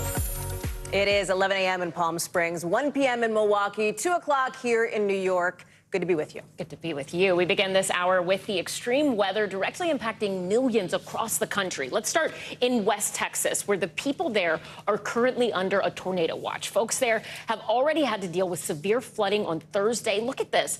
A man had to be rescued from his car. You see it there as others around him sat submerged under several inches of rain. It is scary to watch, and it's not just the Midwest. Go to the Northeast where there is a threat of a different kind. We're talking extreme heat. Folks in Pittsburgh dealing with scorching temperatures. How else by taking a dip in the pool? Makes sense. If you happen to live in any of the cities that you're about to see on your screen right here, Listen, you could see records. You could see temperatures that you have not seen this time of year before. That's how hot it's getting. Yeah, and breaking in just the past few minutes, the National Hurricane Center says a tropical depression has now been upgraded to Tropical Storm Arlene. It's currently in the Gulf of Mexico. We're going to check in with NBC's George Solis, who's live for us in a hot and sunny Philly in just a minute. But I want to start with meteorologist Bill Cairns. And Bill, talk us through some of the breaking weather developments here. Yeah, I have a rule. If we ever have a tropical storm or hurricane in the Gulf of Mexico, it's bad news because it's surrounded by land. So, you hear tropical storm just off the coast of Florida,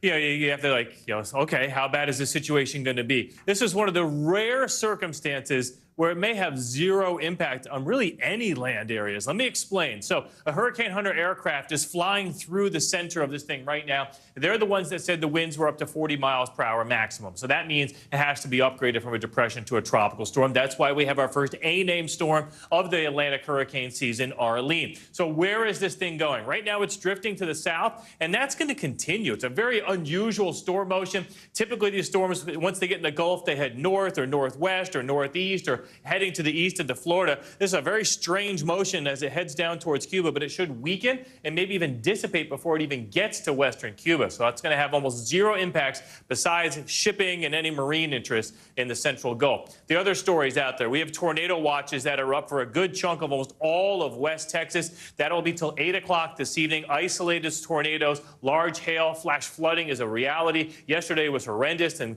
because it's been raining so hard in these areas time after time, we could do it again. So here's Plainview, here's Amarillo. Storms are just off to your west. A severe thunderstorm warning on this one. And then we could possibly see another strong storm. If we have a chance for a tornado, it would be this one. And of course, guys, it's also extremely hot out there, too. Many areas are now near 90. Wow. All right, George, let's bring you in here to talk a little more about that heat, because nearly 100 schools in Philly have early dismissal today because of the extreme heat. Just how hot is it there, and what are you hearing? Yeah, good afternoon, Hallie and Allison. It is very hot, 93 degrees at last check, so much so that the School District of Philadelphia enacted their hot weather protocols, fairly new in the school district's plan to basically say if it gets too hot, we know that our schools are old, they don't have the infrastructure, so we don't have as many ACs, so we have to get these students and these educators out there so they are safe.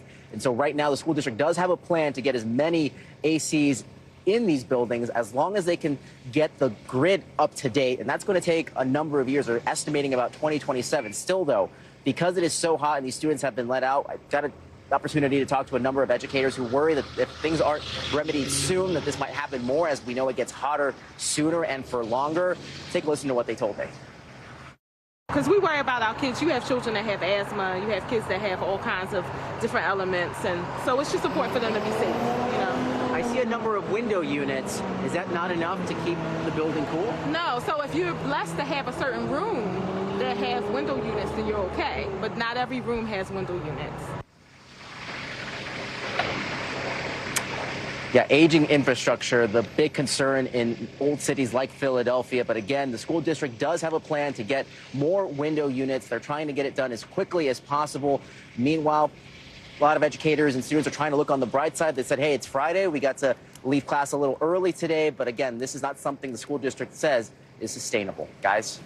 Bill Cairns and George Solis, thank you so much. Speaking of things that are hot, let's talk about the labor market, right? The jobs report just out. It is pretty good. It is better than expected. Yeah, the government reports a booming 339,000 jobs added in May. That is way more than experts were predicting. Take a look at this chart showing the jobs created over the past year. This is the 29th straight month of positive job growth and third straight month where we've seen a steady increase. The unemployment rate did, however, rise slightly to 3.7%.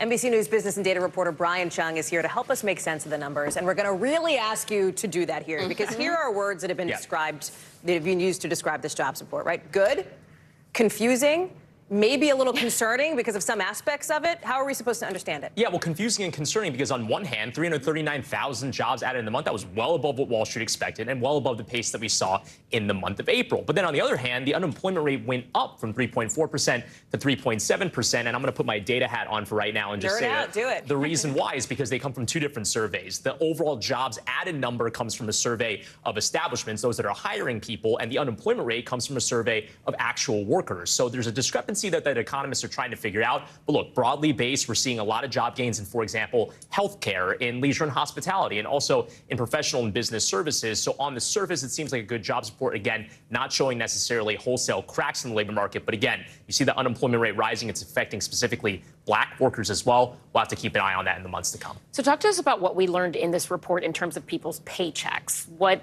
are people seeing? Yeah, well, for those that have jobs, wages have gone up. They've gone up by 4.3% in May of this year compared to May of last year. And that sounds okay. But when you consider that things at the store are going up 4.9%, that's the rate of inflation. That means that your wages are not keeping up with inflation, which means, it underscores the weirdness of this economy, that wage growth is good, but inflation is worse. Looking at the charts there and some of these numbers, Brian, it raises the question, right? We know that a hot jobs market is good if you are looking for a job, right? We know that the Fed wants to see some cooling, right? They're going to meet again later on this month now. Yeah. The big June number, what's it going to be? They're going to hike rates or not? Yeah, well, the expectation is that they're going to hold rates. They could pause right now. But on the other hand, you do have some market pricing after this jobs report that maybe they do another interest rate hike because of the fact that the jobs market looks so good. But again, when you take a look under the hood, you see some groups, low income, for example, black households that could actually be seeing a different labor market. That's something that the Federal Reserve is going to be very weary of as they try to make that next decision. All right, NBC's Brian Chung, thank you. We are looking ahead back home in Washington to President Biden, who is set to take a kind of victory lap tonight in a prime time or near prime time, say what it owes on time. It means the bill is on his desk. He's expected to sign it before that all-important deadline on Monday, June 5th. That's that so-called X date that the Treasury has said we have to hit.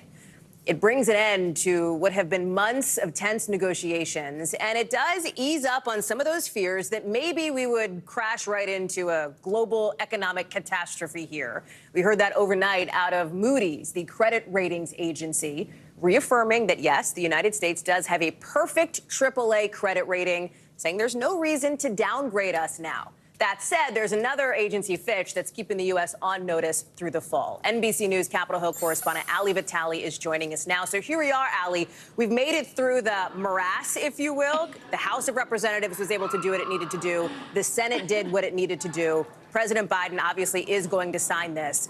And now it's about the fallout and the next steps, right? Walk us through it. Yeah, slightly tired, but we made it through and ahead of the deadline. It's a wonder the way the Senate works when there's the opportunity to go home for the weekend. That's exactly what happened last night, Hallie. Over several hours, we saw lawmakers vote on 11 amendments. It felt long in the moment watching them go through 4 hours of votes. Really, though, it was very fast by Senate standards. Each of those votes taking about 9 to 12 minutes. Senate Majority Leader Chuck Schumer urging people on, trying to beat each round, trying to make it go as fast as possible. And ultimately, we know that this thing passed last night. I think the striking thing for all of us was the fact that we watched this go back and forth on the House side. Once it got to the Senate, it really wasn't a question of if it would pass. It was just a question of when. What this functionally does, right, is punt the debt ceiling football, if you will, until 2025, right, after the next presidential election. Given that Congress loves a deadline and seems to do its best work under a deadline, is there any reason to think it's going to be different in 2 years, Ali? I mean, we'll have to look at what the political landscape is. Talking about 2 years in politics is talking about an eternity, and we have no idea what 2024 is going to bring. But I do think that it's important that while the debt deal might be done, at least for the next 2 years, we're going to have spending battles just ahead of us in the fall. That's when you would typically be having these conversations about budget caps and discretionary spending. We had it early, we had it now, but that doesn't mean we're not going to still have it in the fall. So something to look forward to. Ali Vitale, you are always looking for that silver lining on Capitol Hill. Ali, thank you so much. Airbnb is suing New York City, and a popular juicer is being recalled. Christina Partsinevelos is joining us now with today's CNBC Money Minute. Hey, Christina. Hi, let's start with Airbnb filing a lawsuit against New York City over a new law against short-term rentals that is set to go into effect next month. Airbnb is calling the law a de facto ban that it says will limit the number of people who can host rentals in the city. The mayor's office said it will review the lawsuit. Empower Brands is recalling nearly 500,000 of its Power XL juicers. The company received over 250 reports of the juicers rupturing during use, which led to almost 50 reports of injuries, including severe cuts, stitches, and bruises. The juicers were sold nationwide between late 2020 and mid-2022 at several major retailers and online. And consumers are expected to spend a record amount for Father's Day this year. According to an annual survey, consumers will collectively spend $22.9 billion to celebrate this year, which is nearly $3 billion more than last year. That's a lot. Guys? Christina Sure is. Thank you. Coming up here on the show, the new way that some states are trying to fill job openings. Plus, the new video showing the moment an Iowa apartment building partially collapsed. Stay with us. You're watching NBC News Daily.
It's good to be with you tonight.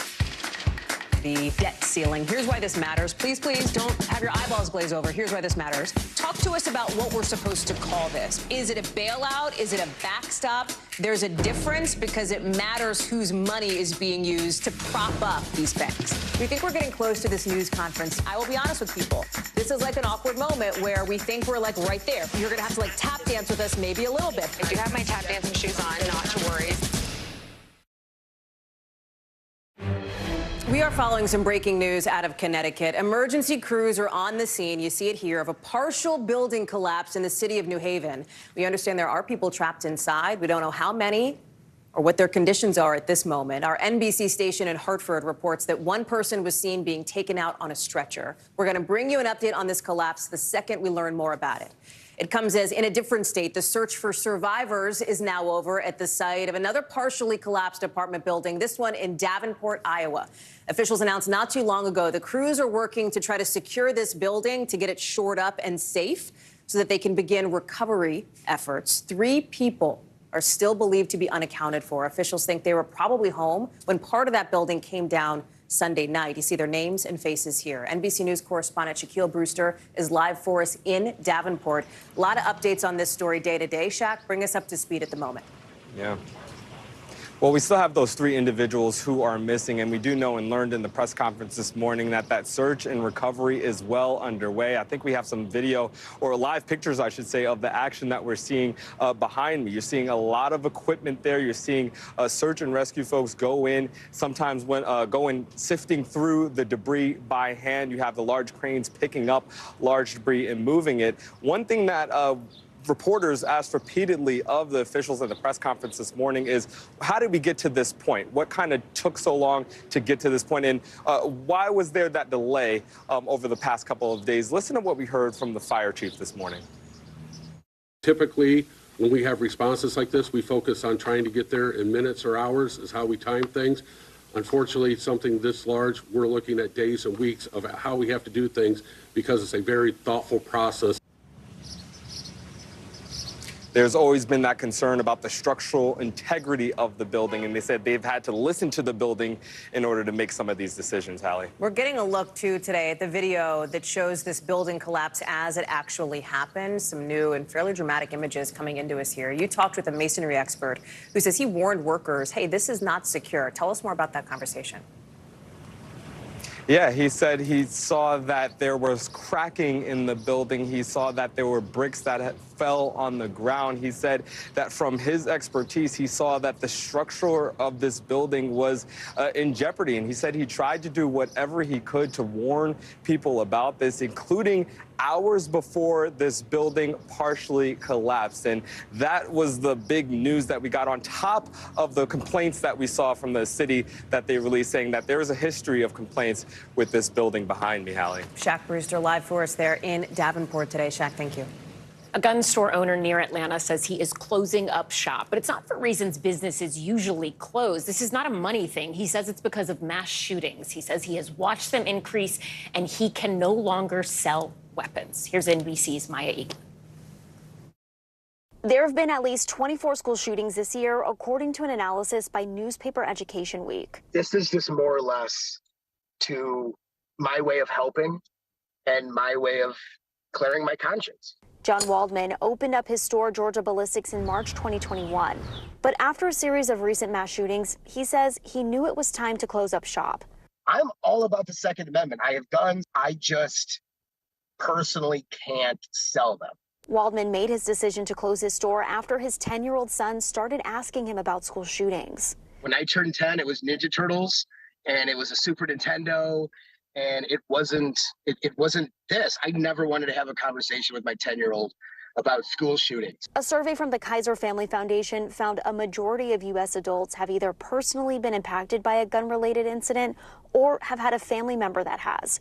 The survey from this year also found that nearly 1 in 5 Americans have lost a family member to gun violence, with people of color disproportionately impacted.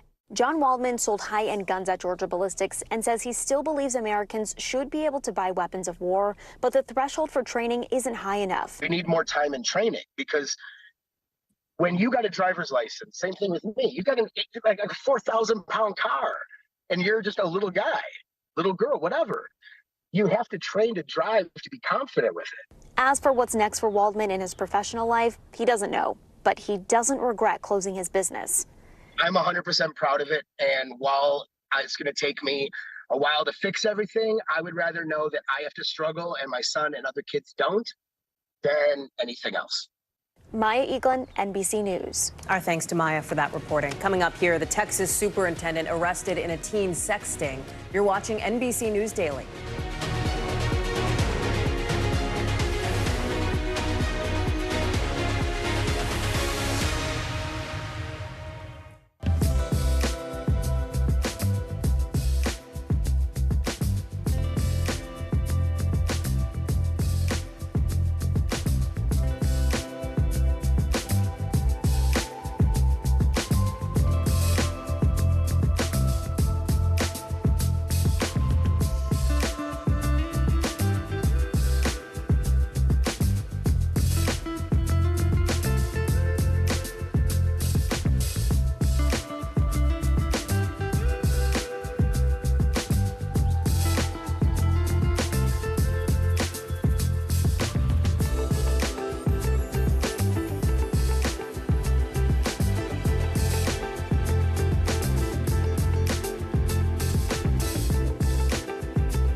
Still to come on the Channel 2 News. Well, the waters are certainly receding now. Still too close to call. Lester Holt reporting from Ground Zero, as it's being referred to. It is, in fact, a taste of freedom. The Haitian people know a little something about resiliency. What's the biggest risk right now? Some of the troops who have been proud. I want to welcome you to the first presidential debate. In fact, we've been told we can't go any farther. You with some resilient folks, let me get a hint.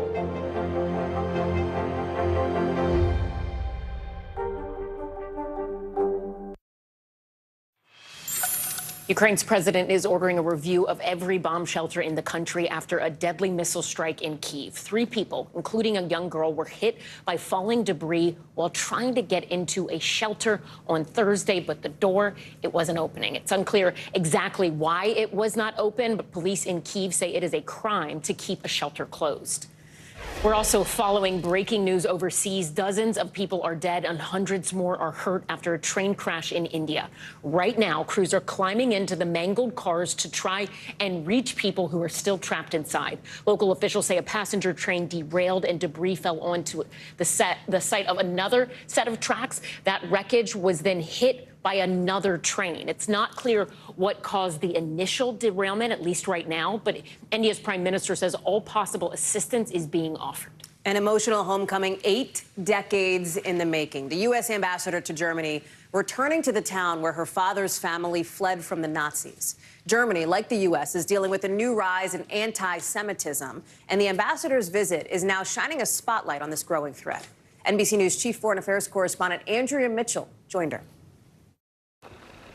Nestled in the hills of Bavaria, the small German town of Feuchtwangen. For 800 years, home to a Jewish community who owned homes, ran businesses, built a synagogue. How wonderful is it to be here in Germany, in the town where your father and grandparents, generations of Gutmans lived.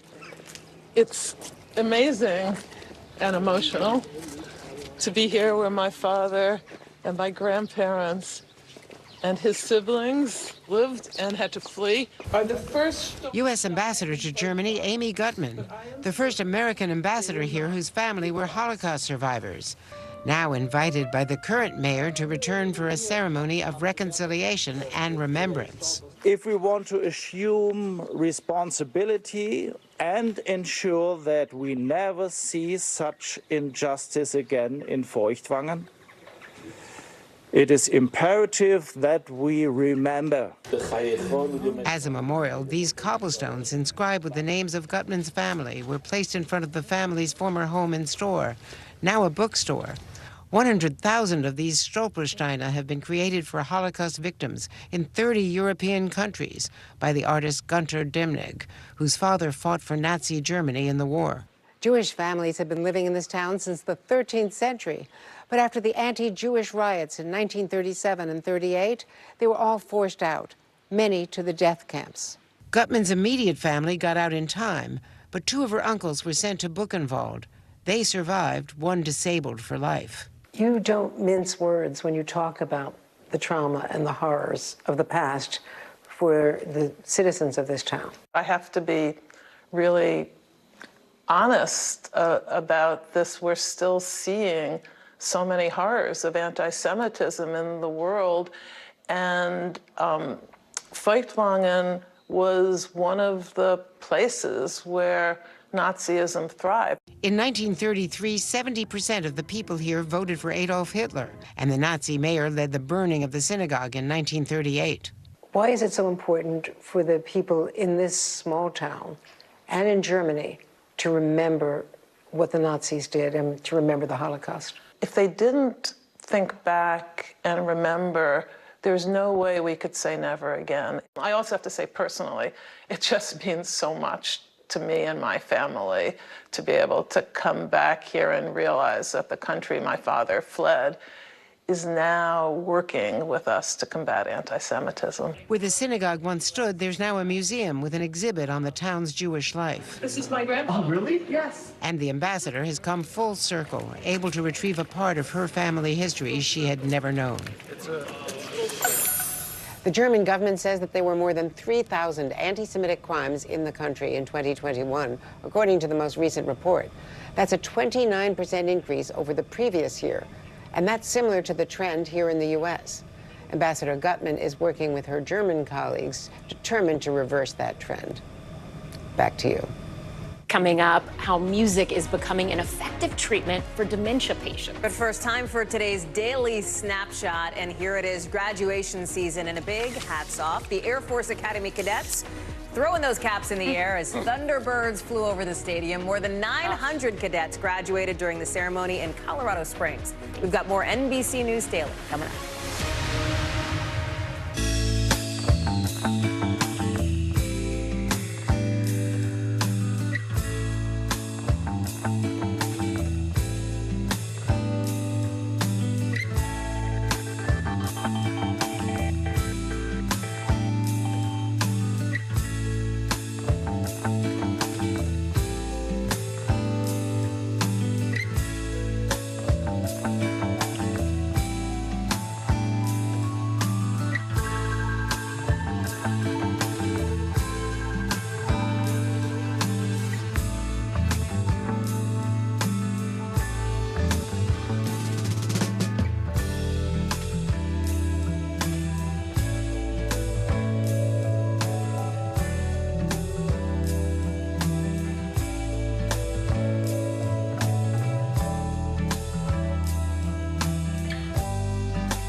News lives in the now. Look at this. You can't even see anything anymore. Let's break down what we know. You gotta see this. News for the generation of now is NBC News Now. For Dateline Premium, subscribe now on Apple Podcasts. Your music is so familiar. What do you think when people start humming back your tunes? How you doing, Lester?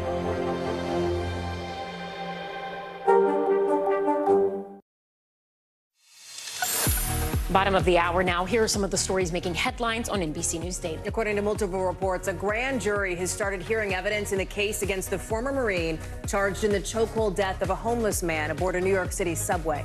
24-year-old Daniel Penny has been charged with second-degree manslaughter in the death of 30-year-old Jordan Neely. Penny has pleaded not guilty. His lawyers have said they expect him to be fully absolved of any wrongdoing. Authorities in South Carolina are exploring the possibility of additional charges in the fatal shooting of a 14-year-old. Gas station owner Rick Chow has been charged with murder for shooting Cyrus Carmack Belton in the back after wrongly accusing him of shoplifting bottles of water. According to the sheriff, they are now also considering charging Chow's son as well, who reportedly told Chow that the 14-year-old was armed. And check out your screen right now. Look at this dramatic video. It's a Sherpa rescuing a climber in what's known as the death zone of Mount Everest. And the Nepali Sherpa found this Malaysian climber clinging to a rope and shivering. He persuaded the client that he was guiding to give up his summit push so they could carry this climber for 6 hours down to safety. A helicopter eventually evacuated the climber to base camp. A North Texas school superintendent has been arrested as part of a child sex sting operation. Investigators say Michael Stevens sent lewd photos and planned to meet up with a girl he met who he believed was 15 years old. NBC News correspondent Priscilla Thompson joins us now from Houston. Priscilla, this is incredibly disturbing. What more can you tell us about what we know? Yeah, Ellison, very disturbing. And earlier today, that suspect, Michael Stevens, was in court here in Houston, and some of those charges and allegations were read out, including text messages between him and this undercover agent who he believed was a 15-year-old girl, with him describing in very explicit detail what he would do to her, what he would want her to do to him. And so it was incredibly concerning. And that's on top of what we've already heard from investigators, that he had been sending explicit and nude photos to this person who he believed was a young girl, and also asking for those in return. I want to play a little bit of what the constable had to say about those photos and also the allegations against Stevens. Take a listen. And some of his disturbing photos appear to be taken in his office. Stevens has been around children his entire work life. He has been a coach, a principal, and an assistant principal in various towns across North Texas. And so investigators say that they are looking into the possibility that there are victims out there who may have been targeted by Stevens at some other point, given this career that he has had, really working with children as a principal, as a assistant principal, as a teacher and a coach throughout school districts across North Texas. And so he is being held on a $100,000 bond. And I should point out, this was part of a larger sting operation in which there were 6 others who were also arrested for similar behavior. Ellison? Priscilla, have we heard anything from the school district? Yeah, so the school district did release a statement when all of this happened yesterday. They said that they were made aware of the arrest and the charges, and they also said that the superintendent, Michael Stevens, was taken into custody. Until more facts are confirmed, no further information can be shared. The Board of Trustees will be convening a meeting to review this matter and take appropriate action. And we do see that they have scheduled a special board meeting for Monday morning, where we expect that this may come up. We've already seen members of the community commenting under that post, very concerned about this and sort of where this small school district of only around 600 students goes from here. And we're also hearing investigators just reminding parents to stay vigilant about what their children are doing on social media to avoid potentially being targeted by a predator in this way. All right, Priscilla Ellison Thompson, thank you so much.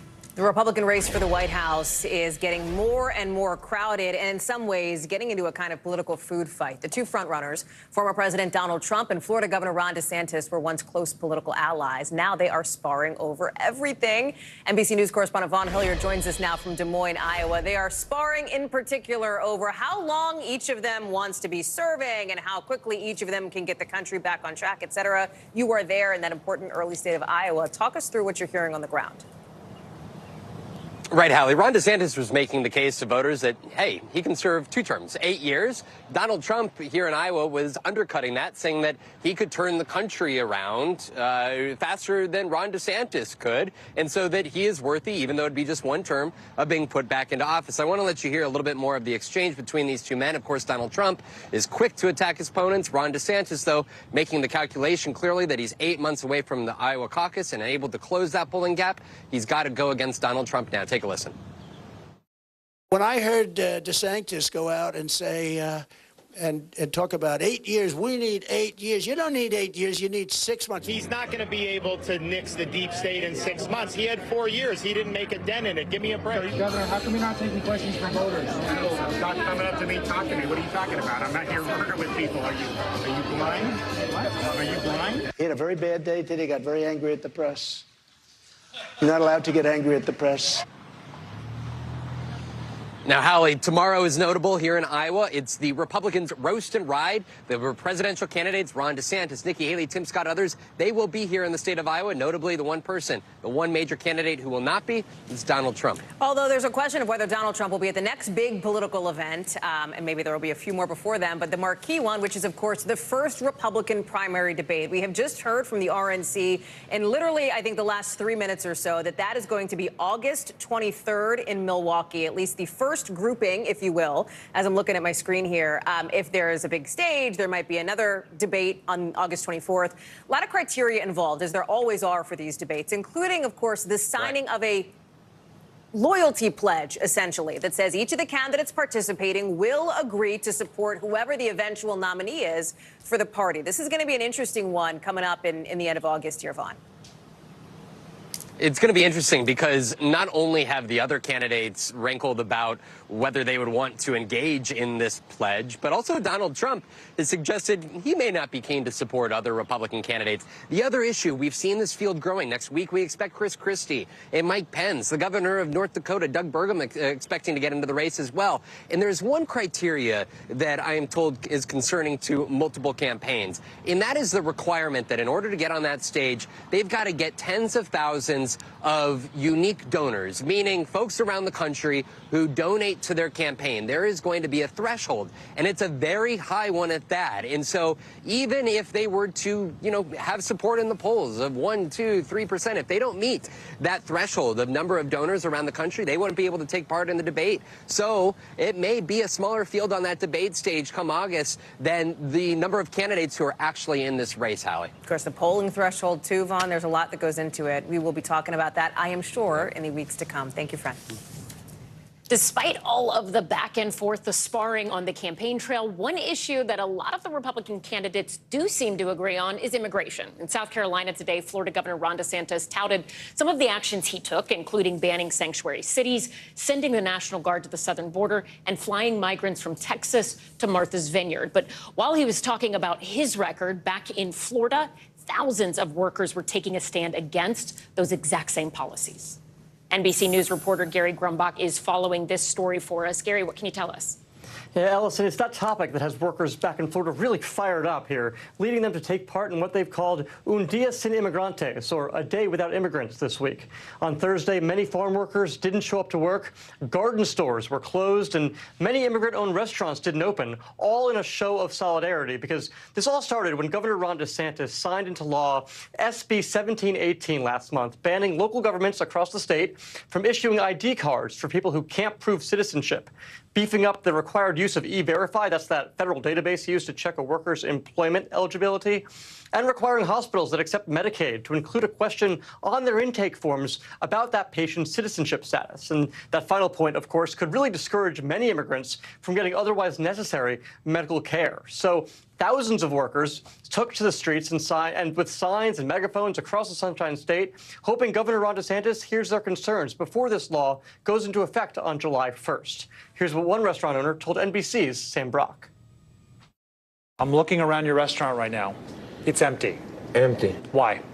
Because we trying to support all the immigrants. Most of them are in protesting. They come to this country to for a better life. It's a dream. That's why you come to this country. You hear Victor there saying he came to this country for a better life. Well, there are about 800,000 undocumented immigrants that call Florida home, and activists say they hope a protest like this shows the workforce shortage that would occur in the restaurant industry, construction, and hospitality without them. Ellison? All right, Gary Grumbach, thank you for that. Since the pandemic, small businesses all across the country have been dealing with a labor shortage, right? Not enough workers. Even with the promise of more money, you've got a lot of businesses still struggling to hire enough staff. Now, lawmakers in a number of states are embracing bills that would let kids and teens fill those jobs, even though federal law says that shouldn't or can't happen. NBC News correspondent Jesse Kirsch is following this story for us. Let's talk about this bill on the table in Ohio, Jesse, that would put kids as young as 14 to work. It would at least let them be able to go out and get jobs. Talk to us about how that happens and the nexus here with federal law. Yeah, so bottom line is, Hallie, what we're going to be talking about here with what's going on in Ohio specifically, that's the one example that I looked at more closely here. It may not matter what the state legislator does. It may not matter if the governor signs this legislation because it would be in conflict with federal law, which, and I reconfirmed this with the Labor Department, they emailed me back today, federal law would reign supreme in this situation. So what federal law says is that if you were under 16 years old during the school year, specifically June, with the exception of June 1st through Labor Day, translation, summer vacation, right, where you might have kids who have that summer job where they might be working longer hours. During the school year, you cannot work past 7 p.m. if you are under the age of 16. In Ohio, they are trying to change that, but that is probably not going to be something that would matter, again, depending on what happens with federal law. And federal law is staying put as far as we know right now, Hallie. It is not as though there is unanimous support for a proposal like this one, right? There is pushback to it. Talk through that, any potential drawbacks that critics are bringing up. Yeah, so let's play something we have from a conversation I had with someone who is criticizing this kind of move in multiple states across the country. Here's what we were told. You know, we just don't think that if there is a labor shortage, we don't think you can balance a labor shortage on the backs of teen workers. You know, they're just vulnerable. And a lot of the changes being contemplated would actually damage those kids educationally. If you go beyond 20 hours a week during a school week, kids' grades start to drop and their school completion rates plummet. So we don't want to harm kids just because, you know, some employers need some extra workers. And now with the Ohio legislation specifically, we're waiting to see a full vote by the state house. It's already passed in the Senate there, Hallie. Jesse Kirsch, thank you very much for that. Using laughter to get through grief. Coming up, how a comedian created a show to help him process the death of his son.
Good morning, please. Good morning, Mr. President. Very in question. We pride ourselves on the ability to turn on a dime. We've got breaking news. Sometimes there are no words. The flashbangs are continuing to go off. What emotions go through you as you're watching these girls? These are really important moments in our history, and people remember who shared that news with them. For Dateline Premium, subscribe now on Apple Podcasts. In today's mental health check, there are so many ways to process grief and loss. For some people, laughter can actually be a big part of it. More than a decade after the death of his newborn son, Fisher, comedian and writer Michael Cruz Kane wrote a poignant and emotional story about his experience. Now a one-man show called Sorry for Your Loss. NBC's Kate Snow and Sinclair Esamoah recently sat down with Kane to talk about how he handles grief. Tell us about Fisher and tell us about the tweet that sort of became this one-man show. Sure. So in 2019, my son, we had identical twin boys, and one of them died 34 days after they were born. And I sort of kept that trauma to myself and my wife and our immediate family. And 10 years after he died, I wrote this tweet about it, a thread of tweets. Yeah. And for whatever reason, it kind of exploded across the internet, which is a little odd because I'm not popular on Twitter. But like thousands of people were responding to it. You are a writer for The Colbert Show, we should say, so people know true. you. That's right. So it became a place on the internet where people found a space to like share all these really traumatic things that had happened to them. And that sort of inspired me to talk more about it. And it became clear that people just wanted other people to know about the things that they themselves had gone through and had maybe been keeping secret for whatever reason. And that strikes me, right? You're not alone in your experience of experiencing this profound grief, but doing so almost in silence in a silo. And that title is noteworthy. Sorry for your loss, because I think a lot of times bad things happen. People don't know what to say. What do you recommend based on your experience, and sort of where did that title even come from? Well, the title, the earlier versions of the show, I talked about like that phrase a lot more, because it is something where the first time you hear it, you're like, this is actually, thank you so much. And the second time you hear it, you're like, well, that's nice. And the third time you hear it, you're like, okay. And then the 100th time you hear it, it's like ambient noise that just passes through you. Yeah. And so the show became about, that's a lot of what the show is about, like how like people don't have any means to cope with this at all. They have no language for talking about it. And so I just wanted to bring it out into the open. And people are uncomfortable, I think, sometimes talking out loud, right? About grief and loss, and especially a newborn baby. I mean, what do your friends even say when that happens? What have you learned through the show about the grieving process? What can you give us any helpful advice? Well, I mean, one thing that I've learned that may not be helpful at all, that I continue to learn, is the number of people who have felt something horrific in their lives that approach me after the show or message me or email me or even like write me letters that really are yearning for the ability to talk about this kind of stuff openly. And I think that we live in a culture that really like locks it down. Like if you are you feeling grief or trauma, maybe get in with a therapist, but whatever it is, like don't bring that to dinner. And definitely don't laugh, right? Yes, Which absolutely. in the show you seem to embrace. Yeah, I think one of the things that's really isolating about going through something traumatic is that it's not, you don't become a trauma person. You don't become an embodiment of grief. So there's still laughter, there's still joy, there's still moments that feel not part of the sadness. And when you tell someone that something terrible has happened to you, they turn you into grief boy. And it's like, okay, well, you must only be sad. That's the only thing that you are now. And I just wanted people to know that you can feel other ways. Absolutely. What do you want people ultimately, briefly, to take away from your show? That they're not alone. That other people feel this also, even if they're not talking about it. Yeah, no, that's so critical, because so many people are journeying through grief like yourself. So thank you for being so transparent. Exactly. We're all sitting here thinking of our own losses in our own life, I think. Thank you for opening that door. Really appreciate it. Of course. We want to tell you where you can watch the show, Michael Cruz Kane's Sorry for Your Loss. It's at New York City's Minetta Lane Theater through June 10th. Michael, thank you so much. Thank you for having me. Stay with us. There is more news ahead. You're watching NBC News Daily.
for tuning in. I'm Gotti Schwartz. Here are the stories we're following tonight. Storms keep coming here in California. The U.S. government just declassified this video.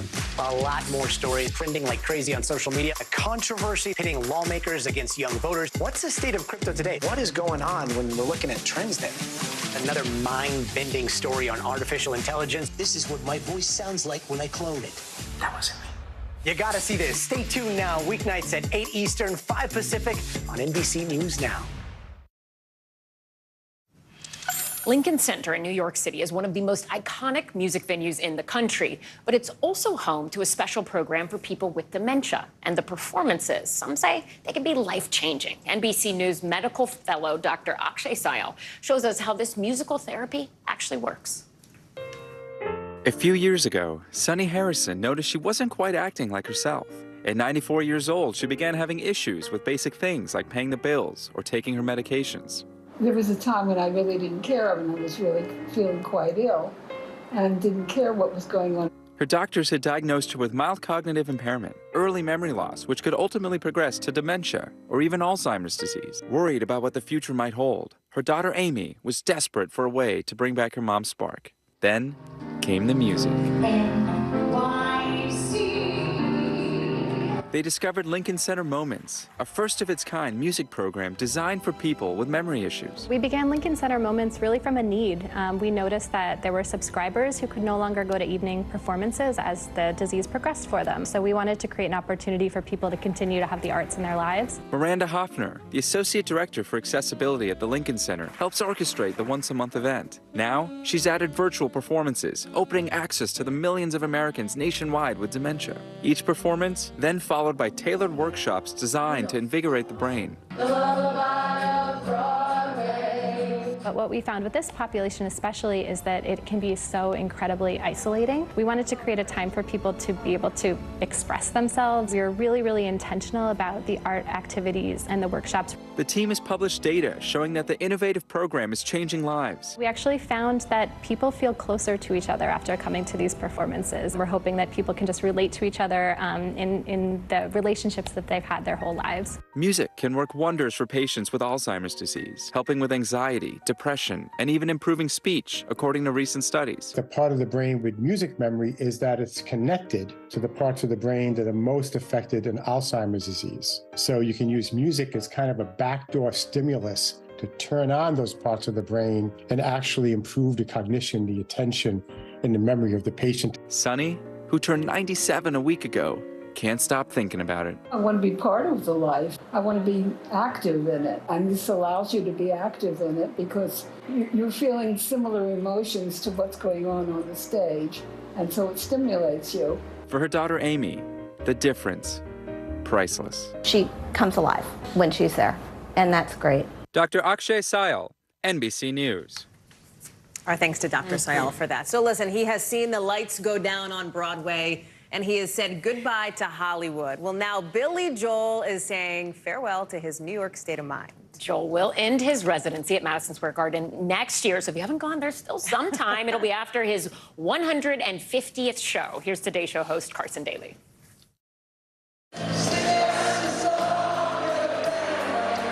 The Piano Man is moving out of Madison Square Garden after a record-breaking decade-long residency. Welcome to Madison Square Garden, center of the universe. Billy Joel emotional yesterday as he broke the news. It's hard to end, even at 150 lifetime shows. I just want to thank everyone for the wonderful thing that's happened here. His final show in July 2024 will be his 150th, by far the most of any artist, selling more than 1.6 million tickets to fans from all 50 states and 120 countries throughout his residency. And it's the end of a New York era. He captured the essence of New York City. Joel has been the sound of New York. From hits like New York State of Mind and Uptown Girl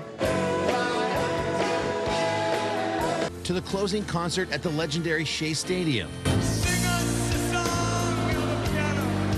And in the aftermath of 9/11, Joel sang at the concert from New York City honoring workers and victims. I seen the lights go out on Broadway. Despite all of his career milestones, the Garden still holds a special place in his heart. Madison Square Garden is more than just our office. It's home. He's even been joined by famous friends there.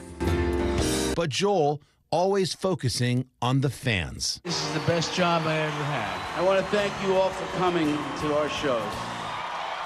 Carson Daly, NBC News. Who doesn't love Billy Joel? I'm Hallie Jackson. And I'm Ellison Barber. You're watching NBC News Daily.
Watch NBC Nightly News with Lester Holt or listen wherever you get your podcasts. News lives in the now. Look at this. You can't even see anything anymore. Let's break down what we know. You gotta see this. News for the generation of now is NBC News Now.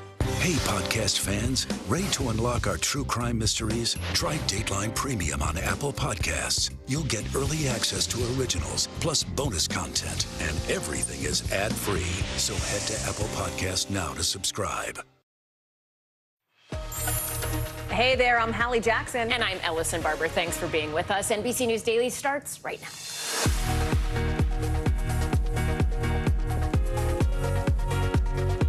Friday, June 2nd, 2023. It is all about the jobs today. That's because the monthly jobs report is out, smashing expectations. We'll talk about what it means for inflation, though. Breaking news, trouble in the tropics. The first tropical storm of the season taking shape in the Gulf of Mexico. This as extreme heat and severe flooding plague more than half a dozen states. Meteorologist Bill Cairns is tracking everything you need to know. Kidnapped, a carjacking with a toddler still in the back seat. Video now, you're looking at it, showing how police rescued this little child. And swimming in stress, why a mad dash to drop pounds before putting on a swimsuit is bad for your mental and physical health. But we begin this hour with jobs in America. The labor market is just out with its monthly report, and it's quite good. It's good, right? The government says there are 339,000 jobs added in May. That blows past what experts had predicted the number would be. Check out the chart, right? Look at the past year, because you always want to put these things in context. This is the 29th straight month of positive job growth. It is the third straight month, too, where we've seen a steady increase. The unemployment rate, however, did tick up a little bit to 3.7%. NBC News business and data reporter Brian Chung is here to make sense of all of these numbers. Break this down for us. What's driving the growth? And are there certain areas where we're seeing more than others? Yeah, well, the headline number did beat estimates, but I think a lot of people are wondering, how is it possible that you got a lot of job gains in the month, but the unemployment rate went up. Well, the answer for that is not that satisfactory, but essentially they're two different surveys. So the unemployment rate comes from a survey of people that are working or not at work. They just ring them up at their houses. And then the other number, which is the 339,000 figure that we got, comes from a survey of the establishments, the companies actually hiring people. So there's a discrepancy there that economists are trying to figure out. But look, at the end of the day, the survey of establishments shows that there's a lot of broad-based hiring in many different types of industries. Healthcare, you'll take a look at education, retail trade, leisure and hospitality, that's bars and restaurants, and then also professional and business services. So to see those broad-based job gains is certainly good, although, again, the unemployment rate going up, we saw the black unemployment rate actually go up by almost 1%. Something worth watching in the months to come. Of course, the big question, the big thing for people who work is how much money are you making, right? Especially when we've seen inflation, although it's slower than it was, continuing to rise. Yeah, so when we look at this jobs report, it tells us that average hourly earnings were up 4.3% in May of this year compared to May of last year. Now, that sounds okay when you consider that the overall inflation rate is 4.9%. That means that prices at the store are going up faster than the amount that your employers are actually raising your wages. So that's a part of it underscores really just how weird this economy is, with people getting paid more, but things everywhere is just more expensive. So the discrepancy and the confusing aspects in this, is that going to impact the way the Fed behaves when they have their next meeting in less than 2 weeks? Yeah, my hunch is that there's a lot of head scratching at the Federal Reserve, because on one hand, you take a look at that headline number, you're like, okay, well, it's good that the jobs data is showing job gains, but that's not what the Federal Reserve was expecting. They expected to deliberately slow this economy. So you have some market expectations that they could further raise interest rates again in 2 weeks, about a 25 to 30% chance I saw as of this morning. But again, this all depends on how hard the Fed wants to slow this economy. A very difficult situation for them indeed. Right, Brian Chung, thank you. We appreciate it. Back home in Washington, we are looking ahead to President Biden, set to take a kind of victory lap tonight in this primetime speech to the country, just a day after the Senate got it done and passed a bill that would make sure that the U.S. pays its debts on time. President Biden now has that bill on his desk. He is, of course, expected to sign it before that all-important June 5th, Monday deadline set by the Treasury Secretary. This ends the drama that we have been talking about for weeks, if not months, right? This back and forth over what could happen if the U.S. were to have defaulted after that X-date deadline. It would have been a global economic catastrophe. That has been avoided. We know that because of what Moody's is talking about here. The credit rating agency reaffirming the U.S.'s perfect AAA credit score, saying there's really not a reason to downgrade it. Fitch is still keeping the government on notice through the fall. NBC News senior national political reporter Sahil Kapoor is on Capitol Hill. There is an expectation tonight that President Biden is going to take this kind of victory lap. House Speaker Kevin McCarthy also getting a win out of this. It is not often, Sahil, when we look at the political landscape and see both Democrats and Republicans who have something to point to as a victory here. That's right, Hallie. This is an important victory for President Biden. It's an important victory for Speaker McCarthy. It's not exactly clear when the Speaker is going to enroll this bill and send it over to the White House. We know that President Biden said he would like to sign it as soon as possible. He is expected to give that address to the nation later this evening at 7 p.m. Eastern time. But you're absolutely right. It's an important victory for both the President and the Speaker. And I did ask the Speaker shortly after it passed the House, what other issues can this be replicated on, if any? He sort of sidestepped the question. This was a very much of a headache for Speaker McCarthy to go through this because it fractured his own party. He faced a lot of incoming from some members of his hard right about this bill. He's probably not looking forward to any kind of situation like that again. This one was very important for him to get done, Hallie. What does the bill actually do, right? It essentially lifts the so-called debt ceiling, the borrowing limit, meaning that the government can borrow as much money as it needs to be able to pay off what it owes. That said, there is another deadline that is now set after the presidential election in early 2025. Will we just be back here all over again then? We probably will be, Hallie. This was going to be one of the first orders of business for the winner of the 2024 election because this bill suspends the debt limit to January 1 of 2025. But as we know, there is a period of likely several months where the Treasury Department will be able to take extraordinary measures to continue paying the bills. But whether it's President Biden, whether it is his eventual Republican opponent, this is going to be high on the list of priorities for the next president to do. What else does this bill do? It sets up the appropriations process. It has a 2-year budget deal for the next fiscal year and the one after that, which will commence right before the presidential election. But after that, it resets entirely, Hallie, once 2025 calendar year rolls along. Yet another thing for the next president and the next Congress to deal with. Sahil Kapoor live for us there on Capitol Hill. A busy week finally over for you, Sahil. Thank you so much. People across West Texas and Southeast New Mexico are under tornado watches through tonight. People in West Texas have already had to deal with severe flooding. I mean, look at this. This happened yesterday. A man had to be rescued from his car. Other cars, they were just submerged under several inches of rain.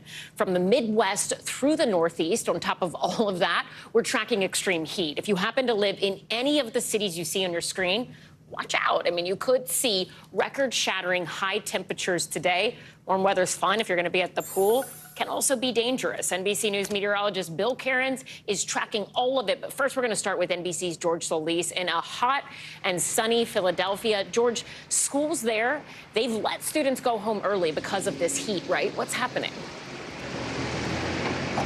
Good afternoon, Allison. Bottom line, it's about 94 degrees right now, and they had to make that call out of an abundance of caution. This is the first year that the School District of Philadelphia has implemented this plan that once it gets too hot, they need to get the students and teachers out of the classroom. It's not so much about getting AC units in these buildings. It's about making sure that the infrastructure is also in place to support any type of fan or any type of AC or HVAC system. So the school district said, we know it's hot today. We know it's going to be a scorcher. So we need to make sure that all of these students are out of here and safe. Granted, a lot of educators aren't happy about this because they say they know a lot of these students are still playing catch up from the COVID era. So they want them to stay in the classroom as long as possible. Granted, the end of the school year is approaching, but summer and these hot days are going longer. So take a listen to what a few teachers told me.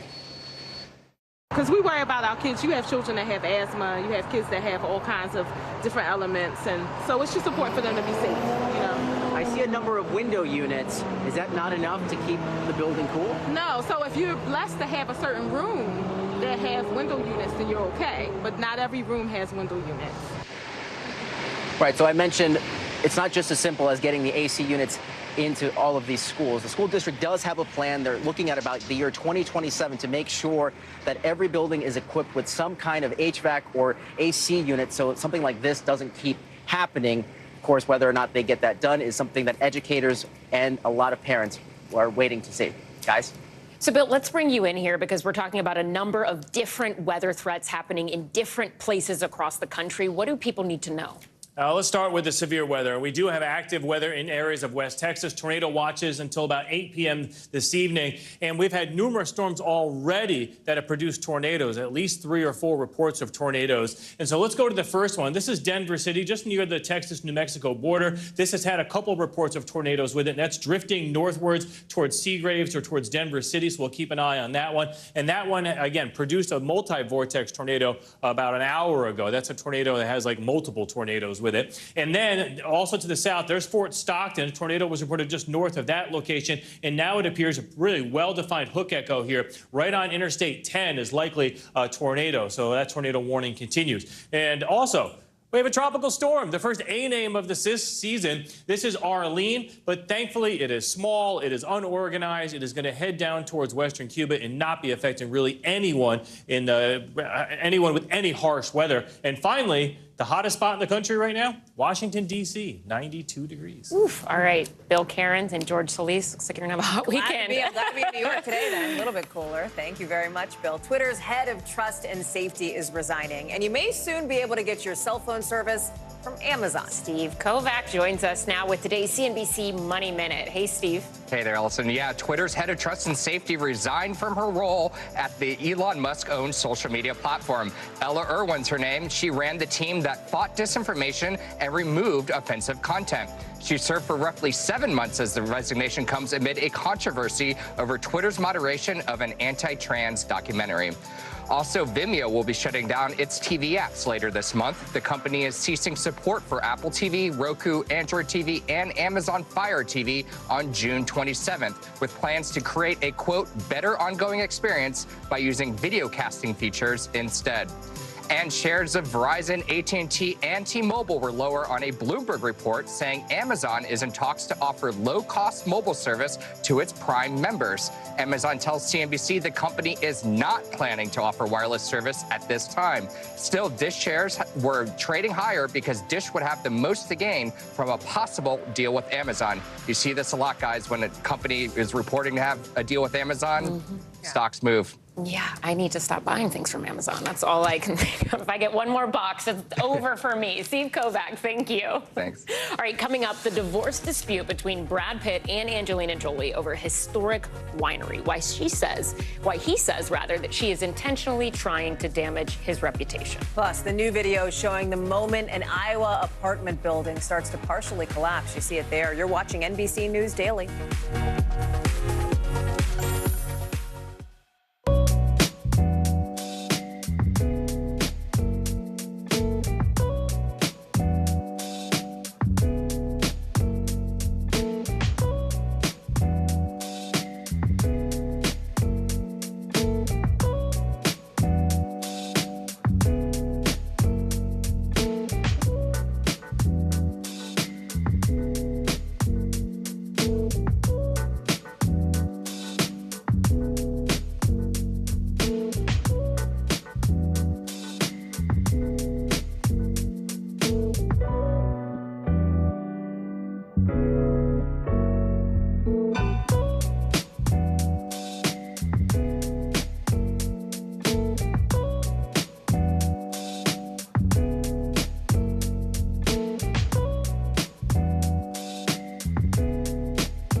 Good morning. Welcome to Today. Every day, We are adding to the star power in our studio. the biggest names, only on Today. See, it worth coming in this early, right? Everybody, it's Today. Like I won the lottery. How do you feel at this age, this stage? Liberated. We're just getting started, folks. Ain't no stopping us now. The boys are back in town. Boys are back in town. It's a miracle. It's a miracle. This has been fantastic. Everything and everyone you're talking about, only on Today. The search for survivors is now over at the site of that partially collapsed apartment building in Davenport, Iowa. Officials announcing not too long ago the crews are working to shore the building up so that they can go in and start the recovery.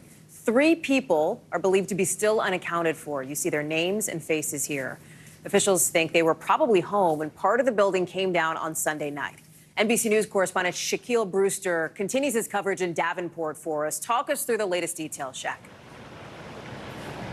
Hi there, Hallie. Well, you're seeing workers very actively searching through the debris on the site. I'll let you kind of take a close look in it. And you see those folks in the hard hats. They've been going through, sometimes picking up bricks, moving them to the side. At this point, it looks like they're digging with shovels. They've been going through very meticulously. And that's something that we've been hearing from officials when they briefed us earlier this morning. They're saying, yes, this process to recover the 3 individuals who they believe to be inside this apartment complex is well underway. It will take some time, but something that they said is that they will do it in a process that is dignified. The mayor calling this a place of rest. So they're going through very carefully, it seems at points, brick by brick, trying to sift through what's left of that building.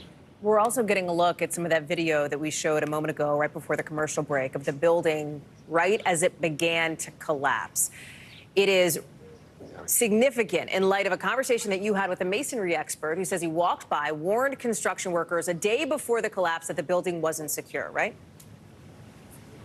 That's right, Hallie. And this was actually the mason who put in a bid to do the project that was being done as the building partially collapsed. He said he became obsessed with it after the owner denied his bid because of the cost to support the structure. And he said as recently as Saturday and Sunday, he went to the project. He saw bricks on the ground. He saw windows cracking.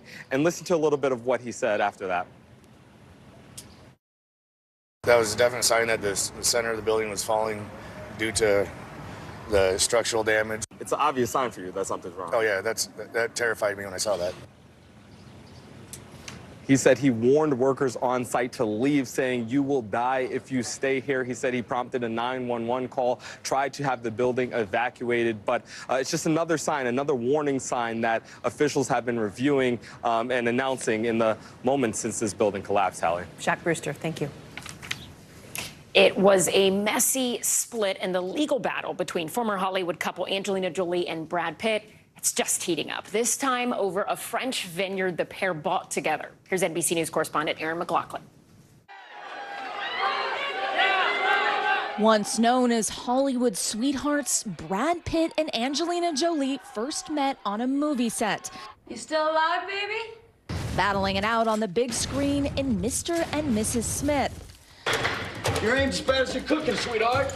But now the former flames are fighting a real-life battle in court. Pitt first sued Jolie last year, claiming his ex-wife unlawfully sold her stake in Chateau Miraval, a French winery the couple purchased together in 2008, at the time calling it a loving home for their 6 children, and even getting married there in 2014. You think this story's gonna have a happy ending? Happy endings are just stories that haven't finished yet. Now, in a new complaint filed Thursday by Pitt's attorneys, the star is doubling down on his claims of a strategically planned attack by a vindictive Jolie, asserting she secretly sold her 50% stake in the family home behind his back, writing, "As will be demonstrated at trial, Jolie's actions were unlawful, severely and intentionally damaging Pitt and unjustly enriching herself." Pitt also accusing Jolie of secretly selling her stake to, quote, an oligarch in the Russian Federation who had previously tried to buy the winery. The filing also says Pitt and Jolie had a mutual and binding commitment to only sell their share of the winery with the other's consent. But Pitt says that changed amid a headline-making, heated child custody dispute. As both husband and wife and business partners, Pitt and Jolie were so financially entangled that this contract dispute could be really, really difficult for even the courts to figure out. Overnight, Jolie's legal team slamming the new complaint in a scathing statement, writing in part, "No matter how many times Mr. Pitt amends his complaint, he cannot escape from the fact that he verbally and physically assaulted Ms. Jolie and their children." The reality is that Pitt refused to complete the Miraval sale with Jolie unless she agreed to being silenced about the abuse. In the past, Pitt has said Jolie misrepresented him, telling NBC last year, quote, "He's not going to own anything he didn't do." Erin McLaughlin, NBC News. Our thanks to Erin for that reporting. Coming up, the Texas sex sting involving a school superintendent and a teenage girl on NBC News Daily.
Patty Schwartz, and here are the stories we're watching tonight. Storms keep coming here in California. Some of the big headlines trending like crazy on social media. This is what my voice sounds like when I clone it. That wasn't me.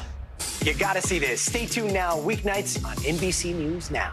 Your music is so familiar. What do you think when people start humming back your tunes? How you doing, Lester?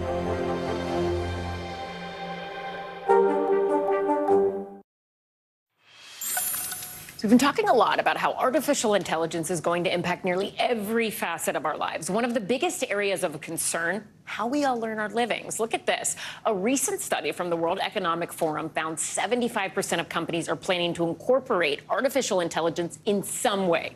So how can workers keep up? CNBC's Kate Rogers joins us now. Kate, a lot of the focus is on how AI could hurt the job market, but there could be some room for benefits, some additional opportunities created, right?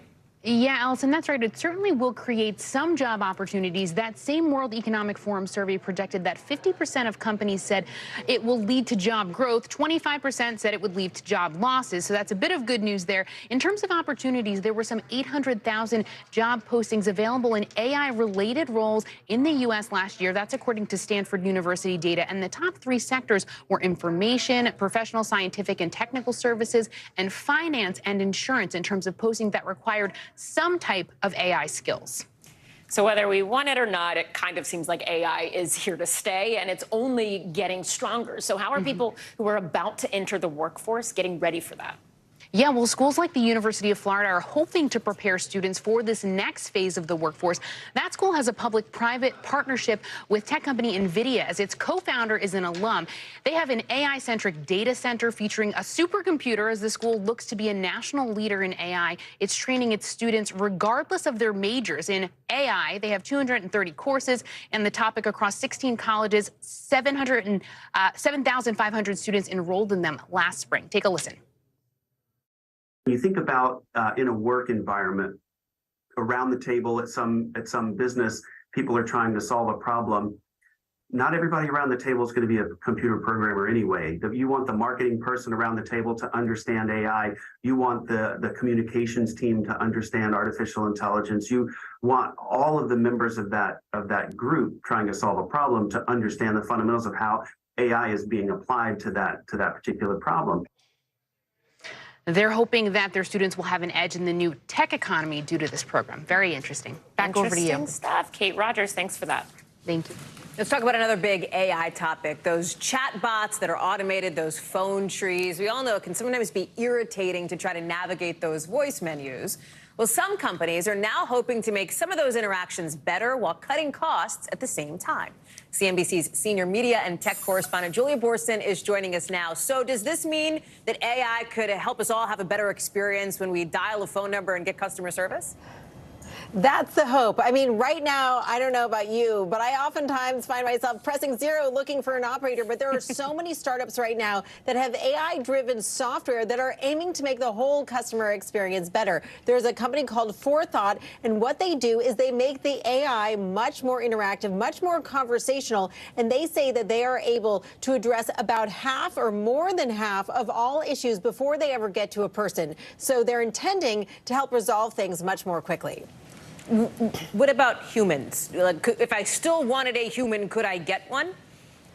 So the idea is that you will be able to reach a human, but that each human will be much more effective. So maybe you'll get your answer, your question answered before you get to a human. But there's a lot of software out there, including from a company called Cresta, and what they do is they're aiming to make each customer service operator far more efficient. And so what they say is that with this technology, all of those people who are sitting in phone banks can actually get the answers to the questions. So instead of having to put you on hold or to send you to their manager, they can get the questions answered right then and there. And they say that that could shave off as much as 30% of the time it takes to resolve your questions. So yes, maybe fewer humans will be working these roles, Hallie, but these humans should be far more effective.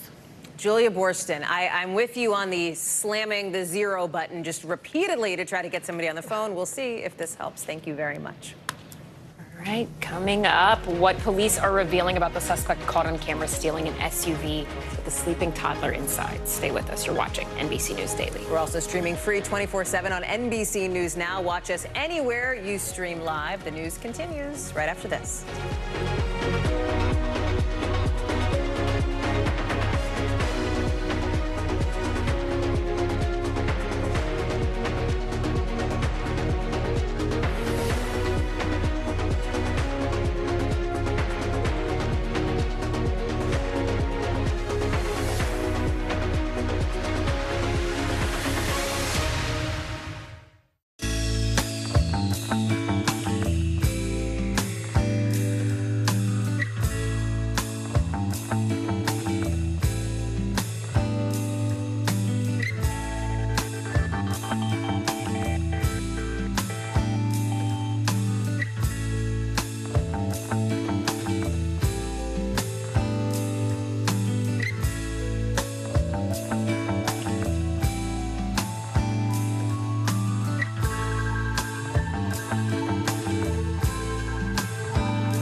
Thanks for tuning in. I'm Gotti Schwartz. Here are the stories we're following tonight. Storms keep coming here in California. The U.S. government just declassified this video. A lot more stories trending like crazy on social media. A controversy pitting lawmakers against young voters. What's the state of crypto today? What is going on when we're looking at trends there? Another mind-bending story on artificial intelligence. This is what my voice sounds like when I clone it. That wasn't me. You gotta see this. Stay tuned now. Weeknights at 8 Eastern, 5 Pacific on NBC News Now. Bottom of the hour now. Here are some of the stories making headlines on NBC News Digital. We're following some breaking news out of India. At least 50 people have been killed, 350 hurt when two passenger trains collided. Right now, you've got crews climbing into these mangled cars to try to find people who still might be trapped inside. Local officials say one passenger train derailed. Debris fell onto another set of tracks, which was then hit by a different train. We still don't know what caused that initial derailment. India's prime minister says all possible assistance is now being offered. 45 bags filled with human remains were found in western Mexico on Tuesday. Investigators say they were searching for 7 call center workers when they came upon this gruesome discovery in a 40-meter deep ravine. Authorities say some of the remains appear to match the physical characteristics of some of the missing call center employees. Jackie O, the 32-year-old former star of the MTV show Wild and Out, has died. The popular comedy series announced the death of O, who was born Jacqueline Smith, on social media Thursday. O and her partner share 3 children, the youngest of whom was born last year. A cause of death was not given. A North Texas school superintendent has been arrested as part of a child sex sting operation. Investigators say Michael Stevens sent lewd photos and planned to meet up with a girl he met who he believed was 15 years old. NBC News correspondent Priscilla Thompson joins us now from Houston. Priscilla, this is incredibly disturbing. What more can you tell us about what we know? Yeah, Ellison, very disturbing. And earlier today, that suspect, Michael Stevens, was in court here in Houston, and some of those charges and allegations were read out, including text messages between him and this undercover agent who he believed was a 15-year-old girl, with him describing in very explicit detail what he would do to her, what he would want her to do to him. And so it was incredibly concerning. And that's on top of what we've already heard from investigators, that he had been sending explicit and nude photos to this person who he believed was a young girl, and also asking for those in return. I want to play a little bit of what the constable had to say about those photos and also the allegations against Stevens. Take a listen. And some of his disturbing photos appear to be taken in his office. Stevens has been around children his entire work life. He has been a coach, a principal, and an assistant principal in various towns across North Texas. And so investigators say that they are looking into the possibility that there are victims out there who may have been targeted by Stevens at some other point, given this career that he has had, really working with children as a principal, as a assistant principal, as a teacher and a coach throughout school districts across North Texas. And so he is being held on a $100,000 bond. And I should point out, this was part of a larger sting operation in which there were 6 others who were also arrested for similar behavior. Ellison? Priscilla, have we heard anything from the school district? Yeah, so the school district did release a statement when all of this happened yesterday. They said that they were made aware of the arrest and the charges, and they also said that the superintendent, Michael Stevens, was taken into custody. Until more facts are confirmed, no further information can be shared. The Board of Trustees will be convening a meeting to review this matter and take appropriate action. And we do see that they have scheduled a special board meeting for Monday morning, where we expect that this may come up. We've already seen members of the community commenting under that post, very concerned about this and sort of where this small school district of only around 600 students goes from here. And we're also hearing investigators just reminding parents to stay vigilant about what their children are doing on social media to avoid potentially being targeted by a predator in this way. All right, Priscilla Ellison Thompson, thank you so much. A 3-year-old is back with his parents today as police in Florida look for the thief who abandoned the toddler on the side of the road after stealing the car he was in. All of it, some of it, caught on camera. NBC News reporter Maya Eaglin is here with more. Maya, the video is kind of incredible here. Talk through how this happened. It is. Hi, Holly. This situation is a nightmare for any parent. Amber Clark and Taylor Hetznecker said that their child was sleeping in the backseat of their 2019 Volkswagen when they stopped to check in on an older relative near Daytona Beach, Florida.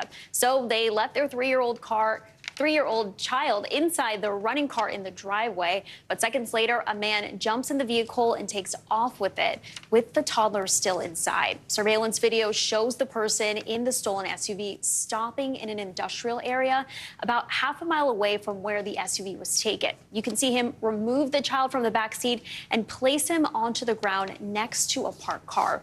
Then he gets back into the SUV and drives off in the stolen vehicle. Here's what a Good Samaritan who saw the child alone had to say.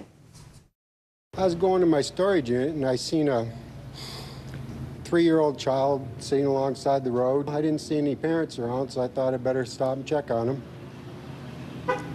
And I tried to figure out where his parents were.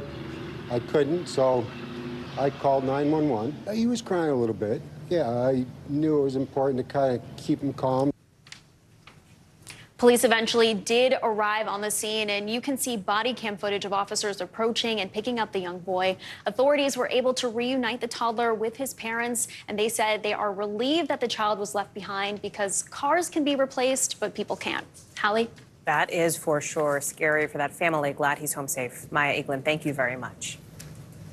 The Republican race for the White House is turning into a bit of a political food fight. The two frontrunners, former President Donald Trump and Florida Governor Ron DeSantis, were once close political allies. They used to be buddies. They had endorsements, a whole lot of history there. But if you've been looking now, they are arguing over everything. NBC News correspondent Vaughn Hilliard joins us now from Des Moines, Iowa. Vaughn, it's hard to believe that there was a time when former President Donald Trump endorsed Ron DeSantis for governor, had nice things to say about him. If you watch now, you could forget that so quickly. How are voters, though, reacting to this back and forth? Are they saying anything? Right. It's taking a lot of folks, Republican voters who I've been talking to, aback because for the last 8 years, they have heralded Donald Trump as the leader of their party. And now there is sort of a defection among some folks. And there's a question among some who say, we like Ron DeSantis, but we would prefer him to run in 2028. And that's where DeSantis made the decision to get into this race. And frankly, he's got to close a gap of 25 to 30 percentage point disadvantage that he finds himself in the polls right now. Take a listen to Donald Trump and Ron DeSantis over the last 24 hours. When I heard DeSantis go out and say and talk about 8 years, we need 8 years. You don't need 8 years. You need 6 months. He's not going to be able to nix the deep state in 6 months. He had 4 years. He didn't make a dent in it. Give me a break. Governor, how come you're not taking questions from voters? Not coming up to me, talk to me. What are you talking about? I'm not here working with people. Are you blind? What? Are you blind? He had a very bad day today. He got very angry at the press. You're not allowed to get angry at the press. Now, Allison, notably, Des Moines is going to be the place to be here this weekend for politics. Ron DeSantis, Tim Scott, Nikki Haley, Mike Pence, Asa Hutchinson, the Republican field, they're going to be here for the Roast and Ride. It's an annual political Republican event. The one notable candidate who will not be here, Donald Trump. Vaughn, the RNC just came out with some news on the first primary debate of the season. What can you tell us about that? It's 2.5 months away, I can tell you that, Allison. August 23rd is the date. It's going to be in Milwaukee. And there are some strict requirements. The most notable among them, in order to get onto the debate stage, you've got to pledge to support the eventual Republican nominee. And we have not heard any of the Republican candidates so far, even Donald Trump, say that they would promise to do exactly that. The question is, will they make the agreement? Are we going to have a debate? There's a lot of questions to be answered over the next 2.5 months. A lot of questions, but I'm confident we'll see you in Milwaukee. Vaughn Hilliard, thank you. Former Vice President Mike Pence will not be charged after classified documents were found in his Indiana home earlier this year. On Thursday, investigators told attorneys for Pence the case has been closed. The decision comes just days before Pence reportedly plans to announce officially his 2024 presidential campaign.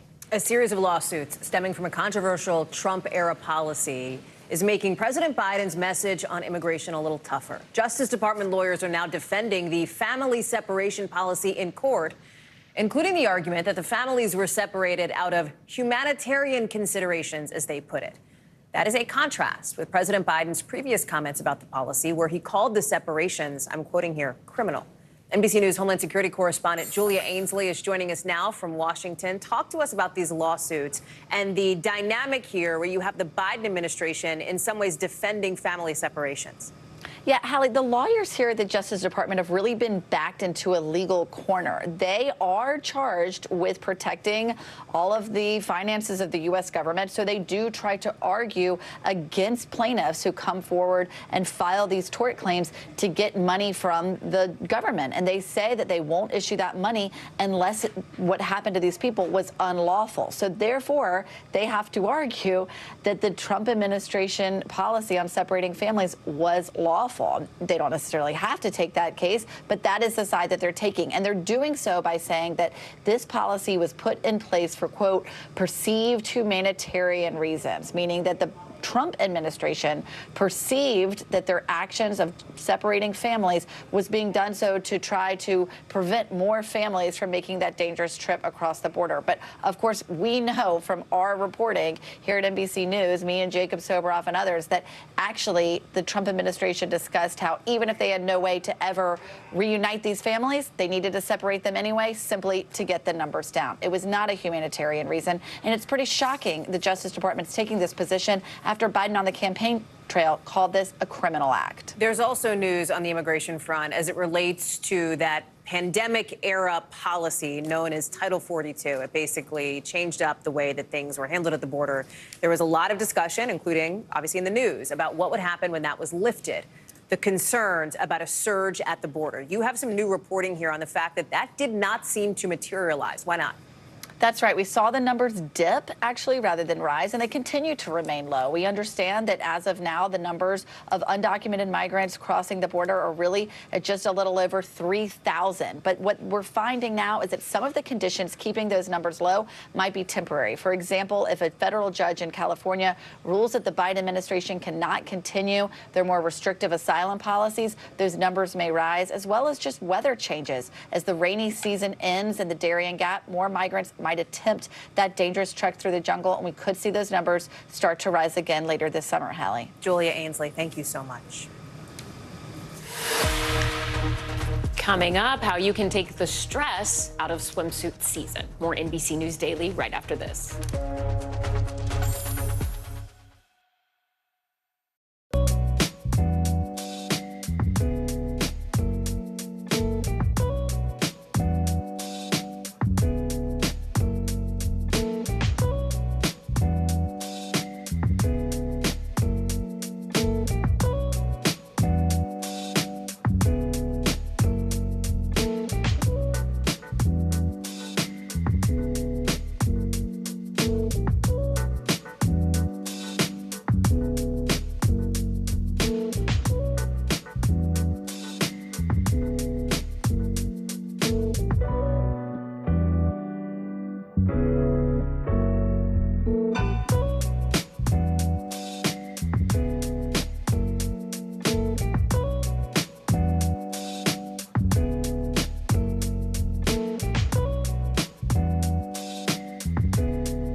We begin top story with that breaking news. This is just in, a lot of stories to get to.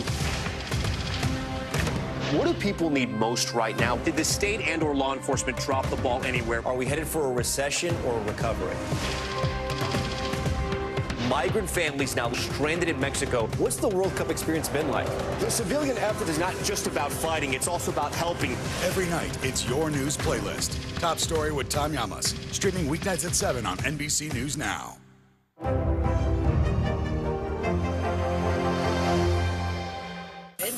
So in today's mental health check, we're talking about how summer is coming up right around the corner and the myth of the so-called summer body, if you will. It can get in your head. So how we think and feel about our bodies, it impacts obviously our emotions. It also impacts our physical well-being. A 2021 YouGov body image study finds that half of Americans feel pressured to have a certain body type. So here with us now is health and fitness expert Stephanie Mansour and psychotherapist Dr. Robbie Ludwig.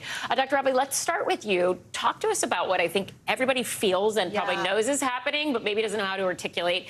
How does a poor body image impact our mental health? Well, for those who are anxious about getting into a bathing suit or just body anxiety in general, especially for women and girls, it can impact their life, what they choose to show up for and what they don't.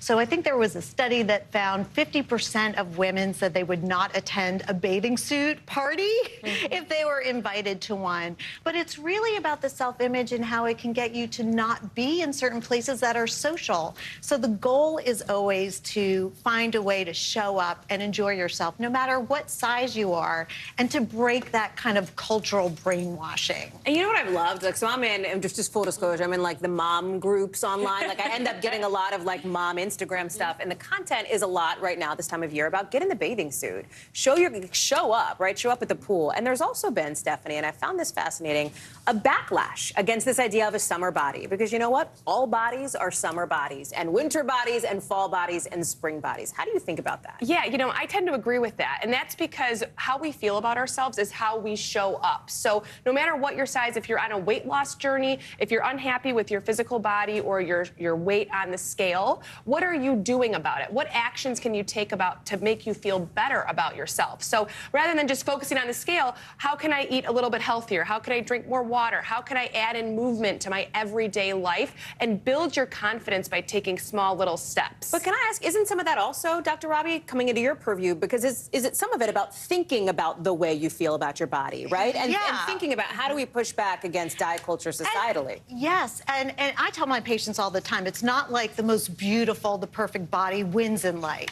Look around, you know, people are happy at all different sizes. And the health is at all different sizes. Right. And everybody has something beautiful about themselves. So play out what you do feel good about. Find a bathing suit that does work for you. This is my bathing suit for the summer. I'm very pleased with it. I love it. My narrative is I'm so thankful I'm not a bathing suit model. I'm so glad nobody wants to take a picture of me in a bathing suit. But I think we need to just say what matters is having fun. Everybody deserves to have fun in the sun. Yeah, I was gonna say, I think there was a point for me realizing where it's like no one else is really paying as much attention to you as you think you are. Right. You're having fun. That's what people are noticing of being in the moment. So for young people, though, who are maybe in an early stage of trying to say, hey, I see all this stuff on social media. It makes me feel like this, but I know I want to feel like this and just focus on the fun parts of life and just feel comfortable how I am. What's your advice to them and parents who might need to have that conversation? Yeah, do what you can to feel good before the summer. If it's eating better or exercising, find something you feel excited to wear. Maybe nice sunglasses, a pedicure, that perfect bathing suit, cover up.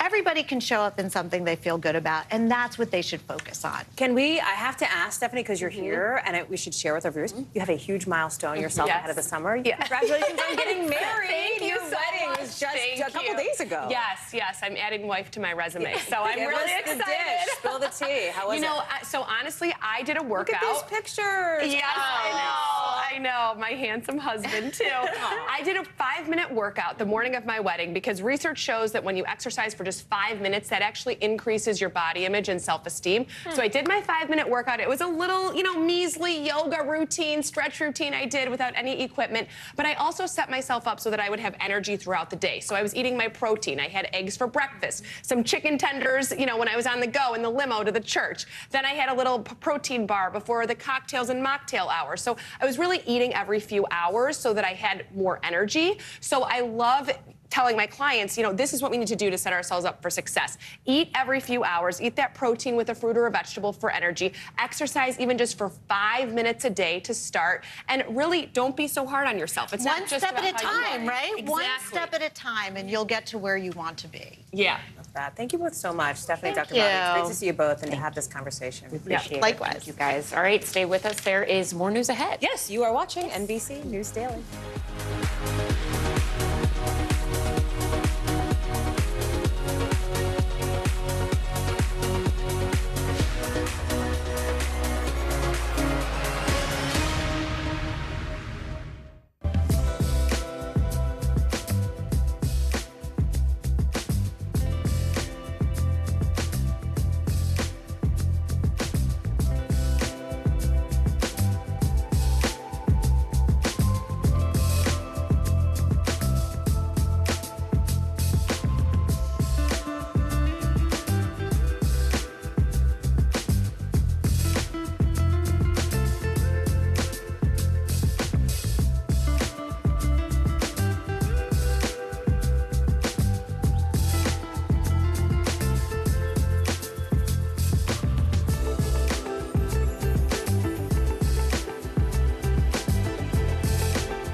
to come on the Channel 2 News. Well, the waters are certainly receding now. Still too close to call. Lester Holt reporting from Ground Zero, as it's being referred to. It is, in fact, a taste of freedom. The Haitian people know a little something about resiliency. What's the biggest risk right now? Some of the troops who have been proud. I want to welcome you to the first presidential debate. In fact, we've been told we can't go any farther. Here are some resilient folks. Let me get in.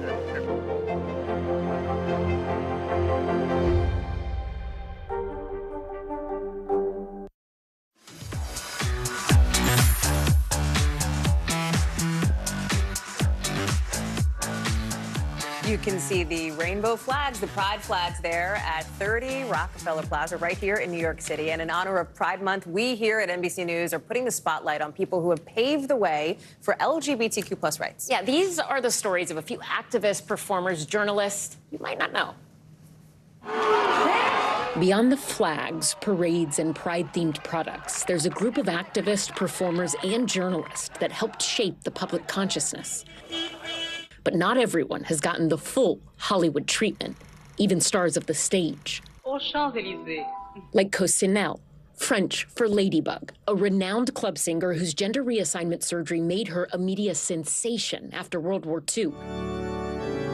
Her 1960 marriage was recognized by the French government and the Catholic Church. It opened the door for legal transgender marriages. And Bayard Rustin, a civil rights icon who came out in his teens and, according to his partner, always lived openly. Law and order do not exist in a vacuum. They exist out of social justice. He mentored and helped Reverend Martin Luther King Jr. implement practices of nonviolent civil resistance. Yes, I do. I think nonviolence is still the best approach. He fought against racial discrimination and segregation, and some of Rustin's ideas became the model for the freedom rides of the 1960s.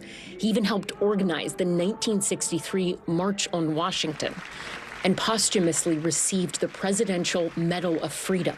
For decades, this great leader, often at Dr. King's side, was denied his rightful place in history because he was openly gay. Also at the forefront in the fight for civil rights and marriage equality. This has become a political question also, just the whole question of how Asians are regarded in this country. Journalist Helen Zia, whose advocacy started at a time of intense anti-Asian sentiment in the United States. In Detroit, two men who beat Vincent Chin to death because they thought he was Japanese were indicted today on federal charges of violating Chin's civil rights. Zia led the fight to bring federal civil rights charges against two Detroit men for Chin's death, although the sole conviction in the case was later overturned. Part of the justice was to make people aware that this was a racial crime and what racism toward Asian Americans is, and that it exists. Many people credit Matlovich with advancing the fight for gay rights in this country. He was discharged from the Air Force 2 years ago after he announced he was a homosexual. After serving in the Vietnam War, Technical Sergeant Leonard Matlovich came out to his Air Force captain in a letter and began to lay the groundwork for members of the U.S. military to serve openly. When I was in the military, they gave me a medal for killing 2 men and a discharge for loving 1. Matlovich was awarded the Purple Heart and Bronze Star, but the Air Force discharged him because he was gay. Matlovich fought it in the courts, won a settlement, and his discharge was changed to indicate what he already knew. He served honorably. I never had a choice to choose to be straight or gay. If I had that choice, I love being a gay person. I love being a moral person. I love being a productive person to make society a better place. We had so much fun doing this story. I love that you did that piece and the way that it came about, too. We were just, I was waiting in the Starbucks line and was trying to think of a story of what I wanted to do for Pride and try to highlight people that maybe I didn't know about, maybe other people wouldn't know about, some I knew about, but we had just this wealth of video that we could find. And Noah, who produced that, was just phenomenal at just walking through every step of it. And it was really neat to see the steps that have been taken. There's a long way to go, but it's really neat to see some of the stuff that has been done. Allison, that's awesome. Thank you. And thanks to Noah, too. Let's take a look at some of the other stories that are trending now. The Rock, there he is. He is finally coming back to the Fast and Furious franchise after that surprise appearance in the end credit scene after Fast X. Dwayne Johnson confirmed he's going to star as Luke Hobbs in an upcoming yet untitled Fast and Furious. It comes even though the star had a reported feud with actor Vin Diesel, which led The Rock to say he would never do it again. I mean, you know. You know, my mother, Cheryl Barber, will be very happy. She doesn't want me to say it, but she loves Fast and Furious, and Tokyo Drift was her favorite. So Calling she'll be out on Cheryl. board. Okay. Kelly Clarkson has just released a new single featuring an unexpected guest artist. The singer is teaming up with Steve Martin on the banjo for her new song, I Hate Love. Steve Martin on the banjo. It's amazing. I'm obsessed. I've seen him live. I've had the privilege of seeing that. It's like incredible. I think him and Kelly, slam dunk. You can't beat it. All right. The collaboration came after Clarkson saw Martin playing on a banjo. Pretty cool stuff. Ellison, thank you. Thank you all for being with us here today. This is NBC News Daily.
So familiar. What do you think when people start humming back your tunes? How you doing, Lester?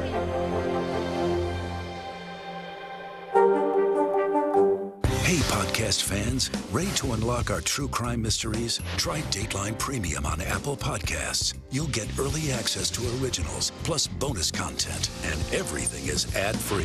So head to Apple Podcasts now to subscribe. If it's Friday, President Biden gets a bipartisan win in Washington as Congress passes the debt ceiling deal, while his two most likely 2024 opponents are trading partisan jabs on the campaign trail.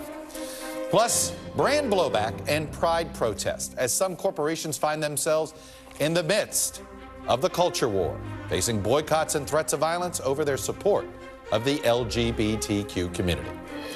And a new wave of tensions between Kosovo and Serbia over ethnicity and governance and the future of democracy. The U.S. and the EU step up pressure on leaders to ease clashes as new NATO forces move in. I'll talk to Kosovo's Prime Minister about efforts to de-escalate.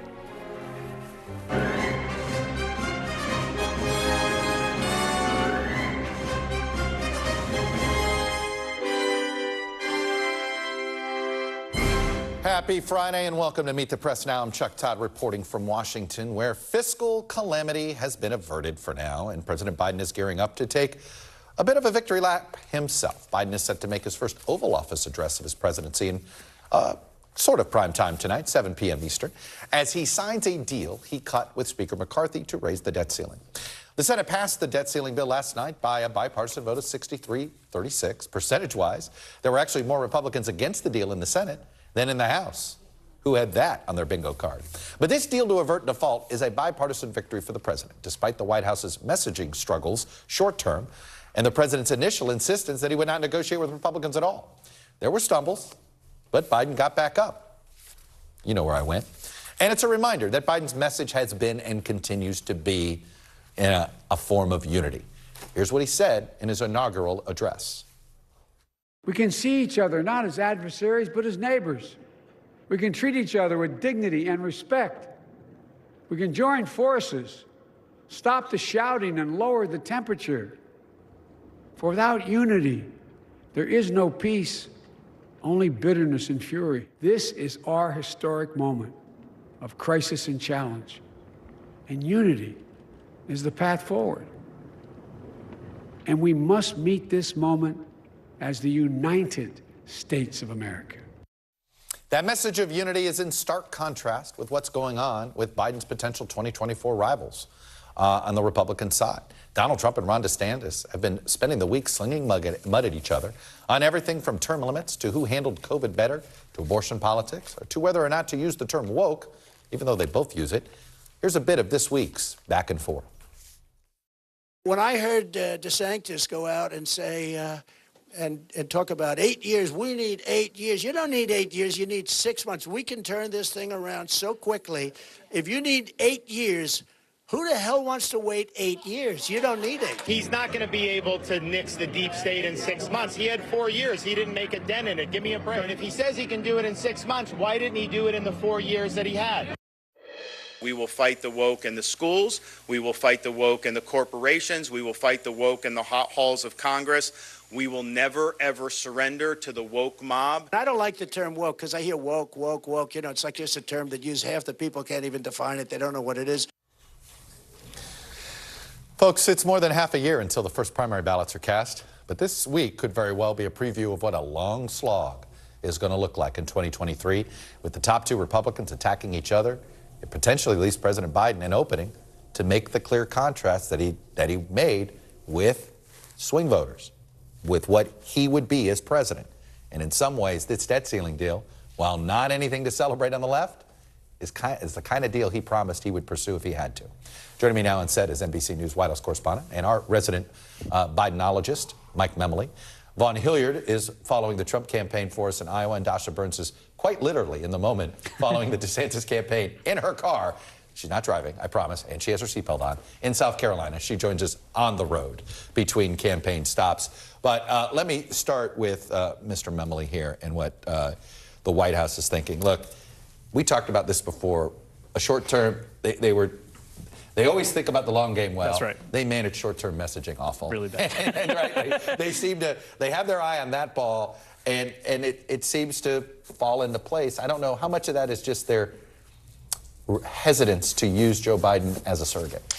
This is strategic, they say. I mean, it's easy to say now that they've got the win. But Right. They say if the president had been out on a daily basis attacking Republicans who he's needed to get the votes from, ultimately, to get this over the finish line, they needed to give Speaker McCarthy the space to get yeses from his own conference, they wouldn't have gotten there. And it was interesting, even Chuck Schumer was asked last night about a headline we've seen a lot this week, that Speaker McCarthy has been underestimated. Kevin McCarthy himself has been saying he's been underestimated. Well, the White House is now saying, hey, our guy has been pretty underestimated too. Right. We don't give him enough credit, they say, for all the bipartisan accomplishments he's done. And so tonight, the biggest platform a president has is an Oval Office address to the nation. And so they're planning to now start to make that argument. That is this argument going to be to those swing voters that aren't big Biden? Maybe they're not big Democrats, but they're not big Biden fans. I mean, is he going to try to calm the left down a little bit? Does he think he has to? No, it's really about the former, because for as much as the 2020 campaign was dominated by the wrecking ball that is Donald Trump and COVID, the Biden team thinks they won because he convinced suburban, non-political, the quiet middle of the country that he would bring back stability and normalcy to Washington. And this for him is Exhibit A, And this is isn't it? exactly what that is. And so this now really clears the deck for his shadow campaign, right, that he can now run in the next summer months here to really continue to talk about those economic accomplishments. An advisor told me today he's not going to be out there talking about his bipartisan deal with Speaker McCarthy. But because they said bipartisanship, this is bipartisanship, campaigns are about contrast. But one of those contrasts is the chaos in the Republican primary, while he's out showing economic progress in this country. The fall. Right. This is the fear that I know the White House has, which is, a viral video can travel farther than any Oval Office address. Look, I think he got back up. To me, it's not a story. It's a story if he didn't get up. It's a story if he had gotten hurt. None of those things happened. How did the White House handle this? And what was how nervous are they about this thing? This is a White House that just feels constantly star-crossed, that they can't win. It should have been really a celebratory moment for them. Really got now thrown off by the coverage. They, of course, are arguing is too much on our airwaves about this moment, but it really does underscore the challenge heading into re-election, that for as much as voters might think, hey, this guy's been a pretty good president, they're not sure he can do it for 4 more years. Do they acknowledge that if it's not Trump on the other side, this is a much bigger problem? They are continually saying they don't think that that's going to be the case, that Trump is going to be the nominee. But you certainly hear that from donors, that they are seeing Tim Scott and some of these new faces out there and thinking, oh, shoot. They'll live with this issue if it's Trump. If it's Trump. But everything... all those doubts reemerge in a big way. If somehow Trump is off the stage. That's exactly right. Well, Trump being off the stage, an unlikely outcome at this point. Vaughn Hilliard, does anybody inside the Trump campaign at all think about how bad of a contrast this could be in a general election? The horrible Republican infighting compared to Biden getting to sort of play deal maker? You know, I think that this is a moment, Chuck. It's a good question here, because I think as Mike laid out here, the efforts up on Capitol Hill of the Biden administration compared to Donald Trump, you know, going around and attacking the most, popular governor across the country on the Republican side, it's quite a contrast. And, a lot of the voters we've talked to over the last weeks have also suggested to us sort of a little squirminess over Donald Trump going on the attack against Ron DeSantis. Two nights ago, in a local radio interview, a conservative radio host asked Donald Trump why he goes consistently on the attack against other Republicans. Last night on Fox, Sean Hannity asked him the same question. And notably, though, the crowd last night when Sean Hannity asked Donald Trump that question, they booed Hannity's suggestion that Donald Trump should take a step back. And Donald Trump made it very clear that you got to go and fight, suggesting that there are wars. And a Republican primary is a war. And we saw he did this 8 years ago, and he didn't suffer the political consequences. He won in the general election. Speaking of that Hannity town hall, in his own softball way, the infotainment host did have a question about Mar-a-Lago. What did you learn? Right. I think we could actually, let's play a little bit of it, and I think it's insightful into the existence of Donald Trump living in a reality that is separate from the facts that we are gathering in real time. Take a listen. First of all, do you know who this call may be with? Do you know anything about it? No, I don't know anything about it. All I know is this. Everything I did was right. We have the Presidential Records Act, which I abided by 100%. Biden has 1,850 boxes with a lot of classified stuff that he's not supposed to have in his case. He had 7 or 8 boxes in Chinatown in Washington, D.C., where nobody even speaks English in Chinatown. Chinatown is it's in favor of China. I don't even know where that's going. Chuck, you see there Donald Trump. Yeah. Donald Trump there. There was no follow-up question from Hannity related to any of the specifics of this Iran-related document that he had suggested that he held on to in the course of that recording. But for Donald Trump, right now, it is simply the Department of Justice that is investigating him. There is no effort by Ron DeSantis or these other Republicans to use the classified documents case, to use the Manhattan District Attorney's criminal charges, or any of these other major cases against him. And we're 8 months away from the Iowa caucus, and he continues to hold this sturdy lead. Well, I won't call you Jake Vaughn, but I might say, forget it, Jake. It's Chinatown. Hey, very quickly, the debate, RNC put out some debate requirements. What do we think? Is Donald Trump showing up in Milwaukee for debates or not in August?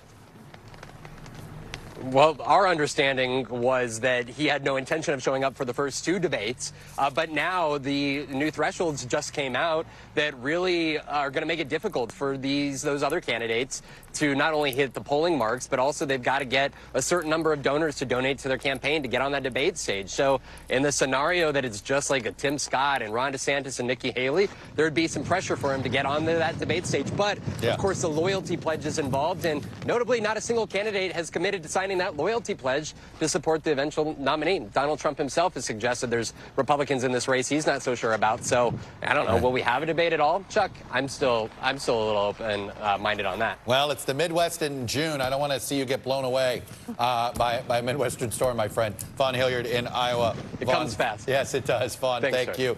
All right, Dasha Burns driving right now in South Carolina following Ron DeSantis.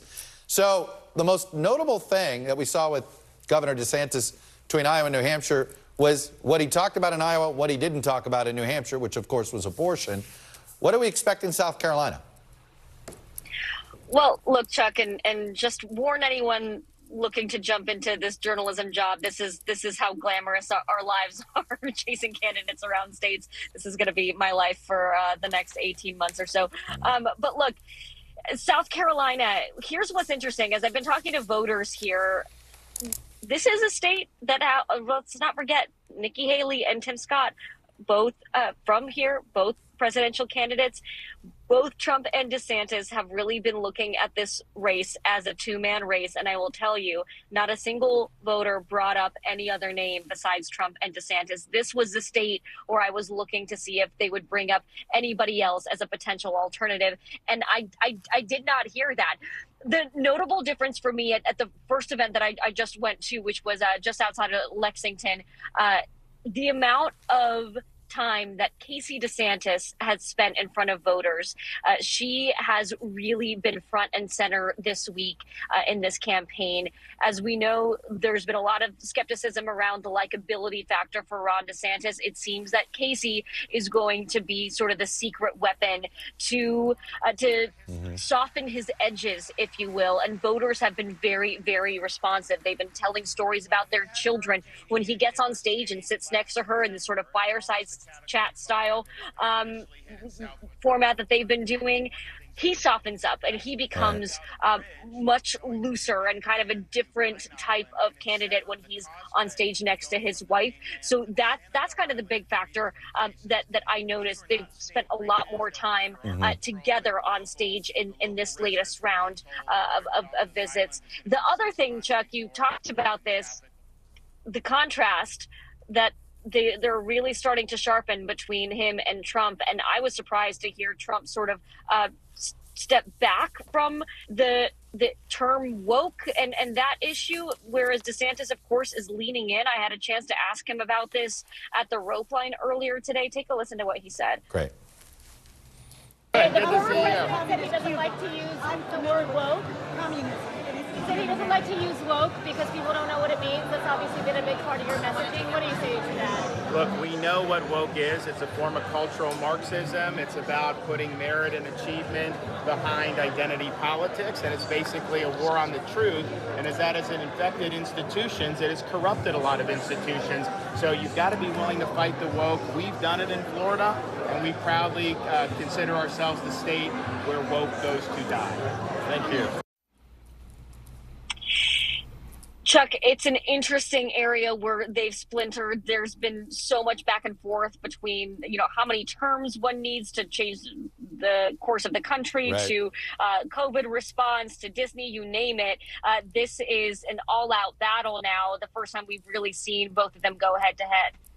It'll be fascinating, Albie, to see if Governor DeSantis, what he does, when or if the Justice Department speaks as soon as next week. Dasha Burns in South Carolina, literally on the road. Thank you.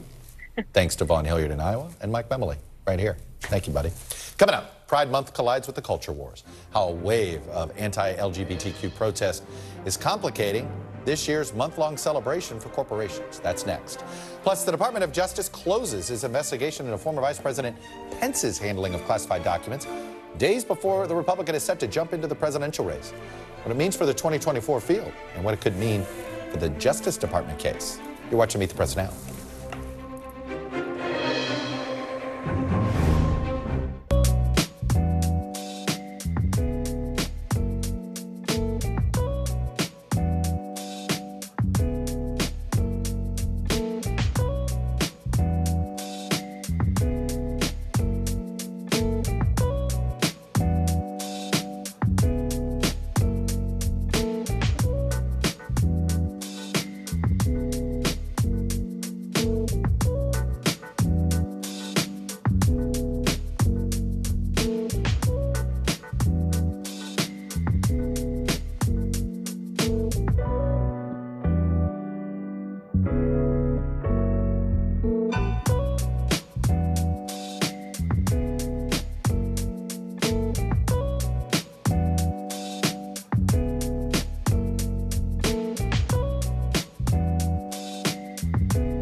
News lives in the now.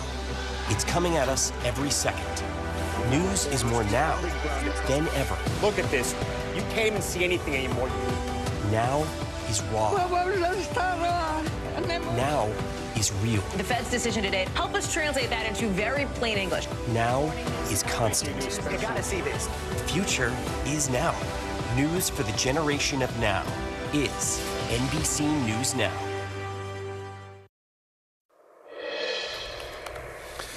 Welcome back. June is Pride Month, dedicated to celebrating lesbian, gay, bisexual, transgender, and queer people.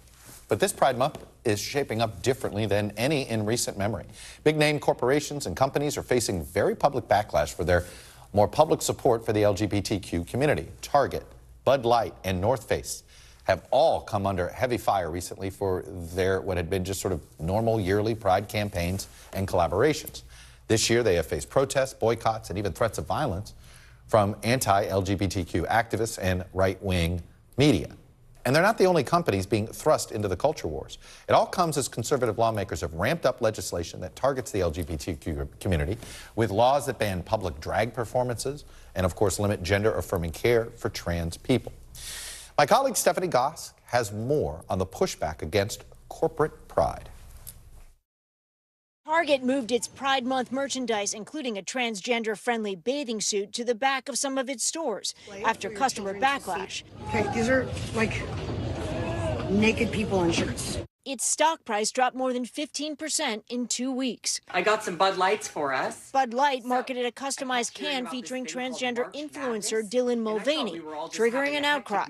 Sales dropped nearly 30%. There are calls to boycott Kohl's because of its Pride-themed baby clothes, and North Face, the outdoor company, as well. We like to call this little tour the Summer of Pride. Transgender issues still seem strange and scary to people. 20 states have passed bans on transgender medical treatment for minors. Does this very angry debate cast a shadow over some of the progress that has been made? I think everyone is aware that issues that seemed to be settled just a few years ago are up for grabs again. Pride organizers across the country tell NBC News Digital that their once eager sponsors are now more hesitant, growing fearful a backlash will target their bottom line. And I'm joined now by Josie Caballero, Director of Special Projects at the National Center for Transgender Equality and a Forbes contributor. Josie, I appreciate you coming on here.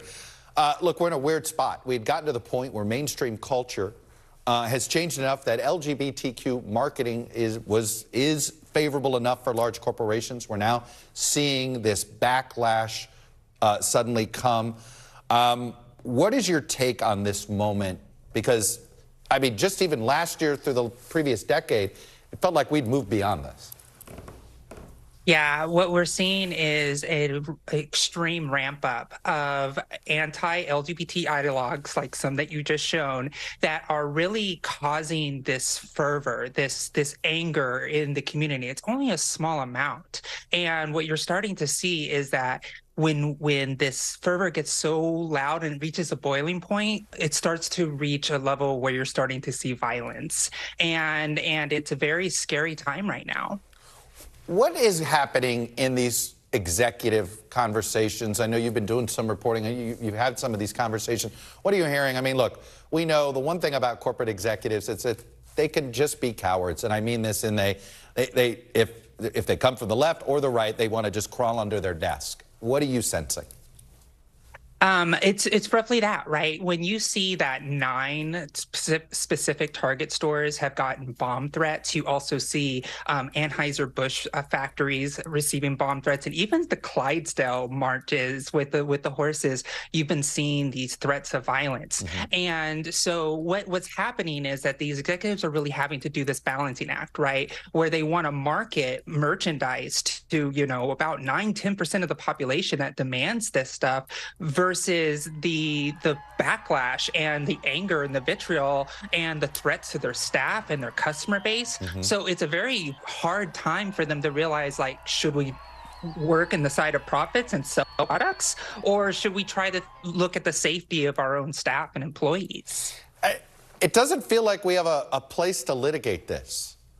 I mean, part of this, I think, spark obviously is coming from state legislatures that have been doing, it's political theater and on the right. I mean, we know what it's designed for, but like, where do we go for resolution here?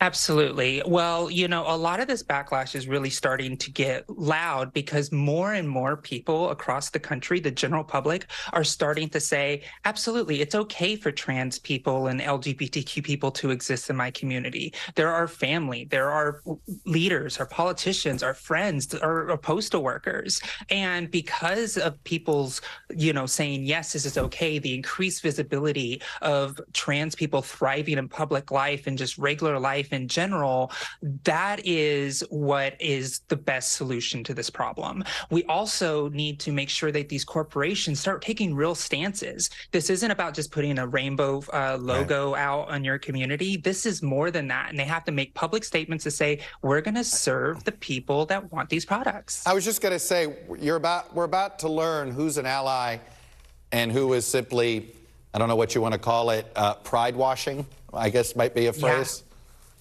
Absolutely, because now the rainbow logo actually means something, because the second you slap it on your organization, you're going to have extreme ideologues coming at you. And so really, we're going to see, like you said, who is going to stand by this this month of Pride right now, and we'll see who our real allies are and see if their activism was just paper thin. Are you sensing that members of the LGBTQ community want to pull back on some Pride events for fear of violence?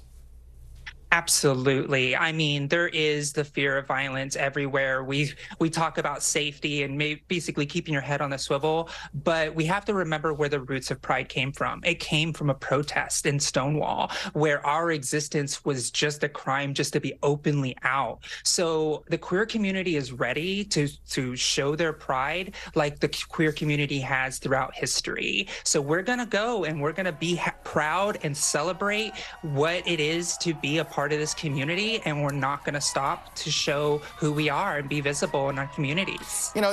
It does seem as if this is a small band of loud voices that have used social media to gain traction. Do you see any responsibility here in social media companies, or is that just something that ship has so sailed there's nothing we can do about it anyway? Well, you have seen the loosening of TOS, standards in the terms of use in some of these social media companies. So you've seen loosening behavior where on Twitter you can actually now openly misgender people, which is wrong. But honestly, we need to start calling this what it is. It's stochastic terrorism. These people are raising people's anxieties and anger, saying very explicit things like we're going after children, and it's causing these radical few voices to actually take up and do action. And yes, absolutely, social media companies are responsible for not holding these media figures to account.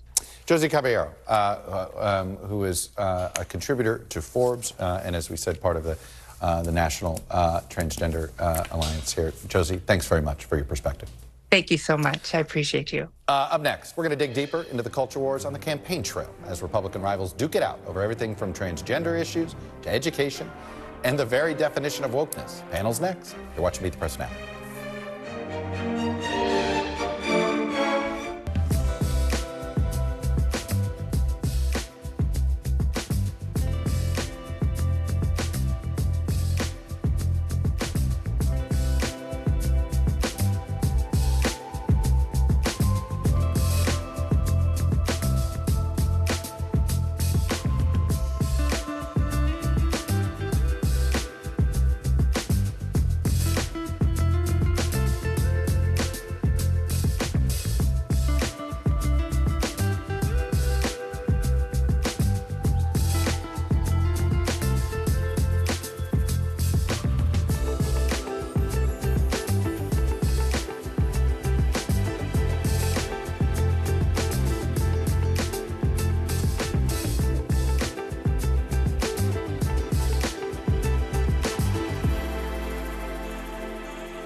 Channel 2 News. Well, the waters are certainly receding now. Still too close to call. Lester Holt reporting from Ground Zero, as it's being referred to. It is, in fact, the taste of freedom. The Haitian people know a little something about resiliency. What's the biggest risk right now? Some of the troops who have been proud. I want to welcome you to the first presidential debate. In fact, we've been told we can't go any farther. You were some resilient folks. Let me get a hint.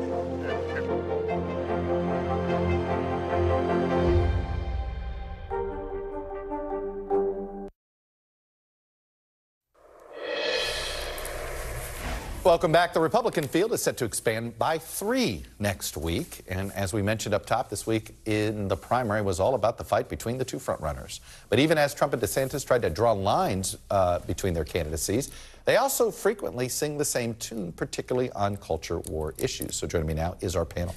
Mark Murray, the NBC News senior political editor. Naveen Nayak, president and executive director of the Center for American Progress Action Fund. And Sarah Chamberlain, CEO of the Republican Main Street Partnership. Mark, let's start with the expansion of this field and what it means. I keep looking at this as a reflection of Ron DeSantis, not Donald Trump. That's right. And, you know, Chuck, I think early on, if we wanted to go right after the midterm elections, there was kind of a doubt whether even Donald Trump was going to be able to run, how big the field would end up being. But you end up seeing that the field has gotten larger as Donald Trump's lead has gotten larger in the Republican race. Yeah. And so that, I think, is if you are a Tim Scott or you Nikki Haley, who all got in earlier, but now all of a sudden, if you are someone like Mike Pence, who actually has been laying the groundwork for this bid, this isn't a big surprise that he's getting in. Christie's maybe a little bit more of a surprise. And now North Dakota's Governor Doug Burgum is going to say, hey, I'm going to get in. But you say, hey, if you end up eliminating Ron DeSantis, well, then why not me? And I do think, though, it's important for us to be like, it's easy to get. We know what this is going to be. This is going to be Joe Biden versus Donald Trump, you know, over the next 17 months. But those of us who have followed and covered presidential campaigns, we have to. There's going to be the unexpected. We have to be humble that things could. Something could end up happening that could knock Donald Trump off his bird. Look, it feels like we all know. It's like it's probably going to be Donald Trump, but. What about those indictments? But what about this, right? What about his own health, right? He is, you know, the actuary tables apply to both Joe Biden and Donald Trump, right? But Sarah, let me ask this. A Trump-DeSantis mud fight for the next 6 months benefits, I think, 4 people. Joe Biden, Nikki Haley, and Tim Scott. Maybe just 3. Maybe those are the 3 people. Because I don't know if anybody else in this Republican field can get the nomination other than the top 2 frontrunners and the 2 South Carolina. I would agree with that. Yeah. It's fascinating to watch this, but I've always said the 2 of them would probably kill each other, and a 3rd candidate will come up through the middle. I mean, I really do this is the way it works that. in Senate primaries and gubernatorial primaries. It doesn't always work in presidential primaries. It doesn't, but it's interesting. I'm predicting it's going to work, and I do think with the potential indictments coming, I think a lot of people think that Trump is going to get knocked out. And if Tim Scott is in first place in Iowa by Thanksgiving, would that surprise you? No. Yeah. No, he's a great candidate. He wouldn't surprise me at all. Because he's going to spend all this money. That's the thing. He's the Buttigieg here. Because Buttigieg went on the air, Elizabeth Warren didn't. Who became an Iowa frontrunner and who became an Iowa also ran. It's true. That would stun me. I'll go on the record and say that would stun me because I'd be stunned if he's at first, but I wouldn't be stunned if he's not an electorate that's looking for something different. Yeah. The primary elected, they're not looking for anything different. Think of everything that has happened since Donald Trump lost. January 6th, indictments, all these things. 70% of the primary is still saying, yeah, we'd be fine with that. Like the difference, I think the challenge for Nikki Haley and Tim Scott is they're trying to sell something, you know, that we're going to look forward. Yeah. That is not really what the primary actually is saying they want. Speaking of selling something that I'm wondering about, DeSantis went there a little bit on character in a radio interview. Take a listen to it because I feel like other people tried this with Trump and it didn't work. Take a listen. I think it's so petty. I think it's so juvenile. I don't think that's what voters want. And honestly, I think that his conduct, which he's been doing for years now, I think that's one of the reasons he's not in the White House now. So, political pundit Ron DeSantis there, I agree with him on his analysis about that's why he's not in the White House. But that isn't why he's the Republican frontrunner. Yeah, Chuck, I go back to our NBC News poll that we had back in April, and this was like right after the indictments that we ended up seeing in New York and Donald Trump's, the charges brought against him. And we had 68% of Republican primary voters, Republican voters who say, hey, I want to stand behind Donald Trump. Despite all of that, and again, that's not only just that episode that was after January 6th, after his 4 years in the White House. Many Republican voters have been conditioned to say, don't believe what the other folks are saying about Donald Trump, or they've always enjoyed the ride. Now, again, this could end up changing. Sarah, as you ended up mentioning, you know, does future indictments out of D.C. or Georgia end up impacting things? But that conduct, that's actually been fine with Republican voters over the last 7 years.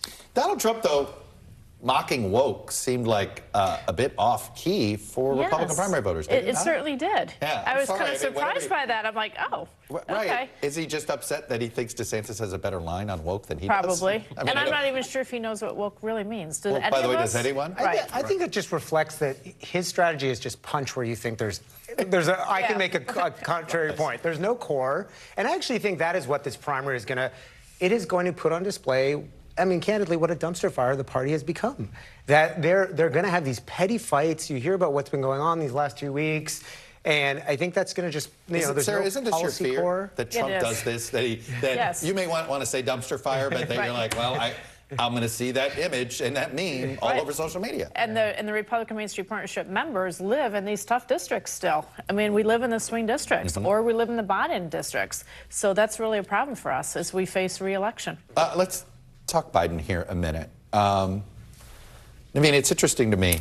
Biden had an argument with the Elizabeth Warren and Bernie Sanders wing over, can you work with Republicans or not? And Elizabeth Warren kind of mocked it. Joe Biden getting the last laugh? Oh, my gosh. I mean, let's be honest. I don't think there were anyone who thought the promises he made 2 years ago of what he could get done would ever come to fruition. You didn't believe it either, were you? No, I mean, you had a 50-50 Senate. I mean, you had to try, and we knew reconciliation, but what actually has been the amazing thing is infrastructure, chips and science. Where there were Republican gay marriage, votes. gun violence, now a budget. You know, I mean, he has proven time and time again, in part because of his style, that he's not a flamethrower, that he is willing to find common ground. He has actually brought people to a very progressive position on a lot of these issues. And I think everyone's kind of underestimated just how steady and stable his leadership is. Mark, as long as he's underestimated, it always feels like he's strong. It's when people start expecting stuff from him that he can stumble. Or when you go beyond the I'm okay with the half a loaf in the politics. Look, I do think that the last couple of years has been kind of affirmation that compromise is possible. If your side isn't going to be able to win everything, but you get something, and you can say that that's producing. Look at the infrastructure package that was done, and obviously chips. You ended up even on guns. There was bipartisan agreement. It was minimal, but there was something that they could end up doing. I think there is a difference on the people who say, I want to shoot for the moon, and you don't end up getting that, and people saying, well, I'm not happy with the half a loaf. But that world of like compromise, and as long as your party controls at least one part of Congress, like, you know, that was so. Does something like this end up happening if Democrats ended up losing the Senate, and Biden's hand would have been so much weaker? Sarah, I want to put up the House and Senate Republicans by percentages. 67% of House Republicans voted for this debt deal, and only 34% of Senate Republicans voted for this debt deal. I'm sorry. Speaking of not being surprised by something, that surprised. That went on my bingo card. That was shocking to me. Okay. I want to know you were shocked too. Yeah, I was. Absolutely. What do you think that's about? Is the Senate Republican Conference getting more to the right, or are these a bunch of senators who saw a free vote and worry about a primary challenge? I think they saw a free vote and they worry about a primary challenge. Yeah. Yeah, that's what I think it was. The thing that surprised me is why that calculus didn't play in the House.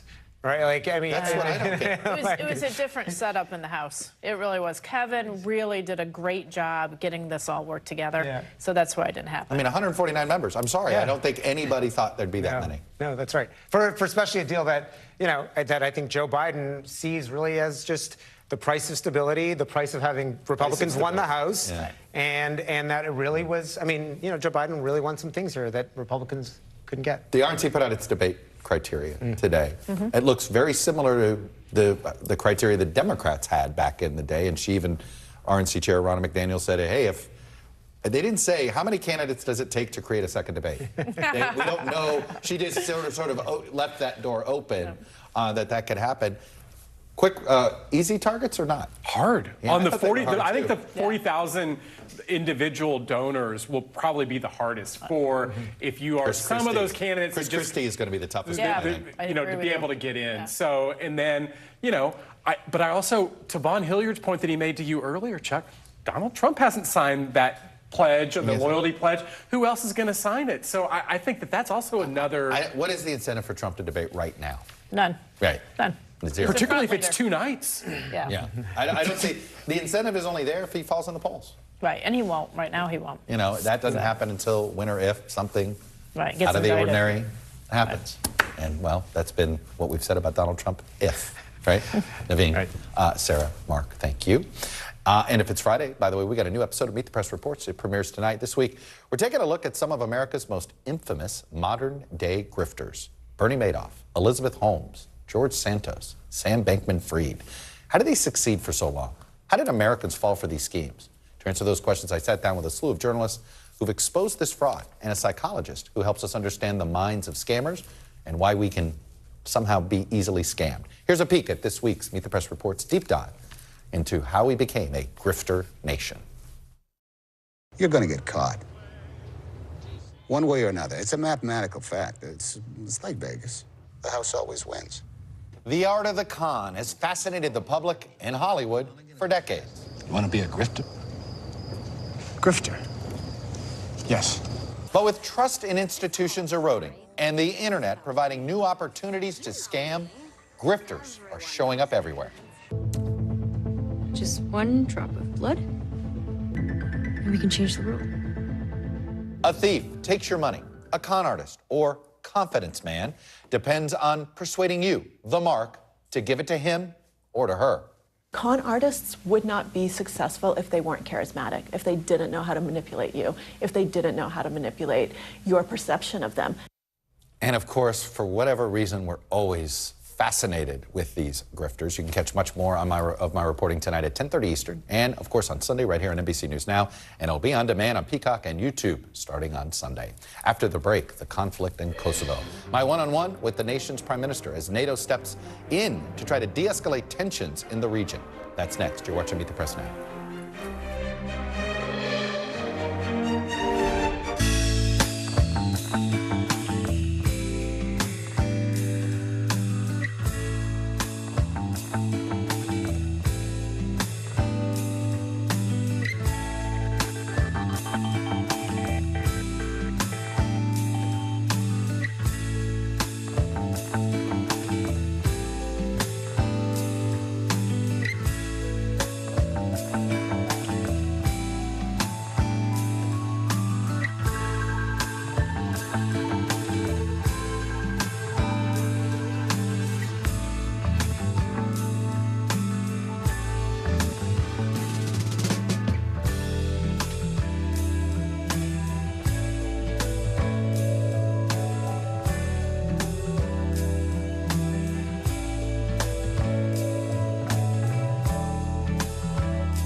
News lives in the now. Look at this. You can't even see anything anymore. Let's break down what we know. You gotta see this. News for the generation of now is NBC News Now. For Dateline Premium, subscribe now on Apple Podcasts. I'm Gotti Schwartz, and here are the stories we're watching tonight. Storms keep coming here in California. Some of the big headlines trending like crazy on social media. This is what my voice sounds like when I clone it. That wasn't me. You gotta see this. Stay tuned now, weeknights on NBC News Now.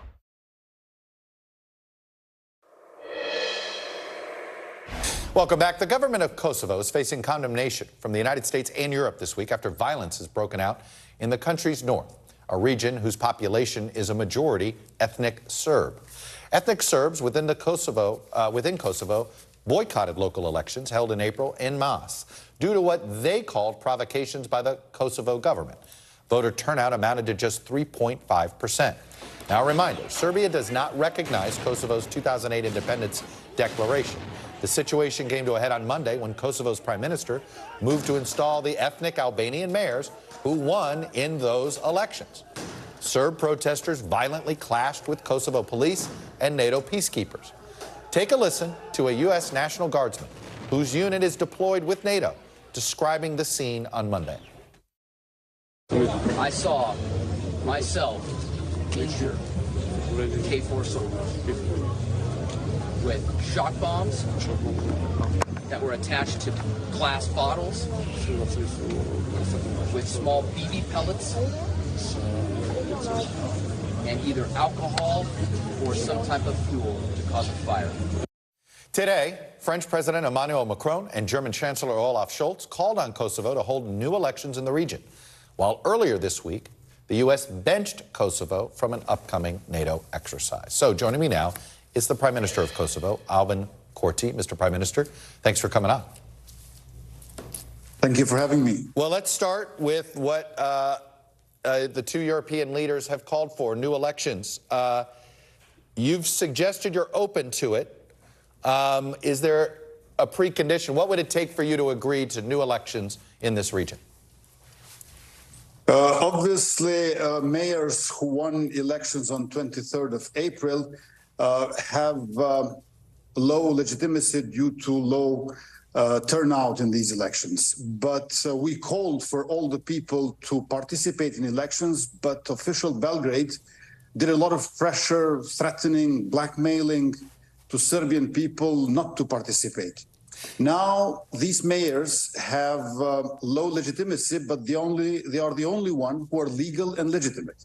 I do not dispute the necessity at some point for early elections, but beforehand, we should have a rule of law in place. And these violent extremists, these mobs that participated in these violent unrests, first they have to face justice and then to create preconditions for fair campaign, open campaign, and democratic elections.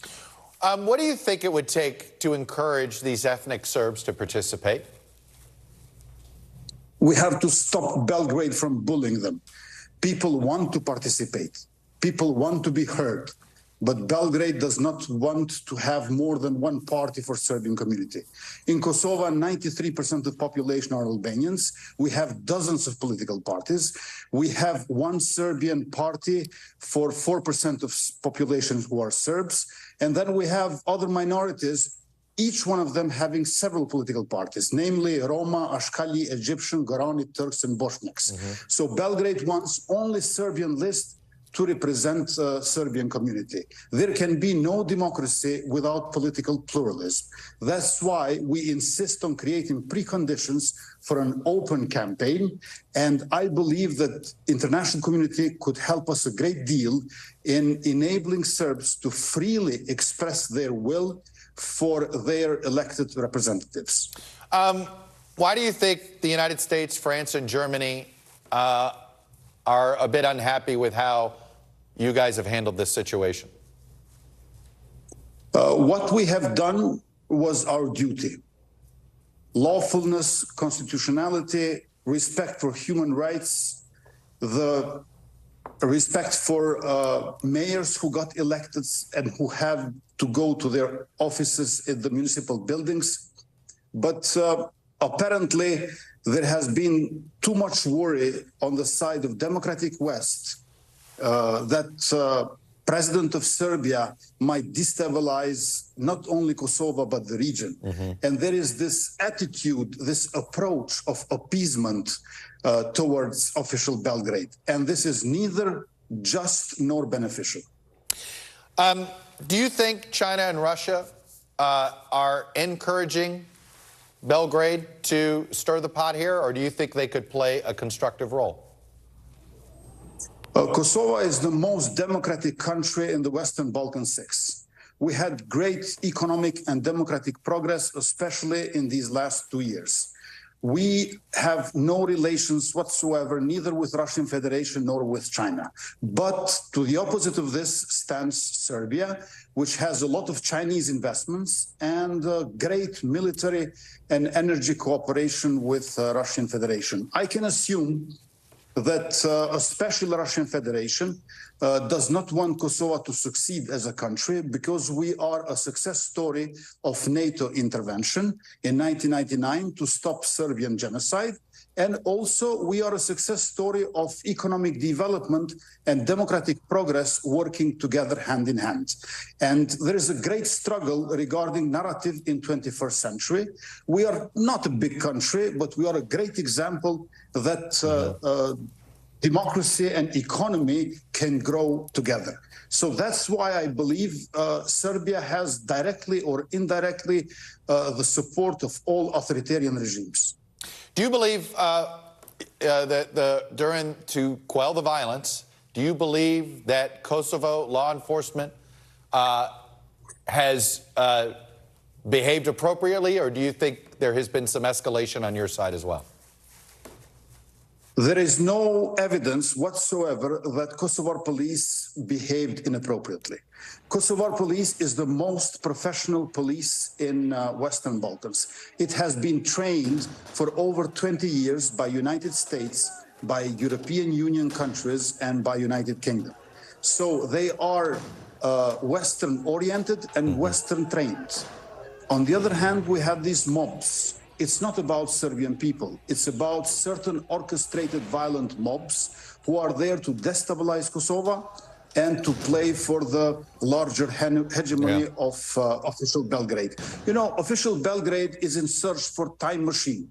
Sometimes they want to go prior to the year 2008 when we declared independence, and sometimes prior to the year 1999 when we got liberated. But there is no such thing as time machine. We have to look forward, and future is European Union, democracy, human rights, rule of law, NATO.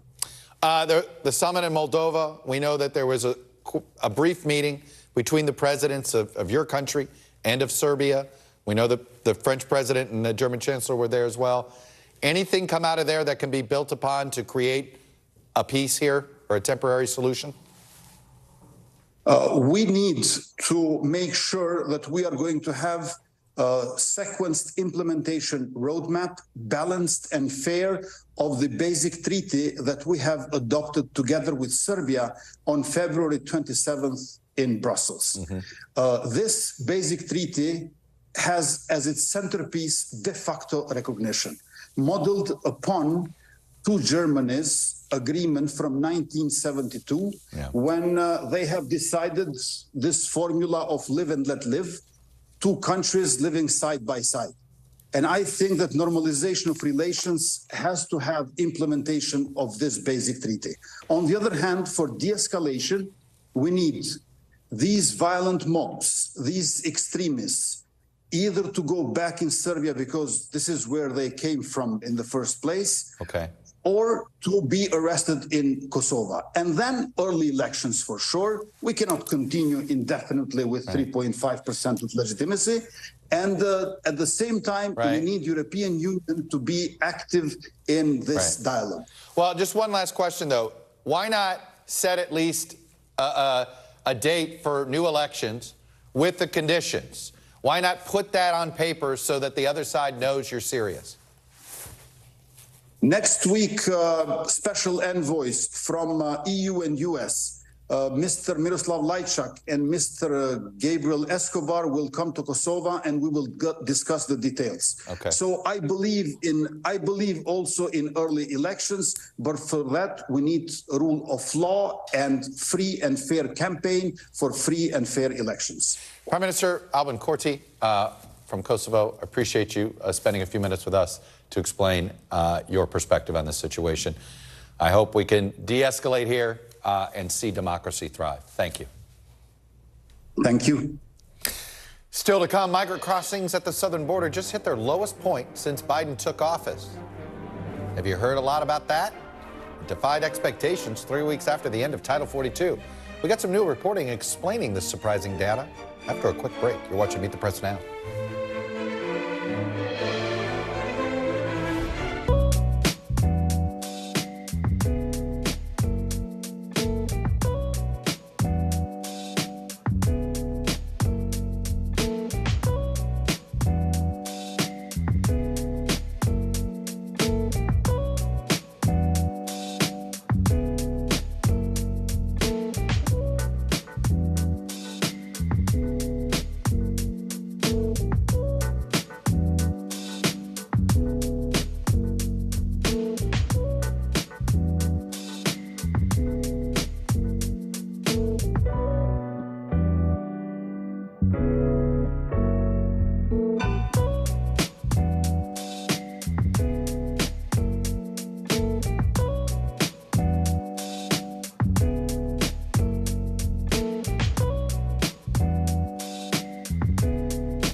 Fans, ready to unlock our true crime mysteries? Try Dateline Premium on Apple Podcasts. You'll get early access to originals, plus bonus content, and everything is ad-free.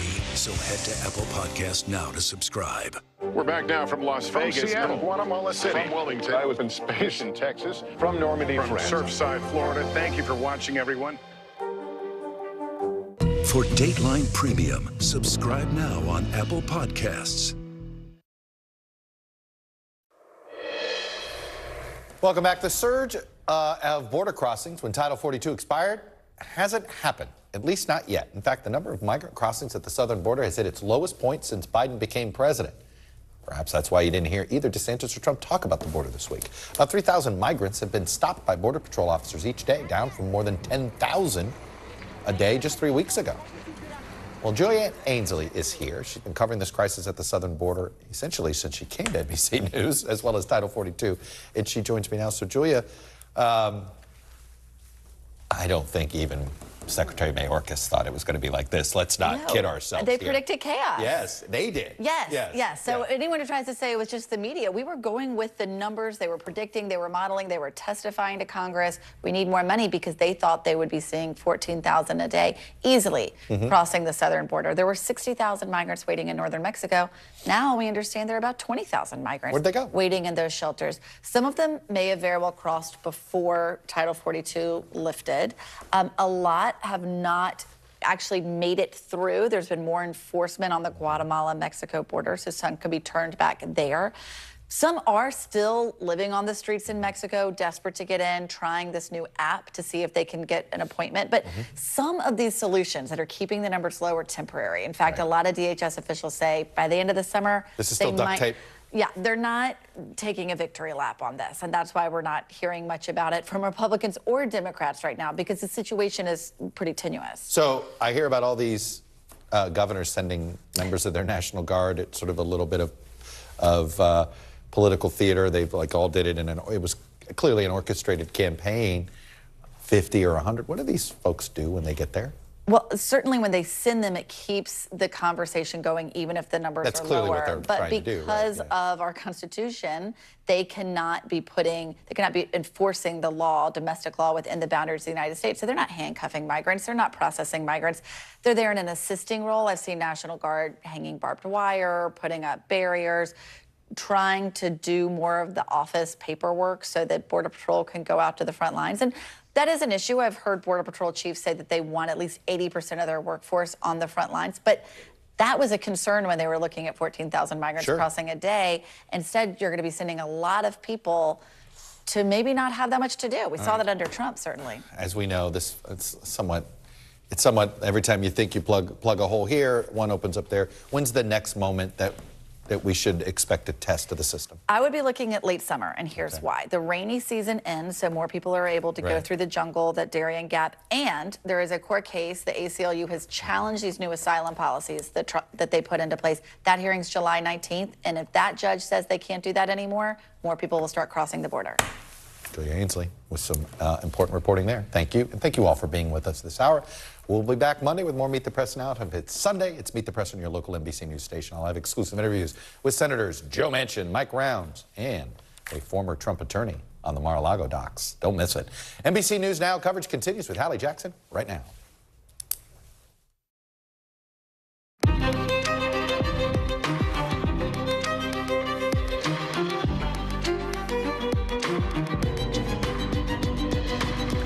Not even summer yet, but some schools are out already. Why? Because of the heat. It is intense tonight. Unseasonably hot from the Great Lakes to the Atlantic coast. Multiple cities breaking records already. As down south, we're watching for maybe tornadoes and big hail. We'll take you live to Miami. Also new tonight, a deadly derailment in India, killing dozens of people. And now, the desperate rush to get hundreds out of a train car that flipped on its side. Plus, we're looking ahead to a possible primetime victory lap from President Biden, coming off a strong jobs report, and that deal now greenlit to make sure the U.S. pays its bills on time. We're live from the White House. Then, in tonight's Backstory, we'll take you behind the scenes of our NBC News reporting on the ground in Iowa. What you didn't see in coverage of that building collapse, and what's been most surprising. And a ton of us use apps like Venmo or Cash App instead of actual cash, but are they safe? The warning from the government that's just in tonight, later on in the show. Hey there, I'm Hallie, and we're coming on the air with some places down south under a tornado warning right now after bad flooding, and parts of the Midwest and Northeast getting intense and dangerous heat. That's not normal this time of year. It's so hot so early that nearly 100 schools in the Philadelphia area are closing. Same deal in Grand Rapids, Michigan, for public schools shut down for the second day in a row. Temperatures in the 90s. You've got a lot of cities in that 90-plus range. Some are even getting close to breaking records for this time of year. Further south and west, it's not the heat, but the tornado threat that has people on edge. In New Mexico and Texas, 3 reported there already today. Take a look. You can see some of the funnel clouds forming there. The storm system is dropping a bunch of rain. They get some hail. They may get some hail the size of baseballs. That's what they're watching for. The big concern, flash flooding like what you're seeing on screen. We've seen this in the past 24 hours in Northwest Texas. You've got the governor there today sending help. I want to bring in Sam Brock, who is live for us in Miami. And Sam, South Florida is also bracing for a lot of rain potentially from Tropical Storm Arlene in the Gulf of Mexico.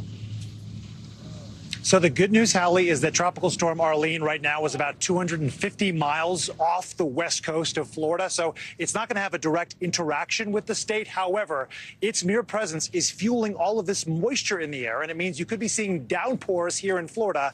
I'm in Miami Beach right now, and it's beautiful at the moment. It rained like an hour ago. That's normal. But the concern at the moment is going to be whether or not we'll be seeing flooding really from Miami-Dade all the way north to Palm Beach County. So you're talking about 60 or 70 miles there, that stretch. And just the topography of the area is problematic. So we're basically at sea level where we are. And Hallie, just the sort of porous nature of the rock below me, the water table is very high. So when it rains really hard in short spurts, the water has absolutely nowhere to go. Now in Miami Beach, they have taken proactive steps. We were out there today. They're not just cleaning out storm drains, but they are also elevating over the course of years portions of this barrier island that are too low where water tends to pool. They've lifted up about 11 miles. They have like 90 more miles to go, but it's been a years-long process to adjust these areas for when you see these quick downpours. But again, the good news right now, Arlene, is not expected to come onshore here in Florida or really anywhere close to it. talk about then, we've seen schools closing down in some other areas of the country. People want to get out when it's warm out, especially where you are at the beach, right? It's summertime, that's what they do. But there is also a level of caution that needs to happen when it is still this early in the season and it is this hot.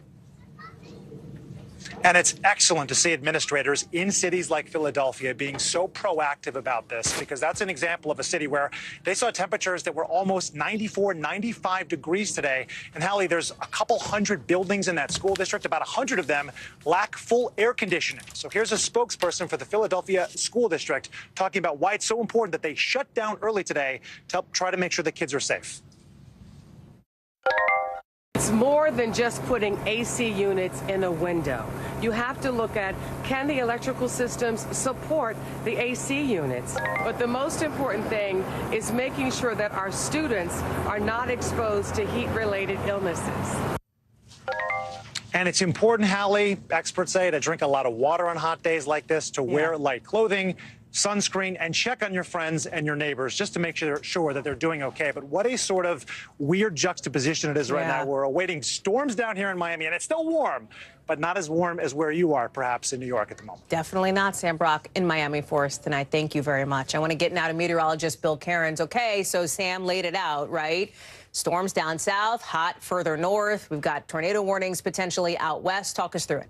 Yeah, so as far as the heat goes, we'll start with that because D.C. right now is one of the hottest locations in the entire country at 93 degrees. That doesn't happen that often. Notice we've cooled it off, though, in some spots. 74 in Boston. That's the cooler air that's going to arrive for coastal areas over the weekend. Unfortunately for all our friends in Ohio and Indiana, look at St. Louis at 92. It is going to stay just as hot all weekend long and likely even into the beginning of next week. Indianapolis tomorrow, 93. St. Louis, 95 degrees. It's not that humid. And it's actually been extremely dry throughout this region, so the humidity levels are really low. It's almost like a desert heat out there, which is not good news for our growing season, the beginning of it at least. So a lot of people have been wondering, what's this going to mean as we head towards, the rest of June, the rest of summer. So here's St. Louis, 93 Sunday, 93 on Monday, maybe a little better Tuesday. And here's your summer outlook in case you missed it. We consider this June, July, August, with much of the country experiencing above normal temperatures, maybe average in the Ohio Valley, but we're already off to a very warm start to June. And as far as the rainfall precipitation, thinking wetter than average over a good eastern half of the country. We'll see if that comes true, though, Hallie. And as far as I know, you were asking about Texas, too. I was going to ask you about that. Yeah, the tornado situation that's happening there, the watch at least. Yeah, yesterday the pictures were incredible, the flash flooding, and now the chance of tornadoes. We have two things going on. One, we have flash flooding, and we have tornadoes. We've already had about 4 or 5 confirmed tornadoes. Some of them have been from that same thunderstorm complex. So here we have tornado watches till 8 o'clock. We've been watching this storm down here all by itself, kind of like just a lone supercell, and it has produced numerous tornadoes as we've gone throughout the day. Here's a closer view of it. So this is Fort Stockton here, and tornadoes were reported crossing Interstate 10. And that storm continues to be tornado warned, has a little hook on it, and I'm sure there's probably, it's at least spinning. Maybe it's not on the ground currently. It's a pretty rural area. I haven't heard of any destruction, any deaths, or any fatalities or injuries or anything like that so far, so that's good. And as far as the flash flooding goes, flash flood watch till tomorrow morning in all of these maroon counties, and considering Amarillo, just north of Lubbock and just north of Midland, those are all flash flood warnings that are currently going on, Hallie. So pictures like we saw yesterday are likely happening right now. Bill Cairns, thank you very much. I know you'll be keeping an eye on that for us tonight. Let's get to some breaking news out of India now, where officials tell our team a train has derailed, killing dozens of people. This happened 100-some miles away from Kolkata, which used to be known as Calcutta. And the video, the images that we are getting tonight, they are just devastating. Look at this. You see ladders propped up on the side of a train that has completely tipped over. You have people there. You have rescuers coming in. They're trying to help the folks who are trapped inside. It is all happening in the dark. Here's what we know so far. More than 600 people have been taken to local hospitals. Something like 500 cops and rescue workers are responding. No word on why this train derailed, with India's prime minister saying in the last couple hours he's distressed by the accident and that help is being given to everybody who's affected. Matt Bradley is following the story live for us from London tonight. So, Matt, those images of people trying to get into that train, trying to find these people who may be trapped, we're hearing there could be hundreds of people in that situation. That's right. There were passengers who were left to try to unearth their fellow passengers in the moments after that crash. And, you know, Hallie, I'm glad that you went a little light on the details because, to be honest, we don't really know exactly what happened here. You know, you mentioned that this was a train derailment. We also heard that a train derailed and then it collided with another train, and then that there's possibly a third train that then ran over debris that had spilled over onto another track, and that there were 3 trains involved total. So, again, this is something that's hours old, and we're still struggling to try to come up with all of the information. It's totally unclear exactly what went wrong, but it is clear that at least 850 people were injured. Now that death toll has risen to 120, which doesn't even put it within striking distance of some of the deadliest train accidents in Indian history, because this is a country with one of the largest train it's one of the largest train networks, and it sees literally hundreds of accidents every single year. Hallie? Part of, I think, what is making this such an information vacuum, Matt, is the ability to get those facts, right, the data about the number of people who have been killed, what's happening on the ground, to the people who need it. That's right. I mean, we're struggling to get information out and to get aid in. This is one of the things that we've been hearing from officials. But again, this is a situation that tragically is not uncommon in India. So this is something that that Indian authorities are used to dealing with on some level. But when it comes to trying to get the survivors out, again, you mentioned this earlier, there are still hundreds of people who are thought to be buried under that debris, struggling to try to get out. So it kind of recalls an earthquake or a bombing incident where we're still talking about survivors who are just gasping for air, waiting for rescue workers to reach them. That desperate and urgent rescue push. Matt Bradley, thank you for being on top of this story for us tonight. We are looking ahead to what's going to happen not too long from now, 7 o'clock Eastern, when we will see President Biden with a possible primetime victory lap, if you will. Speaking from the Oval Office now, typically when a president speaks from there, it's often about a crisis. Not this time. The theme is a crisis averted, with the White House press secretary saying that as early as tomorrow, the president will sign that bipartisan bill that, as you know, if you've been watching this show, got passed late yesterday by the Senate. It'll let the country pay its bills on time and, in doing so, prevent us from crashing into a global economic catastrophe. President Biden saying in a statement that this bill protects the core pillars of his Investing in America agenda, that the work is far from finished, but it's a step forward for the country. The markets like this news. Look at the Dow, the S&P, the NASDAQ, green across the board. Look, the Dow's up like 700 points. That's not the only reason, right, that they're up. Look at the jobs numbers that are out today. The expectation, about 190,000 jobs added to the economy in May. The reality, something like 340,000 jobs added last month, even with a slight uptick in the unemployment rate. Monica Alba is live for us at the White House. And this is President Biden coming out and in some ways beginning to frame not just the policy as it relates to this deal to make sure that the country doesn't default on its debts, but the politics ahead of the 2024 campaign. Exactly, Hallie. That's absolutely the right way to look at this, because one of the major themes that candidate Biden campaigned on that got him into the Oval Office, his top aides would say, is this idea of being able to deliver on compromise, bringing both sides together, even on the thorniest of issues. And so I think you can expect the president to talk about how he was able to do that with the help, of course, of his White House negotiators that he delegated this to in these last couple of weeks, working around the clock, who, of course, worked with Speaker McCarthy's team to get this done and across the finish line. But in the last couple of days, we really haven't heard that much from the president, at least in a more formal, on-camera manner, talking about all of this. And the reason the White House says is because he wanted to do it tonight.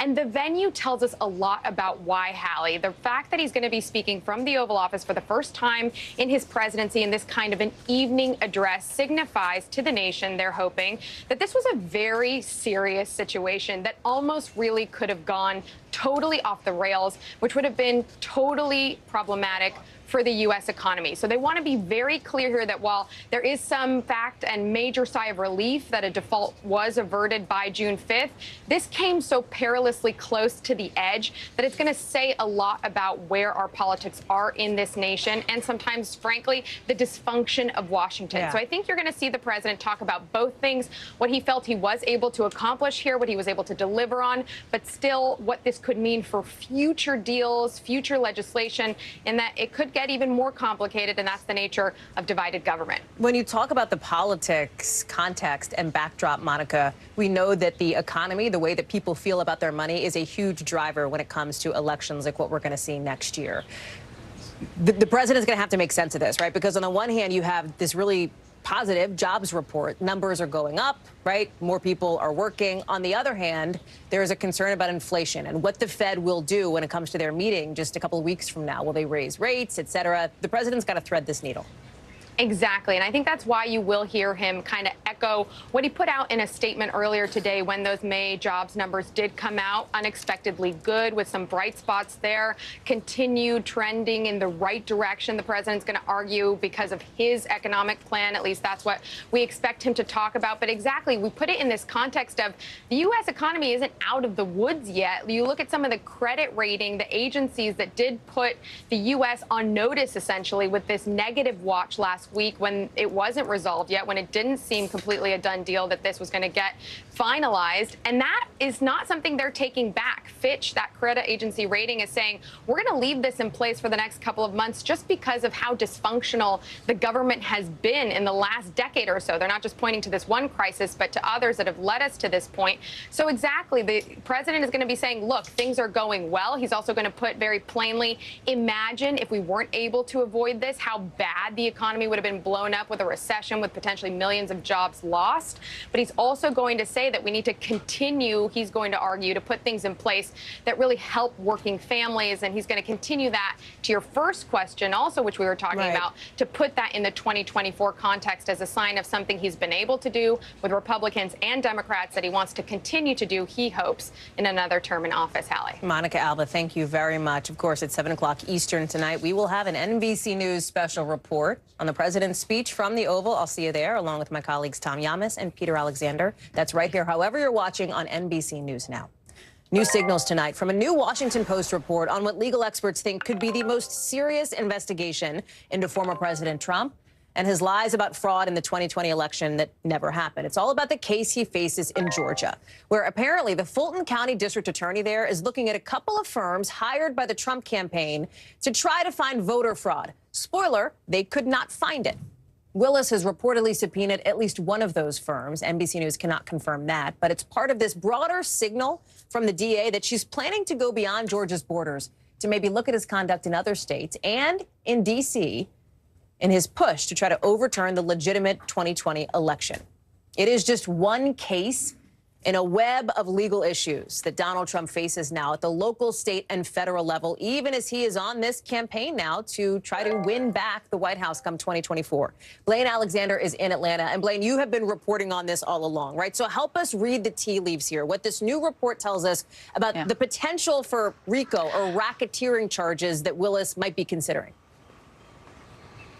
Well, Hallie, the very first thing that it tells us is that she's likely bolstering her case. You know, we know that the scope of this investigation has already expanded well beyond that initial, now infamous phone call with the Secretary of State here in Georgia. It's also expanded beyond her jurisdiction itself, right? You know, when we look back even on the testimony that was given before the special grand jury that took place for several months, we know that during those interviews, they were asking people about activity beyond the boundaries of Georgia. In fact, if you look at the subpoena for Rudy Giuliani, for example, they wanted to ask him about a multi-state coordinated effort, essentially, to influence the election here and elsewhere. So we know that's the case. But what's interesting, Hallie, is we also know that she's the Fulton County District Attorney. She can't charge crimes outside of her jurisdiction. But what she can do is she can gather and collect evidence to paint a picture and to use evidence that could possibly point to conspiracy charges. And the news today, that reporting out of the Washington Post, and also what else we know about this widening scope,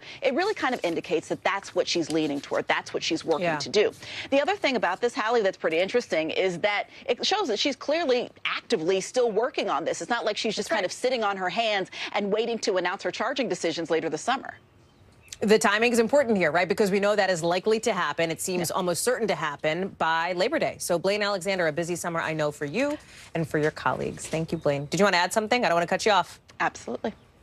I was just going to say that when we look at that timeline, I think that's what's interesting, right? Like you could she said a long time ago that decisions were imminent, right, and the fact that, you know, she could possibly see them. But now she's given us kind of an arrival date, a due date, if you will. So we're very closely watching those dates in August, but it's very clear that she is really working up until the last minute to bring in evidence. In fact, Hallie, we know that about a month ago, she was having those conversations. Her office was having conversations with those alternate electors. A source told me that they're still very much getting in a lot of documents and information to pour through. So they're still working hard down there. Blaine Alexander, thank you. Great analysis, great reporting, as always. Appreciate it. Sticking with the theme of political investigations here, some new reporting from NBC News tonight as we learn that the Justice Department will not charge former Vice President Mike Pence in the investigation into those classified documents found at his Indiana home, according to a letter obtained by NBC News here.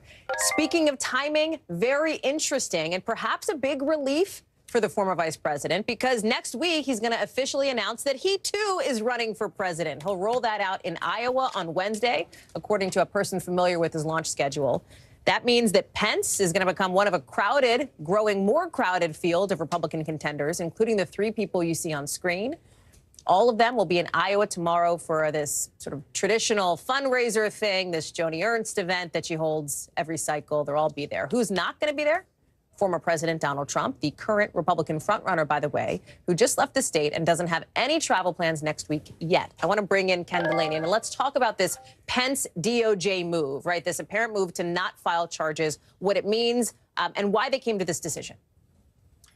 Well, Hallie, it's not unexpected, right? There was no real evidence or any reason to believe there was any criminality in some classified documents found at Mike Pence's home that he voluntarily disclosed and then submitted to a voluntary FBI search. It was interesting. The Pence team told us that the former vice president, was interviewed as part of this investigation by the Justice Department, and we're not going to really know any other details about why they decided not to charge him. But as you said, what's crucial here is the timing. It's not just the Pence team that feels fortunate about this. A lot of people around the Justice Department are relieved as well, because there's very little interest in having to appoint another special counsel, which is probably what would have had to happen had this investigation dragged on while Mike Pence was running for president. Hallie.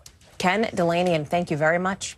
New documents obtained by the AP are taking us inside the final days of convicted sex offender Jeffrey Epstein's life, including the chaotic scene at a Manhattan jail when he killed himself. According to more than 4,000 pages that the AP says took like 4 years to get, Epstein apparently could barely sleep behind bars. He called himself a coward. He apparently went under a psychiatric evaluation for a previous suicide attempt. Epstein telling a jail employee he called his mom the night before he died, even though she had been dead for 15 years. And he tried to write a letter to another high-profile pedophile, convicted ex-gymnastics doctor Larry Nassar. The letter never actually made it to Nassar. Remember, Epstein died in August of 2019 while in custody on federal sex trafficking and conspiracy charges. He had been on suicide watch at the time. With his death, the source of so many conspiracy theories that these documents appear to dismiss. The prison in Manhattan, where Epstein was, is now closed because of its condition. Danny Zavalos is here to break this down, and there's a lot in these documents here. Talk us through what stands out to you as it relates to the circumstances leading up to his death, the response by the Bureau of Prisons after. I wish I could say that the amount of time it took, 4 years, for the BOP to respond to a Freedom of Information request stood out to me. But having many unpleasant dealings with BOP, which makes me biased, I am not surprised at all. This is an agency that is designed to punish, so why would we expect customer service? And that's all borne out in the documents as well. Some of this we already knew about, some of it we didn't, but you learn that Epstein, there were some red flags about his behavior in advance of his suicide. And these are the kinds of things that don't look good for the BOP. Fortunately for the BOP, it won't get in any trouble. Ultimately, it'll be just fine. But the bottom line here is that these documents tell a very damning tale about how BOP managed or mismanaged a high-risk inmate in the days leading up to his death at his own hands. Well, I want to put up what Epstein's lawyer told the Associated Press. He said it is sad and tragic that it took this kind of thing to cause the Bureau of Prisons to close the Manhattan Correctional Center, calling the conditions there medieval. We know that there is still a federal investigation into Epstein's death. How might these new documents, this new information, affect that? affect either the, well, if you're talking about the BOP, nothing will affect the BOP. As I said before, it's an agency that isn't in the business of customer service. You know, what we find is that even U.S. attorneys, even government prosecutors were frustrated with BOP. For example, allegedly or reportedly, they wanted information from BOP so they could at least notify next of kin. These are separate entities, and prosecutors are nowhere near the same agency as BOP. Prosecutors have accountability, but when you are in the business of making life unpleasant for the people in your custody, then, you know, how are you going to have a customer service department? So this is the kind of thing that really does not reflect well on BOP, how they responded, how they dealt with the situation afterward. As we already know, the actual guards charged with looking after Epstein have gotten into some trouble on their own. But this overall points to a more institutional problem within BOP. And look, my bias is obvious here. Anything that shines a light on how BOP doesn't really burn a lot of calories in order to take care of inmates or to be accountable is something that's good. Whether it'll change anything in the long run, we'll have to see. Danny Savalos, thank you.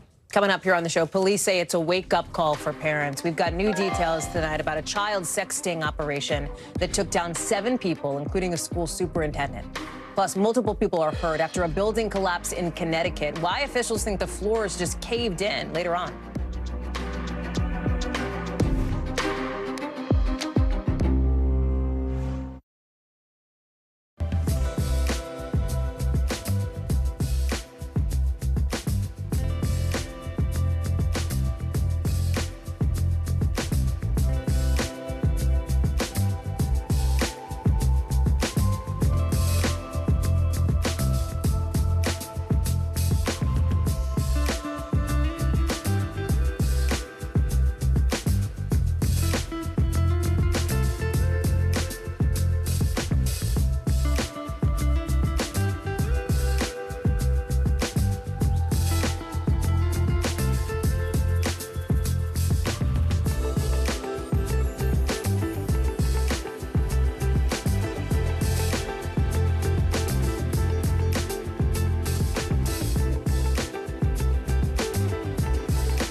Lives in the now. It's coming at us every second. News is more now than ever. Look at this. You can't even see anything anymore. Now is raw. Now is real. The Fed's decision today, help us translate that into very plain English. Now is constant. You gotta see this. The future is now. News for the generation of now is NBC News Now. The first Republican primary debate date is set, and the RNC has a new requirement for candidates. One of them already pushing back. We'll tell you more in the 5 things. But first, You want to think about where you keep your money, especially if you're using something like Venmo, Cash App, or PayPal. The government is out with a new warning tonight saying your money may not be totally safe there. This is according to the CFPB, the Consumer Financial Protection Bureau. And you're looking at some of these digital payment apps. How often do you use them, right? You're at dinner with friends. It's just easier than trying to run to the ATM or whatever. However, these apps don't have the same protections that banks or credit unions do. Again, we've probably all used these at some point. They've gotten pretty popular over the last decade. Venmo alone has more than 90 million customers. And this warning comes at a time when fewer and fewer of us are likely to actually carry around money. 41% of people say they don't buy anything with cash. Brian Chung joins us now. Can I say I'm part of that 41%? Oh, me too. Like my dad told me growing up always, like, have $10 in your wallet, have a 20 in your wallet just in case. Just in case, yeah. I'd never do that now, right? The issue here is about leaving money in those apps. Like, you know, on Venmo, you can kind of transfer money back and forth, hold it, whatever. That's the concern. Yeah, well, and the thing is that if you, let's say, for example, break up a big dinner, right? Oh, I'll just Venmo me, right? Yeah, totally. And then you end up getting that balance, but you never end up cashing it out. Now, what the CFPB is reminding those users is that, look, that money that's in your Venmo account, you see that balance there, but there's nothing that's protecting that money like it would at a traditional banking account, right? To be clear, there's nothing that has triggered this warning, right? There hasn't been some issue, Exactly. whatever. There's been no issue. This has always been the case, but it's just the CFPB reminding people, maybe because of the banking blowups that we've seen recently, that FDIC insurance, which covers up to $250,000 per account, that's only at insured depository institutions, banks that are chartered as banks and regulated by banking regulators. Now, Cash App, Venmo, those types of apps are not those types of institutions. So if you have $1,000, bless you, if you have $1,000 in your account, that doesn't necessarily mean that it's protected. Again, something in theory, if some explosion happens, then that money might not be there. So that is why, for example, Zelle is not included in this, right? Because Zelle is through the banking system. Exactly, exactly. Now, for what it's worth, we've heard from some industry organizations saying, well, you know, when it comes to the tens of millions of American consumers that are using these products, well, they could be safe and transparent. Some of them might be getting FDIC insurance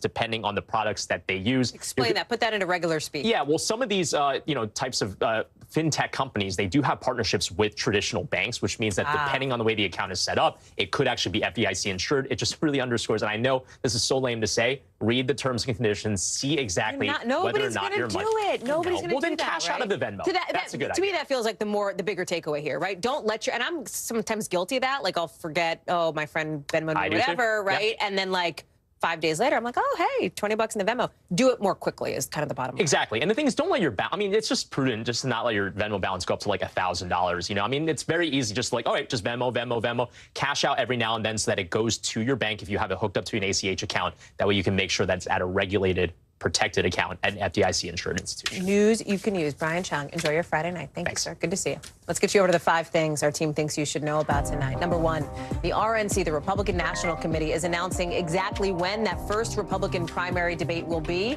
August 23rd in Milwaukee. If there's enough candidates who qualify, there may be a second night of debate the next night on the 24th. There are requirements here, right? The committee says people will any candidate is going to have to sign a pledge to support the party's eventual nominee. There's polling requirements, fundraising requirements, and at least one candidate tonight is pushing back on that. Former Arkansas Governor Asa Hutchinson saying in a statement he's never supported what he calls a party loyalty oath.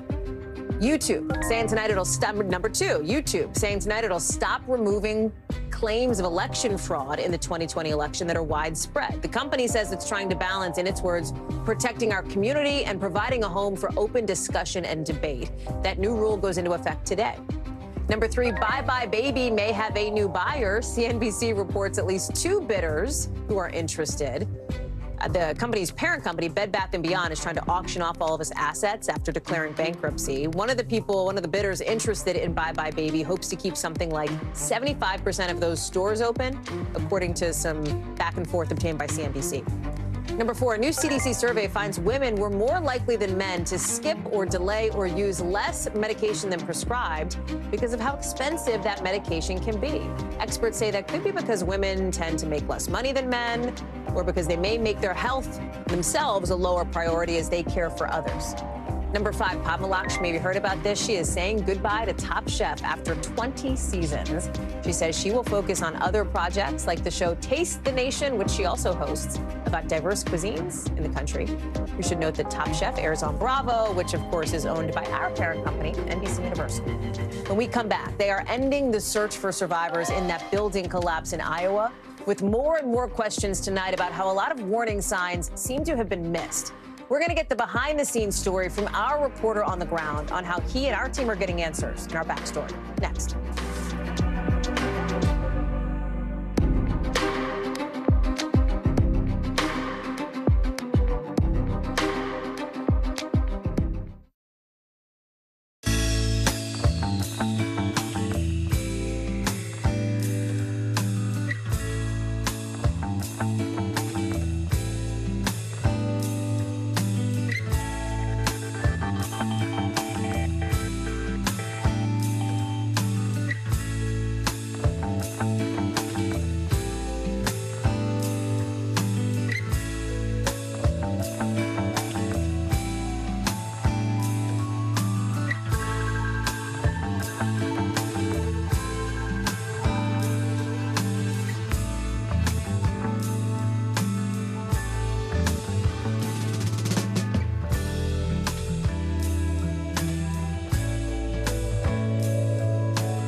News lives in the now. It's coming at us every second. News is more now than ever. Look at this. You can't even see anything anymore. Now is raw. Now is real. The Fed's decision today, help us translate that into very plain English. Now is constant. You gotta see this. Future is now. News for the generation of now is NBC News Now. We've got some breaking news into us just a couple of minutes ago from Churchill Downs, why they're suspending their racing schedule. We're going to get into that in just a minute. But first, it is time to get the backstory, our behind-the-scenes look at how a story comes together and how it fits into our bigger picture. And tonight, we are finding out that rescuers are ending their search for anybody alive in that partial building collapse in Davenport, Iowa.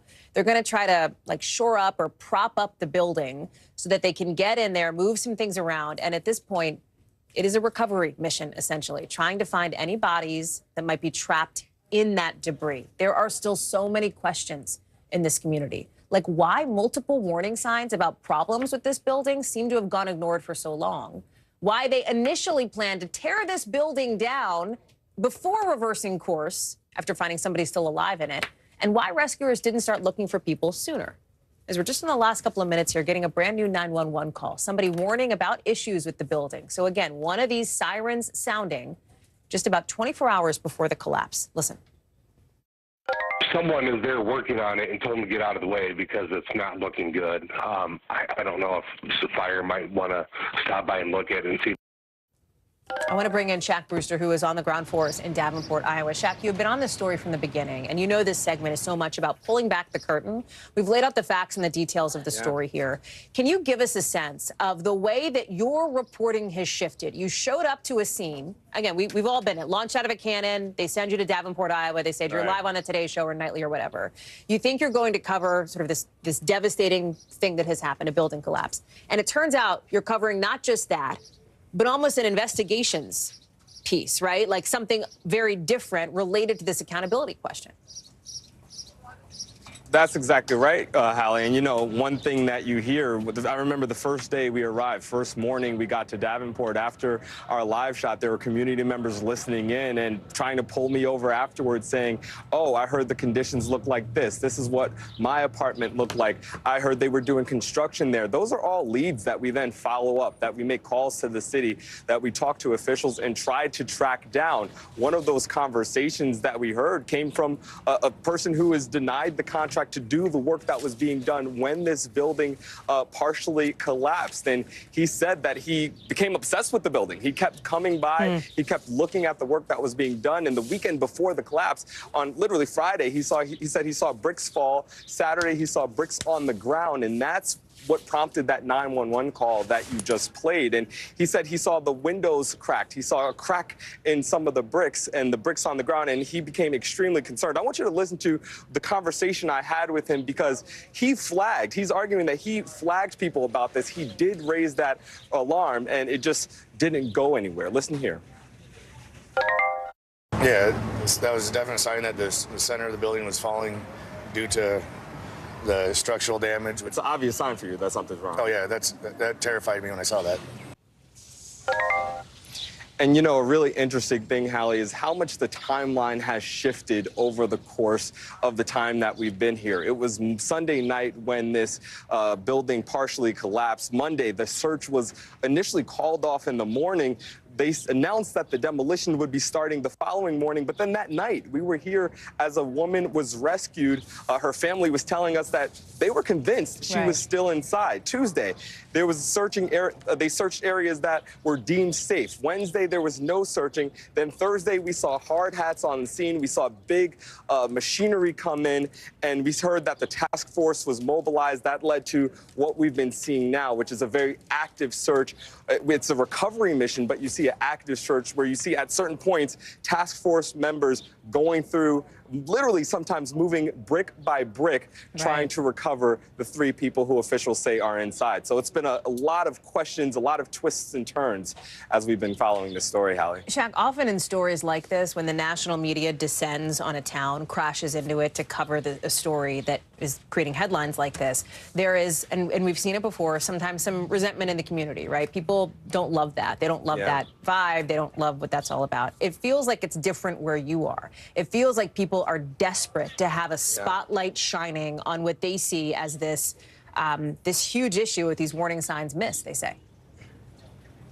Absolutely. I almost got chills as you said that, because that has exactly been the case. Not only have folks been embracing, but they've been giving us information. Hey, have you checked this out? This is what I heard. Have you seen this as well? And that's really how we've gotten to this point. That's how we got that 911 caller, knew that that existed. That's how we pushed the city to release those documents, not just NBC News, but reporters out here who have been following up, listening to what residents have been saying and pushing the city to say and show what those complaints are and what inspections were done. I want you to listen to one of our conversations with a family member of Brandon Colvin, one of the people who officials say is still trapped inside.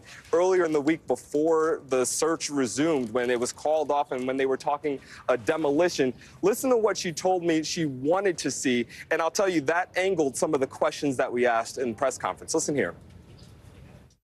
There's so many people out here that said they would church themselves. Like, if you're willing to risk our own lives, you got to know that this isn't, like, these are people's lives. These are our families.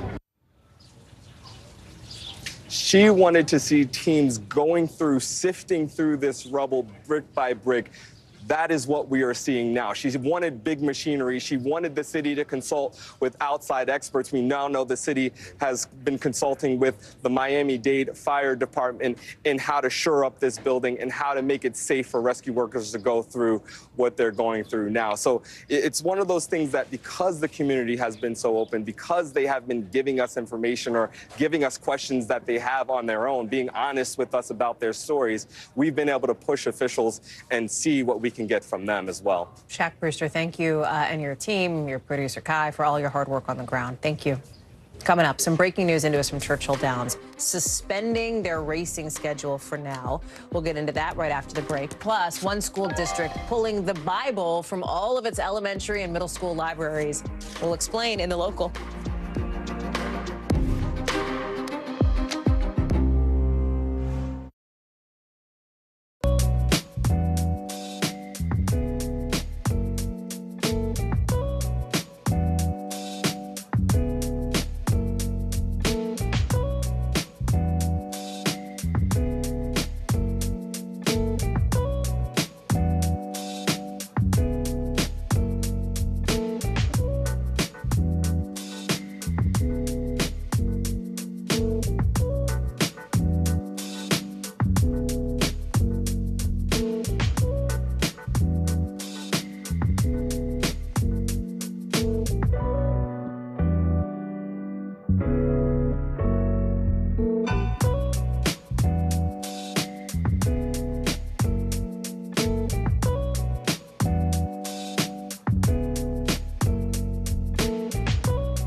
Fans, ready to unlock our true crime mysteries? Try Dateline Premium on Apple Podcasts. You'll get early access to originals, plus bonus content, and everything is ad-free. So head to Apple Podcasts now to subscribe. What is going to happen now? Going back and forth because they... Oh, yeah, this is it, right? For Dateline Premium, subscribe now on Apple Podcasts. We've got some breaking news tonight out of Kentucky, where the country's most famous horse racing track is suspending races for now to examine its safety practices after the deaths of a dozen horses in the last month. This suspension at Churchill Downs starts Wednesday. It's going to go through at least July 3rd, so for roughly a month. Remember, this is a track that hosts the Kentucky Derby, but the company that oversees the track says no single factor has been identified for why all those horses died. In a statement, the CEO of Churchill Downs Incorporated says what happened at the track is deeply upsetting and absolutely unacceptable. You see the statement there, saying they need more time to conduct a top-to-bottom review of safety protocols. Jesse Kirsch is joining us now. And Jesse, this is after, obviously, those headline-making horse deaths that we had talked about back during the Derby, as we are now just getting into the next sort of Triple Crown race coming up. What are we hearing from the Kentucky Horse Racing Association? Talk us through this.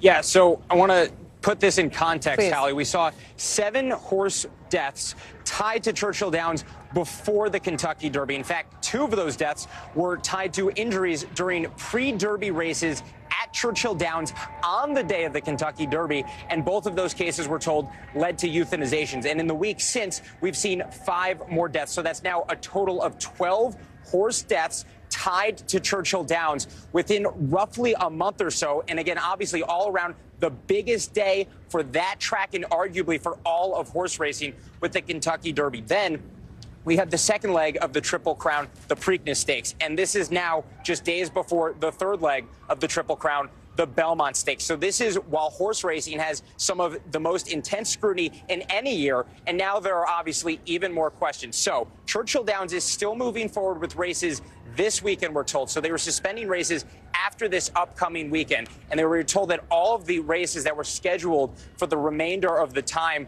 in the weeks ahead at Churchill Downs, those are all being now moved to a location roughly 2 hours away. That's what we're being told by Churchill Downs. The Kentucky regulators who are involved with this, as well as federal authorities that are an organization that has federal backing, I should say, those groups are continuing, Renaud, to investigate the events that have unfolded at Churchill Downs. And something that the organization from Kentucky, the state regulators, the Kentucky Horse Racing Commission, something that they've shared in a statement is that they corroborated that there has been no piece of evidence that is showing a pattern so far amongst all these deaths. So at this point, it looks like a strange set of circumstances, a strange coincidence at this point, but the investigations at the state and we know the federal level are ongoing around the incidents that have unfolded there. Now, obviously, this major headline news, Hallie, coming out that they are going to put a pause on the horse racing at Churchill Downs, even though the racetrack has said that there have been tests conducted there and there has been nothing to indicate a pattern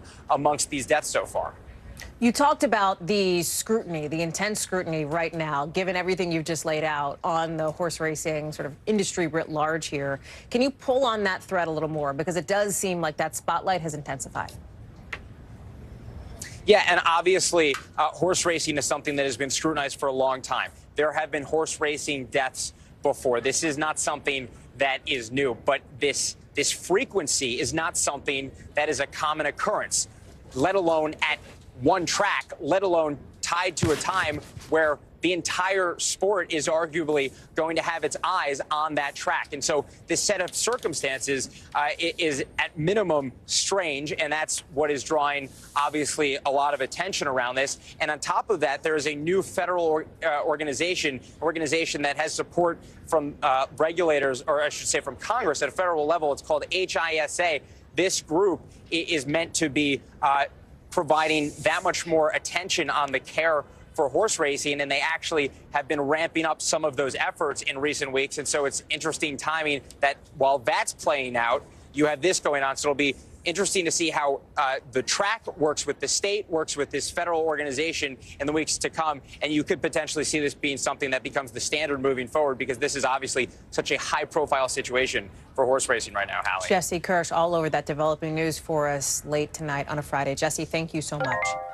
A judge today setting bond for a Texas school superintendent at $100,000 after he was arrested, the superintendent, for allegedly soliciting sex from kids online. Michael Stevens is one of 7 men caught as part of a child sexting operation. Police say he sent lewd pictures to undercover investigators posing as a teenage girl and asked for inappropriate videos and pictures in return. He'd been a coach, a principal, and an assistant principal in multiple school districts across the state, with officials calling this revelation disturbing news that, unfortunately, parents need to hear. Stevens has been around children his entire work life. These cases should be a wake-up call for parents. Stevens has not entered a plea and is requesting a court-appointed attorney. Priscilla Thompson is covering this one for us. She is joining it now. We heard it from police there. This is somebody whose job had surrounded him with children. Apparently, he'd been planning to meet with one teen in person here. Talk through the details and what's next. Yeah, Hallie, incredibly concerning, that fact alone, let alone the other details that we are getting that are coming out about 47-year-old Michael Stevens. Investigators say that for 2 months he had been messaging with an undercover agent that he believed was a 15-year-old girl. We heard in a hearing last night some really graphic details, him describing what he would want to do to that teenager and what he would want that teenager to do to him. And really no little question that he knew that she was 15 years old, because you have messages where he says, I'm 47 years old. Is that not too old for you? Are you okay with that? And so investigators here feel like they have a very strong case against Stevens. And of course, that includes also those photos that you mentioned. Some of those nude photos, investigators believe, may have been taken in his office, the superintendent's office. He also requested that this person who he believed was an underage girl send him photos and videos. So really a mountain of evidence here. He is being held in the jail behind me on that $100,000 bond. He has not yet entered a plea, but investigators here feeling very strongly about the case that they've built against him. Hallie? Priscilla Thompson, thank you very much. NBC News covers hundreds of stories every day, and because you couldn't possibly read or watch or listen to them all, our bureau teams have done it for you. This is what they tell us is going down in their regions in a segment we call The Local. Out of our Northeast Bureau, in just the last few hours, at least 8 people have been hurt, 2 of them in critical condition, after an apartment building under construction partially collapsed in New Haven in Connecticut. It apparently happened when workers were pouring concrete. It pooled too quickly, which meant the floor caved in. Fire officials say injuries that they saw range from broken bones to people ended up buried in the rubble. Out of our Western Bureau, dueling protesters gathering outside an elementary school in Southern California today, where an LGBTQ+ flag, a pride flag, had been burned earlier this week. Some people carried signs saying no sexualizing our kids and parental choice matters. Others waved pride flags. Police have been investigating this flag burning as a hate crime. Also out of our Western Bureau, a Utah school district has taken out the Bible from elementary and middle school libraries after somebody challenged it, saying it was too violent and vulgar. The school district's communications director says it'll stay at high schools based on age appropriateness. The district has removed other books, too. They didn't release any details on who made the complaint. Coming up here on the show, a lot of older men are having kids, but that is triggering a new warning from doctors, why they say that could come with some health risks for the baby. Next.